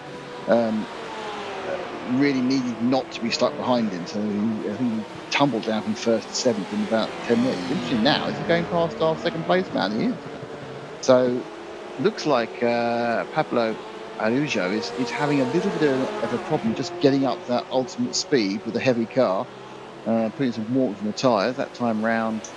Well, I say that he's 58.9, yeah. So he was 2 seconds slower that lap than Max Beneke. So just needs to get into that groove for the 2 hours or so he's got to run. Otherwise, it's going to make it a bit easier for Beneke. And obviously, he will start to fall into third place Marla Racing Team and Alessandro Bico's grip. And I'm sure a second place would enough to claim the overall title. I think it would, yeah. Mala Racing Team, of course, 2 wins on the board already. One at Watkins Glen, 6 hours overall, and overall at Petit Le Mans as well a few weeks ago. So Mala, yeah, definitely sitting in a really strong position. If my memory serves, they didn't win at the Nürburgring 24. That went to Team BMW Bank. If my memory serves, they were kind of in the fight there as well. So yeah, good. It's been a good season for the Mala Racing Team. They put on some superb shows in the Digital Nürburgring Langstrecken series as well. So always a car that's up there fighting at the front. It's Armage competition. So 18th place, car number 18, Carlos De Jesus, and their Porsche. A string of Porsches, or what did you call it? A phalanx of Porsches. Right, well, yes, it is. Certainly is. I mean, 12 of the top 13 cars are Porsche. Unfortunately, one that's not a Porsche, unfortunately the Porsche fan, the one that's not a Porsche is our leader, Lamborghini Huracan. We have 2 Huracans entered. The second one went out with accident damage about an hour into the race. Yeah, is this Huracan? Is this Team Redline? It's a difficult decision to make, but everybody else, barring people who had to drive Mercedes because they've got Mercedes in their name, or BMW, but BMW in their name, all chose Porsche. So, what was it that was the decision for Redline to go with the Lambo? Yeah, of course. Team Redline used to have, they had links with the Porsche factory. That's kind of more headed towards the Coanda outfit, of course, the main rival of Team Redline. So maybe it's a statement of intent potentially from Team Redline to say, no, we're gonna take a different path, and we're gonna show what we're capable of as a group of drivers and as a race team. And well, at the moment they're in a really good spot. But is their strategy going to work out? That's the big question that really isn't going to be answered for a while. I mean, it certainly didn't look like it was going to until PGZ got that drive-through. PGZ are still in second place there, hold an 8.7 second gap back to Alessandro Bico, and are on the same strategy, so that is very much accurate. So I mean, it shows you how good a day they've had actually, Nick. But to have a drive-through and still be in second at this level is quite impressive. Yeah, and we're going to use some. Pablo is getting back up to speed now, 58.3 that time around, so you just need to find 3 or 4 tenths and be absolutely on the pace. Okay, it's going to take you 3 or 4 laps to get your eye into the pace of the race field. Even with these very high-rated drivers, they just need a little bit of acclimatization. Everyone else around has had several hours because they're all on at least their second stint. So once he's up and running, that'll be fine, and he can start moving forward. Now, it may even be that he's actually being a little bit careful with the tyres. Now he's got to run for the best part of 2 hours. So there's many a story still to be said from this race, but it does seem that the headlines may well be written by Redline. Certainly been a valiant effort, that's for sure. Whatever happens, they've really thrown a big statement in here. They've gone against the grain. I mean, straight away, as soon as they hit the track in practice, bang, they were top of the timesheets and stayed there. Qualifying 1 lap, bang, pole position. First stint, they were really, really strong. And it's so easy to look back in hindsight here, from a distance, but could they potentially be looking back at the end of today and thinking, if we'd only just taken 2 tyres, let alone 4 on that, rather than putting 4 on, which they did. If they'd just gone to 2 tyres, Nick, that could have made a big difference, or none at all. That might have been a big difference, but we'll never know. Yeah, I mean, it's pretty obvious that teams came in with plans and theories, and they've had to change on the fly. It's not been as simple as people thought it would be for both how the track what rubber did and heated up, and also what other drivers and other teams did. And suddenly find them fighting against people who do strategies that they weren't expecting. I'm pretty certain hours and hours of practice they've done, they've evaluated what works best and what that works best. But then they found when they actually got to race, and you can't ever simulate a race with 44 cars of such a high standard. They found, oh, hang on, that might not work, and they've had to sit down and decide on the fly, what do we do now? What do we do 3 hours in, or 4 hours, as we carry on going? And luckily, at the moment, Redline, I think, did make a mistake. I agree with that first stop. It wasn't because they were just working their program and not what they thought was going to happen. What they thought was going to happen, not what did happen. They've got over that, and now they are, by again, subtly altering their strategy and accepting they need the extra stop and swapping slightly lighter fuel runs and slightly shorter pit stops and slightly faster cars and only running a stint and a half and a set of tyres.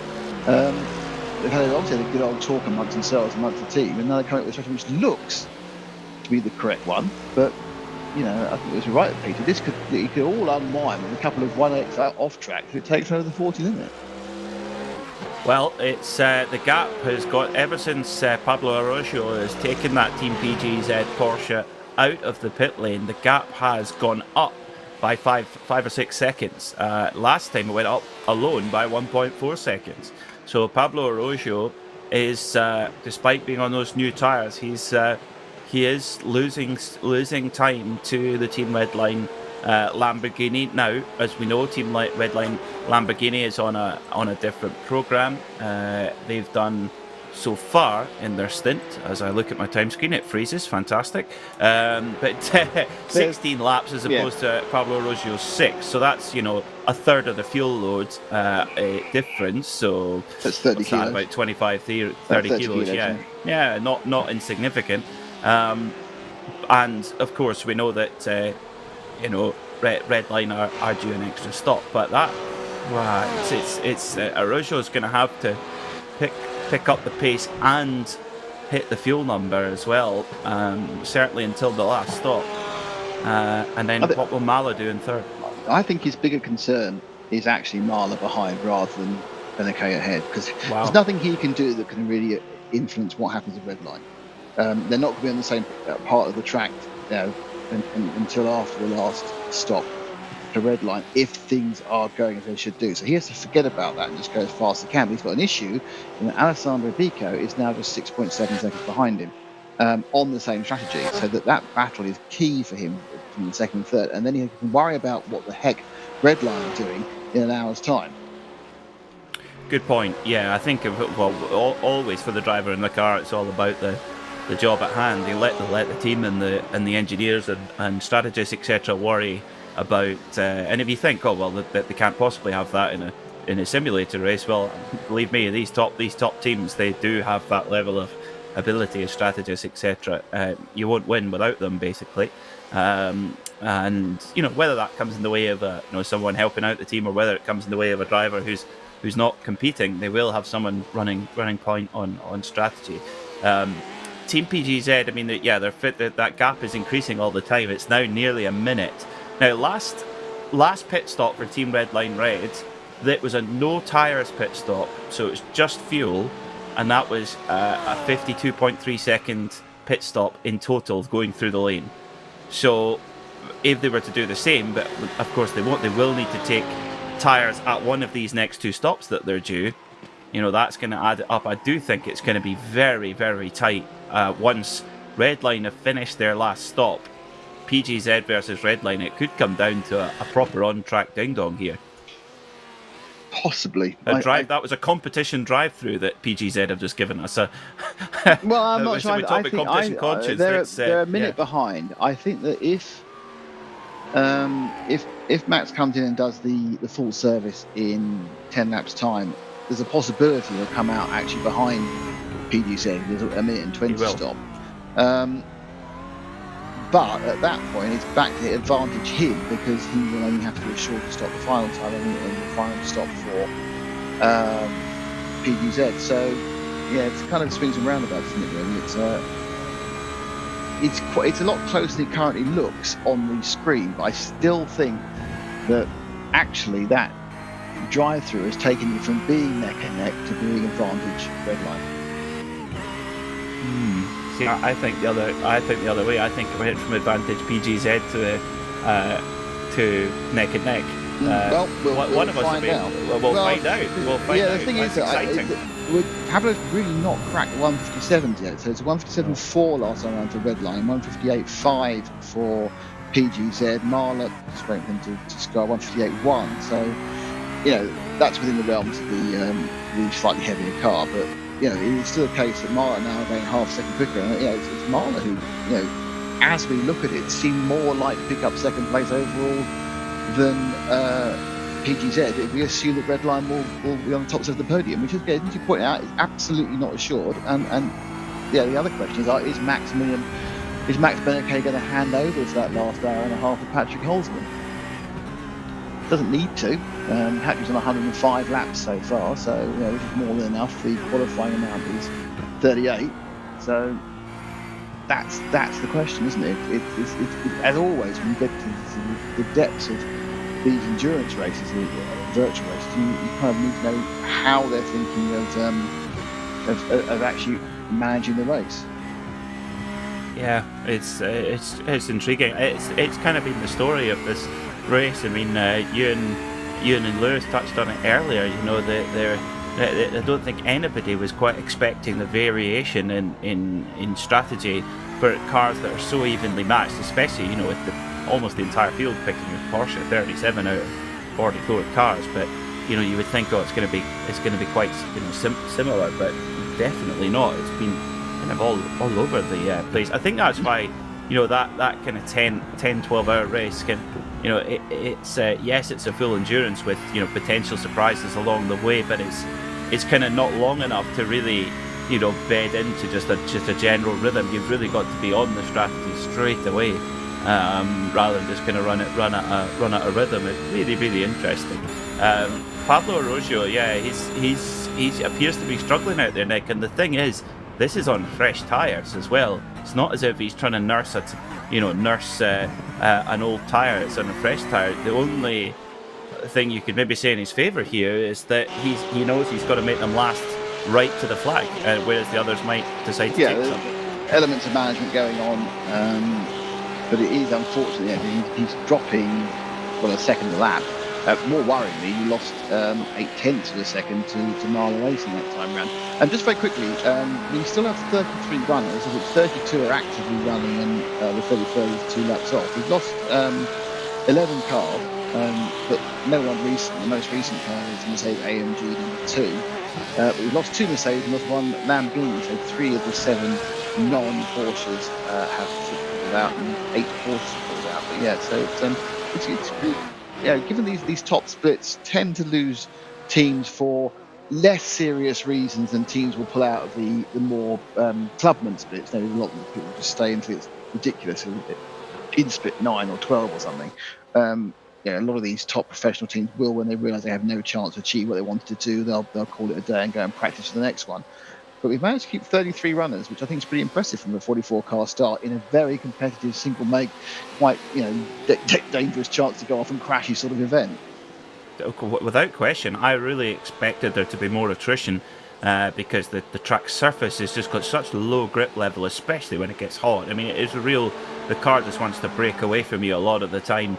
And Suzuka is renowned for it. If you get it wrong, the wall is waiting for you. It's quite old school in that sense. There's no tarmac runoff, it's grass and gravel, so it's and sometimes walls very close. So I did expect more attrition for sure, but it has not been the case. It's been really, really good. The driving standards have been excellent from what I've seen. There's been no there's been no silly clumsy stuff either, Nick. No. It's been very much more measured. Certainly what we've seen, very good point. There's normally some ridiculous accident somewhere in these races. You go, for goodness sake, it's supposed to be split one. I've not seen anything of that sort. There's been a bit of rubbing as racing. We've had a couple of cars helped into going off the track, but the only big accident, which was the other Huracan, was completely on his own. So, and we had one of the Porsches also completely on his own around 130R, didn't we? We've not had these silly 3 cars smack up or 3 cars then disappear into the pits with damage. So, good racing standards from everybody. And we did see quite a bit actually. in first area where people go, yeah, in fairness, this guy's quicker than me. I'll just let him through going into Casio Triangle. I won't fight it now. I'll worry about it in 2 hours' time. So there's been certainly been sensible heads on this weekend, this race. Question for you, Nick. Do you think that's because there's been a slightly stricter, or I maybe I'm wrong per hour, but it certainly appears, as far as I'm aware, I think it's been a slightly stricter incident point limit. Yeah, no, it was. That's got to have an effect, surely. It was 50 for 10 hours at Petit Le Mans. So yeah, I was surprised when I read the regs. It was so low at 40. I think a single class race is always going to have less incidents anyway, because you don't have the misunderstandings between the various classes. You don't have the car speed lack of correction. You don't have people not getting out of the way or being over-optimistic going past. So you reduce the number of times the car has to go past another one. You reduce the number of silly accidents that result in a silly 2 or a silly 4 X. So perhaps that's why they reduced to 40. But certainly having such a strict limit, I think what it does do is it's already been shown with PGs being caught out by it stops the competition at 1Xs, which we do see a lot of. I remember chatting to someone who said, "Oh, yeah, I've got 15 X's left for the last hour, and I can use 10 of those to gain half a second or 3/10 of a second by deliberately skipping one part of the track." Now it's all part of the game. But the more you reduce that, the more you reduce those unnecessarily trying to gain an advantage off tracks, and I think that's an important point. I think it makes it a much more even playing field and makes it much more about precision. And suddenly, this is much more as you would drive a real race, because people don't drive off the track deliberately with real cars, because of course there's things that aren't modelled, like the very uneven off-track surface, the pickup and everything else. So and a steward who will give you a warning exactly. for it. it just makes it again. It makes it more of a simulation, less of an arcade game. We've all driven those arcade games where you can skip the chicane, gain 4 seconds, and nothing happens. Punt somebody off. That certainly isn't what happens here. And with that very low limit, so 4 an hour, it's really low. I mean, I think it's worked. It's worked to the extent where it's the team that's been caught out has suffered from it, and I'm absolutely certain that PJ said that they were, a lot of those were just running the car a little bit wide through corners, just trying to keep momentum up or be in the heat of the battle. But that's not something you can do now. Obviously, we're an hour and a half from the end. This is when we're going to see a few more people, I think, ticking over the limit. I think without a doubt we are, because actually if you break it down into laps, the cars are doing 29-30 laps a stint, so call it every 7 laps you're only allowed 1 off-track breach. That's it. Yeah, that's really, really tight, and that's if you don't have any spins, you don't have any contact whatsoever. I mean, if you have one piece of contact, that's your whole incident points gone for that hour. Yeah. So that's that. And if somebody hits you from the back, that's nothing you can do about it. But that's there you go. You get 4 Well, if you were doing an hour race, which is what an ordinary hour race on the iRacing service, you get 17. You have 17 instant points, and you still run over it sometimes. Yeah, I know. Before you get the drive-through, so that's what an ordinary race is 17. This is and don't forget, not only is it. I mean, I imagine in some of the lower splits, people are just doing drive-throughs the entire race, because it's the same. It's not just the top speed. Even the guys who are just club racers, just fun racers, they're going to have the same situation. Max Beneke peels into the pit lane again. Okay. That strikes to me, Nick, as 90 minutes. Yep, that's what we thought he was going to do. 90 minutes. He did 19 laps on that stint, which is a bit weird that he stopped for 32 seconds. Did he actually take 2 tyres and do no fuel? Is the question. Now, is he staying on board? Because if he's staying on board, that's it. That means Patrick won't get back in the car. Nope, he's come off. He's disappeared from our screens. Back again. Is that Patrick getting in? No, this is Patrick. Yes, so Patrick's got in the car. So Holzman's now in again for the last 90 minutes. Will we get a 4-tyre stop? It doesn't need to. He shouldn't need to do a full fuel. So it's going to be a really confusing amount of time, Peter. We're going to have to work out what's tyres and what's fuel. Yeah, it is a weird one. Unless I think for the tyre wear, he might not be putting, like you say, the full tank in there.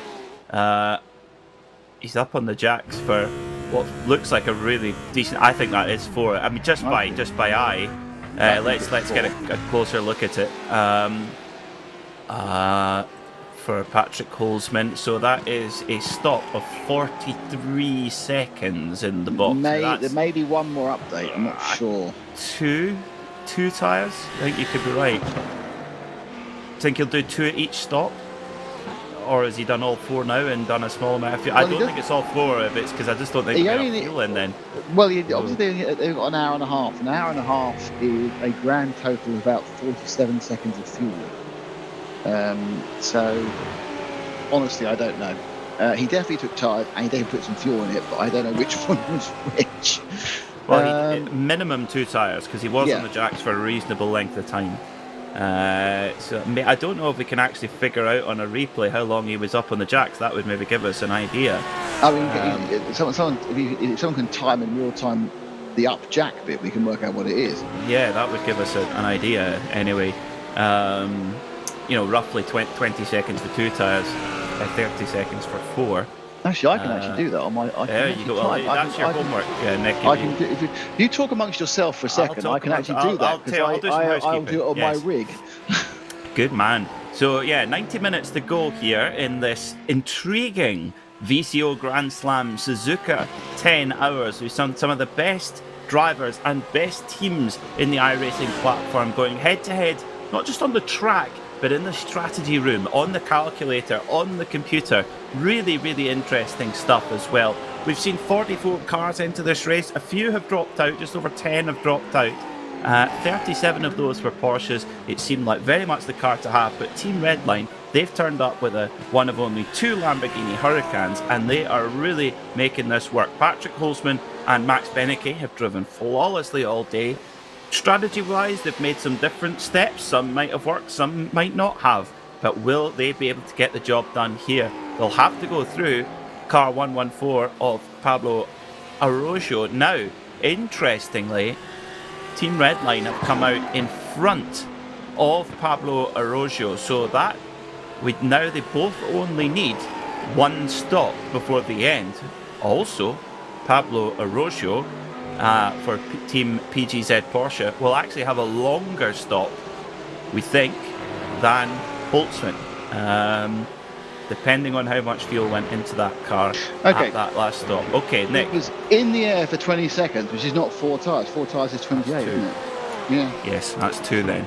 Okay. So he took 20 seconds of fuel, took 23 seconds of fuel, and 20 seconds in the air. So that's about 2/3 of fuel as well, right? Maybe a little which bit is more. all they need. Which is all they need, isn't it? Because they are only an hour and a half in the end.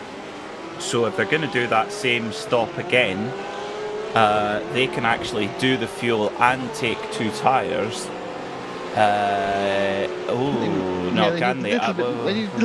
The fact they come out in front, and we know they have 1 more stop of Team PJZ, who also have 1 more stop, but theoretically it may be slightly longer because they may not take any fuel, any tyres at all. It might be fuel only for PJZ. In fact, the only way PJZ can win now is if Pablo Arroyo finds about half a second and they don't take any tyres. But Marlon now, perhaps without son of Bico, may be the major challenge to Redline, even though they're 6.7 seconds behind at the moment. I think that you've definitely got a 2-pronged attack here for the Porsches. You've got Pablo Arroyo, PGZ, and Mala. I totally agree with you there, Nick. I think if these 2 Porsches in 2nd and 3rd positions, if they come in and take just fuel only, they will be in the box for 32. If Patrick Holzman mimics that last stop he's just done, he will be in the box for 43. At the moment, Patrick Holzman holds an advantage of about 5 seconds from Arroyo and Bico, but he would give away 13 seconds in the stops. But we've seen how quick Holzman's been. I think he could make up those kind of 6 seconds in arrears over the next 45 minutes or so. I think the one thing we can say is we're going to have a grandstand finish here to this Suzuka 10 hour here on iRacing. I have to say, I commentated on quite a few iRacing special events. I don't recall, certainly, Nick, a strategical battle quite like this one.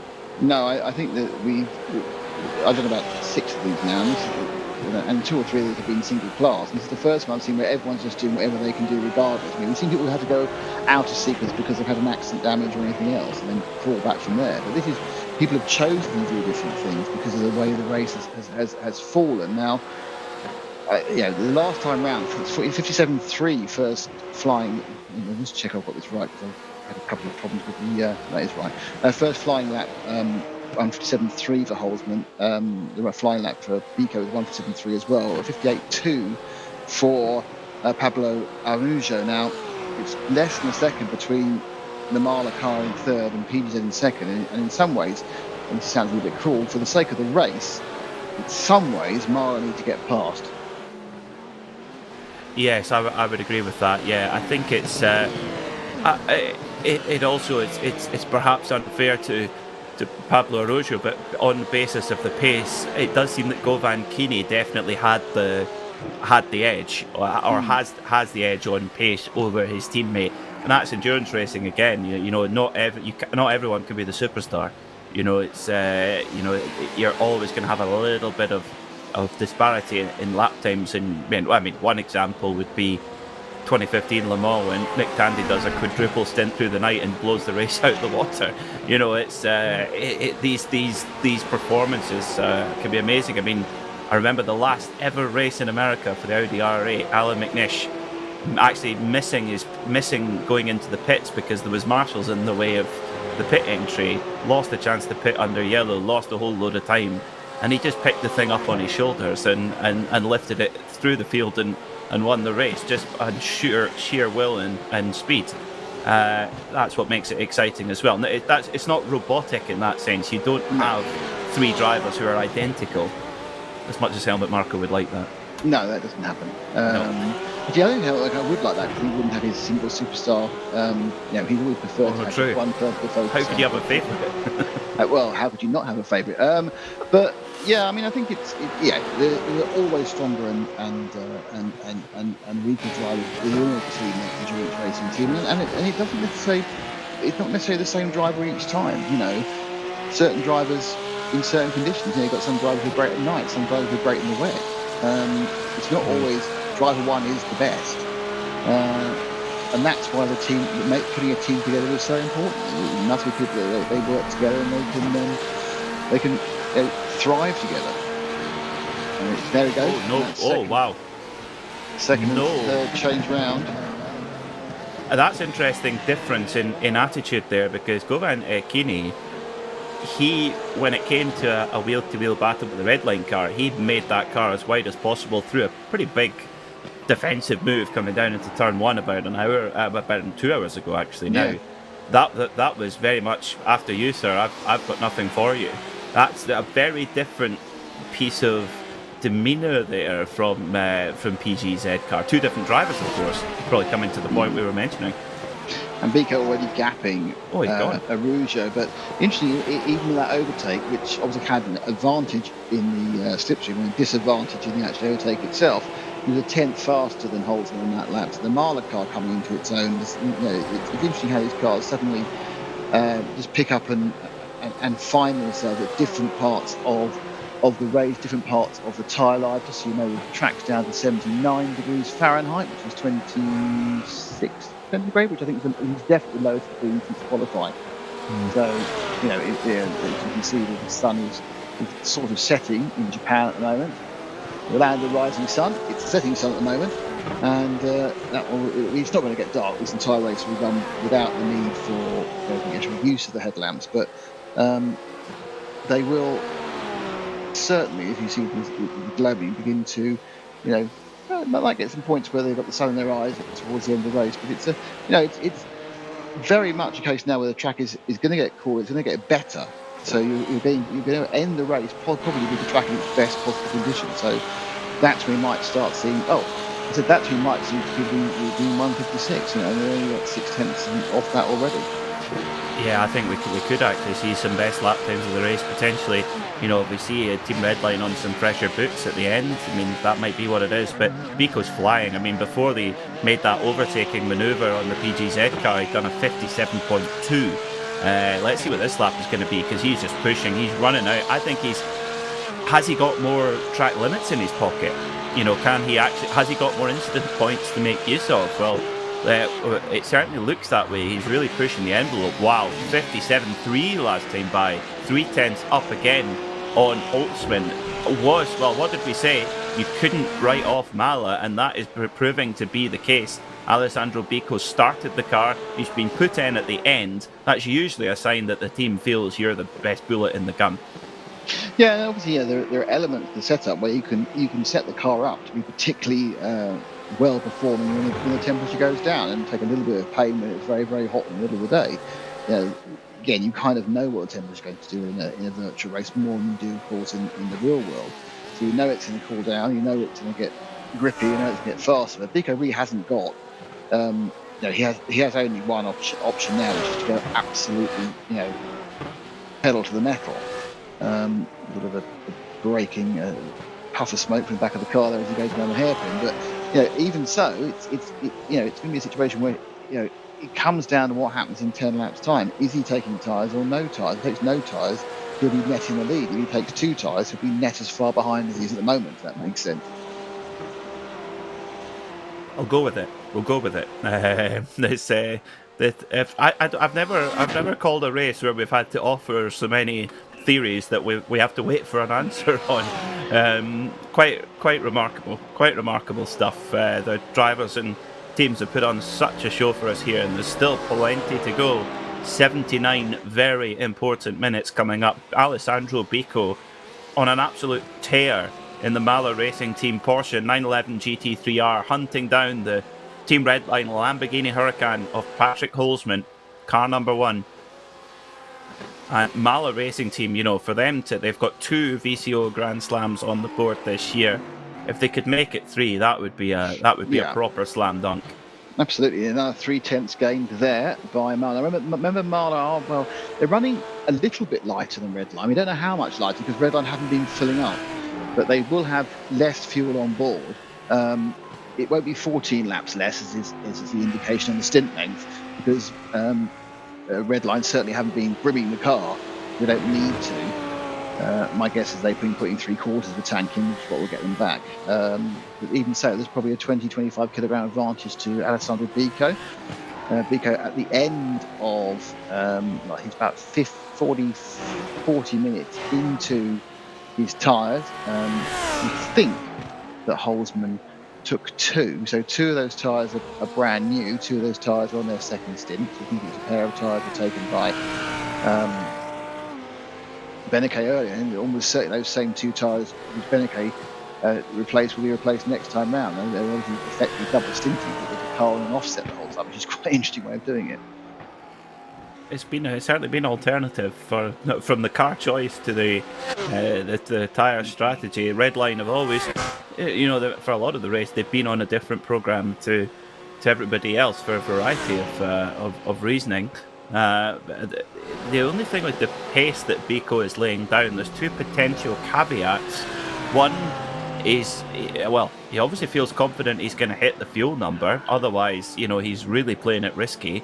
Also, how much life is he taking out of his tyres that he's going to need that life? As we said, he cannot give away any time in the pit stop. Maybe he's planning on putting 2 on. We just really don't know. But he carries on to complete another lap. With the Beneke last time was a 157.7. 157.2. Whoa. So half a second a lap. He has 8 or 9 left of this stint before he comes in. At that point, he'll drop a long way back from Holzman and start racing a shadow rather than racing an actual car he can occasionally see at the far distance, 5 seconds ahead. Obviously, his team will keep him informed, and then we have another 15 minutes or so, or perhaps 17 minutes or so before the final stop is made by Holzman and Redline. There's too many variables, and I'll tell you something for nothing. If either of those 2 cars has a drive-through, that's it for them. Oh, no question. I mean, if PGZ, it's all if buts and maybes. If PGZ hadn't had that drive-through, they'd been control right now. Maybe 15 seconds ahead. Yeah, 16 seconds ahead. They've been great position. That they're going to rue that. But is there an argument that if you leave one driver in for 8 hours, that might well happen? because the amount of time, just a little blip in concentration, you just run that little bit wide, and you know, I would think it's easier to do that with a driver doing 8 hours on their own than splitting it up. I think you're absolutely right. I think whilst we probably don't notice a drop off in lap time, you know, there is a point where you just go, you know, because you are just off fresh, you know, you can't be fresh after 8 hours. It's not possible. You can still be very, very good. And you go half a metre too far to the right, half a metre further left. It doesn't affect your lap time, but it does affect the fact you pick up the 1X. And those all mount up. Yeah, they have. That's for certain. Now, of course, we've got the Lamborghini Huracan leading the race. The top of the Mercedes, now into the top 10. Mercedes AMG team Williams Esports, Carl Janssen, the car number 4. He's hunting down his teammate there, the Williams Esports Ben Q, Porsche, and it's just not been a good day at the races either for Mercedes, but for the sole BMW in the race, it is still circulating in 31st place, but yeah, BMW Team BS competition, they've had a real struggle today. Yeah, I mean, it's pretty obvious that if they weren't called Team BMW, they wouldn't have chosen BMW. The balance of performance isn't working for them. I'm just wondering whether we're seeing this resurgence from the Mercedes because it's just enjoying these cooler temperatures. Oh yeah, so I think it may be that now we've dropped off the heat of the day when these Mercs were nowhere. They're just enjoying that extra grip, and it's just helping the balance of the car. But you know, in fairness, the Mercedes, driven by some great team, the BMW great motor, have just not been at this particular race or the races at all. And the Lamborghini has been there thanks to Redline and what they've done with it. Why don't we post-mortem by the teams and they'll try and see what they missed by not running the Lamborghini for future reference, or they just accepted Redline brilliance? Very good question. I do think those that ran with the Porsche don't really have any excuse. I don't think. I really don't think they were missing anything. And you know, the Lamborghini did come into this race with absolutely no balanced performance addition. So maybe it was a late call by Redline, and everybody else had already built their setups, done their prep, and thought, no, we're gonna stick with it. Hard to say. The one thing about BMW is that, I mean, the BMW is carrying 15 kilograms and 1% less power. The Porsche is only 20% kilograms. It's 20 kilograms on and 1% power. So it's only really a 5 kilogram benefit to the Porsche. With the way the balance of performance is, you know, no wonder BMW have had no chance today. In fact, looking at you would say that looking at the cars going round, that's where the Porsche been really wrong with the BM.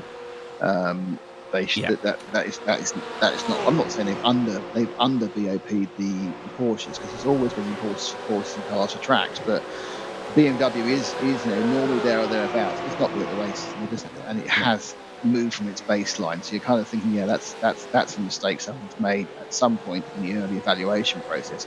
The BOPs come out about 2 weeks before the race, don't they? Or 10, 12 days before the race. You don't know months in advance what it's going to be. And you know, that's enabled, you know, people who have basic ideas. And obviously the Porsche was ridiculously fast in pre-training, but even what they put in it hasn't taken away that advantage. And it's, you know, it's fine. There's no bitterness or anything at all about the. This is how it works. This is how it works on the GT3 race. And it's the same in reality, that some cars just suit tracks and suit times of day and suit grip levels better than others. You know, a track layout, you can have 7 different GT3 cars that are the same speed at, I don't know, the Red Bull Ring, and completely different speeds at Monza, and a completely different set of cars are faster again at Silverstone, and again different again at, you know, at something horrendously tight and twist like Oberschleden and something. So, you know, that's the nature of GT3. So in many ways, this is very accurately modelling the real world, despite the attempt to ban the performances. You know, we have a go at Virgil Hindhaugh, for instance, but it's not his fault. Yeah, it's the only caveat I would say to that is that the challenge you have for balance, the one challenge you don't have in the virtual world, which you do have in the outdoor world, is how do I put this? The operation of teams and how hard they try, or how much of their hand they show. And if all teams, you know, if you've got 5 teams all running a Porsche and they're all independent of one another, and you've got 5 teams who are running a Ferrari and they're all independent of one another and they're running in a certain way, or even worse if you've got works teams who aren't showing their full capacity. I mean, Le Mans 2016 is a very good example of teams arriving with, we found 5 seconds down the sofa. That's something that the virtual world, you do not have that problem. Let's be honest about this. There's a very, very good chance that's going to happen in 2023 in totally agree. car. The chances of getting that balanced is impossible. So unlikely. It is going to be who sandbags the most effectively. And I expect that teams will be giving up qualifying, having seen teams get, stymied in between qualifying and the race. But that will be the big story, I'm sure, of 2023. My iRacing team are constantly gaining, Peter. Now almost 0.6 of a second. The second place team gained on the first place team. So Holzman now, if we get to the back end of Alexander Vico's run, he's certainly done a good job. He's put 5 seconds between himself and third place and gained, 3.5 back on Holzman in this race. It's not because Holzman's going slowly. It's entirely because Alexander Vico's going really quickly. He did a 57 flat last time by. I mean, that's like coming into the really hot pace we saw at the start. And, that's on tyres that are, 50 minutes old, so he's well into the first extent of the tyres. And is this now what we're seeing? This is why so many teams have chosen the Porsche. Does it keep the tyre in longer? Potentially. That's apparently seems to be the story today in the World Endurance Championship, that the RSR, funnily enough, different car to the GT3R, didn't keep its tyres in as well as the red ones. But 1 hour and 9 minutes to go. We're going to see if Vico's pace here, is there going to be a trade-off? Is there going to be an invoice to pay for this in 40 minutes time or so? We'll find out. But whatever happens, this is majestic driving to watch. And the thing I love as well about, if you're a spectator on iRacing, and you have if you're so equipped, go on and have a drive and try and match these lap times. It's quite a humbling experience. Yes. You're just like, they do what? I humbled myself this morning. One of the things I hadn't run this track in GT3, so I did about 15 laps just to acclimatise myself with the track and GT3 and everything else. I just sat there going, right, okay, they're a bit too quick, aren't they, really? So I think I managed a 59 flat. I think it's the best I got. Not bad. It's not good, I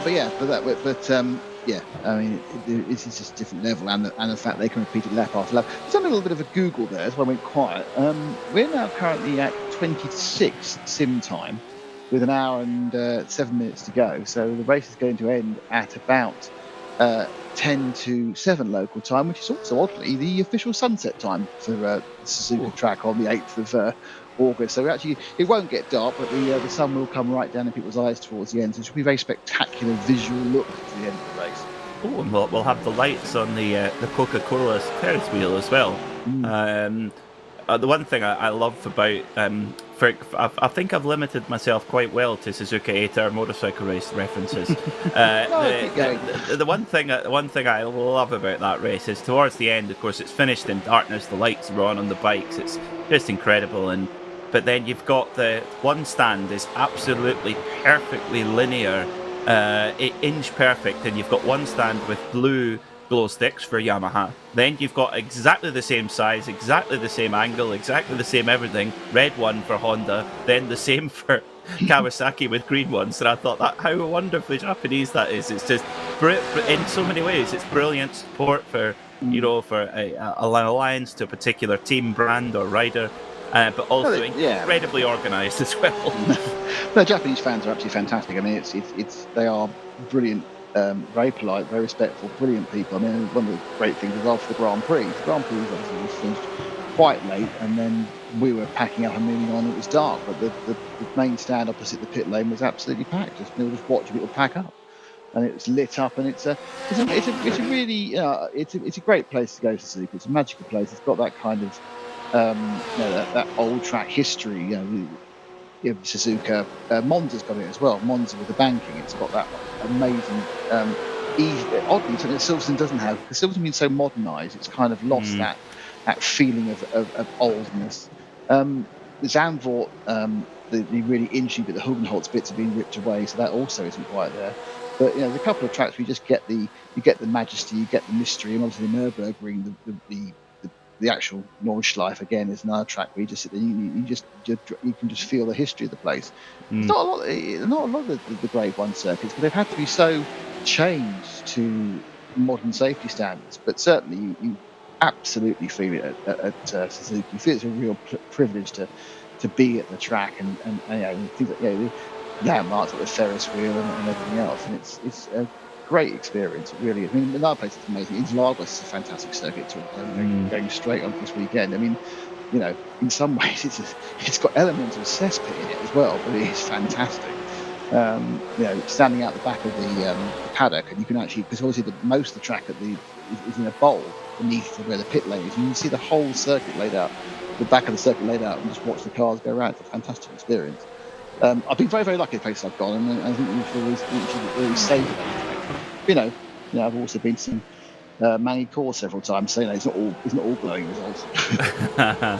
Well, I have to say, I just I've been to Daytona twice now, and the place just gives me goosebumps. It's so special.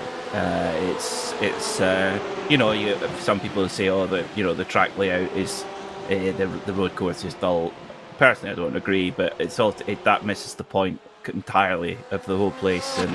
And the big bankings, gargantuan grandstands, hospitality units, etc. The atmosphere in the paddock, the fact that it's a new year, new cars. It's an amazing place to go. No, I completely agree. It's how close you can get as a fan. The value for money of going to the 24-hour Daytonas is I think up there. Because Le Mans obviously is so special as well. Of course it is, but you've got to be prepared to be one of 250,000. Yes, exactly. I mean, the other place actually, obviously, which I admitted and remembered immediately, which is unbelievably visually impressive, is Indianapolis.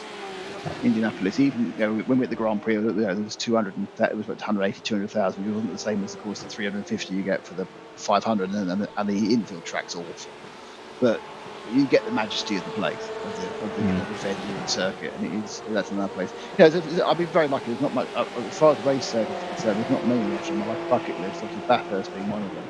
But I've managed to go to the big ones, and I always recommend everybody should go to Monaco once for the Grand Prix, because it's like no other event. It's not a great race, but it's a fantastic event. Stars and bars. I've had a couple of very funny. I can't tell. I think I've told you my funny story from Stars and Bars. But beyond that, oddly, I remember when we went there, it wasn't vulgarly priced. I think it was during a period where the pound was good against the euro. Now I think you'd be wincing for a water in Stars and Bars. Yes, I think you would. The gap is still coming down at the front. Team Red Line, Patrick Holzman. Big lump of the curb there going into the first deck now. Alessandro Bico, another 57 flat, took another 0.3 of a second out of Holzman last time by. There is a car between them. Is that the Zenith portion? Yeah, it's the 89 car. I think I read that correctly. No, it's 98. Other way round. Fair enough. What's number dyslexia called? There's a word for that, isn't it? We've got numeral dyslexia. Anyway, I had that. Anyway. Now, interesting, yes. Of course, the other key point, of course, Peter, is that this is lap 28 for Alessandro, so he's probably got this and one more. He's going to hope he's got one more on him, otherwise you're absolutely right. He hasn't got one more. He is going to be in issues as they're coming towards the back end of this lap. He's going to cross the line with about 1 hour, 1 minute and 15 seconds. If he gets one more lap, then he's going to be absolutely safe to push for the final stint. Because obviously you've got a minute in the pits as well, so he'll come out with 58 minutes to go and be able to run both all those 58 minutes and the random extra minutes at the end of the race. It's the 88 actually, Phoenix Racing. Oh, it's wrong. I just read it wrong. Me too. We were both wrong. So is that car going to play a factor here? Oof. Do you see the lap time? The Bico, 56.8. Oh my word. I mean, Holzman's not hanging around. 57.1 for Holzman. Yeah, Bico's low on fuel. Now, the problem he's got when he comes out is he's going to be another 90 kilograms heavier. So that speed is going to disappear, so he'll drop off the back of, even though they're running in different places, he'll begin to fall back from wherever Holzman is, and then you have to wait those 15-20 minutes to see where he comes out. It's going to be close. It's going to be close. But how close? It's hard to tell. And I would imagine now that Redline will be watching very, very closely to see how long Marler in the pits as far as tyres are concerned, if they even make their final tyre decision for the last stop. I think they're going to. I think you're absolutely right, Nick. Whatever Marler do, they've got to cover it off in any way they can. Marler is definitely the danger car.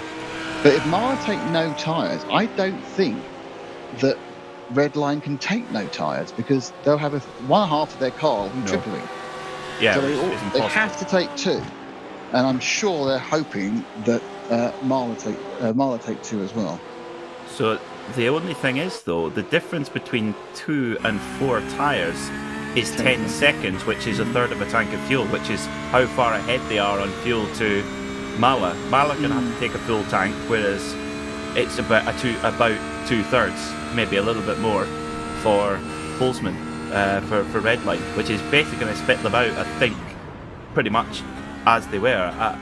That being said, if VCO takes no tyres at all, then it is advantage Marler. But then, of course, he's then got more tyres. But VCO in, so he's right on the moment. So Holzman in also. Fine. Oh, Holzman's covering him off. Holzman's going in. That's interesting. He's going to run a full tank stop at the end, or are they going back to Beneke? No real reason to. Okay, let's look very closely at the pit stop times, because we'll get an idea. VCO, you've got to think he's just got to fill it up and risk it. Fill it up with fuel and go. Holzman needs less fuel. He does, quite a lot less. So he's going to be several seconds faster on the fuel side of things. I'm watching him like hawks now to see who goes up on the jacks. No one has so far. Alessandro Bico's in neutral. That probably means he's waiting on a tyre on the car lifting up to go on the jacks. I haven't seen the animation. I haven't seen the animation yet. Them going up. No. Same for Holzman as well, actually. So Bico must be up on the jacks, because there would be. Oh no, they're both left. They're both left, just taking fuel only. Right. Okay. Now, what happened there is can't that be fuel only. No, it was fuel only. Neither of them went up. 40 seconds. It can't be. But neither of them went up. How's that possible? I don't know. That's bizarre. Unless it wasn't animated, none of the cars went up on the jacks. Okay. Well, whatever happens, no matter who's on what tyres, they're right by each other on track. They had a very similar length of time. The only thing you could say is that, of course, Holzman, as you rightly say, needed less fuel, so he had time to put on more tyres if he needed them. Okay, so it's a straight dogfight then. Whatever the tyre situation is, doesn't matter. Race what you've got, guys. Lamborghini versus Porsche, Redline versus Marler. Proper heavyweight stuff here. And does this then bring Pablo Arroyo back in? I think it maybe does. Yeah, I think so. I mean, there's a chance for 3. Okay, I'm watching. I'm replaying the pit stops. Neither of those cars have an animation of going onto the jacks. Wow. There's a possibility that there was a rig issue, but I didn't see them on the main feed either. And that's truly bizarre, because Patrick Holzman took 2 seconds more in the box than Marler did, and that's bizarre. Unless the last stop Holzman really short fueled, that's got to be it. So he must have been running with way less fuel in the tank. I think the Holzman situation is they back time to this final stop the entire way, and they've been short filling during those intermediate races. Yes. So that is fair enough. That's clever stuff they've done. No tyres for Arroyo. So the mystery is, why was that timed at 40 seconds when fuel stops only being timed at 31? Were they short fills then? Wow, I'm confused. Can't answer it. I think we may have to park that one and try and get an answer at some other point. I mean, people are I'm just going to see whether anyone's done it. For example, SRC Movano in 10th, they've done a 33-second fuel stop. Well, that was a while ago, but everyone who's done their final stop has stopped with 40 seconds. So that means that anyone who was doing just fuel and was only doing 32, they were short filling. Wow. Phew. Wow. Truly stunned. 55 minutes to go then, and it's the one thing we can say is this is a like for like battle. In terms of time, we do not know if Redline, well, we don't think Redline put any tyres on, we don't think that Mala put any on. That's our evidence at the moment. Pablo Araujo hasn't put tyres on, he's 7 seconds back, and judging by the pace that they had prior, then yeah, they're not really in the fight now. The only thing I would say though is, Nick, remember the penultimate stops, Mala put on, we think, 4 brand new tyres, whereas Redline might have only put on 2. So no, I think all our timings are wrong now. Are off then, yeah. So they actually the level of short filling on the Team Redline car allowed them to fit 4 tyres. So we do have a like for like battle here. Which after all that, we've got 2 cars on exactly the same strategy for the last hour. Straight dogfight to the finish. That's okay. I apologise to people who listened to us before. We've always acted on the information we thought we had. A full fuel is 40, apparently. So there you go. Well, there we are. Well, that means the tyre stop's only 20, which is ridiculous because the tyres take 28. Oh, I don't know. I'm really good. Answers on the postcard, please, to confused commentator Nick Damon, care of RaceSpot and Radio Show Minute. Yes, and one equally confused commentator, P. Mackay Esquire, as well. A little bit of a hold up there for Holtzman, just coming through the S-bends where you really do not want to hit traffic, and Beko's, he's taking advantage as they come into Degner number 1, Degner number 2, and Beko's really pushing. Now, this could now come down to, we know that they're on certainly a very, very similar point in strategy, or absolutely identical. They're certainly identical on the timesheets as things stand. But the thing is, where are they on those incident points? We've talked about it at length, how tight they are, how 4 incident points per hour, that's nothing. That's 1 breach of track limits every 7 laps in rough terms. So who's got them to play with? That could be really vital in how this plays out. And of course, if you don't have them to play with and you get contact, it's game over. Yeah, but the other thing is that if we now assume our timing's been slightly out due to erroneousness, it would mean that probably Holtzman took 4 tyres at his stop, which means his tyres are about half an hour newer than Alessandro. So he's only going to end up putting 93 minutes on his tyres, whereas Alessandro put 2 hours on them by the end. And that will be huge. That should be a difference, apart from the fact the track is now at 77 degrees Fahrenheit, which of course is about 25, isn't it? Which is, again, by far the coolest it's been. Actually cooler than it was during qualifying, I think. So the track's in a very pleasant condition at the moment, not very hot and very rubbered in. Well, lap times last time by with that added fuel load now into the 58, so there's a second in the fuel load there. They've gone from very low 57s to very low 58s. Have these 2 front runners, they're so evenly matched. Last time by, it was just in the favour of Beko, but just by, a tenth of a second. And that, actually, a lot of that could have come up in Holtzman getting just that little bit blocked in traffic a little bit, but Beko's going to throw everything at this. I think this is trees or trophies here for Alessandro Beko and the Mala Racing team. They've had 2 wins in the VCO Grand Slam. They would all so dearly love to make it 3. But Redline, they've got no VCO Grand Slam wins on their card this year. They would love to get on the scoreboard as well. And there's just nothing to separate them. This is going to be a proper dogfight right to the finish. And of course, if these guys get together, Team PGZ could come through and win the race. You never know. Yeah, absolutely. Now, the real key thing is they come through the spoon curve. What sort of drive off can Beko get? He's 4 tenths down, and I don't think he can get enough of a toe to get past. But realistically, if you're going to pass, you do it now. You don't wait tactically 10 laps. You don't need the draft of fuel. you get in there and you get past and try and build it up because you don't know where your tyres will be at the end. So there is, and that's absolutely what Holden does. Holden running defensive line all the way up the back straight and through 130R. And this is a real dogfight now because Marlow, I think, have a little bit more pace in that car at the moment.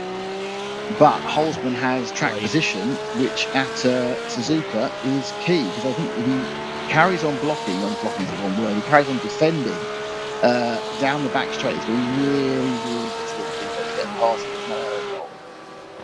Yeah, quite true. Biko's just got to keep the heat on.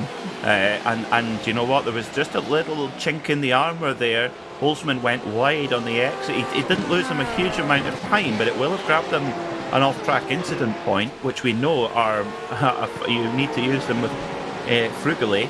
And yeah, Holzman went wide on the exit there of Casio, right up onto the top of the curb. So Biko is definitely putting him under the cosh, and their pace, they are. It's another 10th in the favour of Biko. Arrojo did match their pace last time by, both 58.1 for both Biko and Arrojo in third. Sven Hasse for Bila Euronics, who started the car, he's back in. He's only a handful of seconds behind the Team PGZ car, and of course that's the battle for the podium. Yeah, I think there's a very good chance that Hasse will be on the back of Araujo with certainly at least 20 minutes of the race to go. Now these two back out to 3 tenths. It was 4 tenths they went round this corner last time. And this is really the key, the drive off here, the spoon curve that could give Marlow the chance. Are they a little bit close, just a couple of hundredths, going defensive already. Holzman swinging around, really Biko needs to get into the draft. But again, unlikely he's going to be close now. There is a case that, you need to be a little bit closer and potentially go for a send into the Casio triangle, but that's not where they're at the moment by any means. I think the Casio triangle send is definitely the one to go for. It's just setting up, and Holzman's definitely feeling the heat here. He's trying his best to break that aerodynamic slipstream. Interesting, he hugs the pit wall. I wonder if that's a quirk that Redline have discovered, or indeed maybe it's more well known amongst the top teams that maybe the draft isn't quite as strong if you're hugged to the pit wall. I don't know. Is it the side draft you get in NASCAR?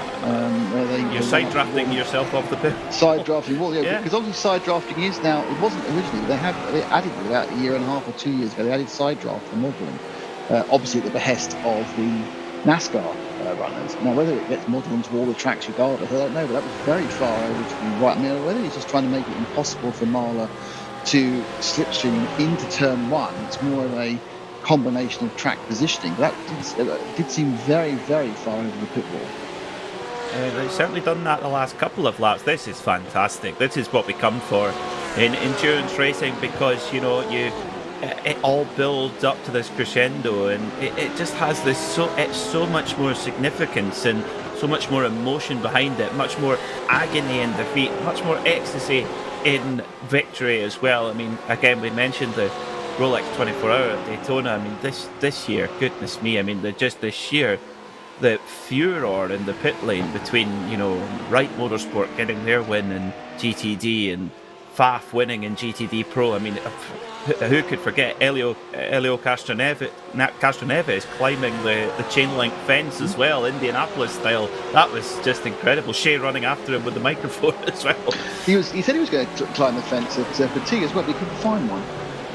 It wasn't a fence to climm, so he couldn't do it. Maybe the side of somebody's motorhome, maybe? He was, So at the moment, Holzman's doing quite a good job. He's making sure he's about 3-4 tenths ahead as they come on the exit of the spoon, and that is preventing any attackable draft being attained by Biko. So we're going to see, what basically we're now going to see is 46 minutes of the ultimate in high-class dueling here, because I think that's very likely to be the case, because Holzman, whether he's driving to the 100th percentile of what he can do, or he's driving to what he knows will keep Biko behind, that's the question, isn't it, really? Well, yes, it is.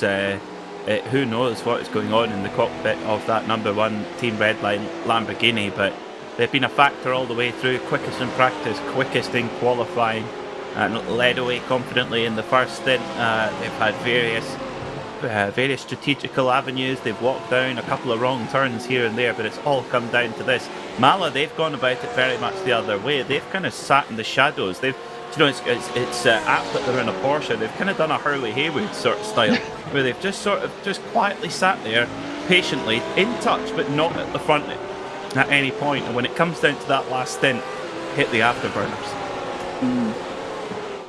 And they come. That was always Hurley's tricky, but just keep his powder dry and then just unleash the pace in that last part of the race. I mean, this is the thing, of course.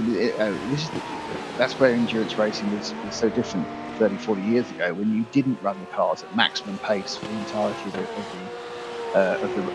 event, because they wouldn't last. You had to choose when you were going to unleash yourself. You had to choose when you were going to make the move. It wasn't always at the end. Sometimes you wanted to break the cars, literally break the opposition cars in the middle.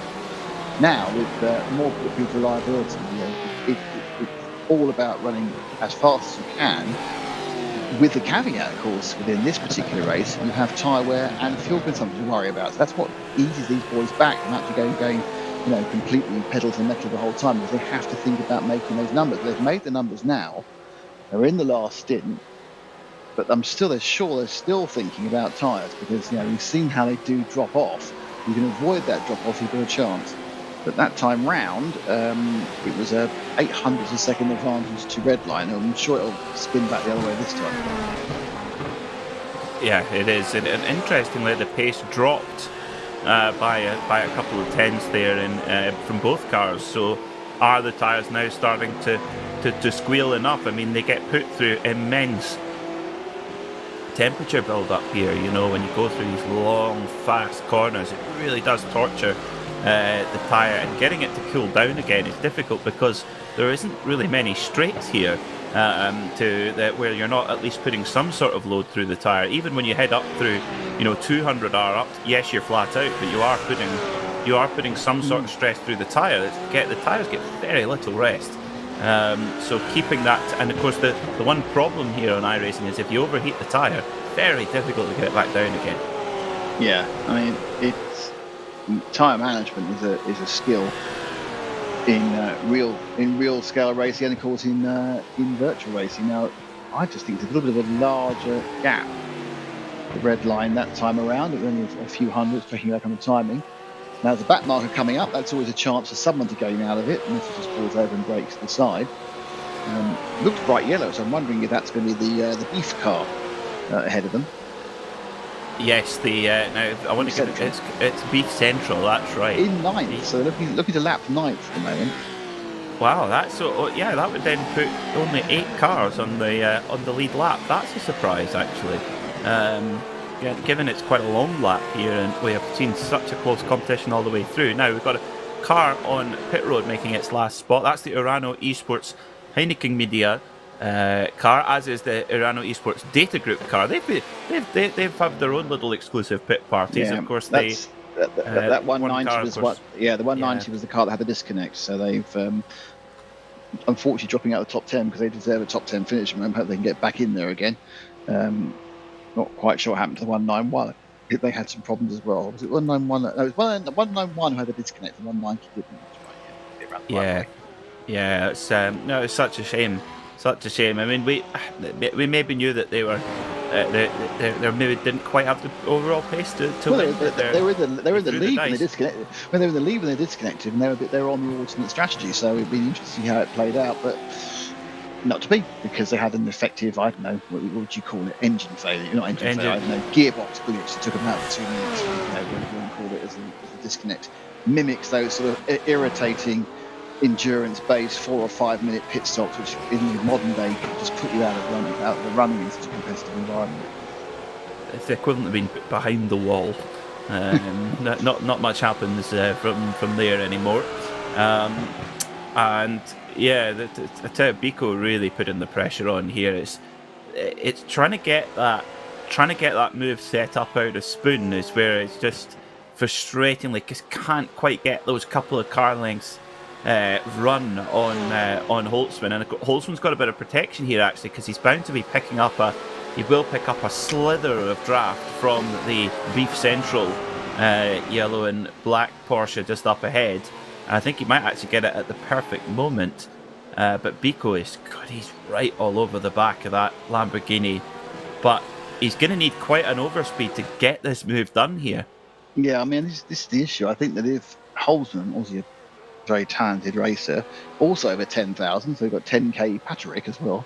So both of the red line are over 10,000 iRating, so up in the very top echelons, the top dozen drivers on the iRacing service. Effectively, he doesn't make a mistake and carries on at this pace. I don't see how Bico can get past him. Bico actually last year hasn't even been close to lunge distance. Now, whether he's sitting back for a couple of laps, just enjoying the draft, I don't know. But I think perhaps he's waiting for a mistake that's unlikely to happen. So it's sure there's a lot of conversation going on with the team Alessandro about what we're going to do about this red and black Lamborghini. He's definitely got closer here. His Bico has maybe sensed an opportunity with the lap traffic up ahead. Of course, it's not lap traffic in the traditional sense. This is a car running in the top 10 and fast, so it's not going to be. It almost isn't going to be a hold-up. It's just going to be how the lap car decides to play this one as well. But Bico trying to seize any opportunity. A lap car is a perfect way to try and create something. It's certainly going to be more advantageous to try and create something with a lap traffic than without. As without, these guys are so closely matched on pace. Now might be a chance for Bico, because Holzman maybe just a little bit of aero wash there coming through Spoon as they make the run up the hill. But yeah, in return, Holzman getting a bit of a drag up the hill from the Beef Central Porsche. Up towards 130R they go. Holzman taking a nice wide entry in there, right out up over the white line, and hard on the brakes. This could just go either way. They've dropped more time to Pablo Araujo. The gap now 10 seconds back to third, and actually the battle for third is on. Sven Hasse is all over the back of Pablo Araujo for that podium, and not a great exit out of the Casio Triangle there for Bico. He's lost a chunk of time to Holzman. Yeah, 4/10 to a second. Slow down penalty or something? I don't know. He lost 4/10 and he's dropped back now to 8th. It was just a bad run. He's got a car in between he doesn't want now, so he can take a while to get back if he can. There's a battle there between the Team PJZ and the Euronics car.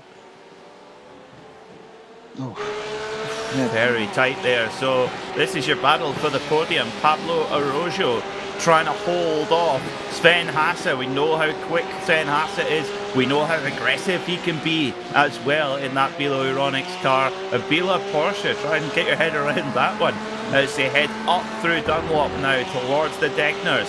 Sven Hasse looks like he's got a bit of an edge on pace here, and he does. 57.6 last time by. He was 9/10 of a second faster than Pablo Araujo last time by, and he's looking ominous here as well. But where can he get this move done for the podium and make it stick? That's the question. Araujo shuts the door, and Hasse, interesting. He's not getting too cosy though, Nick. I wonder if he's not one to risk those a little bit of contact and 4 incident points. I wonder if that's a concern here. My guess is he's going to try and get as close as possible and drive past him up the back straight and either there and get him into the triangle. That's my guess. He's got a little bit of a speed overlap. He's 3/10 behind as they go down the straight now. It's a little bit closer than we've seen the same situation with the front two. So he can get just enough of a toe, not picked in yet, is it? As they go up the back straight.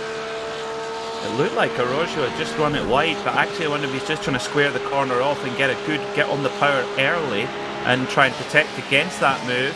Hasse putting on the big pressure here as well. Araujo not perturbed by it though. He keeps his line, he holds his nerve.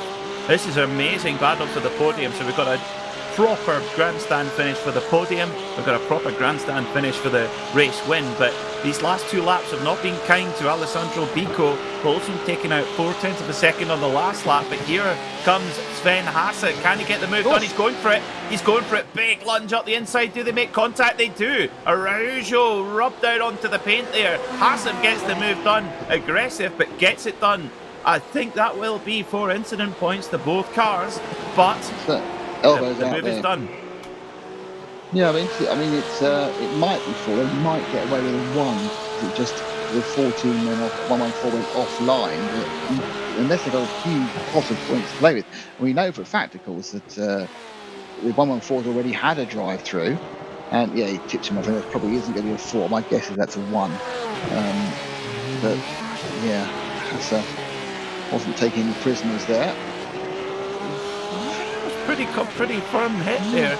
Well, we'll find out in a couple of laps, because obviously once you get that drive-through, you've got 3 laps to take it. And most people take it straight away, and certainly no reason not to at this end of the race.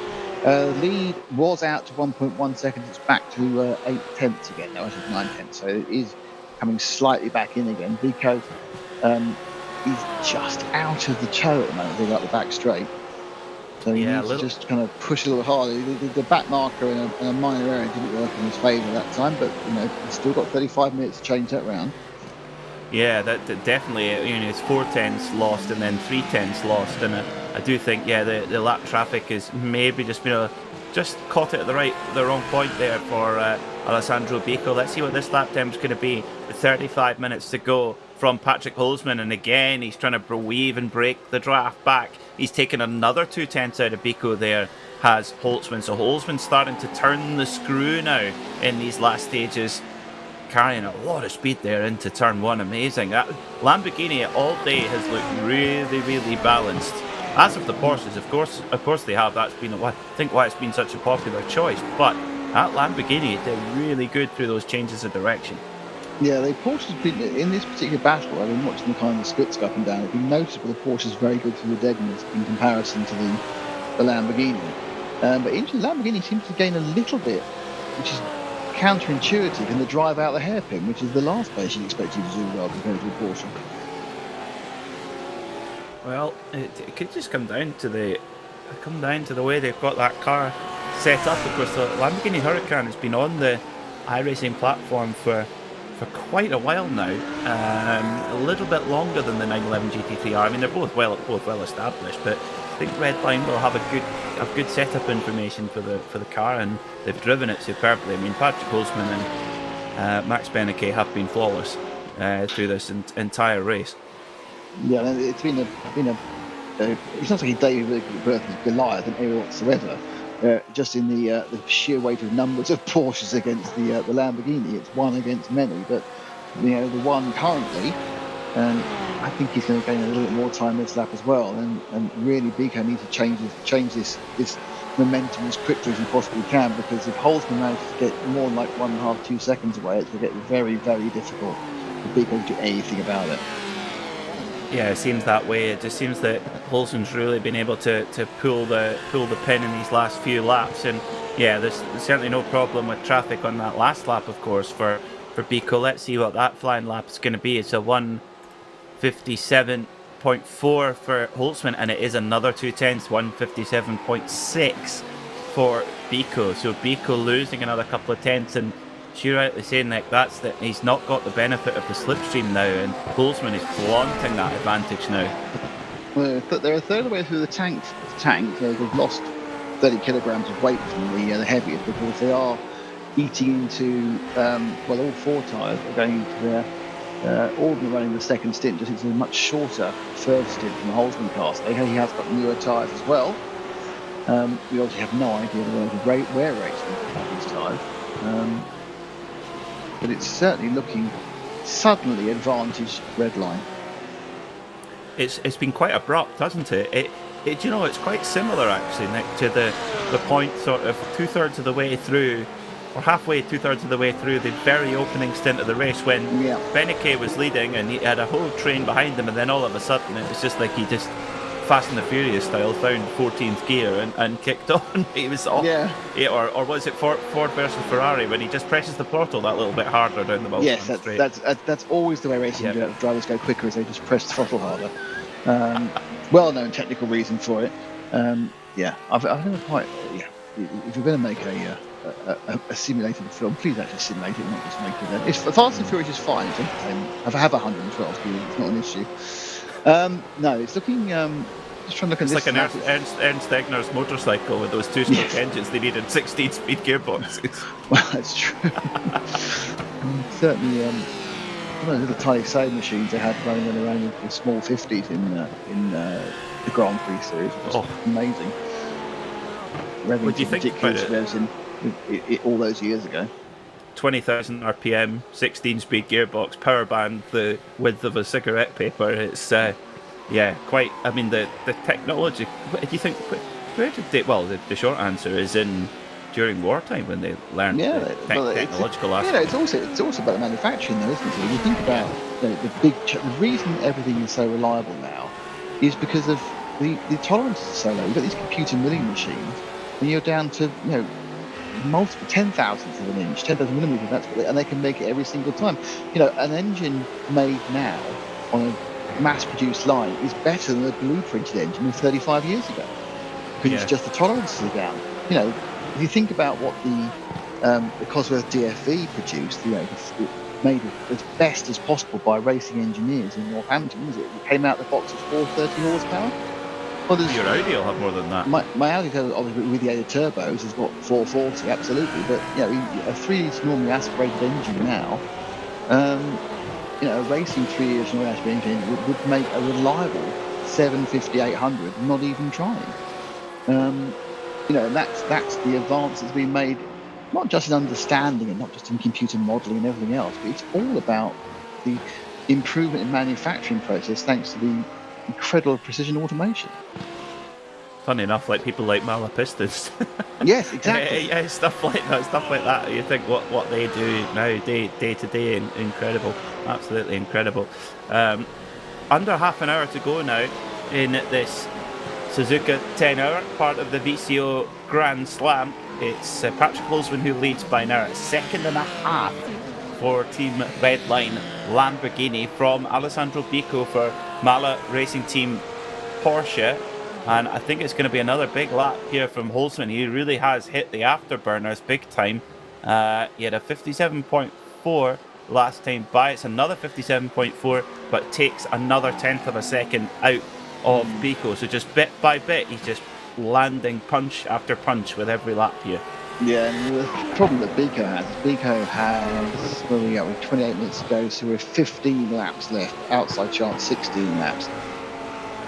Once you realistically getting back more than 2/10 is going to be pretty hard, and he's already 10, 11 laps behind at 2/10 lap and not currently going in the correct direction.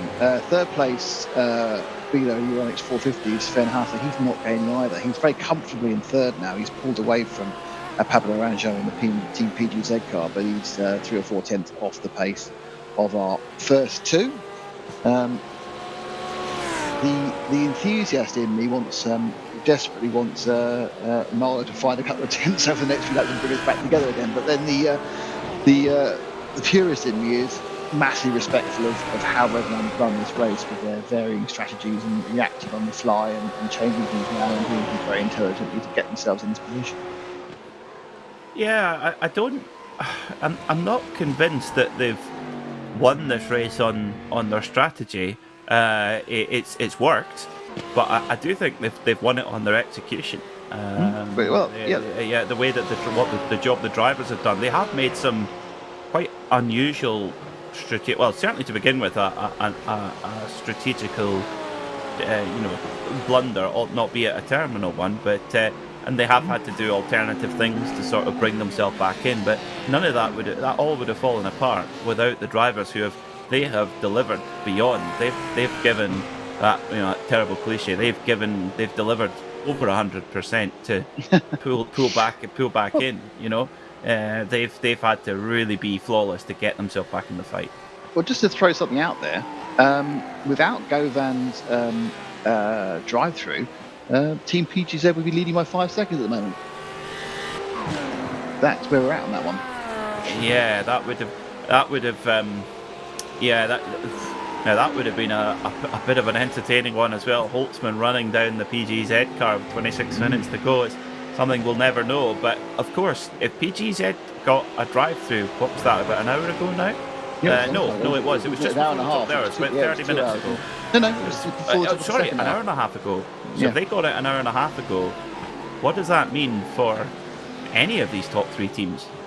I mean, it's any of them could potentially be close to that incident point limit. Well, we see it. Yeah, I've been watching the car. And now the time they're going, they're pushing the envelope. Certainly on the exit spoon. I mean, I'm not saying they're picking up an instant point, but it must be occasionally must get a few centimetres wrong, because it really is the difference between the ultimate line and getting the instant point is only a few centimetres. You come wide. As you go round this corner here, it's exit. I mean, it's not this time, but sometimes they've been wider than that. How many times they've been wider? How many times they've really been pushing? It's 4 an hour. I just don't know how they haven't had a drive-through yet. 4 an hour. I'd had a drive-through count about hour 3, I think. Oh God, yeah, me too. Without even being cheeky, just making mistakes. But oh God, yeah, this is just down to total lack of ability. Nothing to do with trying to be tactical or having accidents. But they would probably have happened as well, to be fair. Yes, the two incident points for the spin. That's usually where I get myself carried out. But yeah, this is superb actually from Holtzman this phase of the race. He took a 10th out last time, another 2 10s. So the last 5 or 6 laps, he's consistently taken out 2 or 3 tenths a lap every lap, and that's just that final killer blow that's put Alessandro Bico and Mala Racing Team on the ropes. Question is, do they have everything up their sleeve yet? Do they have any? Are they comfortable on? Or is the reason that they've dropped pace to Holtzman, is that because they're worried about their incident points? We won't know. Hopefully we'll get a chance to chat to them after the race. Occasionally we do get the chance, and whether they'll tell us or not is another matter. Well, they can tell us again, that's fine. Yeah. The other thing to remember, of course, is that the tyres on the Lamborghini are half an hour newer, or 25 minutes newer. At this point, where they're an hour and a half old on the Porsche, compared to being an hour old on the Lamborghini, that could be making a few tenths of second difference. I think so. Yeah, I do think that's correct. As far as that's if our calculations are correct. Well, it's true. I've decided they are, Peter, just because it makes it easier for my brain. Yeah, definitely. Yeah, it's you know what? Life's much easier if you think you're right all the time. Absolutely. Like I am about rallying and how it's. Is it? What? Yes, Who? it is. When? Rally Japan's on this weekend, actually. Look, I'm sorry, I've given you Scott Dixon this weekend. You're not getting rallying. Okay, do you know what? Actually, I should have I'll just take that one. That's fine. I'm glad you've seen sense there. You can see where it's coming from now. No, I always could. I was being contrary. For a change. Absolutely. Part of me role. Oh dear. Yeah. No, I think. I wonder if he's a sim man. I think he was a lockdown sim man, was Dixon. They did actually have a IndyCar. The IndyCar wives seem to be a kind of bigger thing than any other racing categories wives. They seem to have their own. Sounds like a Bravo reality show, unfortunately. Celebrity. Well, I'm surprised there has. I think there is a sort of degree of it. I believe. I obviously don't follow it particularly closely. The IndyCar wives. I do follow IndyCar, but they had a charity race where the IndyCar wives had a sim race during lockdown because they were fed up with all their husbands being on the sim the whole time when they're meant to be at home, and they all had a race which was quite fun. I didn't catch that, but it sounds like it would have been I'm sure it was an interesting spread of abilities. I think it was. I do think it was apparently Mrs. Dixon. She took it incredibly seriously. She's a former Olympic runner, or certainly she's a World Championship level runner. So it was sort of, we're not doing anything unless it's full commitment. I think Tony Kanan's wife won it, if my memory serves me. Do correct us on the RaceSpot TV chat if you can remember. But, yeah, very, very cool. Patrick Holtzman, he's just starting to just eat this gap. He's got the 2.1 was the mid-race ticket distance. Honestly, when he crosses the line, he'll still have that 2-second lead down to the last 21 minutes. So we are effectively down to 11 laps theoretically. But now the question is as well is that we know that they're relatively, they should be fine on fuel. But if you force that extra lap, maybe it becomes a little bit more touchy, a little bit more threatening. Possibly. I think my feeling is that they have that one in hand, to be honest, and then they will bank the extra lap. But many things can go wrong. And we kept witching on about, but the most key point really is whether any of them is close to instantly. That would instantly take them out of contention. If any of these top 3 or top 4, they would drop immediately down to 4th at best, and possibly even 5th, as the Esports Fanatec team currently are 43 seconds off the lead with the 15 car, with Moreno Sirica driving. Sorry. I mean, it's all you say it's all really in the balance. Apart from that, Holzman's just driving superbly, and not looking under any sort of pressure at all, despite the fact that he's about to try and close off a 10-hour endurance race. Yeah, and this is where you don't want to make a mistake. It's the pressure is definitely on at this stage. And, if you're given the anchor stint, it really, you really are have a lot of faith put in you by the team. I mean, the Dindo Capello Petit Le Mans 2007, him and Duma, that was an amazing battle for that last spot. I mean, not as quite as impressive as McNish the year after, where he binned it on the not the pace lap, the gridding lap. 0 to hero, 2 laps down, and then managed to make up and win. Garage, 2 laps down, and ends up winning it. That was quite remarkable. You could play brilliantly, but obviously it's something you can do with recent to use the yellows within IMSA racing. Not an option here, because, for example, perhaps if we had that yellow, we might have seen the 191 Nicholas Fleet, which had that unfortunate disconnect, perhaps be able to move himself back into contention, because they had the pace in that car at the start. But that's not how it works in virtual racing. You know you're going to start at the start and finish at the finish, and it's going to go the whole way through. Not obviously when you get to NASCAR race. The virtual NASCAR races have the same number of the same chance of full course caution and everything else. So those races you had, and you pointed out earlier, Peter, also the Indy 500, which is far more important because it's natural brake time you can bring. So those oval races do have a virtual full course yellows, but on these endurance races, you run green the whole time, and therefore you know what you're trying to do with fuel, and you know what you're trying to do with tyres, and you know what you're trying to do with lap time, so you just have to do it. That's the secondary key part, is for doing it. I have to say, it's the oval racing on iRacing, it's incredible. I love doing laps of Indianapolis in the IndyCar. It's just so cool. The problem is when you go into a public race, if someone even has the remote moment, it's a yellow, and it's a long yellow as well. And then it's fine if you're in a 500-mile race, but if it's just like yellow after yellow after yellow, it does become a bit tedious, where it's a little bit kind of shall we say sensitive to the to throw a yellow as well. I do remember once commentating on I think it was a 500-mile race, a super late model short oval, and it was just yellow after yellow. I mean, we really did have a lot of filling to do that particular day. And of course, the problem is that if it's a mild race rather than a timed race, you just keep going for hours and hours and hours and hours as well. So interesting. Thank you to Olivante on our RaceSpot TV YouTube chat, saying that Pablo Araujo has been complaining about Sven Haas's overtake for 10 minutes now. I mean, I can see why. But there's no virtual stewards. There's no virtual stewards in this sport. It's managed by the instant point.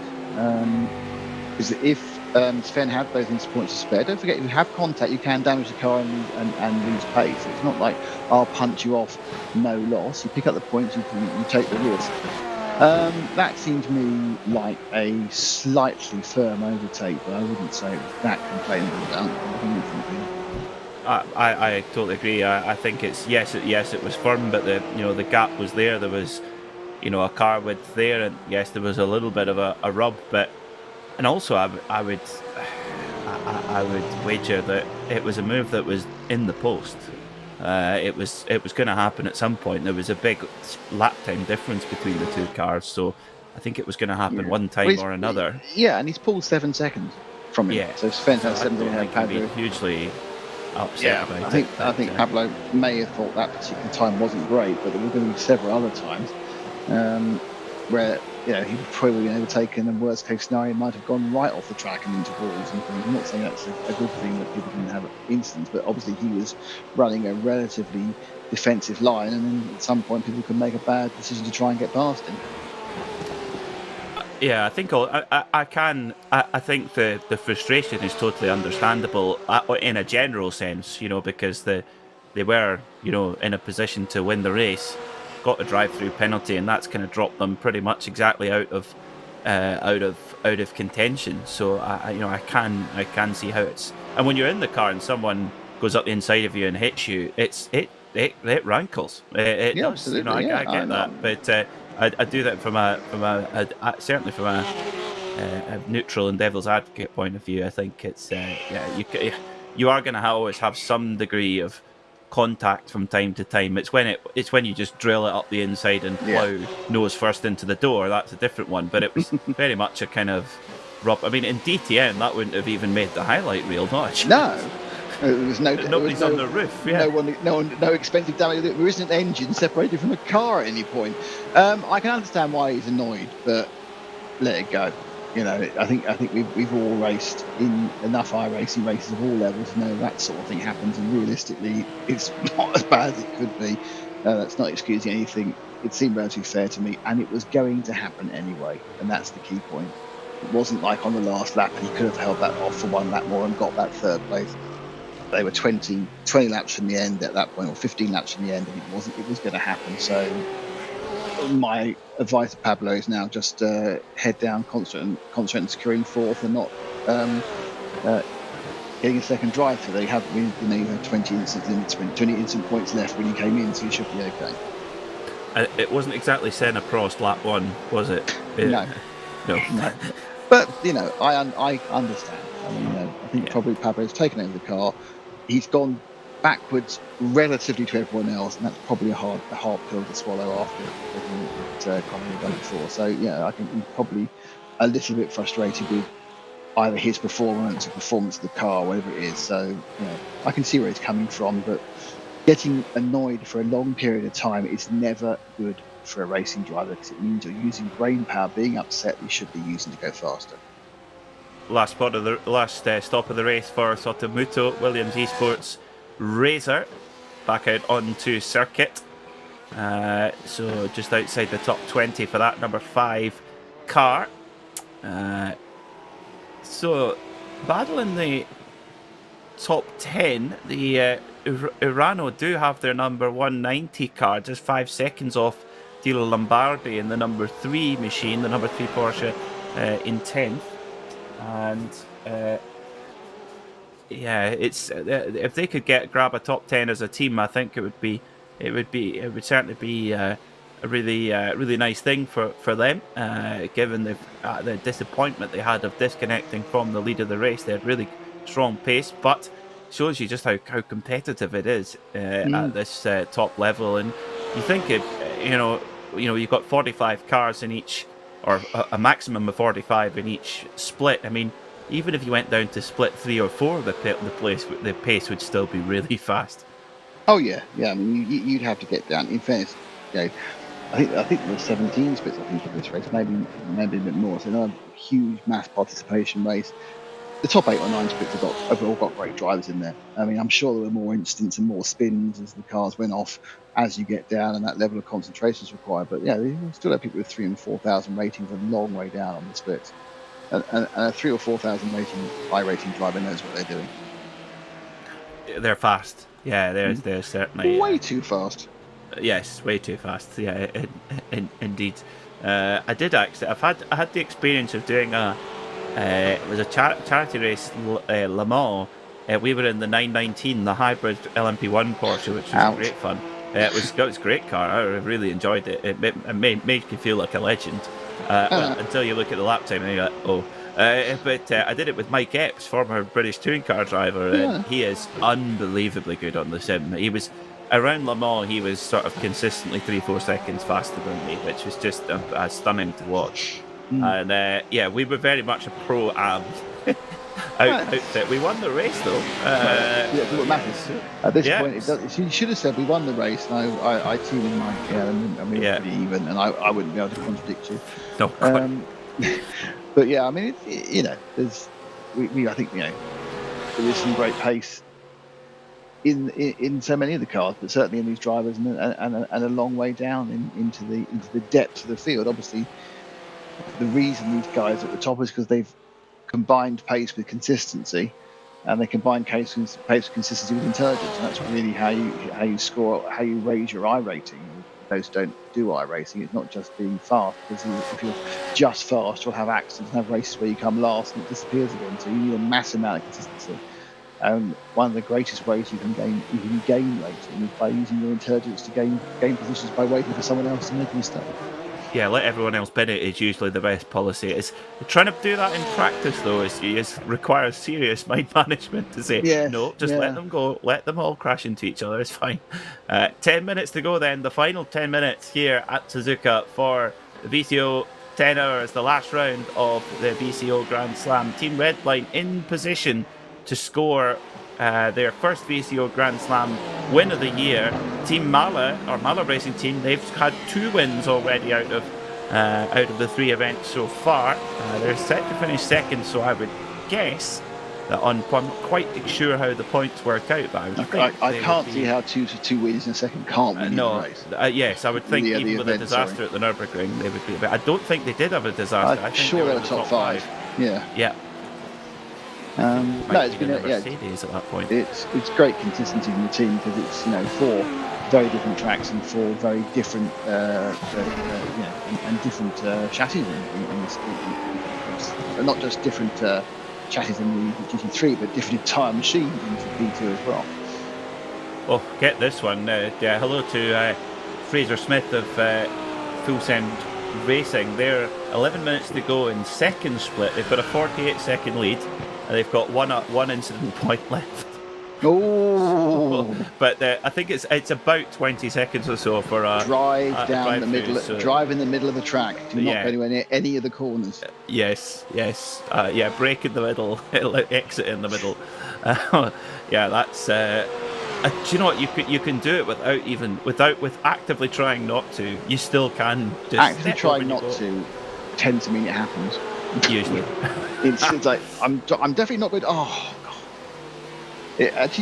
One of the hardest things, and I think one of the things these guys are good at, is actually to drive at 9/10. Running at 10/10 is easy but dangerous. Running at 0.99, a lot of people can do, but running at 9/10 is really difficult. Scaling it back and just. Either because you're trying to save fuel or save tires to get to the finish, it's really hard to ease back that second and a half. Well, I find it hard, Well, it is. You just like keeping that concentration is so tough. Beautiful virtual sunset here at Suzuka as they come into the last moments of this brilliant race. It's the Nürburgring 24, Watkins Glen 6 hour, Petit Le Mans. These are big names that people know. The Suzuka 10 hour definitely a little bit more alternative. There might have been a few raised eyebrows when this was announced on the VCO Grand Slam calendar. Personally, I think it's a fantastic addition and great to see it on there. And I think it's really opened up intriguing strategical battles. At the end of the day, it's come down to tyres, I think, more than fuel, because this Suzuka circuit puts the tyre through such stress, whether that be from the weather or indeed the layout of the circuit. Yeah, I think you're absolutely right. I think it's turned out to be way more varied than I thought it would be. I think we always expected to have some tight backwards even down to the last hour, but not from cars doing very different strategies at very different times. And certainly when you saw a 37 Porsche, a little bit surprised, despite the sort of running it to be one of the 2 Lamborghinis, and sole Lamborghini running leading it. There's a minor correction from there, because this was on the VCO Grand Slam last year as well. I had the advantage of I was the commentator for that one as well with John, I think. So yeah, the second year it's been in, and I think it's a very, very good track for a single class race, because it is quite hard to get past. So you have to think about how you're going to move forward, and have to think about how you're going to overtake. And we've seen that happening. We've seen this prime example of endurance racing. We've seen teams working, moving, and changing their strategies as the day has moved on. It also would have been unmitigated chaos with prototypes. Yeah, there would have been a lot of people with more than 40 instant points. Yes, definitely. And they would have gone home.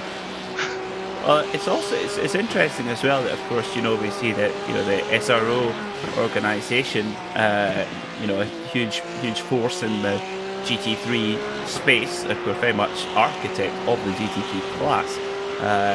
Big events like the Bathurst 12. Yes, it is. Yeah, Bathurst 12 Kyalami 9 hours, Spa 24, etc. And this, of course, is one of them. The Suzuka 10 hours. So it's great that we can have it here on the iRacing platform, because of course SRO have an affiliation with the Assetto Corsa Competizione sim as well. So again, as we talked about, that little bit of kind of cross-pollination is a good thing, I personally believe. And actually, Stefan Rattel actually competed in the Suzuka 1000 kilometers as a driver. He came second in a Porsche GT2. Yeah, I mean, I think it goes back to something you said a while ago. You can have a different platform. You can say this is the official platform of X. It doesn't mean you should stop other platforms enjoying your inverted commas races. And the Spa 24, and this is a perfect example. Could probably say you can't run a thing called the Spa 24. You have to call it the Ardennes 24 run sometime in July. But why? Why would you alienate everyone? You're running GT3, which obviously is what Rattel is all about. He is king of GT3, so us all running GT3 as enthusiasts is naturally going to draw us to full-size GT3, which is either Stefan Rattel or DTM. So it's all good PR. I think Stefan, who for all his strengths and weaknesses, is very, very understanding of how you market a series. Understands it'd be ridiculous to start saying, no, you can't do this, can't do that. Which is why, again, I'm doing a hark on with 3 minutes to go about how the virtual Le Mans is an idiotic situation. But multi-class racing needs all the advertising you get, not pointless infighting because you want to try and pretend it's different. But there we go. Let's talk about the cars. And Patrick Holzman leads by 3.5 seconds, Peter. Yeah, no, good point, well made. I would agree with it there. Patrick Holzman, he's under a lot. He could have cracked. He really easily could have cracked, because Biko had him right in the vice, and then Holzman just reached around, opened the vice, and just trolled off into the distance. Really, when it mattered, Patrick Holzman brought out a whole new dimension of pace there, pulling a couple of 10s, 3/10 a lap consistently for 6 or 7 laps in that sort of halfway part of that second stint. It really made a big difference there. Patrick Holzman, top job from Max Beneke as well, his teammate. 3.3 seconds the gap after nearly 10 at just 3 hours to the flag in a 10-hour race. And that is, as we've talked about, Nick, with no safety cars, no full course yellows, no nothing. That is a pure gap. Yeah, they're going to be very close to having to run an entire extra lap, actually. They've got 2 minutes 38 to go. I don't think he's 38 seconds from the end of the lap. And obviously he needs to be actually about 42 seconds from the lap. Of course, last time now actually holds him to the sub 157 just noted, to 156.8. So he may end up having doing the max amount of extra time in another 2 minutes. He says 2:21 to run. I think it's going to be okay. I think will this be the last lap, or will he have to do 2 more? I'm sure he's got the fuel for it either way, but it's obviously just giving him a chance to relax. This will be the penultimate lap, for sure. Yeah, coming into Casio Triangle, he's probably got 10 seconds of the lap. Yeah, so this is the penultimate lap then for Patrick Holzman. At the penultimate lap he is on right now. So the white flag will be in the air for the VCO Suzuka 10 hour here on iRacing.com. Over the line they go.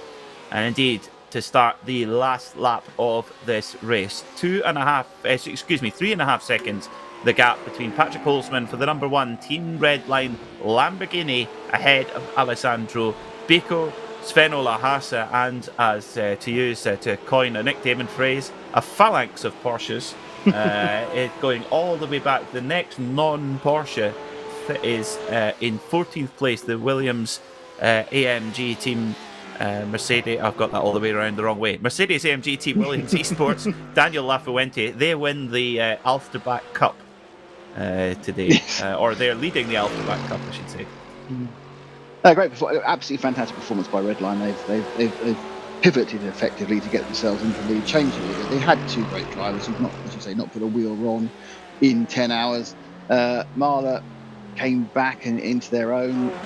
Again, Bieler as well. Senal has. They've always been there or thereabouts. And Team PJ's suffering from that drive-through, but without the drive-through now, with I think the easing back, they would have been third anyway. But it'd be really interesting to see what happened if they hadn't had the drive-through. And perhaps running 8 hours and 2 hours is not the best way of managing your team. But still, top 5, not to be sniffed at. No, definitely not. Definitely not. But Patrick Holzman comes out of Spoon Curve for the final time. Up the hill through towards 130R he goes. The Lamborghini Huracan, definitely not the car that the form book might have showed, but Redline have made it work. The drivers have done a perfect job here at Suzuka on one of the proper drivers' circuits. 10 hours of racing, 2 drivers. They will see the checkered flag out of the Casio Triangle. They come. Team Redline win again in an iRacing special event. Patrick Holzman takes the checkered flag and wins by 4 seconds here from the Mala Racing team. They come home in second and complete a fantastic VCO Grand Slam season. 2 wins and a second place should be enough to get them the trophy. Sven Hasse for Biela Euronics gets the last spot on the podium. Great drive from the Biela team, and they pinch a podium from, well, spare a thought, Nick, I think, for the 114 Team PGZ. They would have been right there in that fight without that drive-through, but still, 4th place, they will be ruining that drive-through for sure. Yeah, I mean, it stymied them up, but I think if you told them at the start of the race, would you take 4th place, they'd have gone yes, to be honest. Yeah, fantastic. I said the fantastic performance by the Lamborghini and Redline. One against many. Certainly one against the next 12 cars across the line. Just a fantastic performance. They had to change what they were doing because it wasn't working correctly. They weren't getting their tyre changes right in the first hour, and they did it, and they've won it. And they've won it by 4 seconds from Alessandro Bico. I think in the end of the day, it was almost that slightly older tyre situation that took Alessandro out of the battle. He was right there until the last half hour, and then just gradually drifting about 0.2 or 0.3 a lap. And but yeah, fabulous, absolutely fabulous endurance race, fabulous race. So much more interesting than I thought it would be, Peter. I've never been so confused by the strategy of so many teams at the same time. It's wonderful, isn't it? It really is wonderful, and a nice clean 300 laps as well for those who want to keep things nice and neat and tidy. Quite amazing. The question is, and it's an unanswered question, will remain unanswered. Bico was close. When they came out of that final pit stop, he put a lot of pressure on Holtzman, and if he'd got that track position, could it have been a whole different? Could Holtzman have got the move done? Because he was quicker in that last phase of the race, but not massively so. Just only 2 or 3 tenths a lap was enough for him to pull away. But could he have made the difference from second on the road behind Bico? That's a question that I guess we'll never know. No, but I think it's a really good point actually. That if he had thrown it up the inside 4 laps or so on that final stint, I did think the Holzman was quick off the Spoon Curve and down the straight. So you kind of think perhaps there was a chance.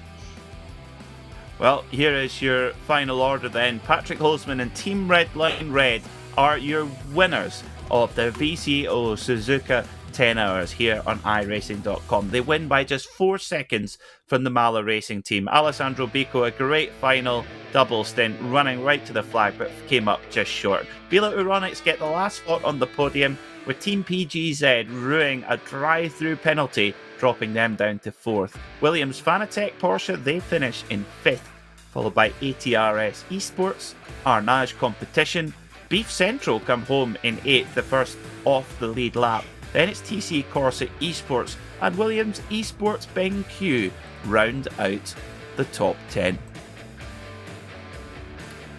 In 11th place was Luca Kita for the Urano Heinking Media team. They just missed out on a top 10 position. SRC Mivano GT were 12th, followed by Urano Data Group, and then the first of the Mercedes AMG Williams car, a Mercedes AMG Urano, coming home in 14th and 15th places. Then it was the Leo Racing team, followed by Arnage Competition, Manatee Racing, recovering from a disconnect. They come home in 18th, a great fight back. Brabham Esports come home in 19th, and Race Clutch round out the top 20. Jonathan Poulet and Valkyrie Competition finished 21st, followed by Team PGZ Car 119, Williams Esports Razor, Mechanic Racing Black, Phoenix Racing Esport, Impulse Racing, Precision Racing Esports, Benzo Racing, Cadega Quadricourse, and BMW BS Competition 3 laps down, a day to forget for the Zebras. Jeopard Esports were 31st, followed by Impulse Racing, Zenith Esports, Mercedes AMG Williams, Arnage Competition, Mercedes Urano, Mag Performance, Team PGZ Academy, Wave Italy, and RSR by Butt Kicker, and all not making it to flag. And last through, not making it to the start, Ronin Simsport, Team Heusenfeld, Rottenberry, and German Sim Racing, all hitting problems early on. Now, some news coming in, Nick, from our eagle-eyed producer, Connery Maddock. Mala were 1 incident point away from a drive-through. Redline were just 3. That explains a little bit about those last phases of the race. Well, interesting. Beef Central, who came in 7th, I think, and Arnage, who came in 6th, were also on 39 incident points. So, wow, that tells you how close it was. That's the number 100 Arnage Competition. Yeah, actually, Arnage Competition number 18. Actually, sorry, they were the car that came in 7th. They were on 69 incident points. So they actually served 2 drive-throughs without us noticing. So amazing. Yeah, that is remarkable actually as well. It shows you actually how disciplined. I mean, particularly Team Redline, 37 across 10 hours. That's quite impressive to be able to do that, especially on a circuit like Suzuka, where you can breach track limits almost every lap if you tried. I mean, just some thoughts before hopefully we're going to try and get a chat with some of our drivers if we can. But I mean, how do you sum that race up, Nick? Before I start, just one final thing. The car that came 31st, car 21 Gepard Esports, had 132 incidents. Wow. So they served 5 drive-throughs. So there we go. I sum it up that, I think the people who set the rules probably ended up getting it better than they thought they did. The instant points obviously played absolutely perfectly. And the fact that despite everyone choosing a Porsche or a Lamborghini one meant there were 2 ways to skin a cat. I think it was unfortunate that they balanced the BMWs out of contention. But a great race. I mean, I think it's one of those things where suddenly when you don't really know what's going on in an endurance race, tactics-wise and strategy-wise, that means it's a good race because you're really interested, really engaged, and 4 or 5 of the teams working out who's doing what and why. And when they're moving on the fly, that's even more exciting.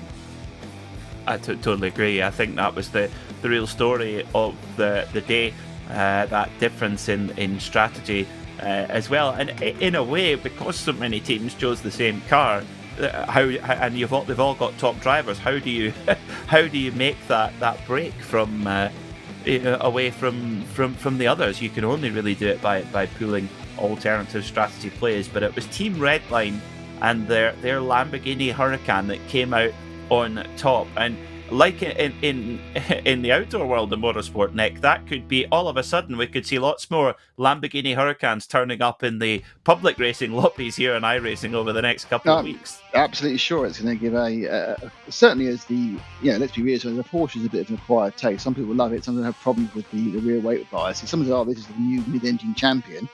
I'm sure the Lamborghini will be all over the shop in the lobbies.